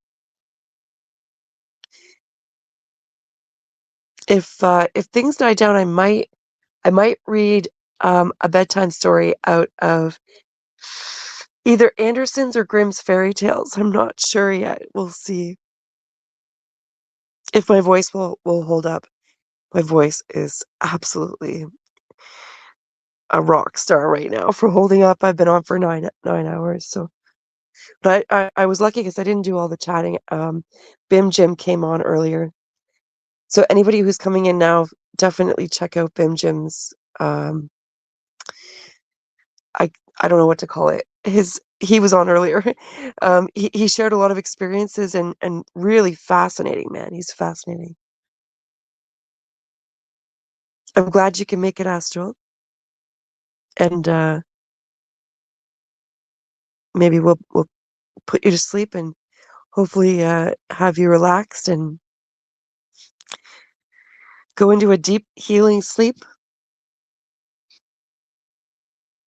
Lance says later that day. Okay, here we go. I'm going to go back to this comment. There was a report of a man, lawyer actually, who went into Walmart or Costco to pick something up for his wife. He'd forgotten his wallet, but had enough cash to pay. Later that day, he got an email from the company asking him to review the product. He reckons they're using facial recognition. Wow.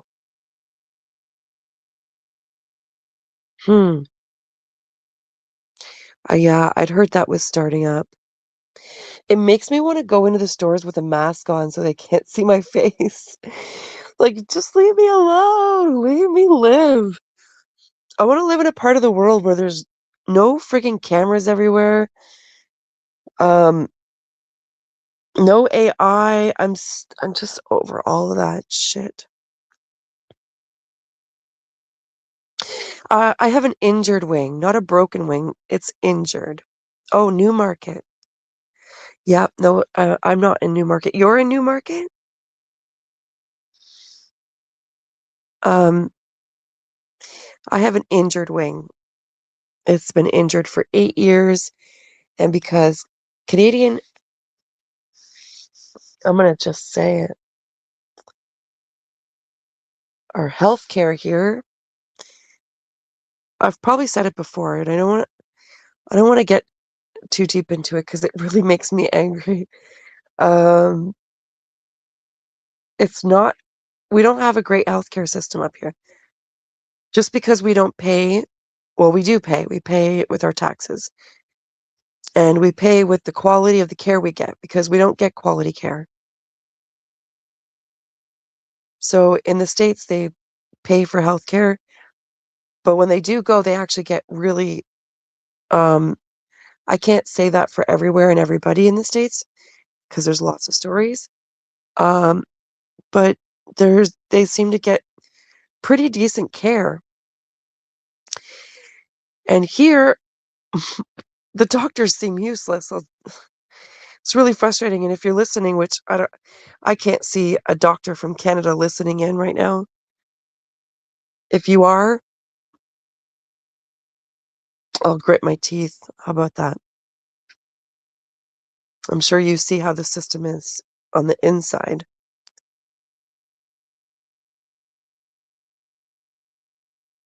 Oh, it's activity time for my kitties. Heart of the Earth says, oh, she is way cool. Such a strong person. That's cool. I'm going to check that channel out. I might already be subscribed. I'm subscribed to a lot of channels like that. Homesteading and Voy. No, well, I wouldn't say I'm hooked to live streaming. I could just drop it and never live stream again. I'd be okay with that. The part of me that wouldn't be is that this calling that's happening inside of me, and I just I don't know. It's c'est la vie. We're here doing it. Push in. Hello, welcome to the chat. I'm here now. Happy New Year, Bomber, and everyone. I'm gonna listen as I crash. Okay, sleep well. You guys had a really long stream over there. Excuse me. I'm not sure how long you went for, but I caught it. I caught the tail end of it, and it sounded like it was a long one. We're at 9 hours right now. Oh, that's what I was saying earlier with Bim Jim. So he speaks so fluently and so eloquently, and just he's very, very concise, and he's got a lot to share. So it was great because I could just let him loose to talk, and I could go take a 2-minute break and just relax my voice.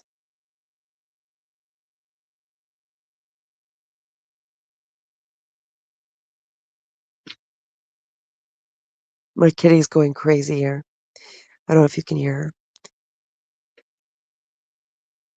Heart of the Earth says she has bird's land in her hands and ferrets come eat out of her hand. Heart of the Earth, I have this really strange thing that happens when I'm in the woods or even at the park. Wild animals run up to me. And it's so strange. It's not super strange now. Like I've gotten used to it, but the thing is, it still surprises me because I don't expect it. So I'll just be sitting on a rock or a log or at the park on the bench, and a wild animal will just run up like they're on a mission, and it's almost like they're kind of going, hey friend, I haven't seen you in a while. This is like the energy that they come up with, really. Hey, how's it going? I haven't seen you in a while. And it's kind of catches me off guard. I'm just like, oh, hi, how's it going? I always say hello friend. I always say hello friend to the animals. Um, but it almost when I speak out loud to them, it seems to catch them off guard. But at the same time, they ran up to me. So I don't know what they expect. Like maybe they're likely expecting telepathy. But I'm still a human, so if you catch me off guard, I'm going to speak with my voice. It's just gonna, you know, it's almost like they're saying, "Hey, I'm trying to speak to you. You can't hear me. I'm right here." I've had that happen with a skunk, a possum. The skunk was the skunk story was crazy, but um, the squirrels, 2 squirrels did it at the same time. A deer, a couple deer actually have done it. Um, the rabbit, the rabbit would do it every day. Every time I went to the forest, he would run to greet me at the entrance. Um, what else? Little things like mice. Um, I don't know what else. It's just funny when it happens because it's just I don't expect it. Which at this point I probably ought to start expecting it. Oh, Lance dropped a link. That's awesome. I'm not sure if the link will work because it won't let me make anybody a moderator.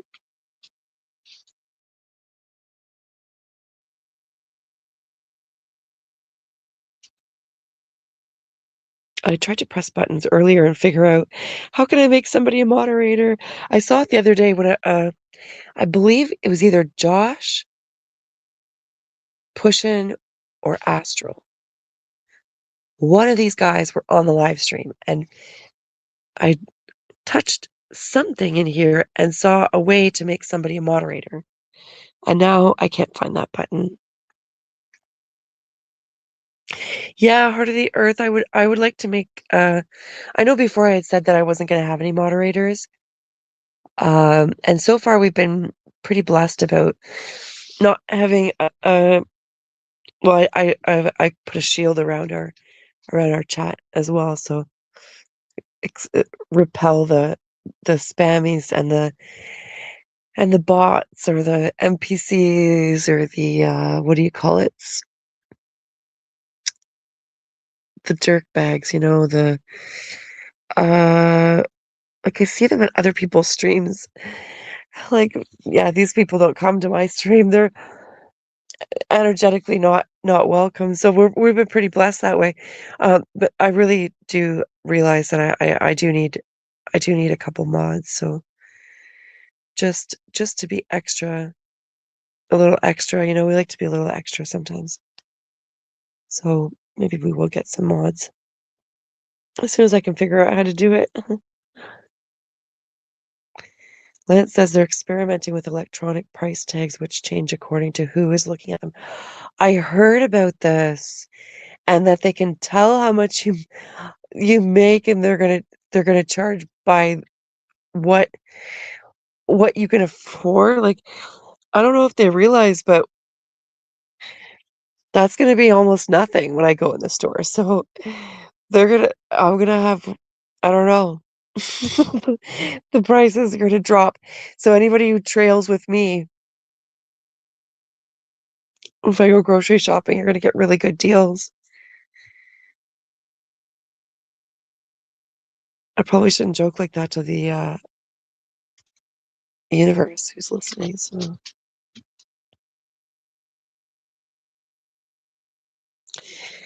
Heart of the Earth says that's a cool subject. Look up facial recognition, masks, and makeup. Way cool stuff. I'm gonna do that. I'm gonna take a screenshot right now. What's going on? You got worms or what? What's going on? You're rowdy. Was she a good girl? Yeah, she's a good girl. You are a good girl. I told you. You are. I know you are.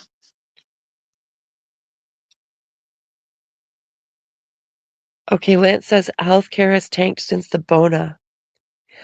What's the Bona?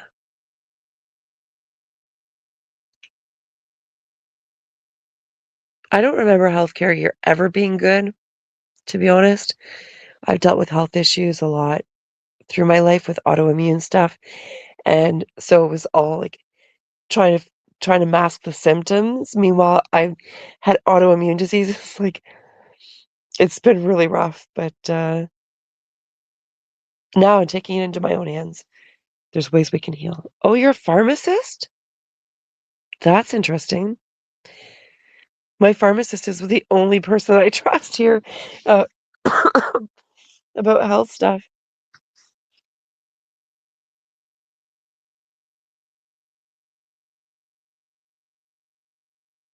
That's great. Um, I really think pharmacists know more than doctors.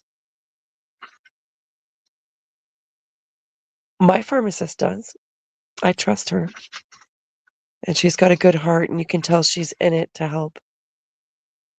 I can talk to my pharmacist about anything. Actually, yeah, she's good people. 7 hours, Pushin says their live stream was.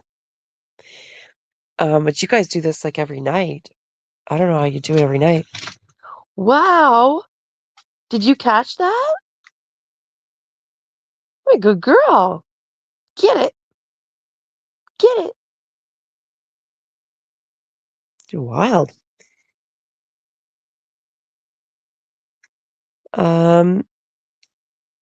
Yeah, you guys, I think you live streamed. You didn't live stream last night, did you? I don't think so.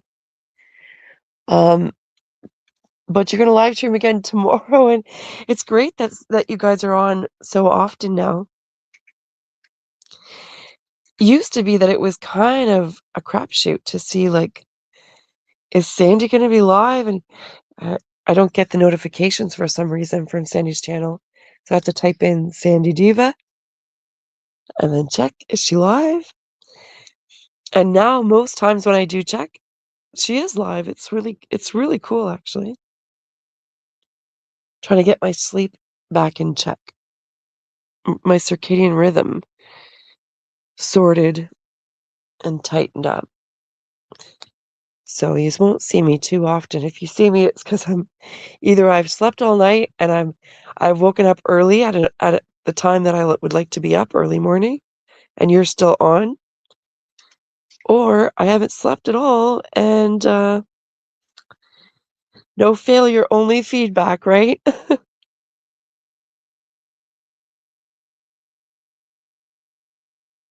Heart of the Earth says, so you deal in fallen angel tech.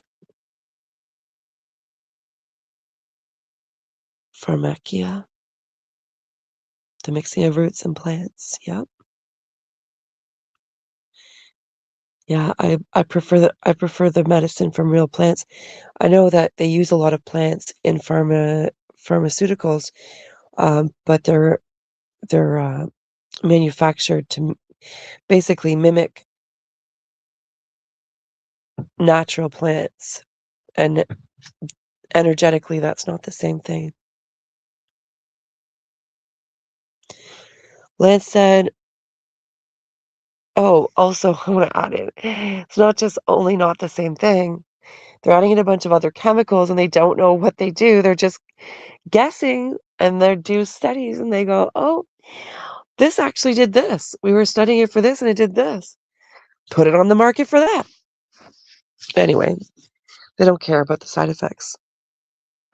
I'm one of those people who get all the possible side effects, and I also get the ones that aren't mentioned, the ones that they leave out during the studies. So I've stopped taking all the medicine, all the pharmaceutical medicine, except for the ones I absolutely need, which I very, very seldom.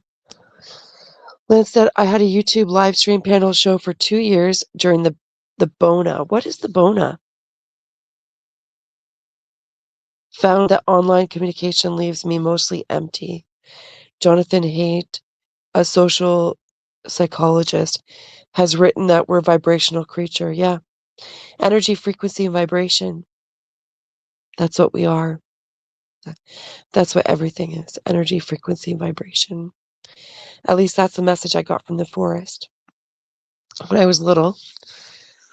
And communicate with the forest, or the forest communicated with me. I don't know how to explain that without sounding absolutely insane.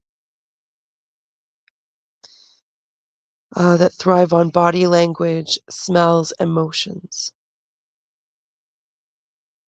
Yeah, that's interesting. I'm going to screenshot that for myself too, because I'd like to check it out.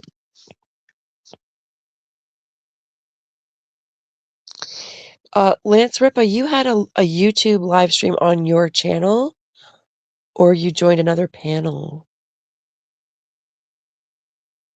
I would love to hear you speak. I'd love to hear what your thoughts are. Heart of the Earth says, that is a sign that you are of God's people. Babies and dogs do it too. Wait, do what?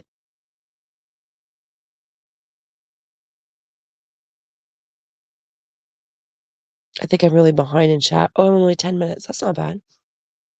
You said that is a sign that you are of God's people. Babies and dogs do it too. And I'm not sure what we're talking about there. There has to be a button somewhere. There is, I'm sure of it. Because I saw it the other day. I seen it. Heart of the Earth, I seen it. Now I don't. Oh, what? What are you doing over there? You're silly. You silly girls? You playing tag? Is she in your spot? Buddy, I see. I just got this look. She says she's in my spot. I know. I see her too. Zenith. Zenith. Come down or go up. Can we do that? Come down or go up. Please? I know. But she's not really listening right now. She's not in that headspace. She will, though. She'll move. She's just trying to get you going, that's all. I know. I know, Bubbles. I know. Look, she's watching you. She just wants a reaction, baby. Go chase her. She wants to play. She wants to play, Bubby. I know you're tired. You want to eat and then you want to go to bed. I know. I know. Go tell her. You were here first. Yeah. Yeah. I know she doesn't listen. I know. Move this stuff. Look. Yeah, Beth. Yeah, good girl. Yeah. Give her a few minutes. She'll move. Lance says only houseflies and mosquitoes approach me. Boy says trolls. That's cool. Oh, see, I think I'm far enough that I don't know what we're talking about. Heart of the Earth says that's called discernment. Again, I'm not sure what we're talking about, but I appreciate your awareness. Lance says the cameras will just call security on you. Really? Like if you block your face, you mean? Okay, do you hear that? There's an angry tail here. Yeah, we're sulking. I'll move my notes so that we don't hear this tail flicking. Why don't you just go up there and tell her? There. Go on. She moved. Go on. Go get your num-nums. She moved. Go on, Baba. Oh, these two, they're like sisters, I swear. Heart of the Earth says people in other countries are digitizing their faces and clothing to trick the technology. Well, that is interesting. Here come the snowplows. Heart of the Earth, because they know the true science. That's right. What medicines, roots not to mix. Yeah, I trust my pharmacist. And because if she doesn't know, she's going to look it up. She'll find it. She'll figure it out. Oh, boy. Oh, boy. We're out of control over here. And by we, I mean her. Excuse me. Where are we here? Pushin says, yeah, we had last night off. LOL. I don't get notifications for Sandy either. Not until way afterwards. I never get them. YouTube is just like, you are into enough crazy stuff. You have no business being in the Mandela effect. And to that, I say, fuck you, YouTube. I'm in. I'm into all of it. I don't care. I check out everything, anything. Expand your awareness, everybody. I'm talking to myself and everybody.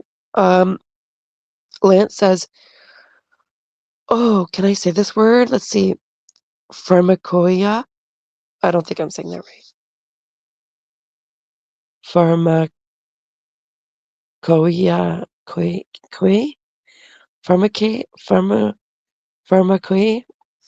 Pharmacoia. The little bit of the poison which might make you healthy. Yeah. Yeah. Talk about a crapshoot. Pharmaceuticals. Yes. The Corona Bona. Oh, oh, I got you. Oh, just straight up say COVID. I don't care what they think. Well, I say that until they start censoring me. Then I'm like, fuck. Get frustrated. It says, medicine and drugs are good for emergencies and surgery, but the pharmaceutical industry has misled us on chronic illness. 100%. Yeah. If you break a leg or an arm here, you're set. It's good. You go to the hospital, they fix it, send you home in a cast, everything's good. You're not paying out of your pocket. We've already paid our taxes. Anything else outside of that, stitches and casts, anything outside of that, it's like, what is going on? Our medical system is fucked. And a better way to say it is how Lance said it. The pharmaceutical industry has misled us on chronic illness. That's a much better way of saying it. Liz says, I did what you were doing. Oh, this? Like, you had a live stream like this? Heart of the Earth says, see, smart guy. Yep. Very smart, intelligent. Heart of the Earth says, some of them are also good for spiritual experiences. Oh, the herbs, yes. Yeah, you can't be a pharmacist without being an intelligent person. And in more ways than what our doctors are appearing to be. Which button is Bomber looking for? I'm looking to make somebody a moderator. The mod button. But I'm in StreamYard, so it's not like YouTube. It's a different screen.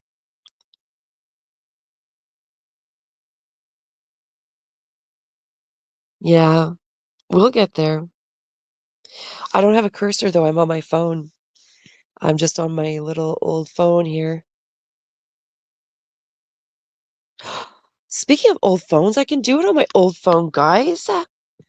Settle down. Lance, you just answered the question without even knowing. That's too funny. So I can't, I am unable to do it on this phone. Like I'm not on a computer, I'm on a phone. And I'm on StreamYard and it doesn't let me do that for some reason. But your comment there that said, where did you say that? Or the person, no, where did you say that? Who said that?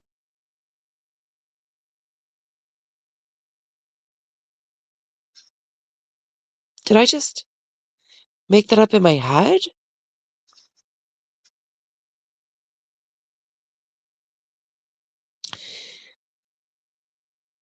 Oh, maybe I came up with the answer. I don't know. Anyways, little old phone here, whatever I said. Okay, I can go to this live stream, our live stream. All right, guys. Oh, look at that. That's it. I'm on my other phone. Yes. It's okay. This is so much easier to be watching on this. What the heck?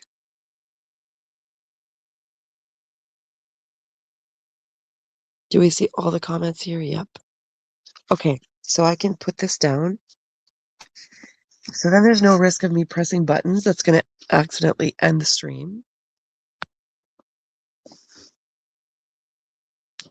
There we go. Perfect. I'm going to use this phone to read the chat. How's that? And now I can make moderators, guys. I can like and subscribe my own channel. No, I don't think I can. I'm going to go back up here. I'm going to see what I missed. Okay. First off, I'm going to get through the comments. Cursor over the button. From Kia. Oh, you're pronouncing for me. Thank you. Let me go back up and see the word again.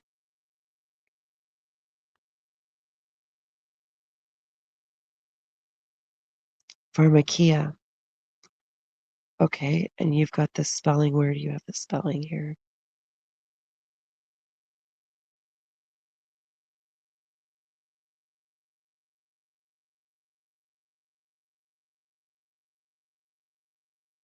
It was there. Anyways, I kind of see it in my mind's eye.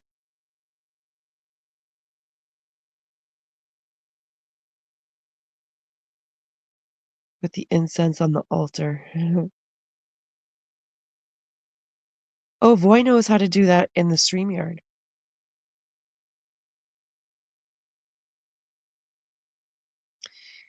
Lance says, I'd be happy to argue with you about your perceptions of the intelligence of pharmacists. Oh, will you come on and argue with me about that?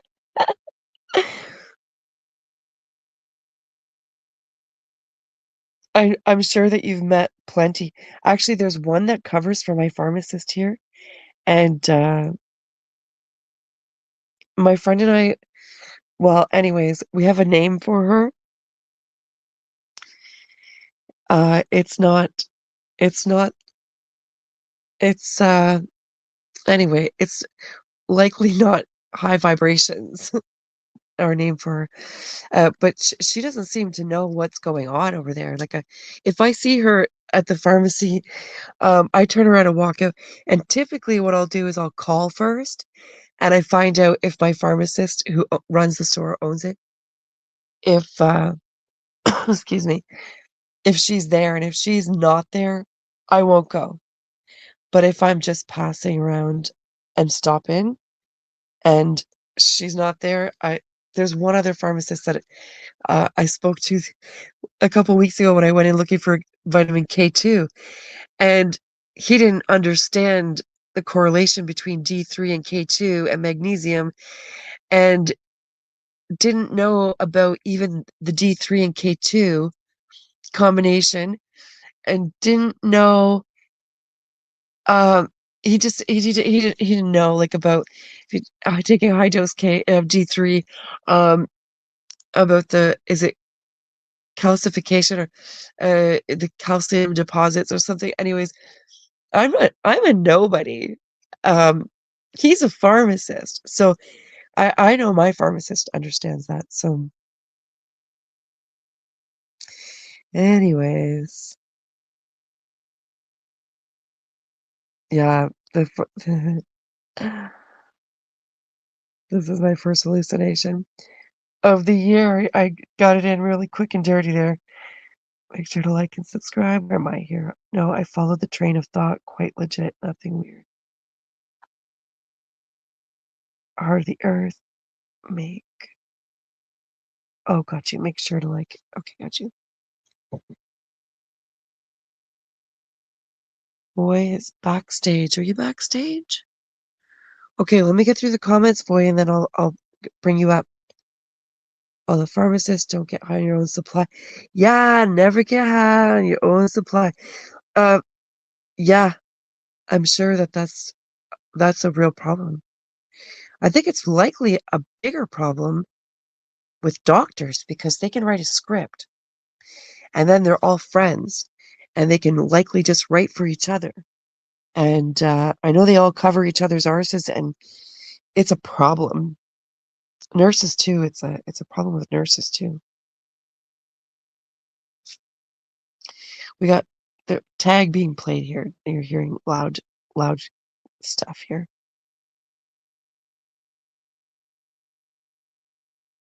Are they? It says they simply don't teach us anything about vitamins and nutrition. Exactly. Lance, same with doctors. Oh, I know the doctors. My doctor is like talking to a brick wall that's smiling back at me or looking at me really sad, depending on what I'm saying. But it's actually like talking to a brick wall. Lance says my doctor was an IV Demerol addict. Oh, shit. My rabbit's vet had a drug problem. It's a problem with the vets, too. It was a whole thing. And they tried to cover it up. They couldn't cover it up because our last appointment with her, anyway, the last 2 appointments with her was messed up. And then she went missing. Like, we don't know where her vet is. What do you mean? Yeah. Okay. My suspicions were correct. Yeah. No doubt. And it's likely going to get worse as things are snowballing. I hope the new science takes over and people start realizing, well, I know it will. It's just a matter of time in our lifetime. And we've got to take things into our own hands. I'm going to bring Voy in here. Rest my voice. Voy's got a voice. Let's see. What's this? Private chat. Oh, you're already in the private chat. Okay. Where do we go here? There. Boy. Add to stage. Oh, this says Seth. That can't be right. Boy. Add to stage. Yeah, my actual name is Seth. Yeah. Oh, okay. Yeah, not Seth. I hate it when English people do that. Like, it's Seth. And they say, oh, yeah, Seth. Nee, Seth. Seth. Yeah. Seth. That's the Yeah. proper way to say it. Yeah. Thank you very much. Happy New Year. Yeah, Happy New Year. I wanted to help you out, but you already found out. Yeah. Cool. Yeah. Nice. Thank you. Yeah. What? No, it's different because you cannot do that via StreamYard, and especially from your phone, there's less options. So, but Yeah. you found out, and you went to YouTube. So, Yes. Problem solving. That's our thing. So, Voy, what time of day is it where you are? it is exactly 2:18 in the afternoon. Oh, so you've had half a day of the new year. How's it looking on your end? As per usual, like gray, rainy. That's pretty typical It's weather very where you are? usual on the 1st of January. Yeah. Yeah. Where I But grew up. yesterday was a great show with the fireworks. That's a tradition here. Yes. Well, I Lots, knew when the Newfoundland, what am I trying to say here? New Year's hit in Newfoundland, even though I had my timer set because I had all the time set for Canada and for all the provinces and territories. Then I was preparing to get on the live stream before Newfoundland hit their New Year's so we could celebrate all the provinces and territories. Well, I was in my kitchen making my tea, and I was running a few minutes behind, so I wasn't going to make it for the New Year's. And I heard bagpipes go off all of a sudden, and some loudness. There was loudness in the village all of a sudden at exactly uh, New Year's. So I'm like, oh, I didn't realize we had unless they were also celebrating everybody's who knows. Yeah, they had the same idea, right? Maybe very possibly, yes, because at 10:30 my time, it was New Year's, and that's very very likely actually what it was. Yeah. Yeah. So I live on the 7th floor, and there's like a lot of I think that was just normal houses around me, and they all light the fireworks, right? So it's one big show for me. I watch out over all the quarters, and they all light up the fireworks. So it's one big show. Oh, that's awesome. It's fucking fabulous. It is really, and so it's a very orgastic experience, to be honest. And I mean, I think most people or most men or boys have this, like fireworks. Really gets you going. It's more or less like dope.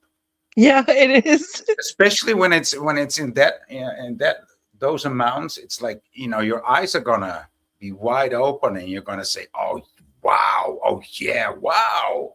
It's very powerful. The energy of that is so It's fucking powerful, and I so love yeah, I love it. They prohibited it by law this year, so this was the last time that it is legal to do No. that. Yeah, so I feel kind of sad about that. I don't think it will be gone forever. I think that there'll be loads of people still, feeling the need to do so on Oh yeah. New Year's Eve. So I think it will still happen, but yeah, a lot less, and it is illegal when you do it from now on. So I feel a bit sad about that. So nobody can do that anywhere. Like, I'm so confused because here they made it, I know they set restrictions and they made it so that, well, I can't actually speak for the law. I don't want to regurgitate it wrong. But I know they had set restrictions I know. Yeah, well, here you can only do it at at New Year's Eve, and no other day of the year can you own or sell any of the fireworks, but in the last 3 days of the year. So going forward, it'll be just for New Year's, or it won't No, be nothing. at all? No. Nothing at all. No. Are the people fighting back on this? No. I mean, what can you do? Well, light fireworks. That's what you can do. But no. Yeah, exactly. I mean, they do not represent the people. It's all for safety, right? All for safety. For your own safety. Yeah, I think it's good to let people and children play with fireworks. So you filter out the idiots. Yeah, people get hurt. Yeah, idiots. That's right. That's right. Take the warning labels off the bleach bottles. That's what I think. Yeah, I mean, you can't have a total safe society. That's you don't want to live there.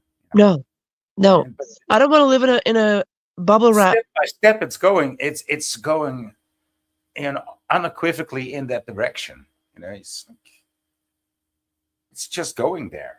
Everything needs to be controlled. The pendulum will swing. Yeah, I mean, it should have already. It will. We're in.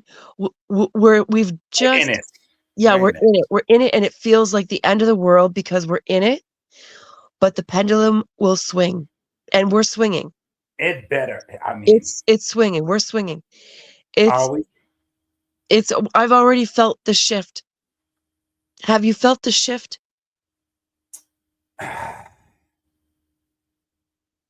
No. Okay. Well, not really. You will. It's subtle right now. It's very subtle, but very soon it's going to build momentum as we move back. It's swinging. Okay. Yeah, I hear what you're saying, and we should really, that's the only way to go. I mean, and we can't go any much further in that direction. That's being. That's right. That's right. It's like have nobody, hope. Nobody wants that. Nobody wants that. Nobody wants that. No. Anybody who thinks that was things were going great, they're NPCs. They're not even real people. So, it's like there's like 5 people running the world, and those people are 80,000 years old. They're gonna die any minute. They're panicking. They're like, do all the things. Their egos are so big, and they wanted all the things done, all the plans. They wanted it done in their lifetime. So they pushed it too soon. So guess what? People woke up and saw. You can't trick people when you push all that shit at once and make them see like, whoa, what's, Yeah, you can fool some people sometime, but not all the people all the time. That's right. The more people that wake up. That is what the fuck is happening right now. Yeah. And the more people that wake up, the more people will wake up. It's a snowball. And we're building momentum. Have faith and hope and trust that everything will work out for our greatest good.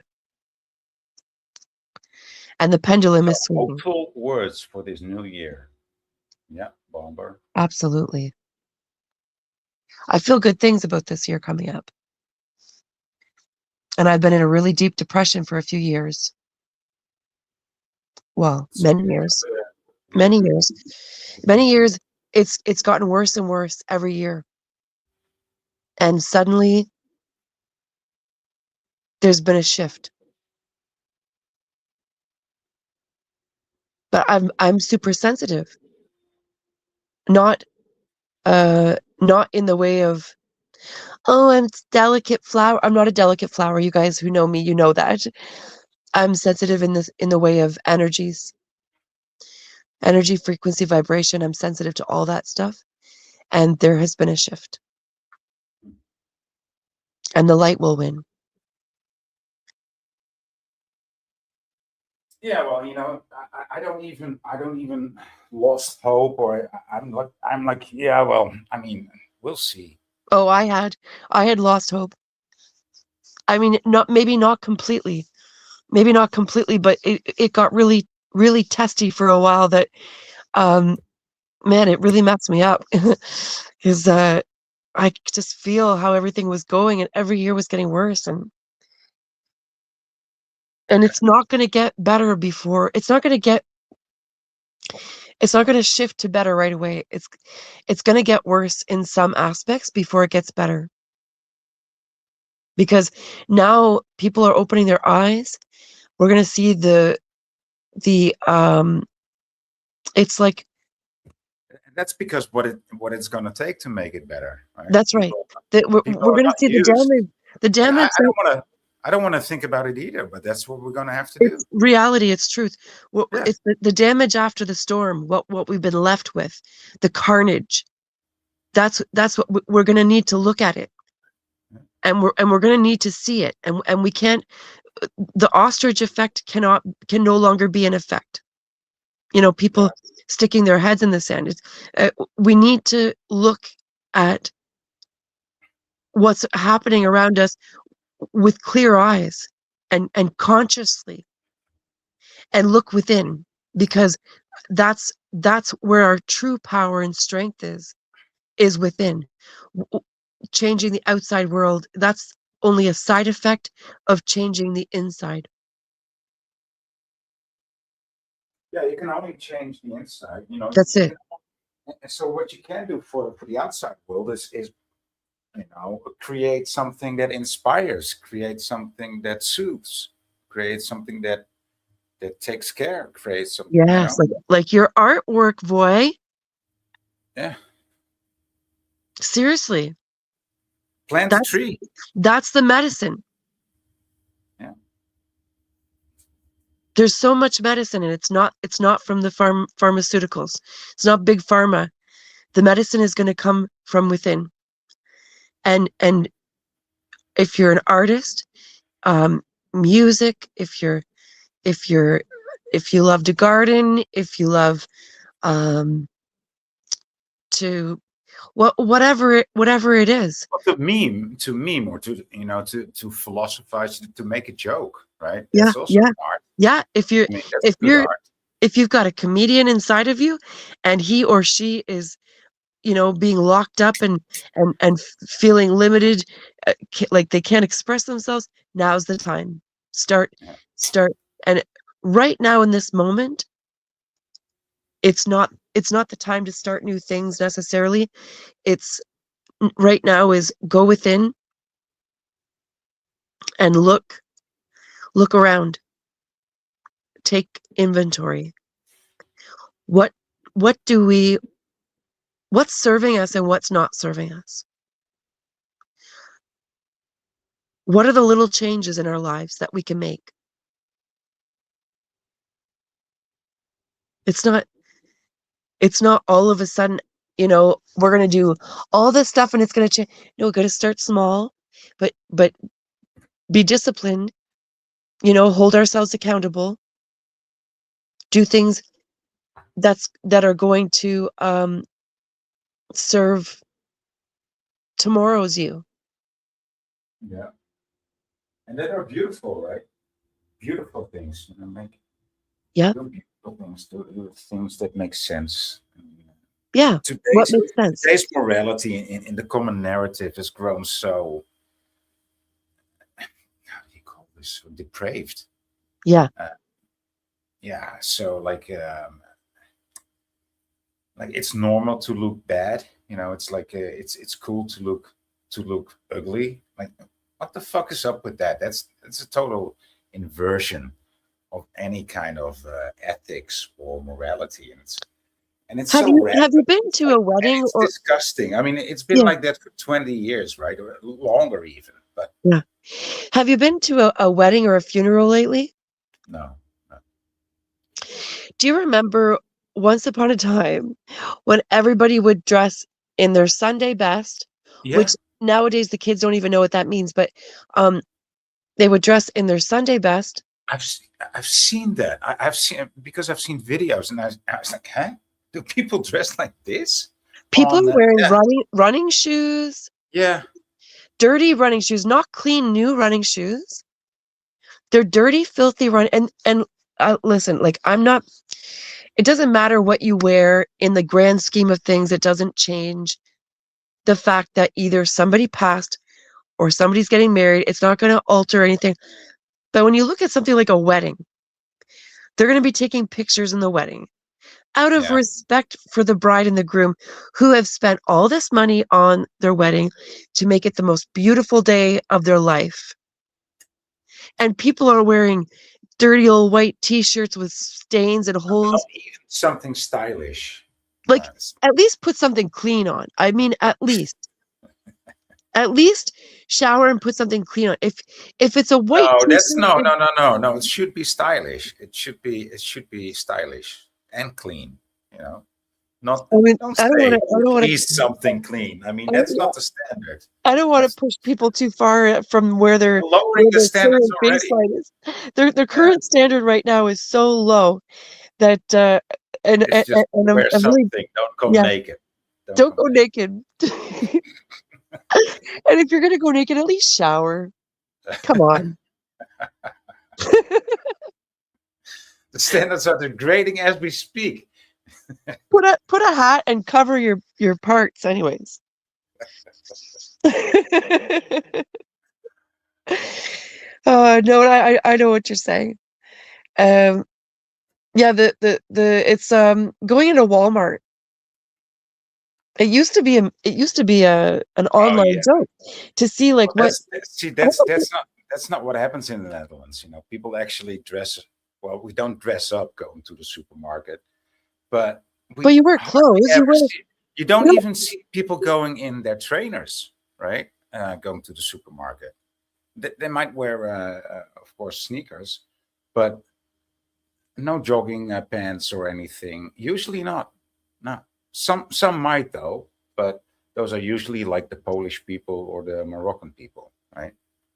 I always thought it was an American thing because I always saw videos online about in America, their Walmart, going to Walmart was like a joke, right? Like a scene in Walmart. I'm like, oh my goodness, where is this? It's always America. And it's like, what? What hole are they crawling out of to come to Walmart first? Like, what's on that person's head? Yeah, not much. Or just like not caring at all. But then I noticed through the years, progressively, Americans do have like the worst dressing reputation.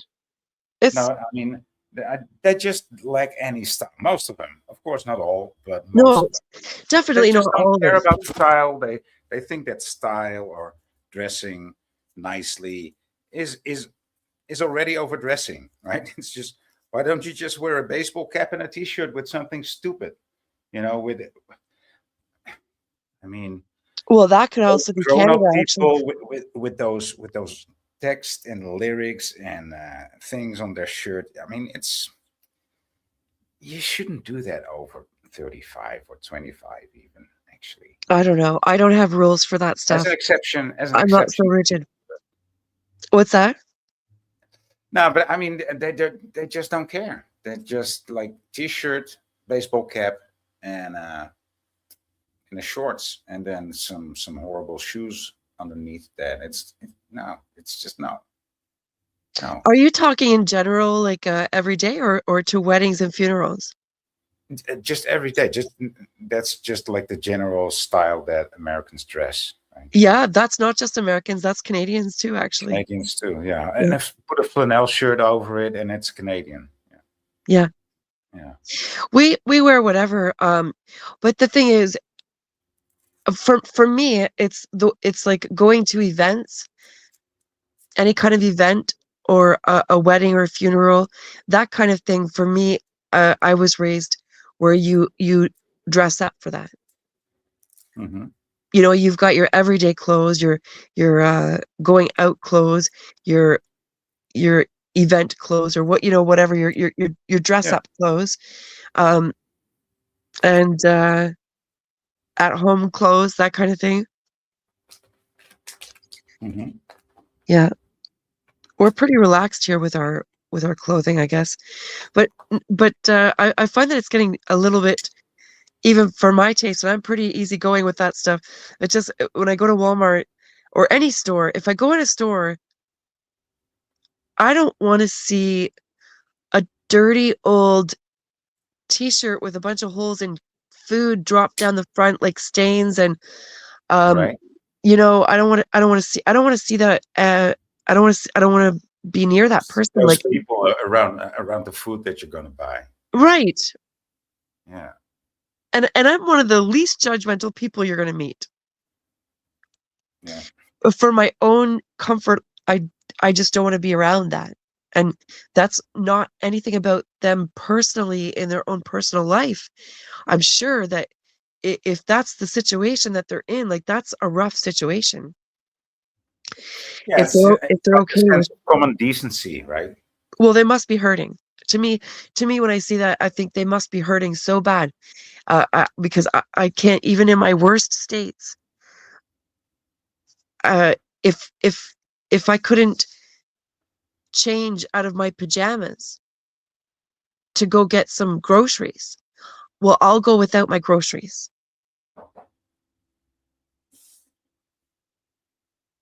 That's it. I'm not going to wear my pajamas to the grocery store. And it's fine, whatever. If somebody wants to do that, but at least make it clean. Like, at least just be clean. I don't know. I don't know what to say about it. I don't know what to say. I've seen the videos. I've seen all the videos. Yeah.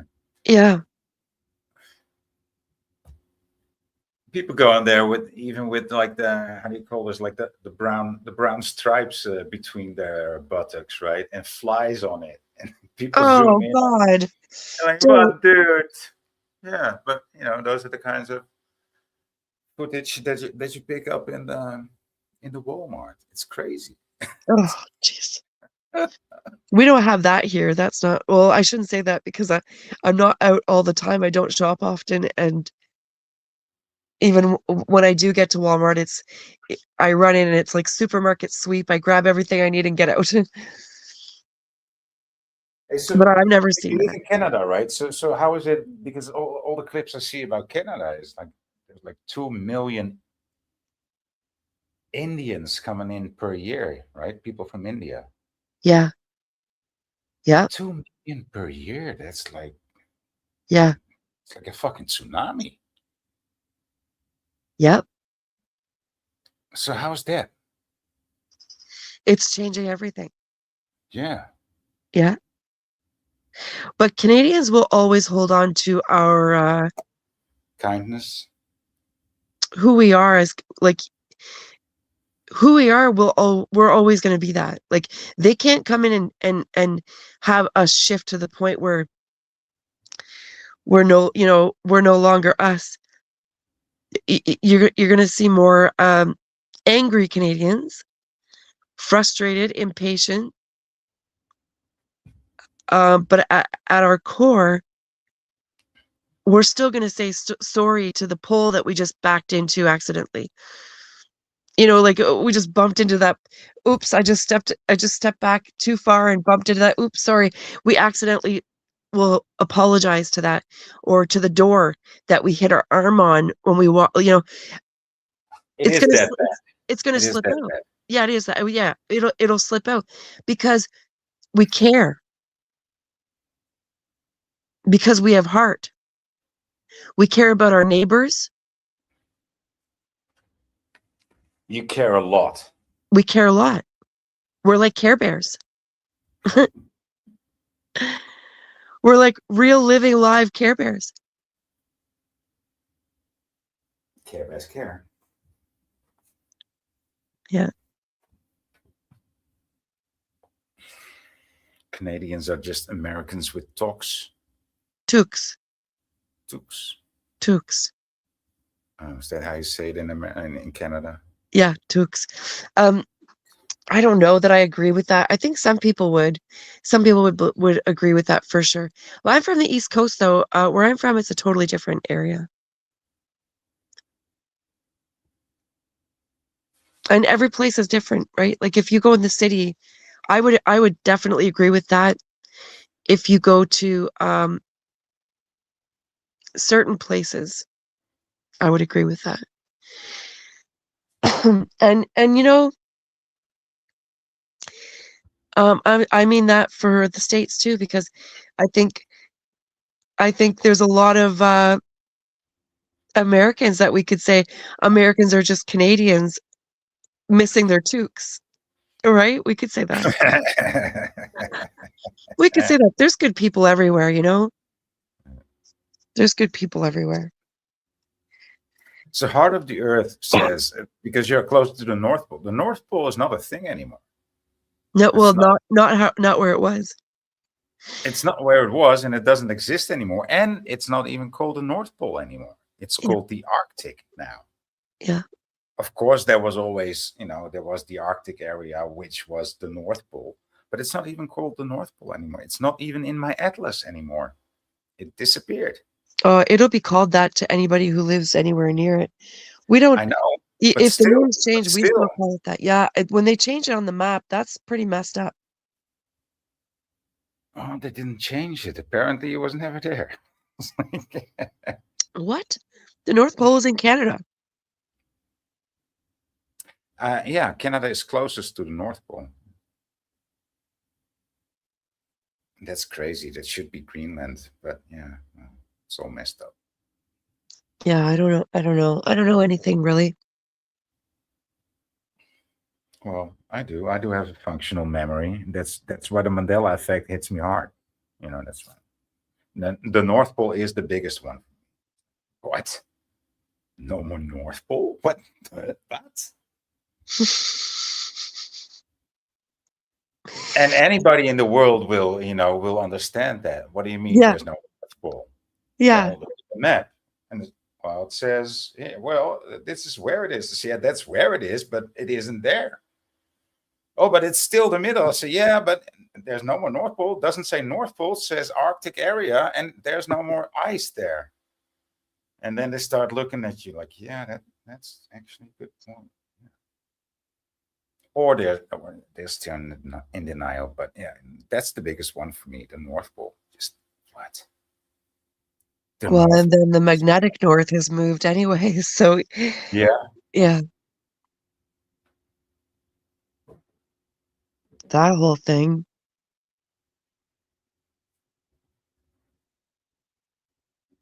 Yeah. So, what do you think about this this whole little season, this whole eschatology?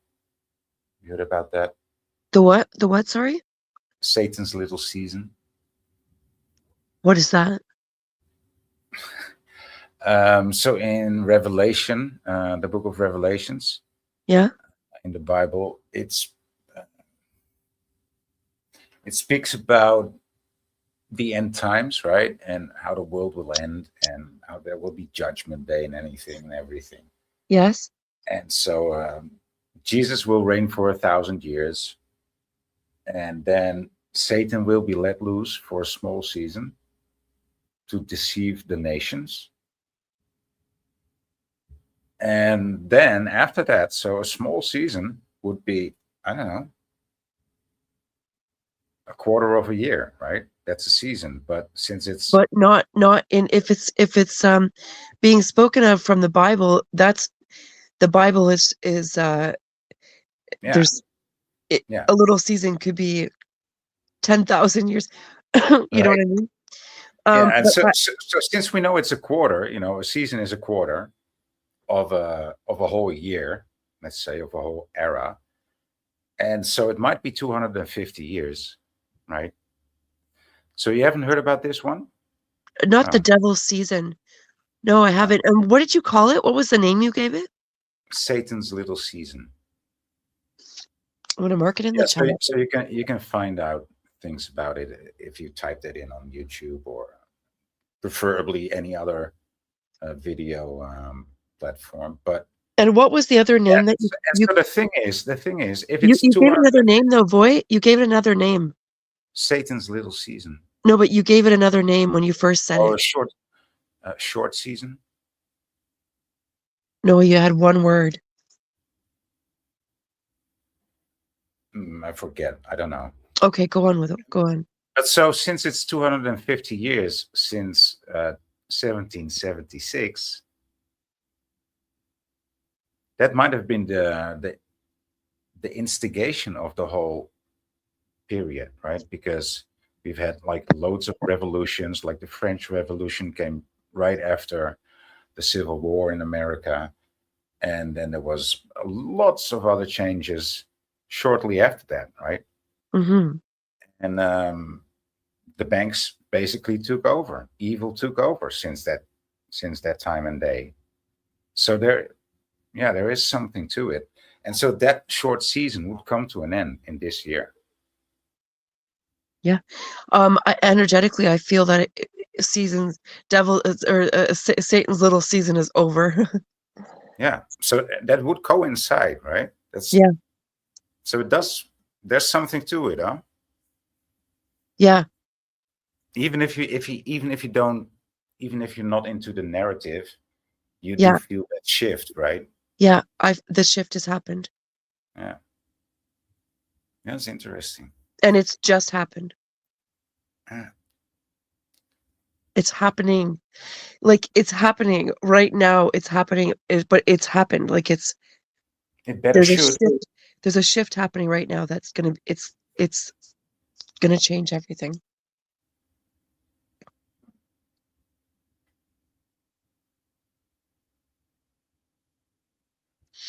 And we knew it was coming, which was really difficult because, people are drowning in the hopelessness. Yeah, and it's all been created, right? It's all been created, designed, designated, all this. Yeah, this and Meller and yeah. Yeah, and there was no way to get through to anybody.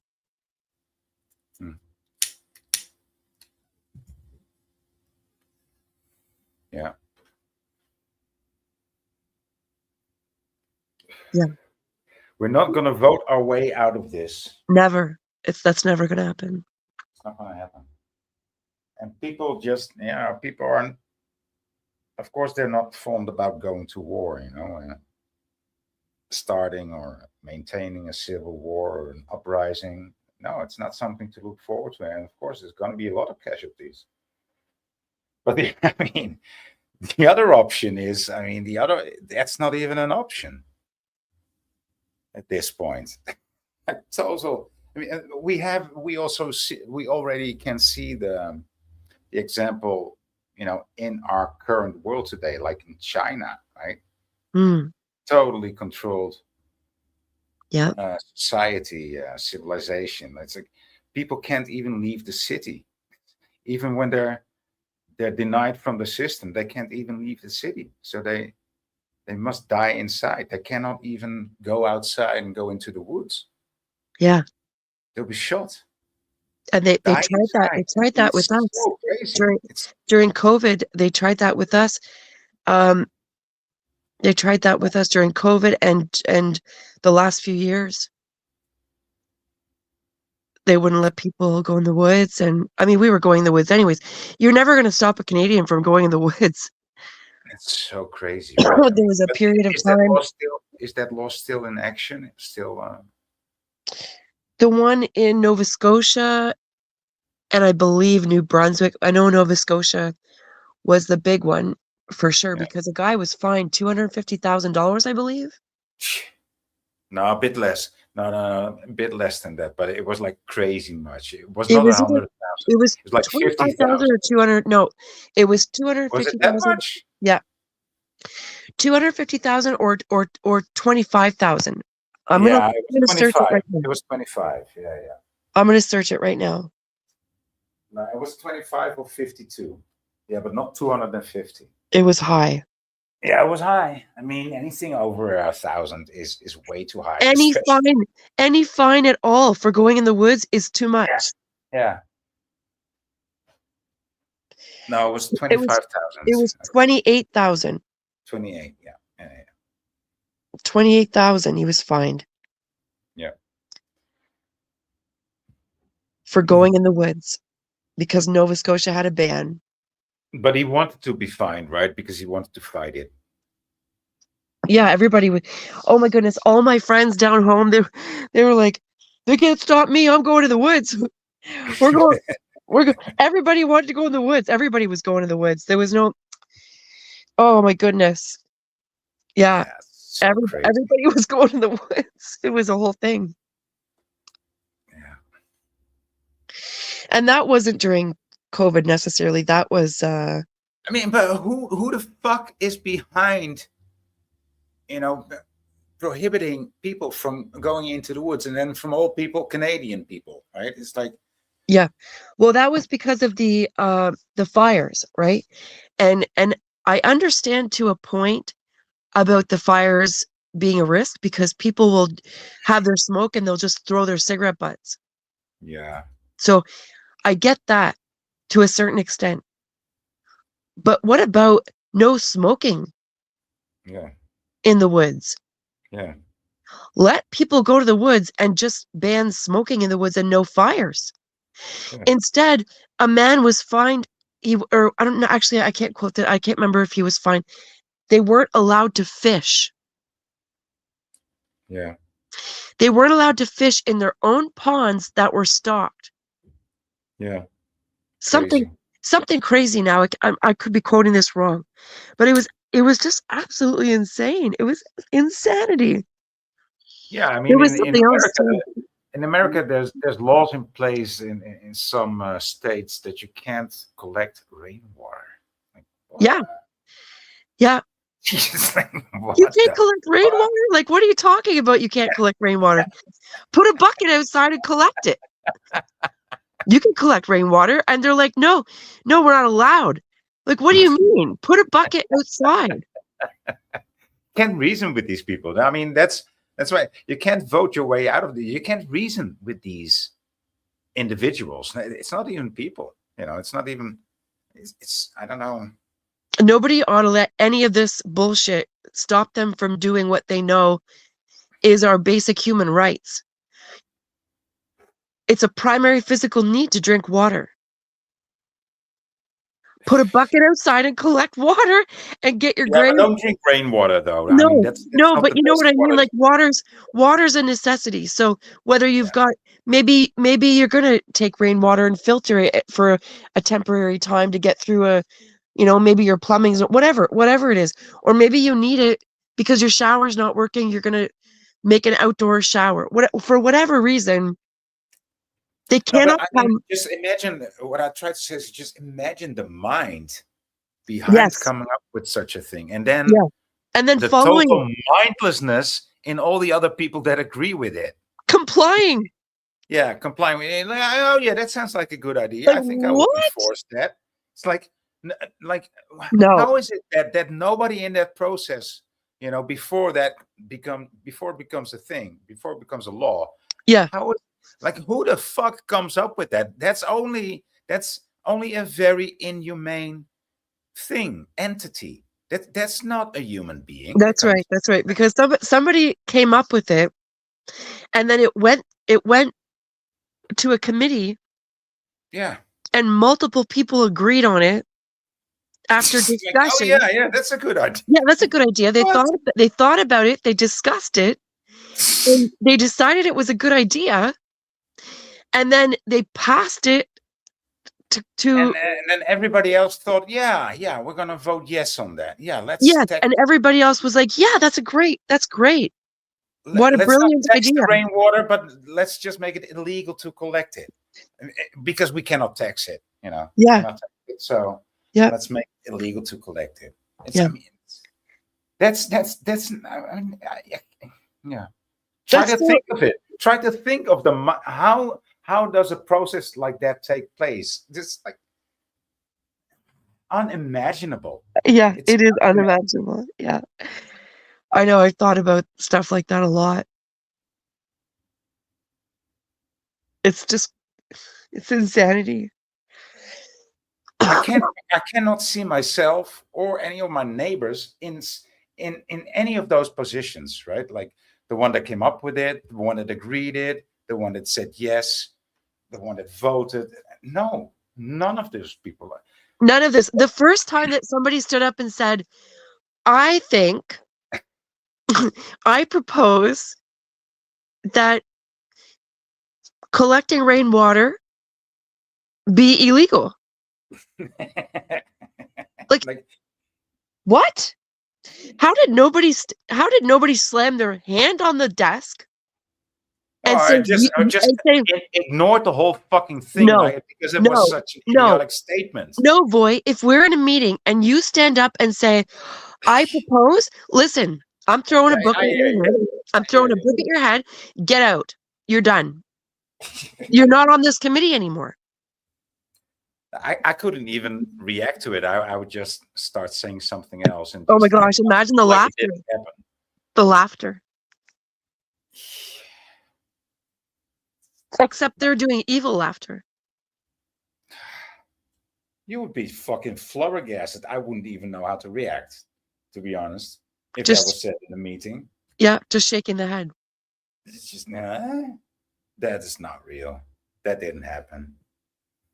That wasn't said. Did somebody say that? No, we didn't hear that. Did you hear that? Nah. We didn't hear that, right? Excuse me, we misunderstood you. Can you repeat that? And then they said it again with a straight face? Yeah. Yeah, I think that's how it went. That's how it went. That's how it went.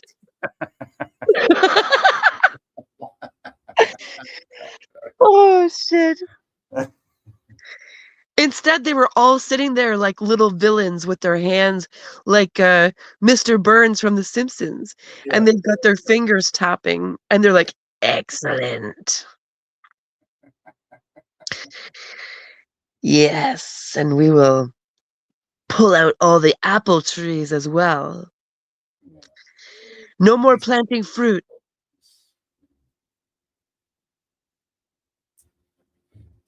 No more planting seeds. Yeah. It's so crazy. I mean, this carbon dioxide thing too. Like, what? Oh, there's so much going on. So much going on. I mean, people that actually talk about it and that actually want to make an argument for it, I just can't. I can't even react to those people. I mean, I just phase them out. Just walk away. Yeah. What do you want to say? I mean, it's called a greenhouse gas, not, for a reason. So it's not poison. It's a greenhouse gas. Yeah. And so therefore, actually, it's being used in a greenhouse. We're being taxed. We got carbon tax going on. Meanwhile. Yeah, I know. That's like. Do they not understand at all how things work? They do, but everybody's doing it. So everybody's doing it. So we better just tag along. Oh, what's happening here? What is happening there? Stuff. We got comments. Lance says they also told us that cow farts will cause the world to end. Remember that? Oh, goodness. Yeah, so solar energy will save us. Yeah. And wind turbines. Mm-hmm. Heart of the Earth knows what's up. Says all we need is love. It's true. We need love. We need to love ourselves, love each other, and do not comply to their bullshit. That's it. Dr. Bob's Nightmare says, ain't stopping me from smoking in the woods. Mm-hmm. Lance says, the totalitarian tiptoe. Yep. Excuse me. Tiptoeing now, right? In the last couple of years, they're bloody waltzing all over us. Oh, they're stomping their feet all over the place. The totalitarian stomp.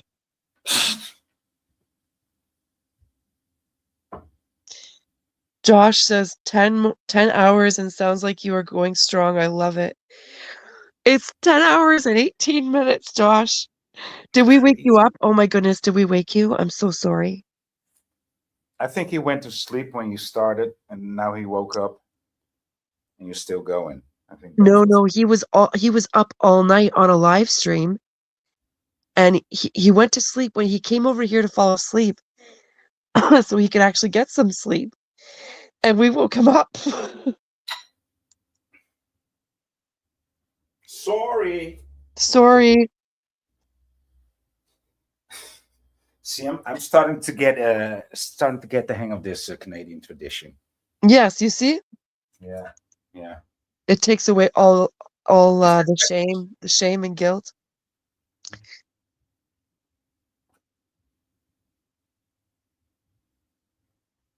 Heart says Josh isn't blue.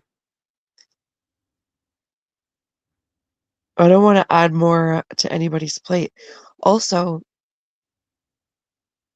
we haven't discussed about the moderationship, guys. Since I've moderated yous, Yeah. I'm What are the against. responsibilities? Yeah, so I'm not like other channels. I didn't even want moderators.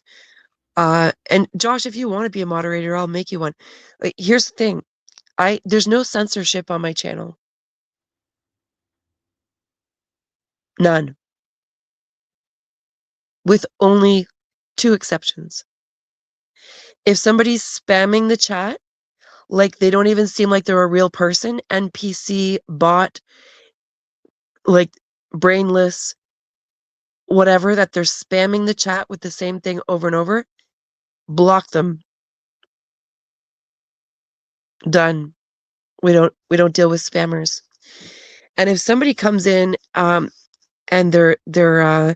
they start, I don't know a good example. Like if somebody comes in being a dickhead, and I mean that as to each other, not in general. Like if somebody comes in and they're just venting and they happen to be cursing about something, that's fine, whatever. But if they come in and they start being I don't know what a good example is. Accusing? No, I don't know. Just like maybe if somebody comes in and you're not sure, write in caps, like get my attention or something. I'm not sure, but I don't. Some people come in. You ever been somewhere and somebody comes in and they're total dickbags? Yeah. Steffi? Who? What? Steffi? What's his name? The insanity machine? I don't know who that is. But yeah, just if somebody comes in and they're total dickbags, then I just got a whiff of Calvin Klein What? perfume, and the thing is my nose is plugged up, and nobody else lives with me, and it's just it's like a phantom scent. So is somebody? Oh yeah, that can happen. Yeah, is I know somebody that. in the chat wearing Calvin Klein? No, not me. No. It was strong, like something from the 90s. Yeah, 90s had good perfumes. I can't find any perfumes that are actually like they were in the 90s. So as a Escape. result, Is it Escape? no. I got a whiff of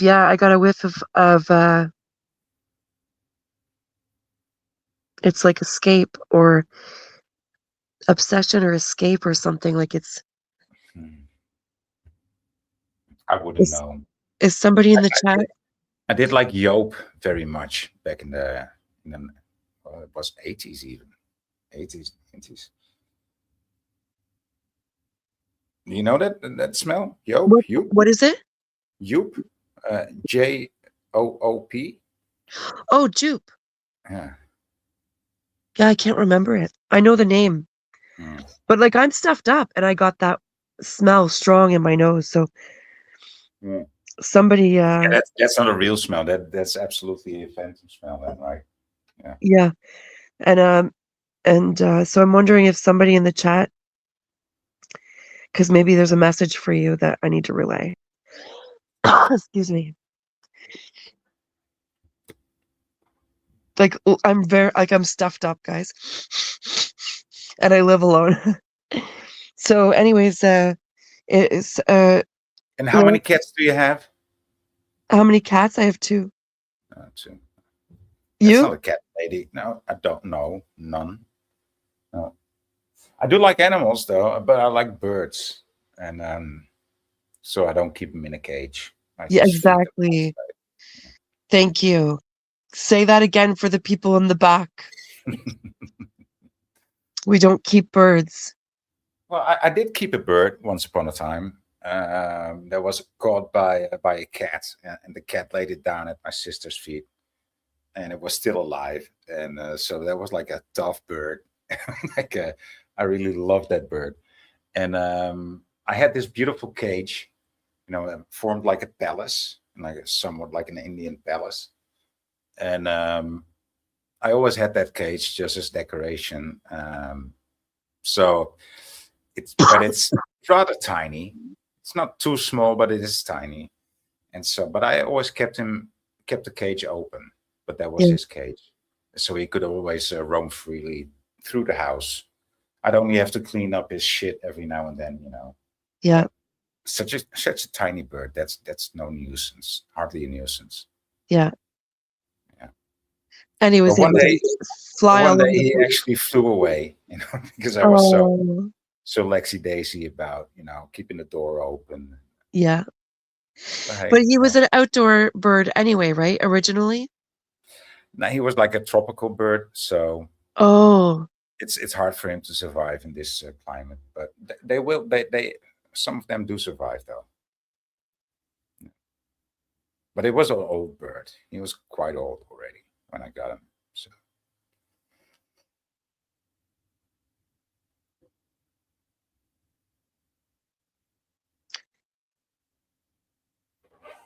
yeah, those birds. But now I do feed. Well, I do love feeding the seagulls. They pick up the bread from the air. yeah. We So call them shithawks here. shit hawks. Well, we don't, not here in Ontario, but where I'm from, out east, that's what we call them, shithawks. Uh-huh. Yeah, because where I'm from, it's right by the ocean, so there's a lot of them. Yeah. Is that might be a maritime thing. I don't think that's an Ontario thing. And of course, these Cape ducks, right? These we call them Cape ducks. They're Canadian ducks, right? The black and white with the red. The cobra chickens. Mm-hmm. Those are our cobra chickens. Oh, call them Yeah, that. I didn't know that.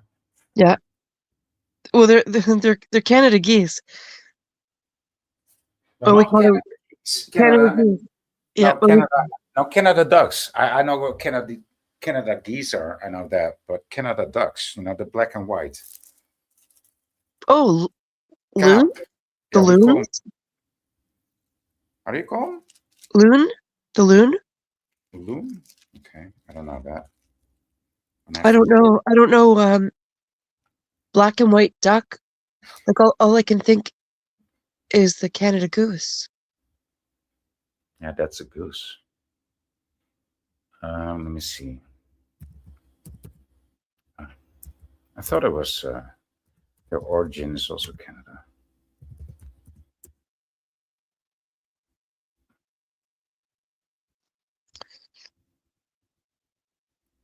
Josh says I just got off Sandy, so I haven't been to sleep. Musk duck. The musk duck? Yeah. That actually sounds familiar. Let me look here.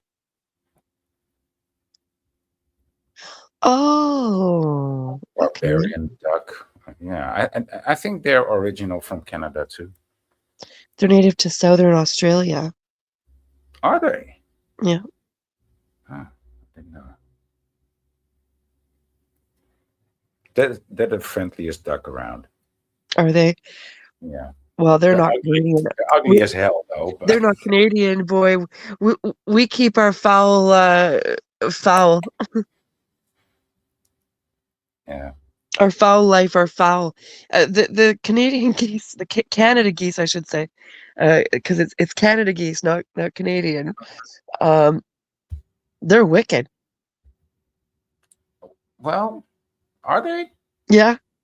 Well, they're not as bad as Nile geese, though. Nile geese? Yeah. I don't know them. Well, I've, look it up. I've only had interactions with the Canada geese. Look it up. They're beautiful. They've got beautiful foliage. I'm gonna look. Plumage. But they're beautiful. But they're high. They've got high legs. They're high on their legs. Oh, they are beautiful. They've got this fucking attitude. They're just like the upper geese. They're geesier than all the other geese together. Egyptian goose. Look up the Egyptian goose, guys, for anybody who's curious. They're gorgeous. Yeah. But they also look like I wouldn't want to mess with them. They have a rotten attitude. Yeah, they look like they do. They look like jerks. They attacked me twice, and it was like a very intense situation. Yeah, they look like real arseholes. Yeah, they are. I know. Not that I'm judging them on looks. I'm just saying they don't look like the kindest bird. It's a good thing they have a target on the midst of their chest, though. So you know where to aim. Yeah. I can't. Josh says, I just got off Sandy's stream. I haven't been to sleep yet. Josh, I thought you've been asleep for the last hour or two. Okay, Heart of the Earth understands the mission. Lance says a simple rule of thumb is whatever Bill Gates says is true is actually false. Yep. That's a whole other. Josh says, I don't need to be a mod. I don't even mod very good, but I get what you're saying. It's all good. Josh, I'm sure you're a great mod. And because you're a great mod, which I'm sure you're a good, well, I don't know. I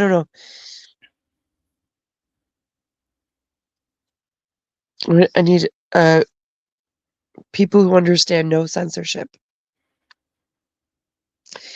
Josh, you've never heard the term dickbag? I think I made it up. And probably not. Probably not. In my head, I think I did. Oh, dickbag is a word. It's a word. Come on, boy. Of course You just like burst my bubble. Burst my bubble. You didn't come up with the word dickbag, okay? That's. I mean, if that was your bubble, well. Okay, Heart of the Earth says draconic. In your bubble, okay. You came up with the word dickbag. Well, I know a girl who came up with the word dickbag. Yeah, you want to know who it is? Bomber. Did you know? No, you didn't. Well, now you know. She came up with the word dickbag. How's that? How does your bubble feel now? Better. It feels lighter. Yes, thank you. Dr. Bob's Nightmare says, we just call them D-bags here. Yeah, I like the emphasis. The emphasis on dragging it out a little bit and just, saying the whole word. D-bag though here is douchebag. If you say D-bag here, it's will be considered a douchebag. Lance says douchebag was big back in the day. Yeah, yes. It still is really. I think that if you go through a period of time where a certain term like that is used a lot, you tend to use that word, right? I like to come up with new ones. Douchebag's a classic. Lance says modern day perfumes have mRNA. For real? I don't know. Lance. I haven't bought perfume in like 15 years. Yeah.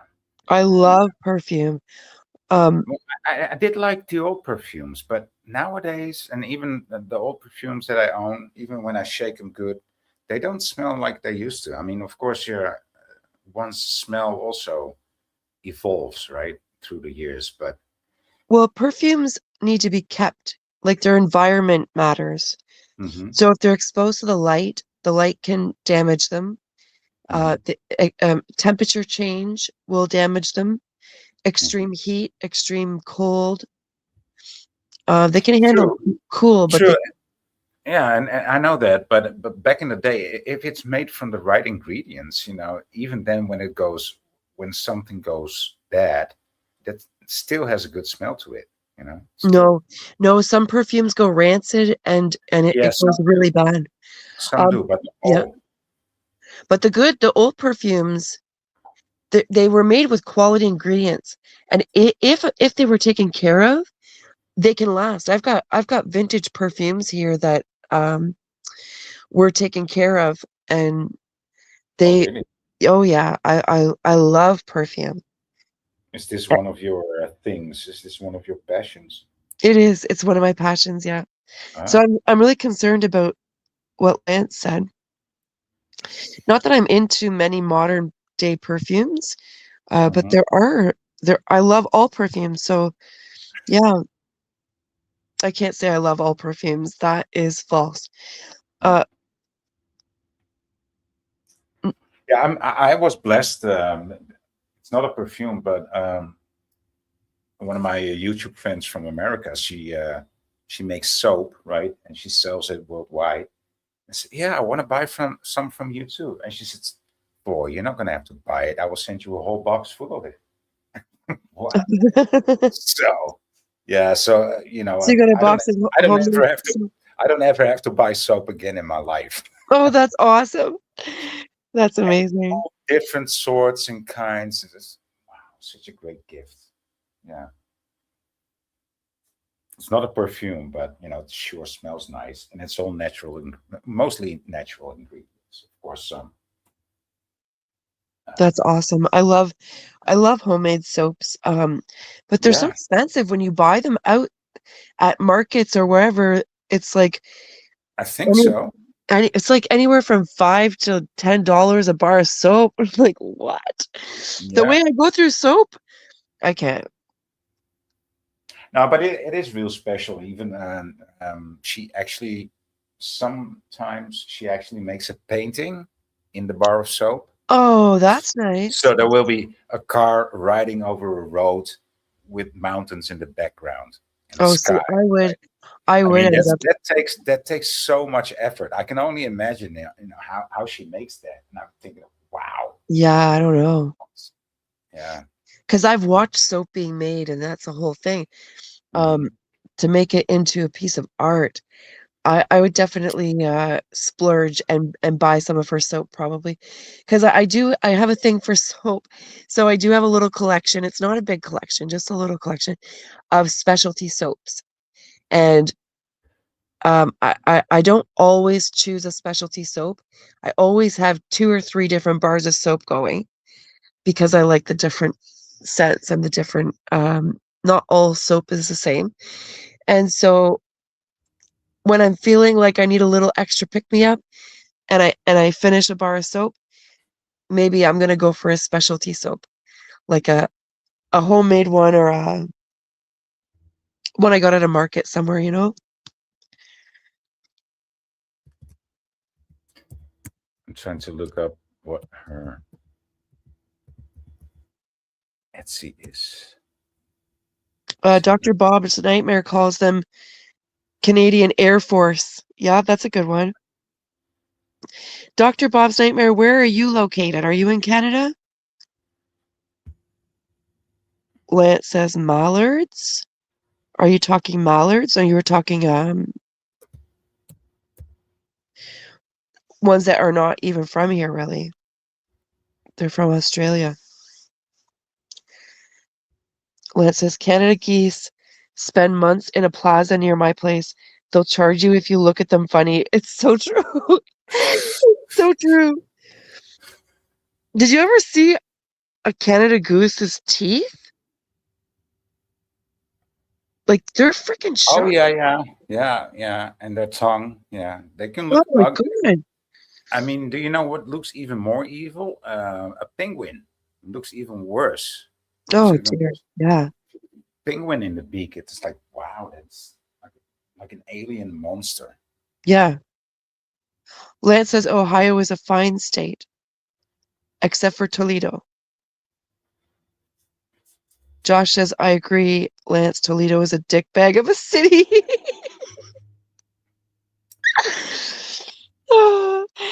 says bomber bag. What? No, that's The not. word Ohio, if you spell it with a capital, it looks like a tractor. Ohio looks like a tractor. I always want to write O-Hi-O, and I don't know why. Is that from a song or something? I don't know.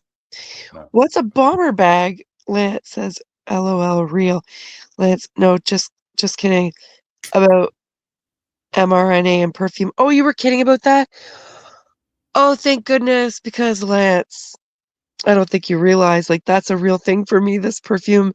It's one of my only, there's not too many things I actually collect. Books, which I already know, books are bad for us, blah, blah, blah. Since when did that come up? Oh, just the last couple of years, it's something about allergies and collecting dust. And, like, fuck off. This is like, people are ruining things for me left and right. And Yes. I do have a book problem, okay? I'll admit it. Hey, But so it's only a problem if you let it be a problem, and I don't see it a problem. hey, did So you read the book Perfume, or did you see the movie? I saw the movie. Is it a book too? Yeah, of course. I bet you it's so good. Yeah, And I've already forgotten the but plot. the movie was like, wow, quite spectacular. Right? Oh, it was amazing. Yeah. But I already forget the plot. So now I could go with the I don't book. remember. I don't remember. I mean, he was a perfume maker, and he wanted to make the smell of a young woman, right? Of a young virgin or young whore, and he wanted all those smells. And so, it's to get the smell, you need it to be, you need it to ferment, right? To start. Oh no, don't tell me anymore. No, because And now it's so and coming so back. and so Stop, he boy. needs he Boy, needs he I'm needs. shutting your thing down. Stop. Oh, No. I want to read the book and I don't want to know what the plot is. And now that you're saying this, it's coming back to me. Stop. okay. Stop, please. Everybody go out and read the book Perfume. Or if you're not a reader, go do it anyway, because why are you not reading? And also, if you're really not going to do that, go watch the movie, because it was a great movie. And that's it. No spoilers. Okay. So You're Lance said, very serious about this. yeah, I'm I very know. serious. I Yeah, will yeah, yeah. shut you off the stream I won't even try. because I want to read the book. Now then I would have to wait another few years for my memory to, shit the bed, and then I could read it and forget, you know. You know what's funny with the shitty memory is that you could tell me the same joke multiple Tomorrow. times, yeah, and I'll laugh as if it's the first time I heard it, because I don't remember the punchline. That's the upside to having brain damage, just saying. So I just want to repeat for everybody who missed it that Lance was kidding about mRNA in the perfume. That was a joke. Just throwing that out there in case anybody was concerned. Bufflehead duck. So, but have you also noticed that the smells nowadays aren't as spectacular or as 100%. You know why though, right? back in the day? No, well, probably because everything is being funneled into a very small paradigm. It's not. No, but tell me why. What do you think it is? Well, I know why, because I'm in the perfume community. Oh. And a lot of ingredients will become illegal because they deem it dangerous. Okay. Yeah, and if you dig deeper, they'll have the scientific terms for it. I don't offhand, because I've been on a live stream for almost 11 hours. But anyways, Things like sassafras oil.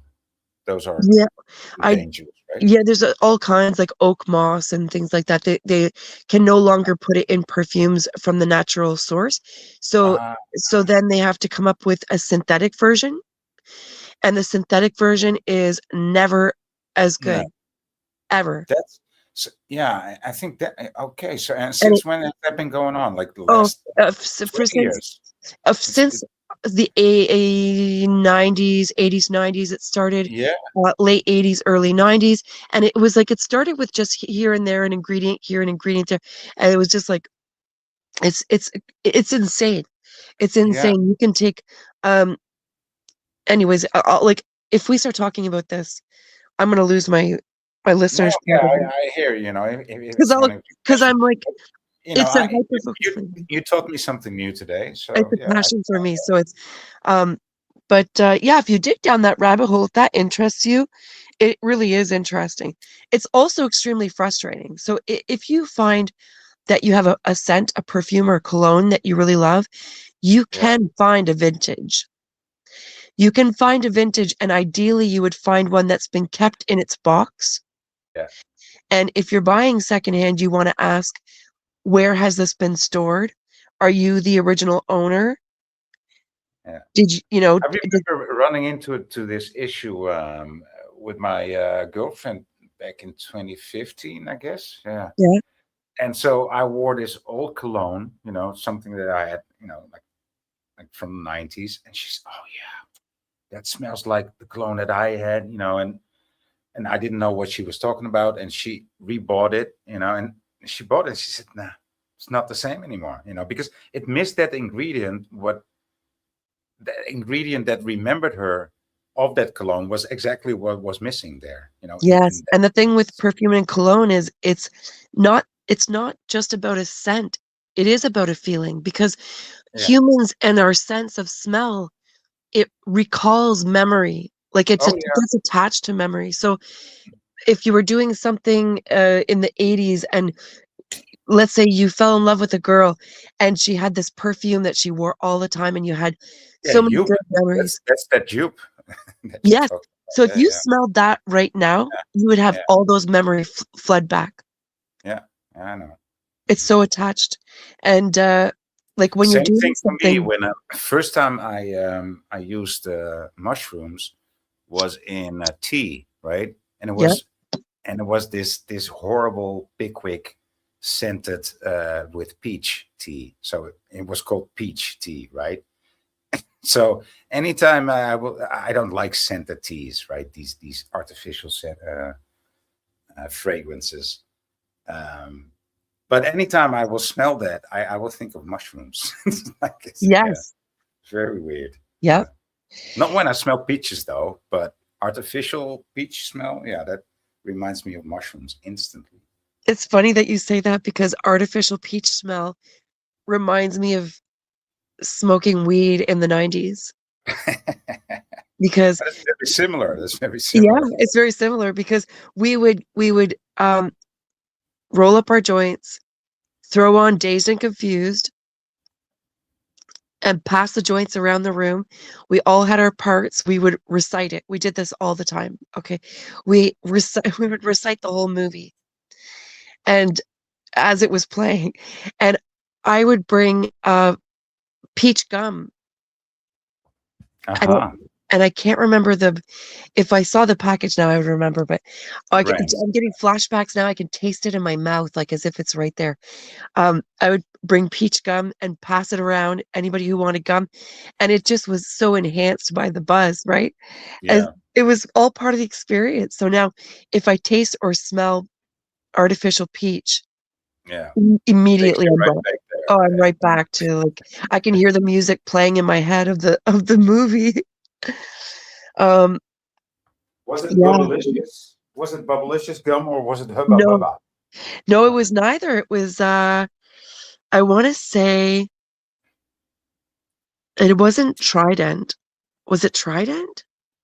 No, that's not bubble gum. Oh, well, it No, no, wasn't in it my wasn't case. bubble. It was just chewing gum. Like, Oh, it was chewing gum. let me look. I'm gonna find it here. I don't know all the brands in Canada. Steamerol, Trident, I or think it was called Fuzzy Peach, maybe. Chickless. Fuzzy Peach gum? Is that a thing? I don't know. No, that's a gummy. Hang on now. Peach gum. Mhm. Canada. Oh, all kinds of alternative stuff is coming up because my algorithm knows that I don't want the name brand shit that's mainstream. Oh goodness. The one time that I am looking for it, it's giving me homemade. Settle down. I'm not making homemade gummies. My algorithm Do you want to buy edibles? wants me to go on drugs. I said peach gum and my algorithm is like, oh yeah? Try this. I'm gonna try typing in Trident. No, it was not Trident. Let me try Dentine. No, it wasn't that. Peach gum. It was in stick form. Canada. No, it still wants me to make some drugs. It looks like peach gum. It's showing me gum, like not gum. I don't know. Was it Trident?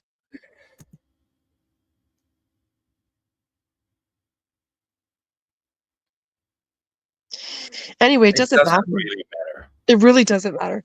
The memory attachment, though, it makes me think. Like I'm extra mindful now. When I'm doing something, I'm mindful of what I'm wearing for perfume because it's something that if it's when my dad was sick and he was dying, I was very mindful around that period of time what perfume I wore because I knew that for the rest of my life, that's going to, I'll never be able to wear that again without feeling, going back. Mm-hmm. And I think I chose wisely. So, but you only buy these vintage perfumes, I guess. Typically, yeah. Knowing what you know. Yeah. Typically, I do. I can't afford to be.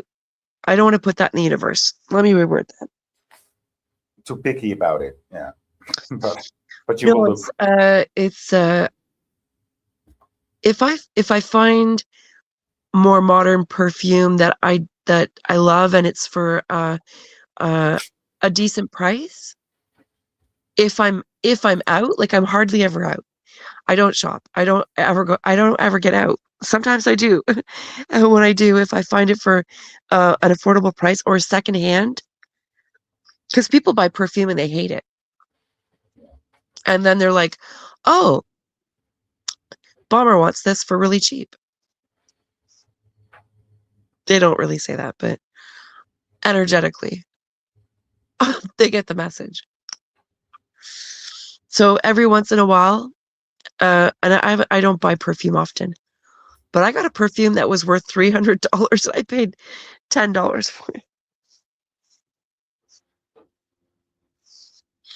So there's that. Discontinued.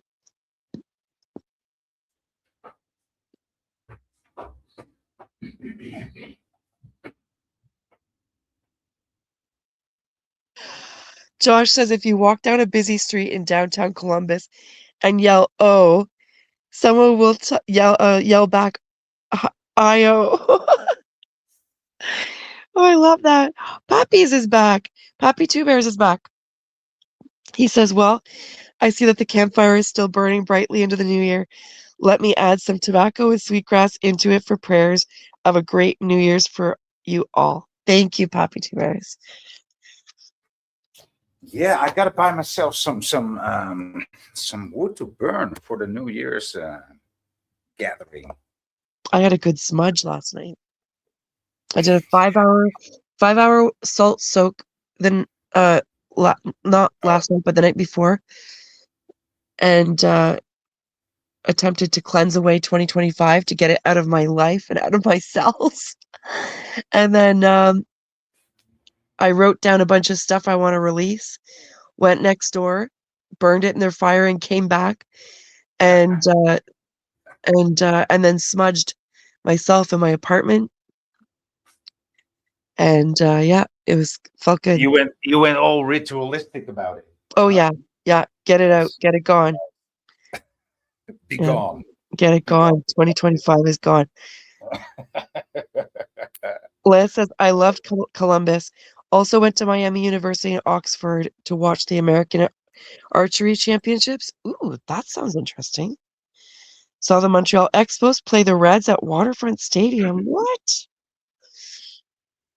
You could doing all the fun stuff. Liz says, when Johnny Bench and Pete Rose were playing. LOL. Living the life. Pappy Two Bear says, I'm closely attuned with the vibrations of Nag Champa and cedar. I've used them often in my ceremonies and medicine work. That's awesome. I'm really in tune with the cedar also. The Nag Champa, I've stepped away from it a bit, and I think because I've just kind of stepped away from in my depression I wasn't really connecting to anything. So there's that. But definitely Nag Champa and cedar. Yes, and I love collecting my cedar. The whole process of collecting my cedar, drying it, and then adding it to my medicine bundles when I work with that, and then cedar essential oils as well. Good night, Josh. Josh is leaving. Good night. Good night. It's past his bedtime. Yeah, way past your bedtime. Like way past. It's 9:30 in the morning, Josh. Time to take a nap. Yeah. Have a nap so you can start all over again. Happy New Year. And thanks for popping in. Come in again later when we're still on. Can you imagine? I could just leave the stream up when I go to sleep. Yeah. And then wake up and go back to it. Yeah, that happens. People do that. I mean, do they? I mean, back in the day when this whole StreamYard became a thing on YouTube, people got so enthusiastic, me including, we just hung out for, 12 hours, 13 hours. And then one guy said, I'm going to do a 48-hour stream, and he actually pulled it off. Can you imagine if we do that? Well, no, it's not the best thing to do, but I mean, of course, you get very excited. I mean, I know, no, do you mean by excited? Do you mean manic from lack of sleep? No, I don't mean manic. No, I mean, I remember the first times that I did live streams via StreamYard. I was like, wow, this is cool, man. I mean, how cool is that? You can just be the television and have people join you from around the world. I mean, isn't that the coolest thing ever? It is. That is the coolest. And I never, for myself, it wasn't something that I ever was drawn to do. I like the randomness of it, and also the success rate of it. That's probably because of the algorithm of YouTube. We meet with the people that that watched similar videos, and so I'm still very fond of it, the whole thing, live streaming and the interaction. Yeah. I love the variety of people that come to my channel. Mm-hmm. Like in a lot of the other channels, it's a very they're kind of niche. There's you get in the paranormal channels, it's paranormal people, right? The people who are seeking that out, or the Sasquatch communities, UFO communities. Like, you find your people, right? My channel, I get anywhere from military, ex-military, PTSD, military, people who used to love walking and hiking in the forest and they're not able to do that anymore. They found their way to my channel, and the thanks that I've been given, like the messages that people have sent me with gratitude, because originally my channel was just me walking in the woods at night. Oh, I didn't know that. Yeah. No, Nice. no words. I wouldn't speak. I wouldn't speak. It was just me walking in the woods at night. And so they would thank me and say, you know, it's been this many years and I used to walk all the time and I've not been able to in so long and I've missed it so much, and now I feel like I'm able to do it again watching your channel, and it's like that blew my mind Yeah, of course. that I was able to do that for people. And I mean, You never expected. You would I never wasn't expect that kind of a reaction, right? never in a million years. No. No, if that was But it was not. It was not just one. It was several people. oh, it was such a, like, it warms my heart to think about. It was several people. Yeah. I had a bunch of people. Yeah. And some of them might even be listening right now. I imagine they're on, you know, the kind of schedule where they probably slept like a normal human being at some point. And, yeah. So just throwing that out there that I remember yous, and I hope you're all still here. I know my channel is kind of going in different directions and we don't know yet really where we're going, but we're going. And, yeah, it's truth, really. I'm drawn to truth, and that's from the get-go. Seeking and finding the truth, answers to questions, and exploration. Where it got you now, and now you're part of the crazy crew on YouTube. Oh gosh, I've been part of the cruise on crazy YouTube for years, longer than I ever started my channel too. Voy, where did you come from? Where did we meet? Sorry, where did we meet? Where did we meet? Like what channel? We met at Sandy. Well, we didn't meet there, but I saw you there. I heard you, and then that's where we met. Yeah, that's where we know each other from. Yeah. Okay. So a lot of these people are going to be from all kinds of different channels, because I frequent different communities. Not so much lately because of the depression, but over the years it's been different communities. And yeah, so when was this forest walking period of yours? Like it's like last year or a couple of all my life. But on the channel, on the YouTube side. Right from the beginning. I don't know. I don't remember. Probably 2016, 17, 18, somewhere around there. Okay. Maybe later, maybe 2019. I'm not sure actually. So somebody will be able to see how old my channel is, but no, actually not how old my channel is, but my oldest video. Yeah. Yeah, I lost my oldest videos. I mean, I'm on my 4th or 5th channel by now. So. Are you? Yeah. What happened? Yeah, well, YouTube. You know, back in the 2020s, you know, it was pretty hard to keep a channel.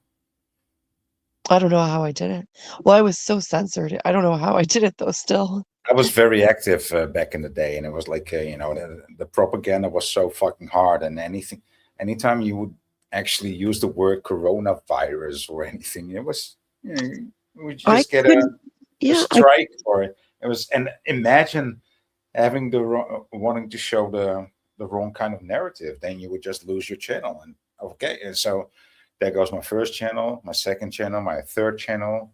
I was like, wow, man. I think if I actually really want this anymore, and no, I think this is my 5th. I don't know how I flew under the radar, to be honest, because with everything that was going on through that time, and Yeah, like I don't even know if I won't even talk about it, because if I did, I'd be owning up to stuff that for sure they'd come after me and go, you were part of, excuse me, and yeah, I'll just leave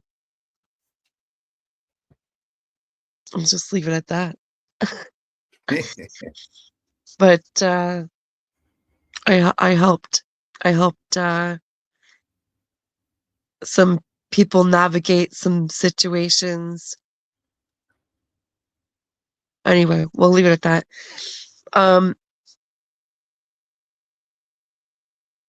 Yeah, good times. I don't know how, I don't know. I don't know. But I did get censored a lot with my comments.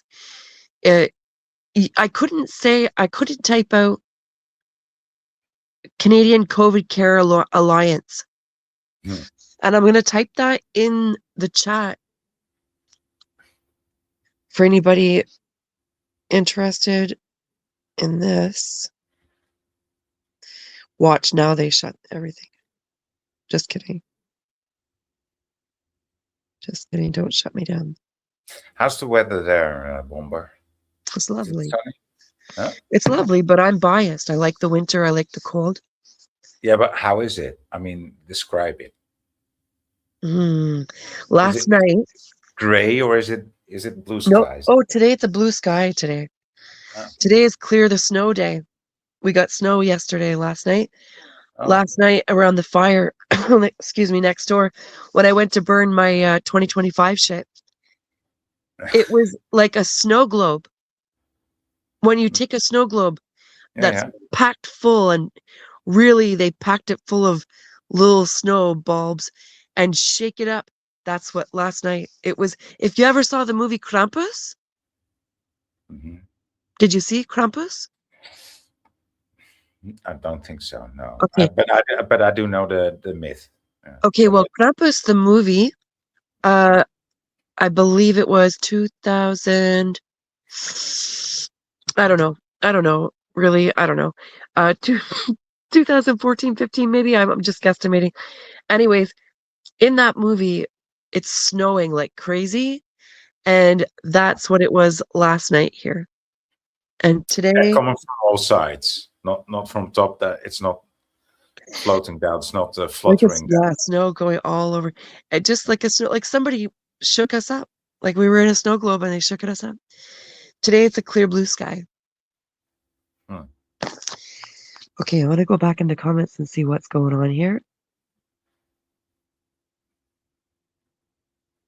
Oh, I'm far behind.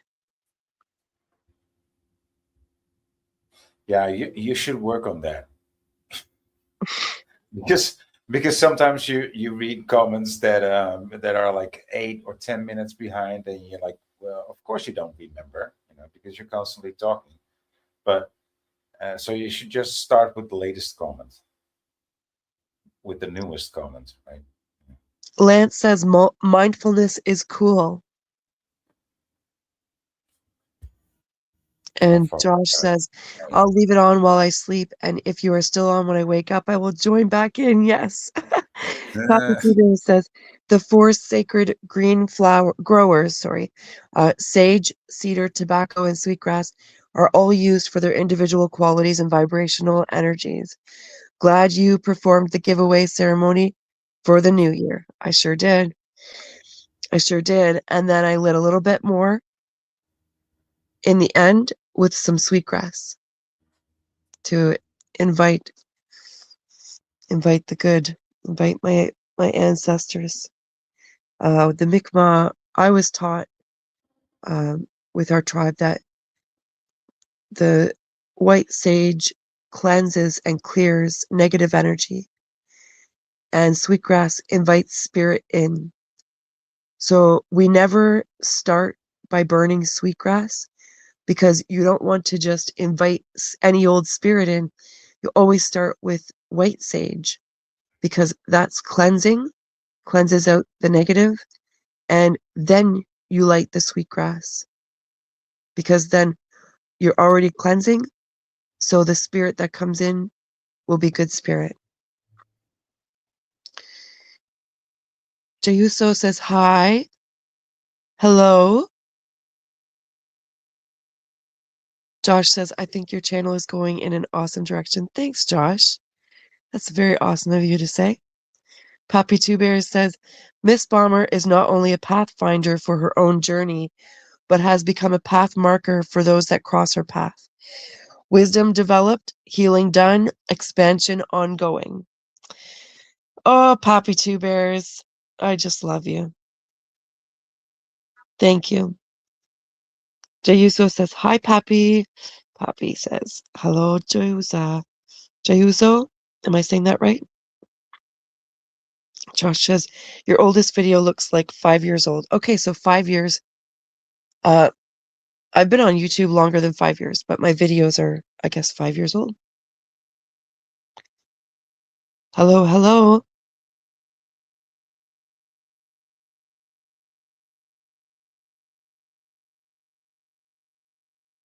Yes, Lance, that's it. Canadian Covent Care Alliance. You likely already know what it is.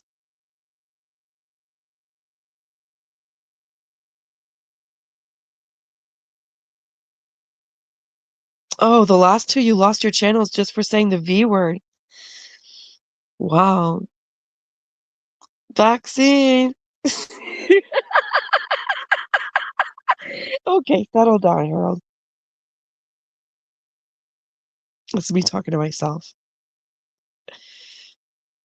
Liz says, first son we've seen in 4 weeks. Isn't it true? Too true.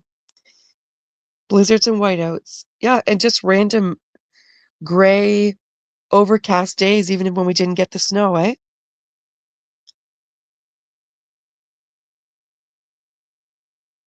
Lance says 100 kilometers per hour winds. Is that what it was last night? I believe it, actually. I was out in a tank top. I didn't. I went out just to burn my little paper and wish the neighbors a happy new year. I didn't even put socks on. I just threw my boots on. I had my tank top and my pants and walked over, and they were like, "Where you're not wearing a jacket? Like, what's?" They know that I like the cold, but it's it was a snow globe last night, and I said, "I'm not staying. I just came to send 2025 off and to have a smoke with yous and my coffee." And I mean, we're standing around the fire, so it's fine. Cold exposure is good for you. And so it was fine. And then that was it. I had my smoke and my coffee and came back.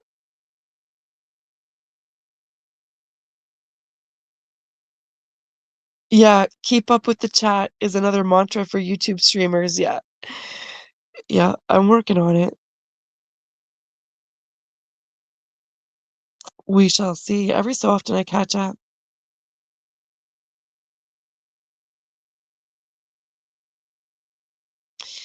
Jayuso, how did you find my channel? Welcome, by the way. Happy New Year.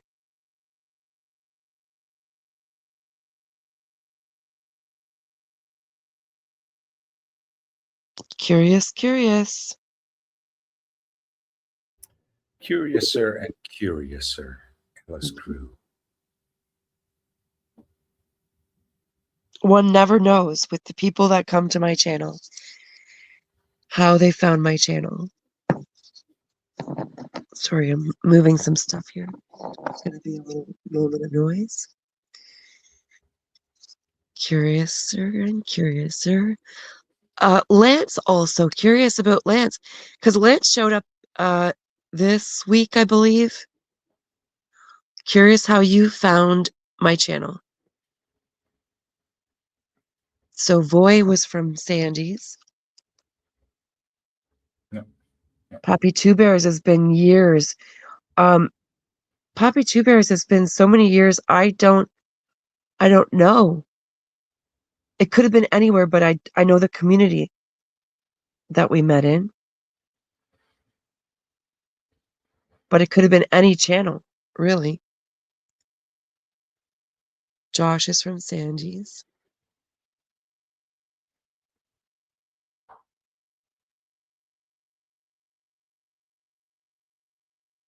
Dr. Bob's Nightmare, I believe, is SOR.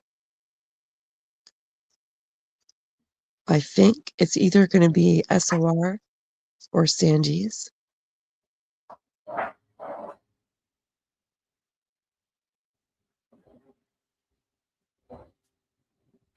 Heart of the Earth. I can't remember where I met Heart of the Earth. Heart of the Earth might be Sandy's.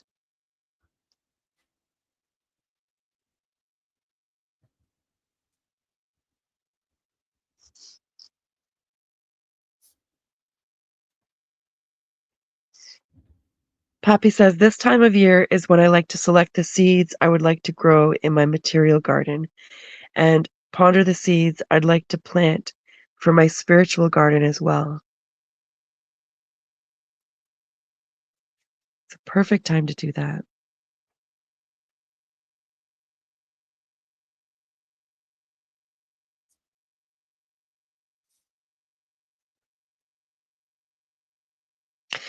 Lil Cam, yeah. Long haul SOR. Do you have a garden? I do kind of. I have pot plants. No, plant pots. Pot plants. No, plant pots. Yeah, that's it. That's the one. Plant pots. So right outside my door opens onto the sidewalk. So I don't have a yard. So I've created one. Oh, you live in the city? No, I'm in a tiny little village, but I'm on the main street, and it's my door opens onto the sidewalk.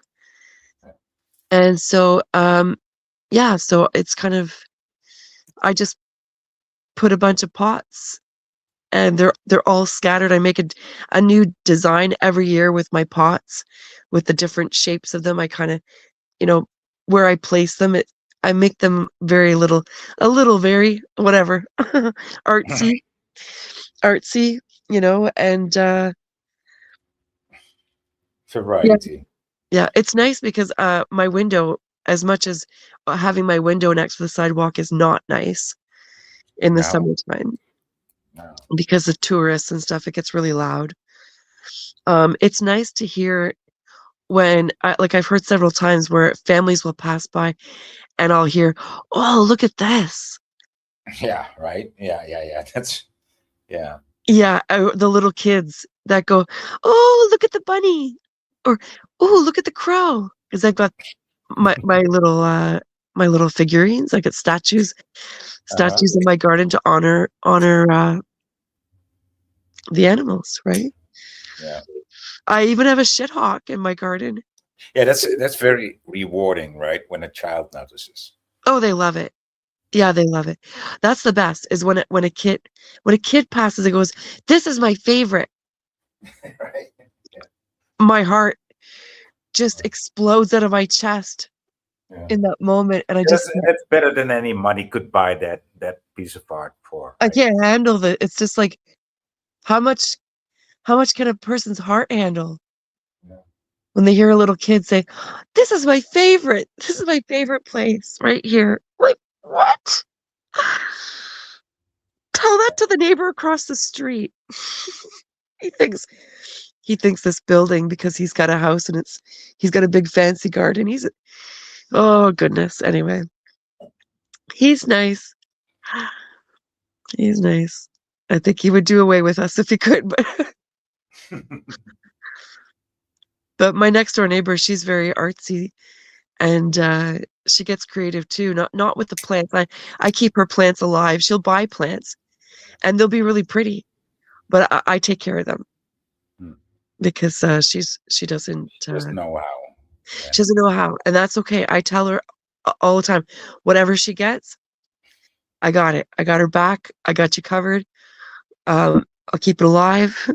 I'll propagate it if you want. You can have more of it if you like. I'll figure it out. If I don't know it, I'll figure it out. And if it's not doing so well, if she works. I don't completely baby her plants. I let her water them, but if they need some extra TLC, I will step in and bring them back. I used to take too much care for her plants. And then it occurred to me that she's never going to learn if I'm always taking care of her plants. And maybe it works out that way. Maybe it's we have a symbiotic relationship here. You know, it's not easy to take care of plants, especially house plants. You know, it's not easy. Yeah. You have to know where in the light, or just some plants even don't like the light, right? And one plant likes it wet, the other one needs it dry, but also an acidic. Yes, they like soil. acidic soils, or more alkaline, or more. Yeah, and the other one likes clay soil, and yeah, some like the other ones, and potassium. some plants don't even need any soil. It's just like Yes, and some like to be abused, like they like to be neglected. Yeah, they prefer to just be neglected completely, and then you got to be mindful about not putting that in the same pot as one that likes a lot of water.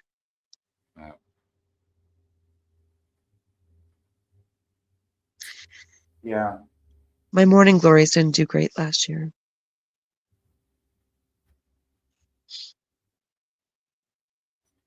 Let's see, where are we at here? Well, yeah, SOR. Pappy Two Bear says, bummer we first crossed paths many years ago while visiting the Sabe Bigfoot channels. Yes. Yes, we did. Hey, so when did you start streaming your time? Like midnight? Oh, it was just after Newfie New Year's. After midnight, yeah. No, it was just after Newfie New Year's. So it was around, I want to say 11, 11:30, 11-ish, because their New Year's was at 10:30. Mm-hmm. And so it might have even been before 11. Oh, yes, it was, because, hang on a second, I'll tell you. Now, It was for 11 hours and 20 minutes. I see that, but I don't know what it is. It was just after 10:30, because Newfoundland and Labrador, their New Year's was at 10:30 our time, and we were on when New Brunswick, Nova Scotia, and Prince Edward Island had their New Year's, which was at 11. So probably about 10:45. So you've actually left the old year and brought in the new on YouTube. Yeah. Yeah. We sure did. And Lance says, yeah, who knew that deliberate exposure to cold was good for you? Something about making nitric oxide. What is happening here? Why is it doing this?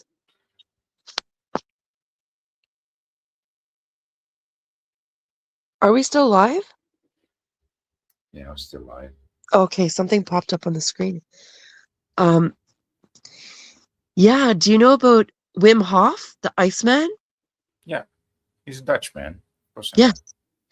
Yes, and Lance, are you aware of Wim Hof? Well, you can look up the neuroscience. I mean, ever since I, took showers, I was unhappy coming out of the shower until I found out, before you step out of the shower, just turn on the cold, leave out the hot, and just only the cold, and make it ice cold. Yes. And just stand there for 5, 7, 17, maybe 10 seconds, You can go longer each time, and you'll get acclimated to it and be able to stand under there for a few minutes. Oh yeah, I can take a cold shower like that, I mean, because just a hot shower or a lukewarm shower alone just doesn't do it for me. I just need the cold water, the cold the shock, shower, the cold shock. Yeah. My next door neighbor growing up, she was born the year after the Titanic sank. And she knew because we used to caregive for her. My sister and I would take turns. We had a room over there, our own bedroom, and we would go over around 8 o'clock, 8:30 at night, spend some time with her hanging out and talking, and then we would depart and go to bed. We, you know, we would go upstairs, and it was to remind her to take her medication and keep her company. But really, she never forgot her medication. She was quick as a whip. That woman, she never forgot. I think she just wanted the company, which was fine by us. I loved her. And yeah, she always said, like, because we were a family of 6 and we had one tiny little bathroom. So Oh, yeah. I We would go, went through that situation too. That's not. Yeah. yeah. So I would go for a week, and then my sister would go for a week, and then I would go for a week, and we would switch off back and forth. And sometimes I would ask her, if I didn't get a chance to shower at night, I would ask her, "Do you mind if I shower in your shower in the morning?" To cut time, right? Because the bus would arrive at 7:23, and we had all these, 4 kids, 3 of them were girls. No problem, no problem. And she would always say every time, when you finish your shower, finish turn it to the cold, and finish the last 5 minutes in cold water. Oh, yeah. And when I asked her why, the first time she suggested it, she didn't suggest it. She told me, "This is what you do." And I said, "What, why? What's the?" She said, "That way, when you step out of the shower and it's cold in the bathroom, you're not going to Yeah. be cold. You're going to be warm." You're going to be very warm. Yeah, very warm. She knew that. And that was in the early 90s. Yeah. Well, I just started doing it because I could see the reaction on my body, right? I would step out of the warm shower, and my body would look all red, with red spots here and there, like Yeah. irritated somewhat. And I just couldn't figure out what it was. I had that problem for a couple of years. And then I started, showering cold after the shower. And it all disappeared, and I actually felt way better. Oh, yeah. Very invigorating. Endorphins are released. It's Yeah. very healing. And have you ever looked into the neuroscience behind it? No, but I've experienced it. It's part of my routine. So Yeah. yeah. If it interests you, anyways, the neuroscience is available. They've done studies and tests and all kinds of stuff. And anyways, it's really good stuff. I'll go back and chat here. I remember once upon a time back in the day, one of my friends found out, female friends, and she said, "Boy, are you?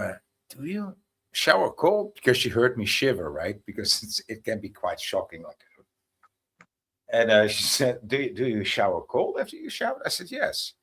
And she looked at me and she said, "Oh, that's so cool." I said, "Yeah, it is cool." I was like, "Yeah." She was very impressed, but like, how dare you? Like, do you dare to do that? I said, "Yeah." Oh, Well, yeah, it's funny how people respond to it. back then, it was like already part of my routine. For me, it was normal. Yeah. Yeah. It's always exposing myself to the cold in short bursts. It's always been something that I've loved, the rush of it. And I mean, growing up, it was always, winter here is cold anyways, right? And where I'm from, it's even colder than here where I live now. So I was very acclimated to the cold anyway. Learning the science behind it. Well, first I learned from Wim Hof, and then I learned the science behind it. Mhm. And it's just fascinating stuff. But I'll if I'm cold, I'll step outside barefoot. Like, I step out every single day. I step out barefoot in the snow. To whatever my newer cat, what she hasn't eaten from the day before. In the morning, I walk outside and I put it in the spot for the wild cat that comes. and the crows or the ravens, whoever comes to eat, whatever it's there. And when I take my garbage out, I'll go barefoot. Or my recycling or whatever, I'm going out barefoot. I don't go out and start going on a trek. I'm not going for a hike barefoot like Wim Hof will go out in the cold like that. I do go out in the cold and I do step out barefoot. I don't go for a hike barefoot. Yeah, but what I do understand of Wim Hof is that, you can basically comes down to that you can command your body to cope, right? Yes. That's basically what it is. And I've been there because in military training, they told us to cross the river. I don't remember what season it was, but it was like the water might have been like 2 degrees above freezing, right? Centigrade. And you're basically jumping into ice water and you get this shock. But when you come out, you're out there naked and you have to pack your gear and pack everything up and you're doing fine. You're warm. Yeah. So fucking, your body's coping so hard. And it's able, your body's able to do it, Yeah. Yeah. We were on a little from experience. Yeah. We were on a road trip once, and one of our friends, my neighbor friend, she was showing us her old stomping grounds, and it was wintertime. And we decided we were gonna walk down to the park where she used to go when she was a kid growing up, and she was gonna show us where she used to go. And so we walked down, and there's a little stretch of water, and it's snow. There's snow on top of it, like it's winter, right? Yeah. But you can see there's a little spot there where you can see that there's water, and my shoes they were not very warm, and my feet were getting cold. So I said, my feet are getting cold, just to myself, right? And I took my shoes and my socks off, and my friends were staring at me like, "What are you doing right now?" I said, "My feet are cold," and they're like, Put them in the cold water, right? What? And I'm walking. I rolled up my pants up to above my knees, and I started walking towards the water. And they're like, "What are you doing right now? Are you okay?" I'm like, "I will be. Just give me a moment." And so I walked down and stood in the water for a moment, as long as till I felt like it was time to come out. And so then I come back out, dry my socks or dry my feet, put my socks and shoes on, and they're all big eyes staring at me like, "You're absolutely insane." I said, "Okay, but I'm warm now." Yeah, smart. That's such a smart move. Yeah.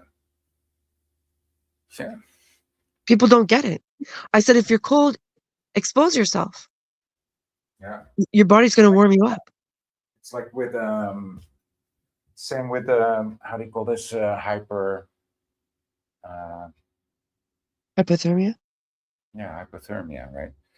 To undress, you have to undress and get rid of the clothing and cope with the cold, and then only then cover up, right? Not before your body is actually able to cope with the cold.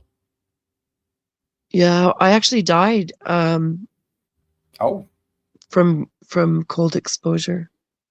really? Yeah. And it wasn't intentional, it was stupid is what it was. But I was freezing like actual freezing. No. So there is a limit there, guys. Just throwing that out there. There is a limit.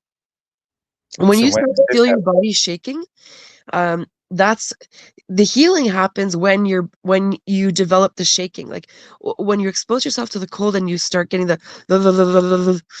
you don't need to stay in that state for long to get the healing benefits. In fact, you shouldn't stay in that state long. When you feel that shaking and your teeth are chattering, 30 seconds to a minute, it's good. then warm yourself back up, put your stuff You're back on. talking from experience here, right?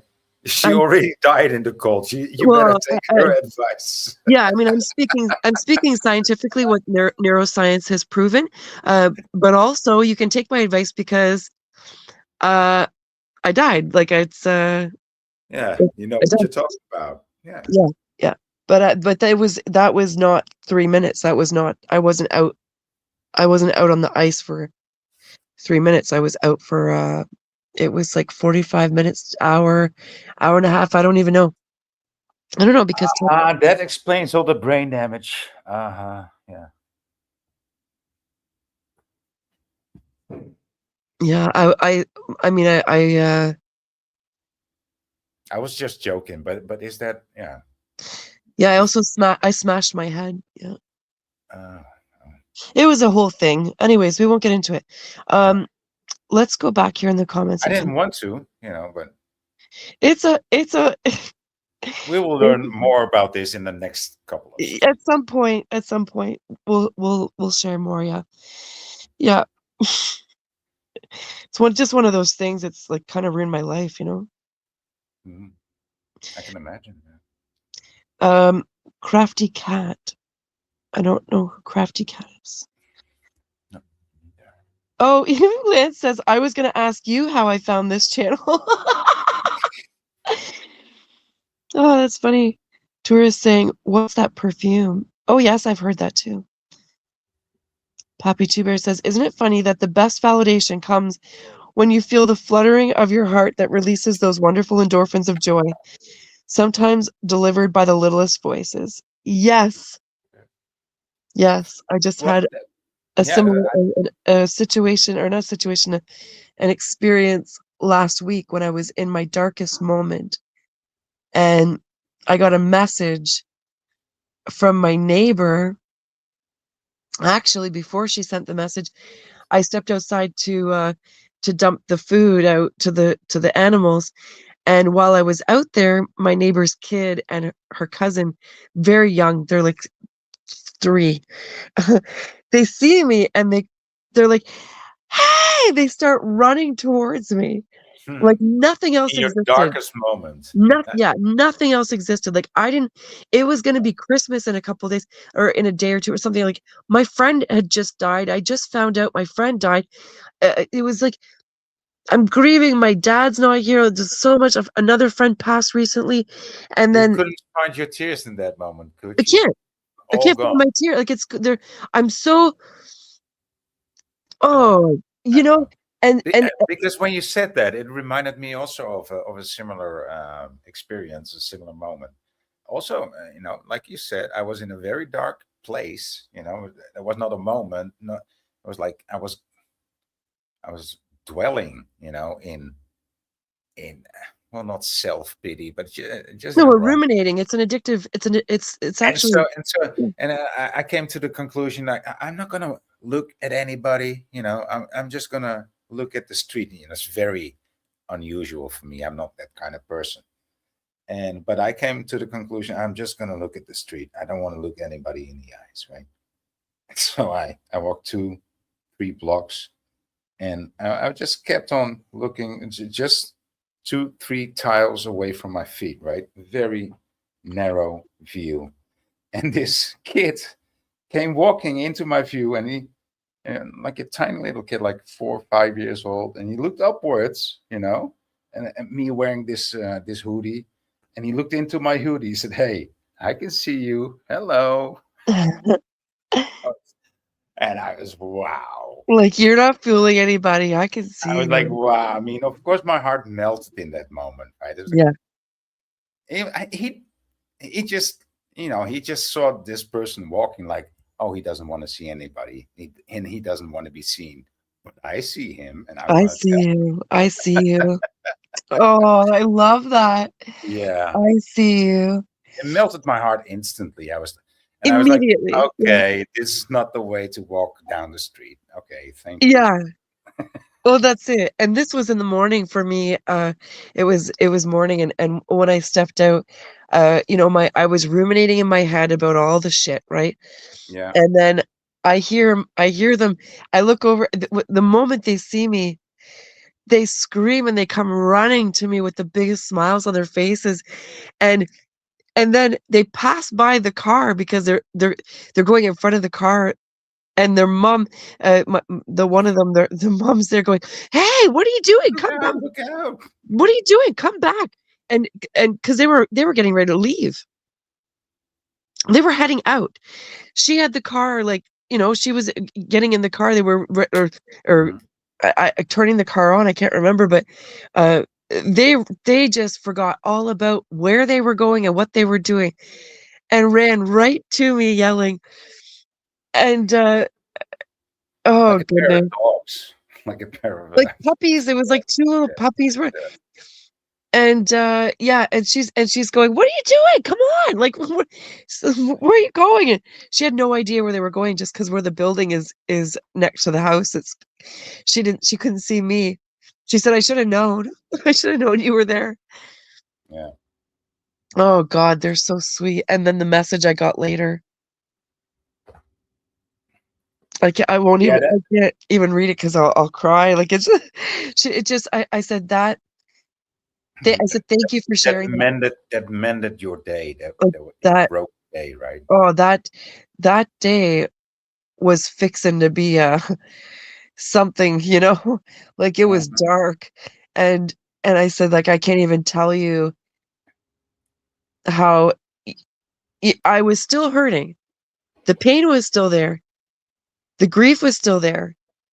But it was like taking it from a 100 down to, in the moment, 40, it took 50. it, for Yeah. me, it took it down to a 50, 60, somewhere around there. Uh, and then it was like, okay, I can 75, between 60, 75 It is so wasn't, much. the thing is that it wasn't the only thing that happened that day anymore. Also this beautiful spontaneous moment happened, and that Yeah, like she sent me a message afterwards when I said, like, that was so funny. Like, and she said I should, and then she was with them. So then, she said, the cousins said, "Tell her I love her, and I love her to the universe and the." Oh, I can't even remember exactly how she worded it, but the message, uh, and it's like, that's how I'm gonna get through the day today, because I didn't know if I could in the morning. imagine. Yeah, well, you don't even want to imagine what would have happened if that didn't happen. Yeah, I don't know, because in that morning was like, I don't know, like, it's just so much. Yeah. It's so Yeah, very much. similar. I mean, it's very similar to what I experienced. Very similar. Isn't it? They're like little angels. Yeah. Yeah, cherubs, right? Cherubs. Yeah, these little innocent, innocent angels. The innocents, the little innocent angels just They'll running brighten around, your day. lifting people's spirits all willy-nilly. Flying around. Like, do you have a license for that, angel? Yeah. Nope. Nope. Let them run free. And it's gone. Oh, she's another one that she loved my bunny. I have a little bunny statue outside, and my bunny passed away Easter weekend, and I've got a little statue I've had for years and years, and that it's a little garden thing. And when I was gone, when my dad was sick and dying, and I was gone, I guess every day they would go for a walk, and she insisted that they stop and she have a moment with Hassenpfeffer, my little statue. And What's so, the name? What's the my, name of the statue? no, well, my bunny's name was Hassenpfeffer. Hosentefer. Yeah. And the little statue looked like him a little bit. And so I always called it, that was his statue, right? And so when I was gone, she sent me a video of them sitting outside my step with the little statue, and she's petting it and talking to it, and she goes, "We walk by here every day, and this is what we have to do every day." I'm like, Oh my God. I just love her so much, you know? So sweet. Oh, I can imagine. Yeah, that's beautiful. That's beautiful. She's a beautiful soul. All the kids, you know, especially the young, when they're young like that, and they're just so curious and so open to the world and exploring the world and seeing things for the first time. And oh goodness, it's beautiful. Yeah, yeah, it is. Poppy says, "Oh, I think I'm too far. Hang on a second. Adrenaline, dopamine, endorphins. Yes, yes. Yeah, you're too far behind. Wim, pardon, But you want to read it all, right? But pardon? you're too far behind. No, it's fine. Hmm. Wim Hof is a crazy Dutchman. Yes, he is the Iceman. Yep, he's wild. When he turned 63 and he soaked himself. He was in a barrel. He submerged himself in a barrel of ice water for 63 minutes. That's how he celebrated his 63rd birthday. Pappy Two Bear says, very invigorating to come out of a sweat lodge and jump in a cold stream or lay down in the snow. It brings life to the circulation and spirit. I love it. I love, love, love it. I love to lay in the snow, bare skinned. Pappy also says I'm still wearing my summer camo Crocs with no socks. Well, it says, if I walked out in my shorts and started rolling in the snow, police and ambulance would show up. Oh, Liz, I have a friend down home, and he wears shorts all year. He doesn't even own pants. He wears shorts and sandals, and in the winter, he'll wear his winter boots if it's really a lot of snow. He'll wear his winter boots, but he's always in his shorts, and this guy goes skidooing out east in his freaking shorts. Yeah, at one point you have to think like, what point are you trying to prove, man? He's just always hot. It's He's an oven. like, He's well, he's that's not yeah, proving anything. Like yeah, he's always overheating. yeah. Okay, yeah, okay. Poppy says if you find yourself in a dark place, expand your openness to accept the light that is waiting for invitation to lighten your load. Keep your inner light lit. It attracts more light. Yes, I agree. I agree. Even when I'm in dark moments, I'm able to still keep the light in there on to some degree, you know. Lex Diaz, good morning. Lex Diaz says, Dawn, you still on? Hell yeah, Happy New Year's again. Happy New Year's again. Lance says it's like the Emperor has no clothes. Ide Redman, I don't know this name, but Ide says, hey Harsh, Happy New Year. And a very Happy New Year to you. I don't know who Harsh is, but welcome. Welcome and Happy New Year. Lex says, I went to sleep, woke up, watched Stranger Things finally, and you're still on. Did you watch the whole season? Or the whole has it been forever? Jem, I love you are still on. Excellent conversation. Oh, I'm glad that you're back. I knew this was gonna happen, that you guys were gonna start waking up. Wilkin says, I'm sure 2019 Dave Scott would approve. Yes. Yes, I'm sure he would. I'm sure he would. Dave Scott. Who's Dave Scott? Dave Scott is our captain. Oh, Our captain, oh captain. He's Dave Scott is the host of SOR, Spaced Out Radio. I think I've heard that. Yeah, because Sandy has been on the show a few times now. So Sandy would have mentioned Dave's just recently, actually. You would have heard Dave's name. Mhm. You watched the last episode. Oh, the last episode of Stranger Things. Oh, right, because isn't there new episodes and people are doing I tried watching it. Tried to watch Stranger Things today, and I couldn't come past the first 5 minutes. I was like, nah, like the beginning? I have no clue. I have no clue. It's just not for me. No, Oh, I'm not gonna I watch it. loved it. It took me back to the 80s. But I did get it to a certain point where I just, whatever timing in the year I was probably going outside more, spring came and it was outside time, and I never ended up going back. I, I, I did promise my neighbor kid friend that we were gonna treat this like a book club, and I I got him to start watching it because I knew he would love it. And I said we would watch and then we could discuss like a book club but with the show. And it was summer, so I don't watch stuff in the summertime. I'm outside and then I come in and listen and to a podcast or something. But I gotta catch up on that. So I'm really behind in the show. No spoilers, guys.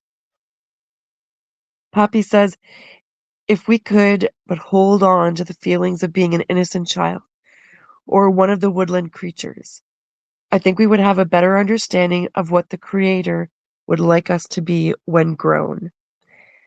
Totally agree with you. 100%. I'm going to actually, You're boom. quite a good narrator after 11 hours of streaming. Boy, I don't even know how I still have a voice, to be honest. Yeah, that's what I'm saying. Like, huh? I don't know. I don't know what's happening. I don't know. Lana says, sometimes I go out for Siggy in my shorts. People yell, aren't you cold? I say, not yet.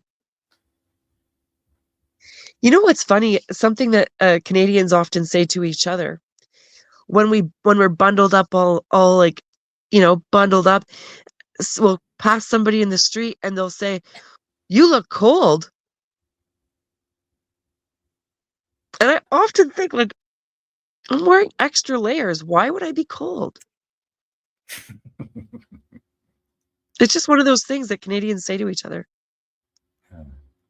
Yeah, I know. When I was in Slovenia and I took the bus once upon a time, this old lady, like the typical Russian lady, typical Slavic lady, came to me. You look hungry. Here, have a biscuit. Oh, I'm were you not hungry. extra skinny that Still, day? have a biscuit. Have 2 biscuits. A biscuit. I was like, okay. I could. Thank you. Hvala lepa. That's cute. Yeah, what can you do? You take the biscuit. Yeah. And you say thank you. Yeah. And you eat the fucking biscuit when she watches you. I did. What else can you do? I mean, she's gonna come after you if you don't eat the biscuit. I wouldn't personally, but I have celiac disease, so I wouldn't be able to. I think I did. I mean, I'm still here. I survived, so. Yeah. Well, yours is an allergy, right? Mine's an autoimmune response. So it's totally different. Yeah. But, and I shouldn't say yours and mine because maybe one day we'll grow out of it. Who knows? Who knows? Science is wrong about fucking everything. So who knows? But I know when people say that to me about, you look cold, it's like it's fall or something, and you get a chill, and it's like, oh, I think I'll start wearing a scarf today, or maybe time to put the toque on, and it's that first person that sees their first toque on somebody, and they go, "You look cold." I'm like, what? Why? I got more layers than anybody on right now. Yeah. Extra warm. That's why. That's why it looks so cold. I think we should spread the toque around the world. I mistook the word toque, as you say. What is that? Is it something that you wear on your head? Yeah, toque. So, but the way you spell it, like Toque, Yes. that's the way we spell the word. That's the way we have that word too, and it's how do you call this? Yeah, a talk, like the to protect your balls, to Wait, protect I your. didn't hear anything that you just said. It's So the word Toque in Dutch is yes. the word we use for the device to protect your gear, as a man, to protect the crown jewels. Oh yes, I've heard this before. Yes, So I forgot about that. yeah, so Yeah, like what? So I missed. So okay, but now I know what a toque is in Canadian. yeah. In Canada, toque is a hat, and Ah, it's also Americans refer to it as a beanie. uh-huh. Uh, I don't know other words for it, but Muts. uh, it's a hat. No, It's we call not it muts. necessarily just a knit hat, but a toque is a toque. If you look that up, you're gonna see the Google Images will show you, or whatever searching engine you are on. It'll show you what a toque is. Yeah, yeah. That's the opposite of a talk. Yeah, it's the opposite. Yeah. Yeah. Well, Poppy says, oh, I already read that. Lance says, sometimes I go out for, I already read that too. Am I behind or ahead? I'm ahead. Sometimes the chat jumps and I'm not able to see, like, it just will suddenly jump and then I don't know where I'm at. And that's what my brain is doing. Starting to jump.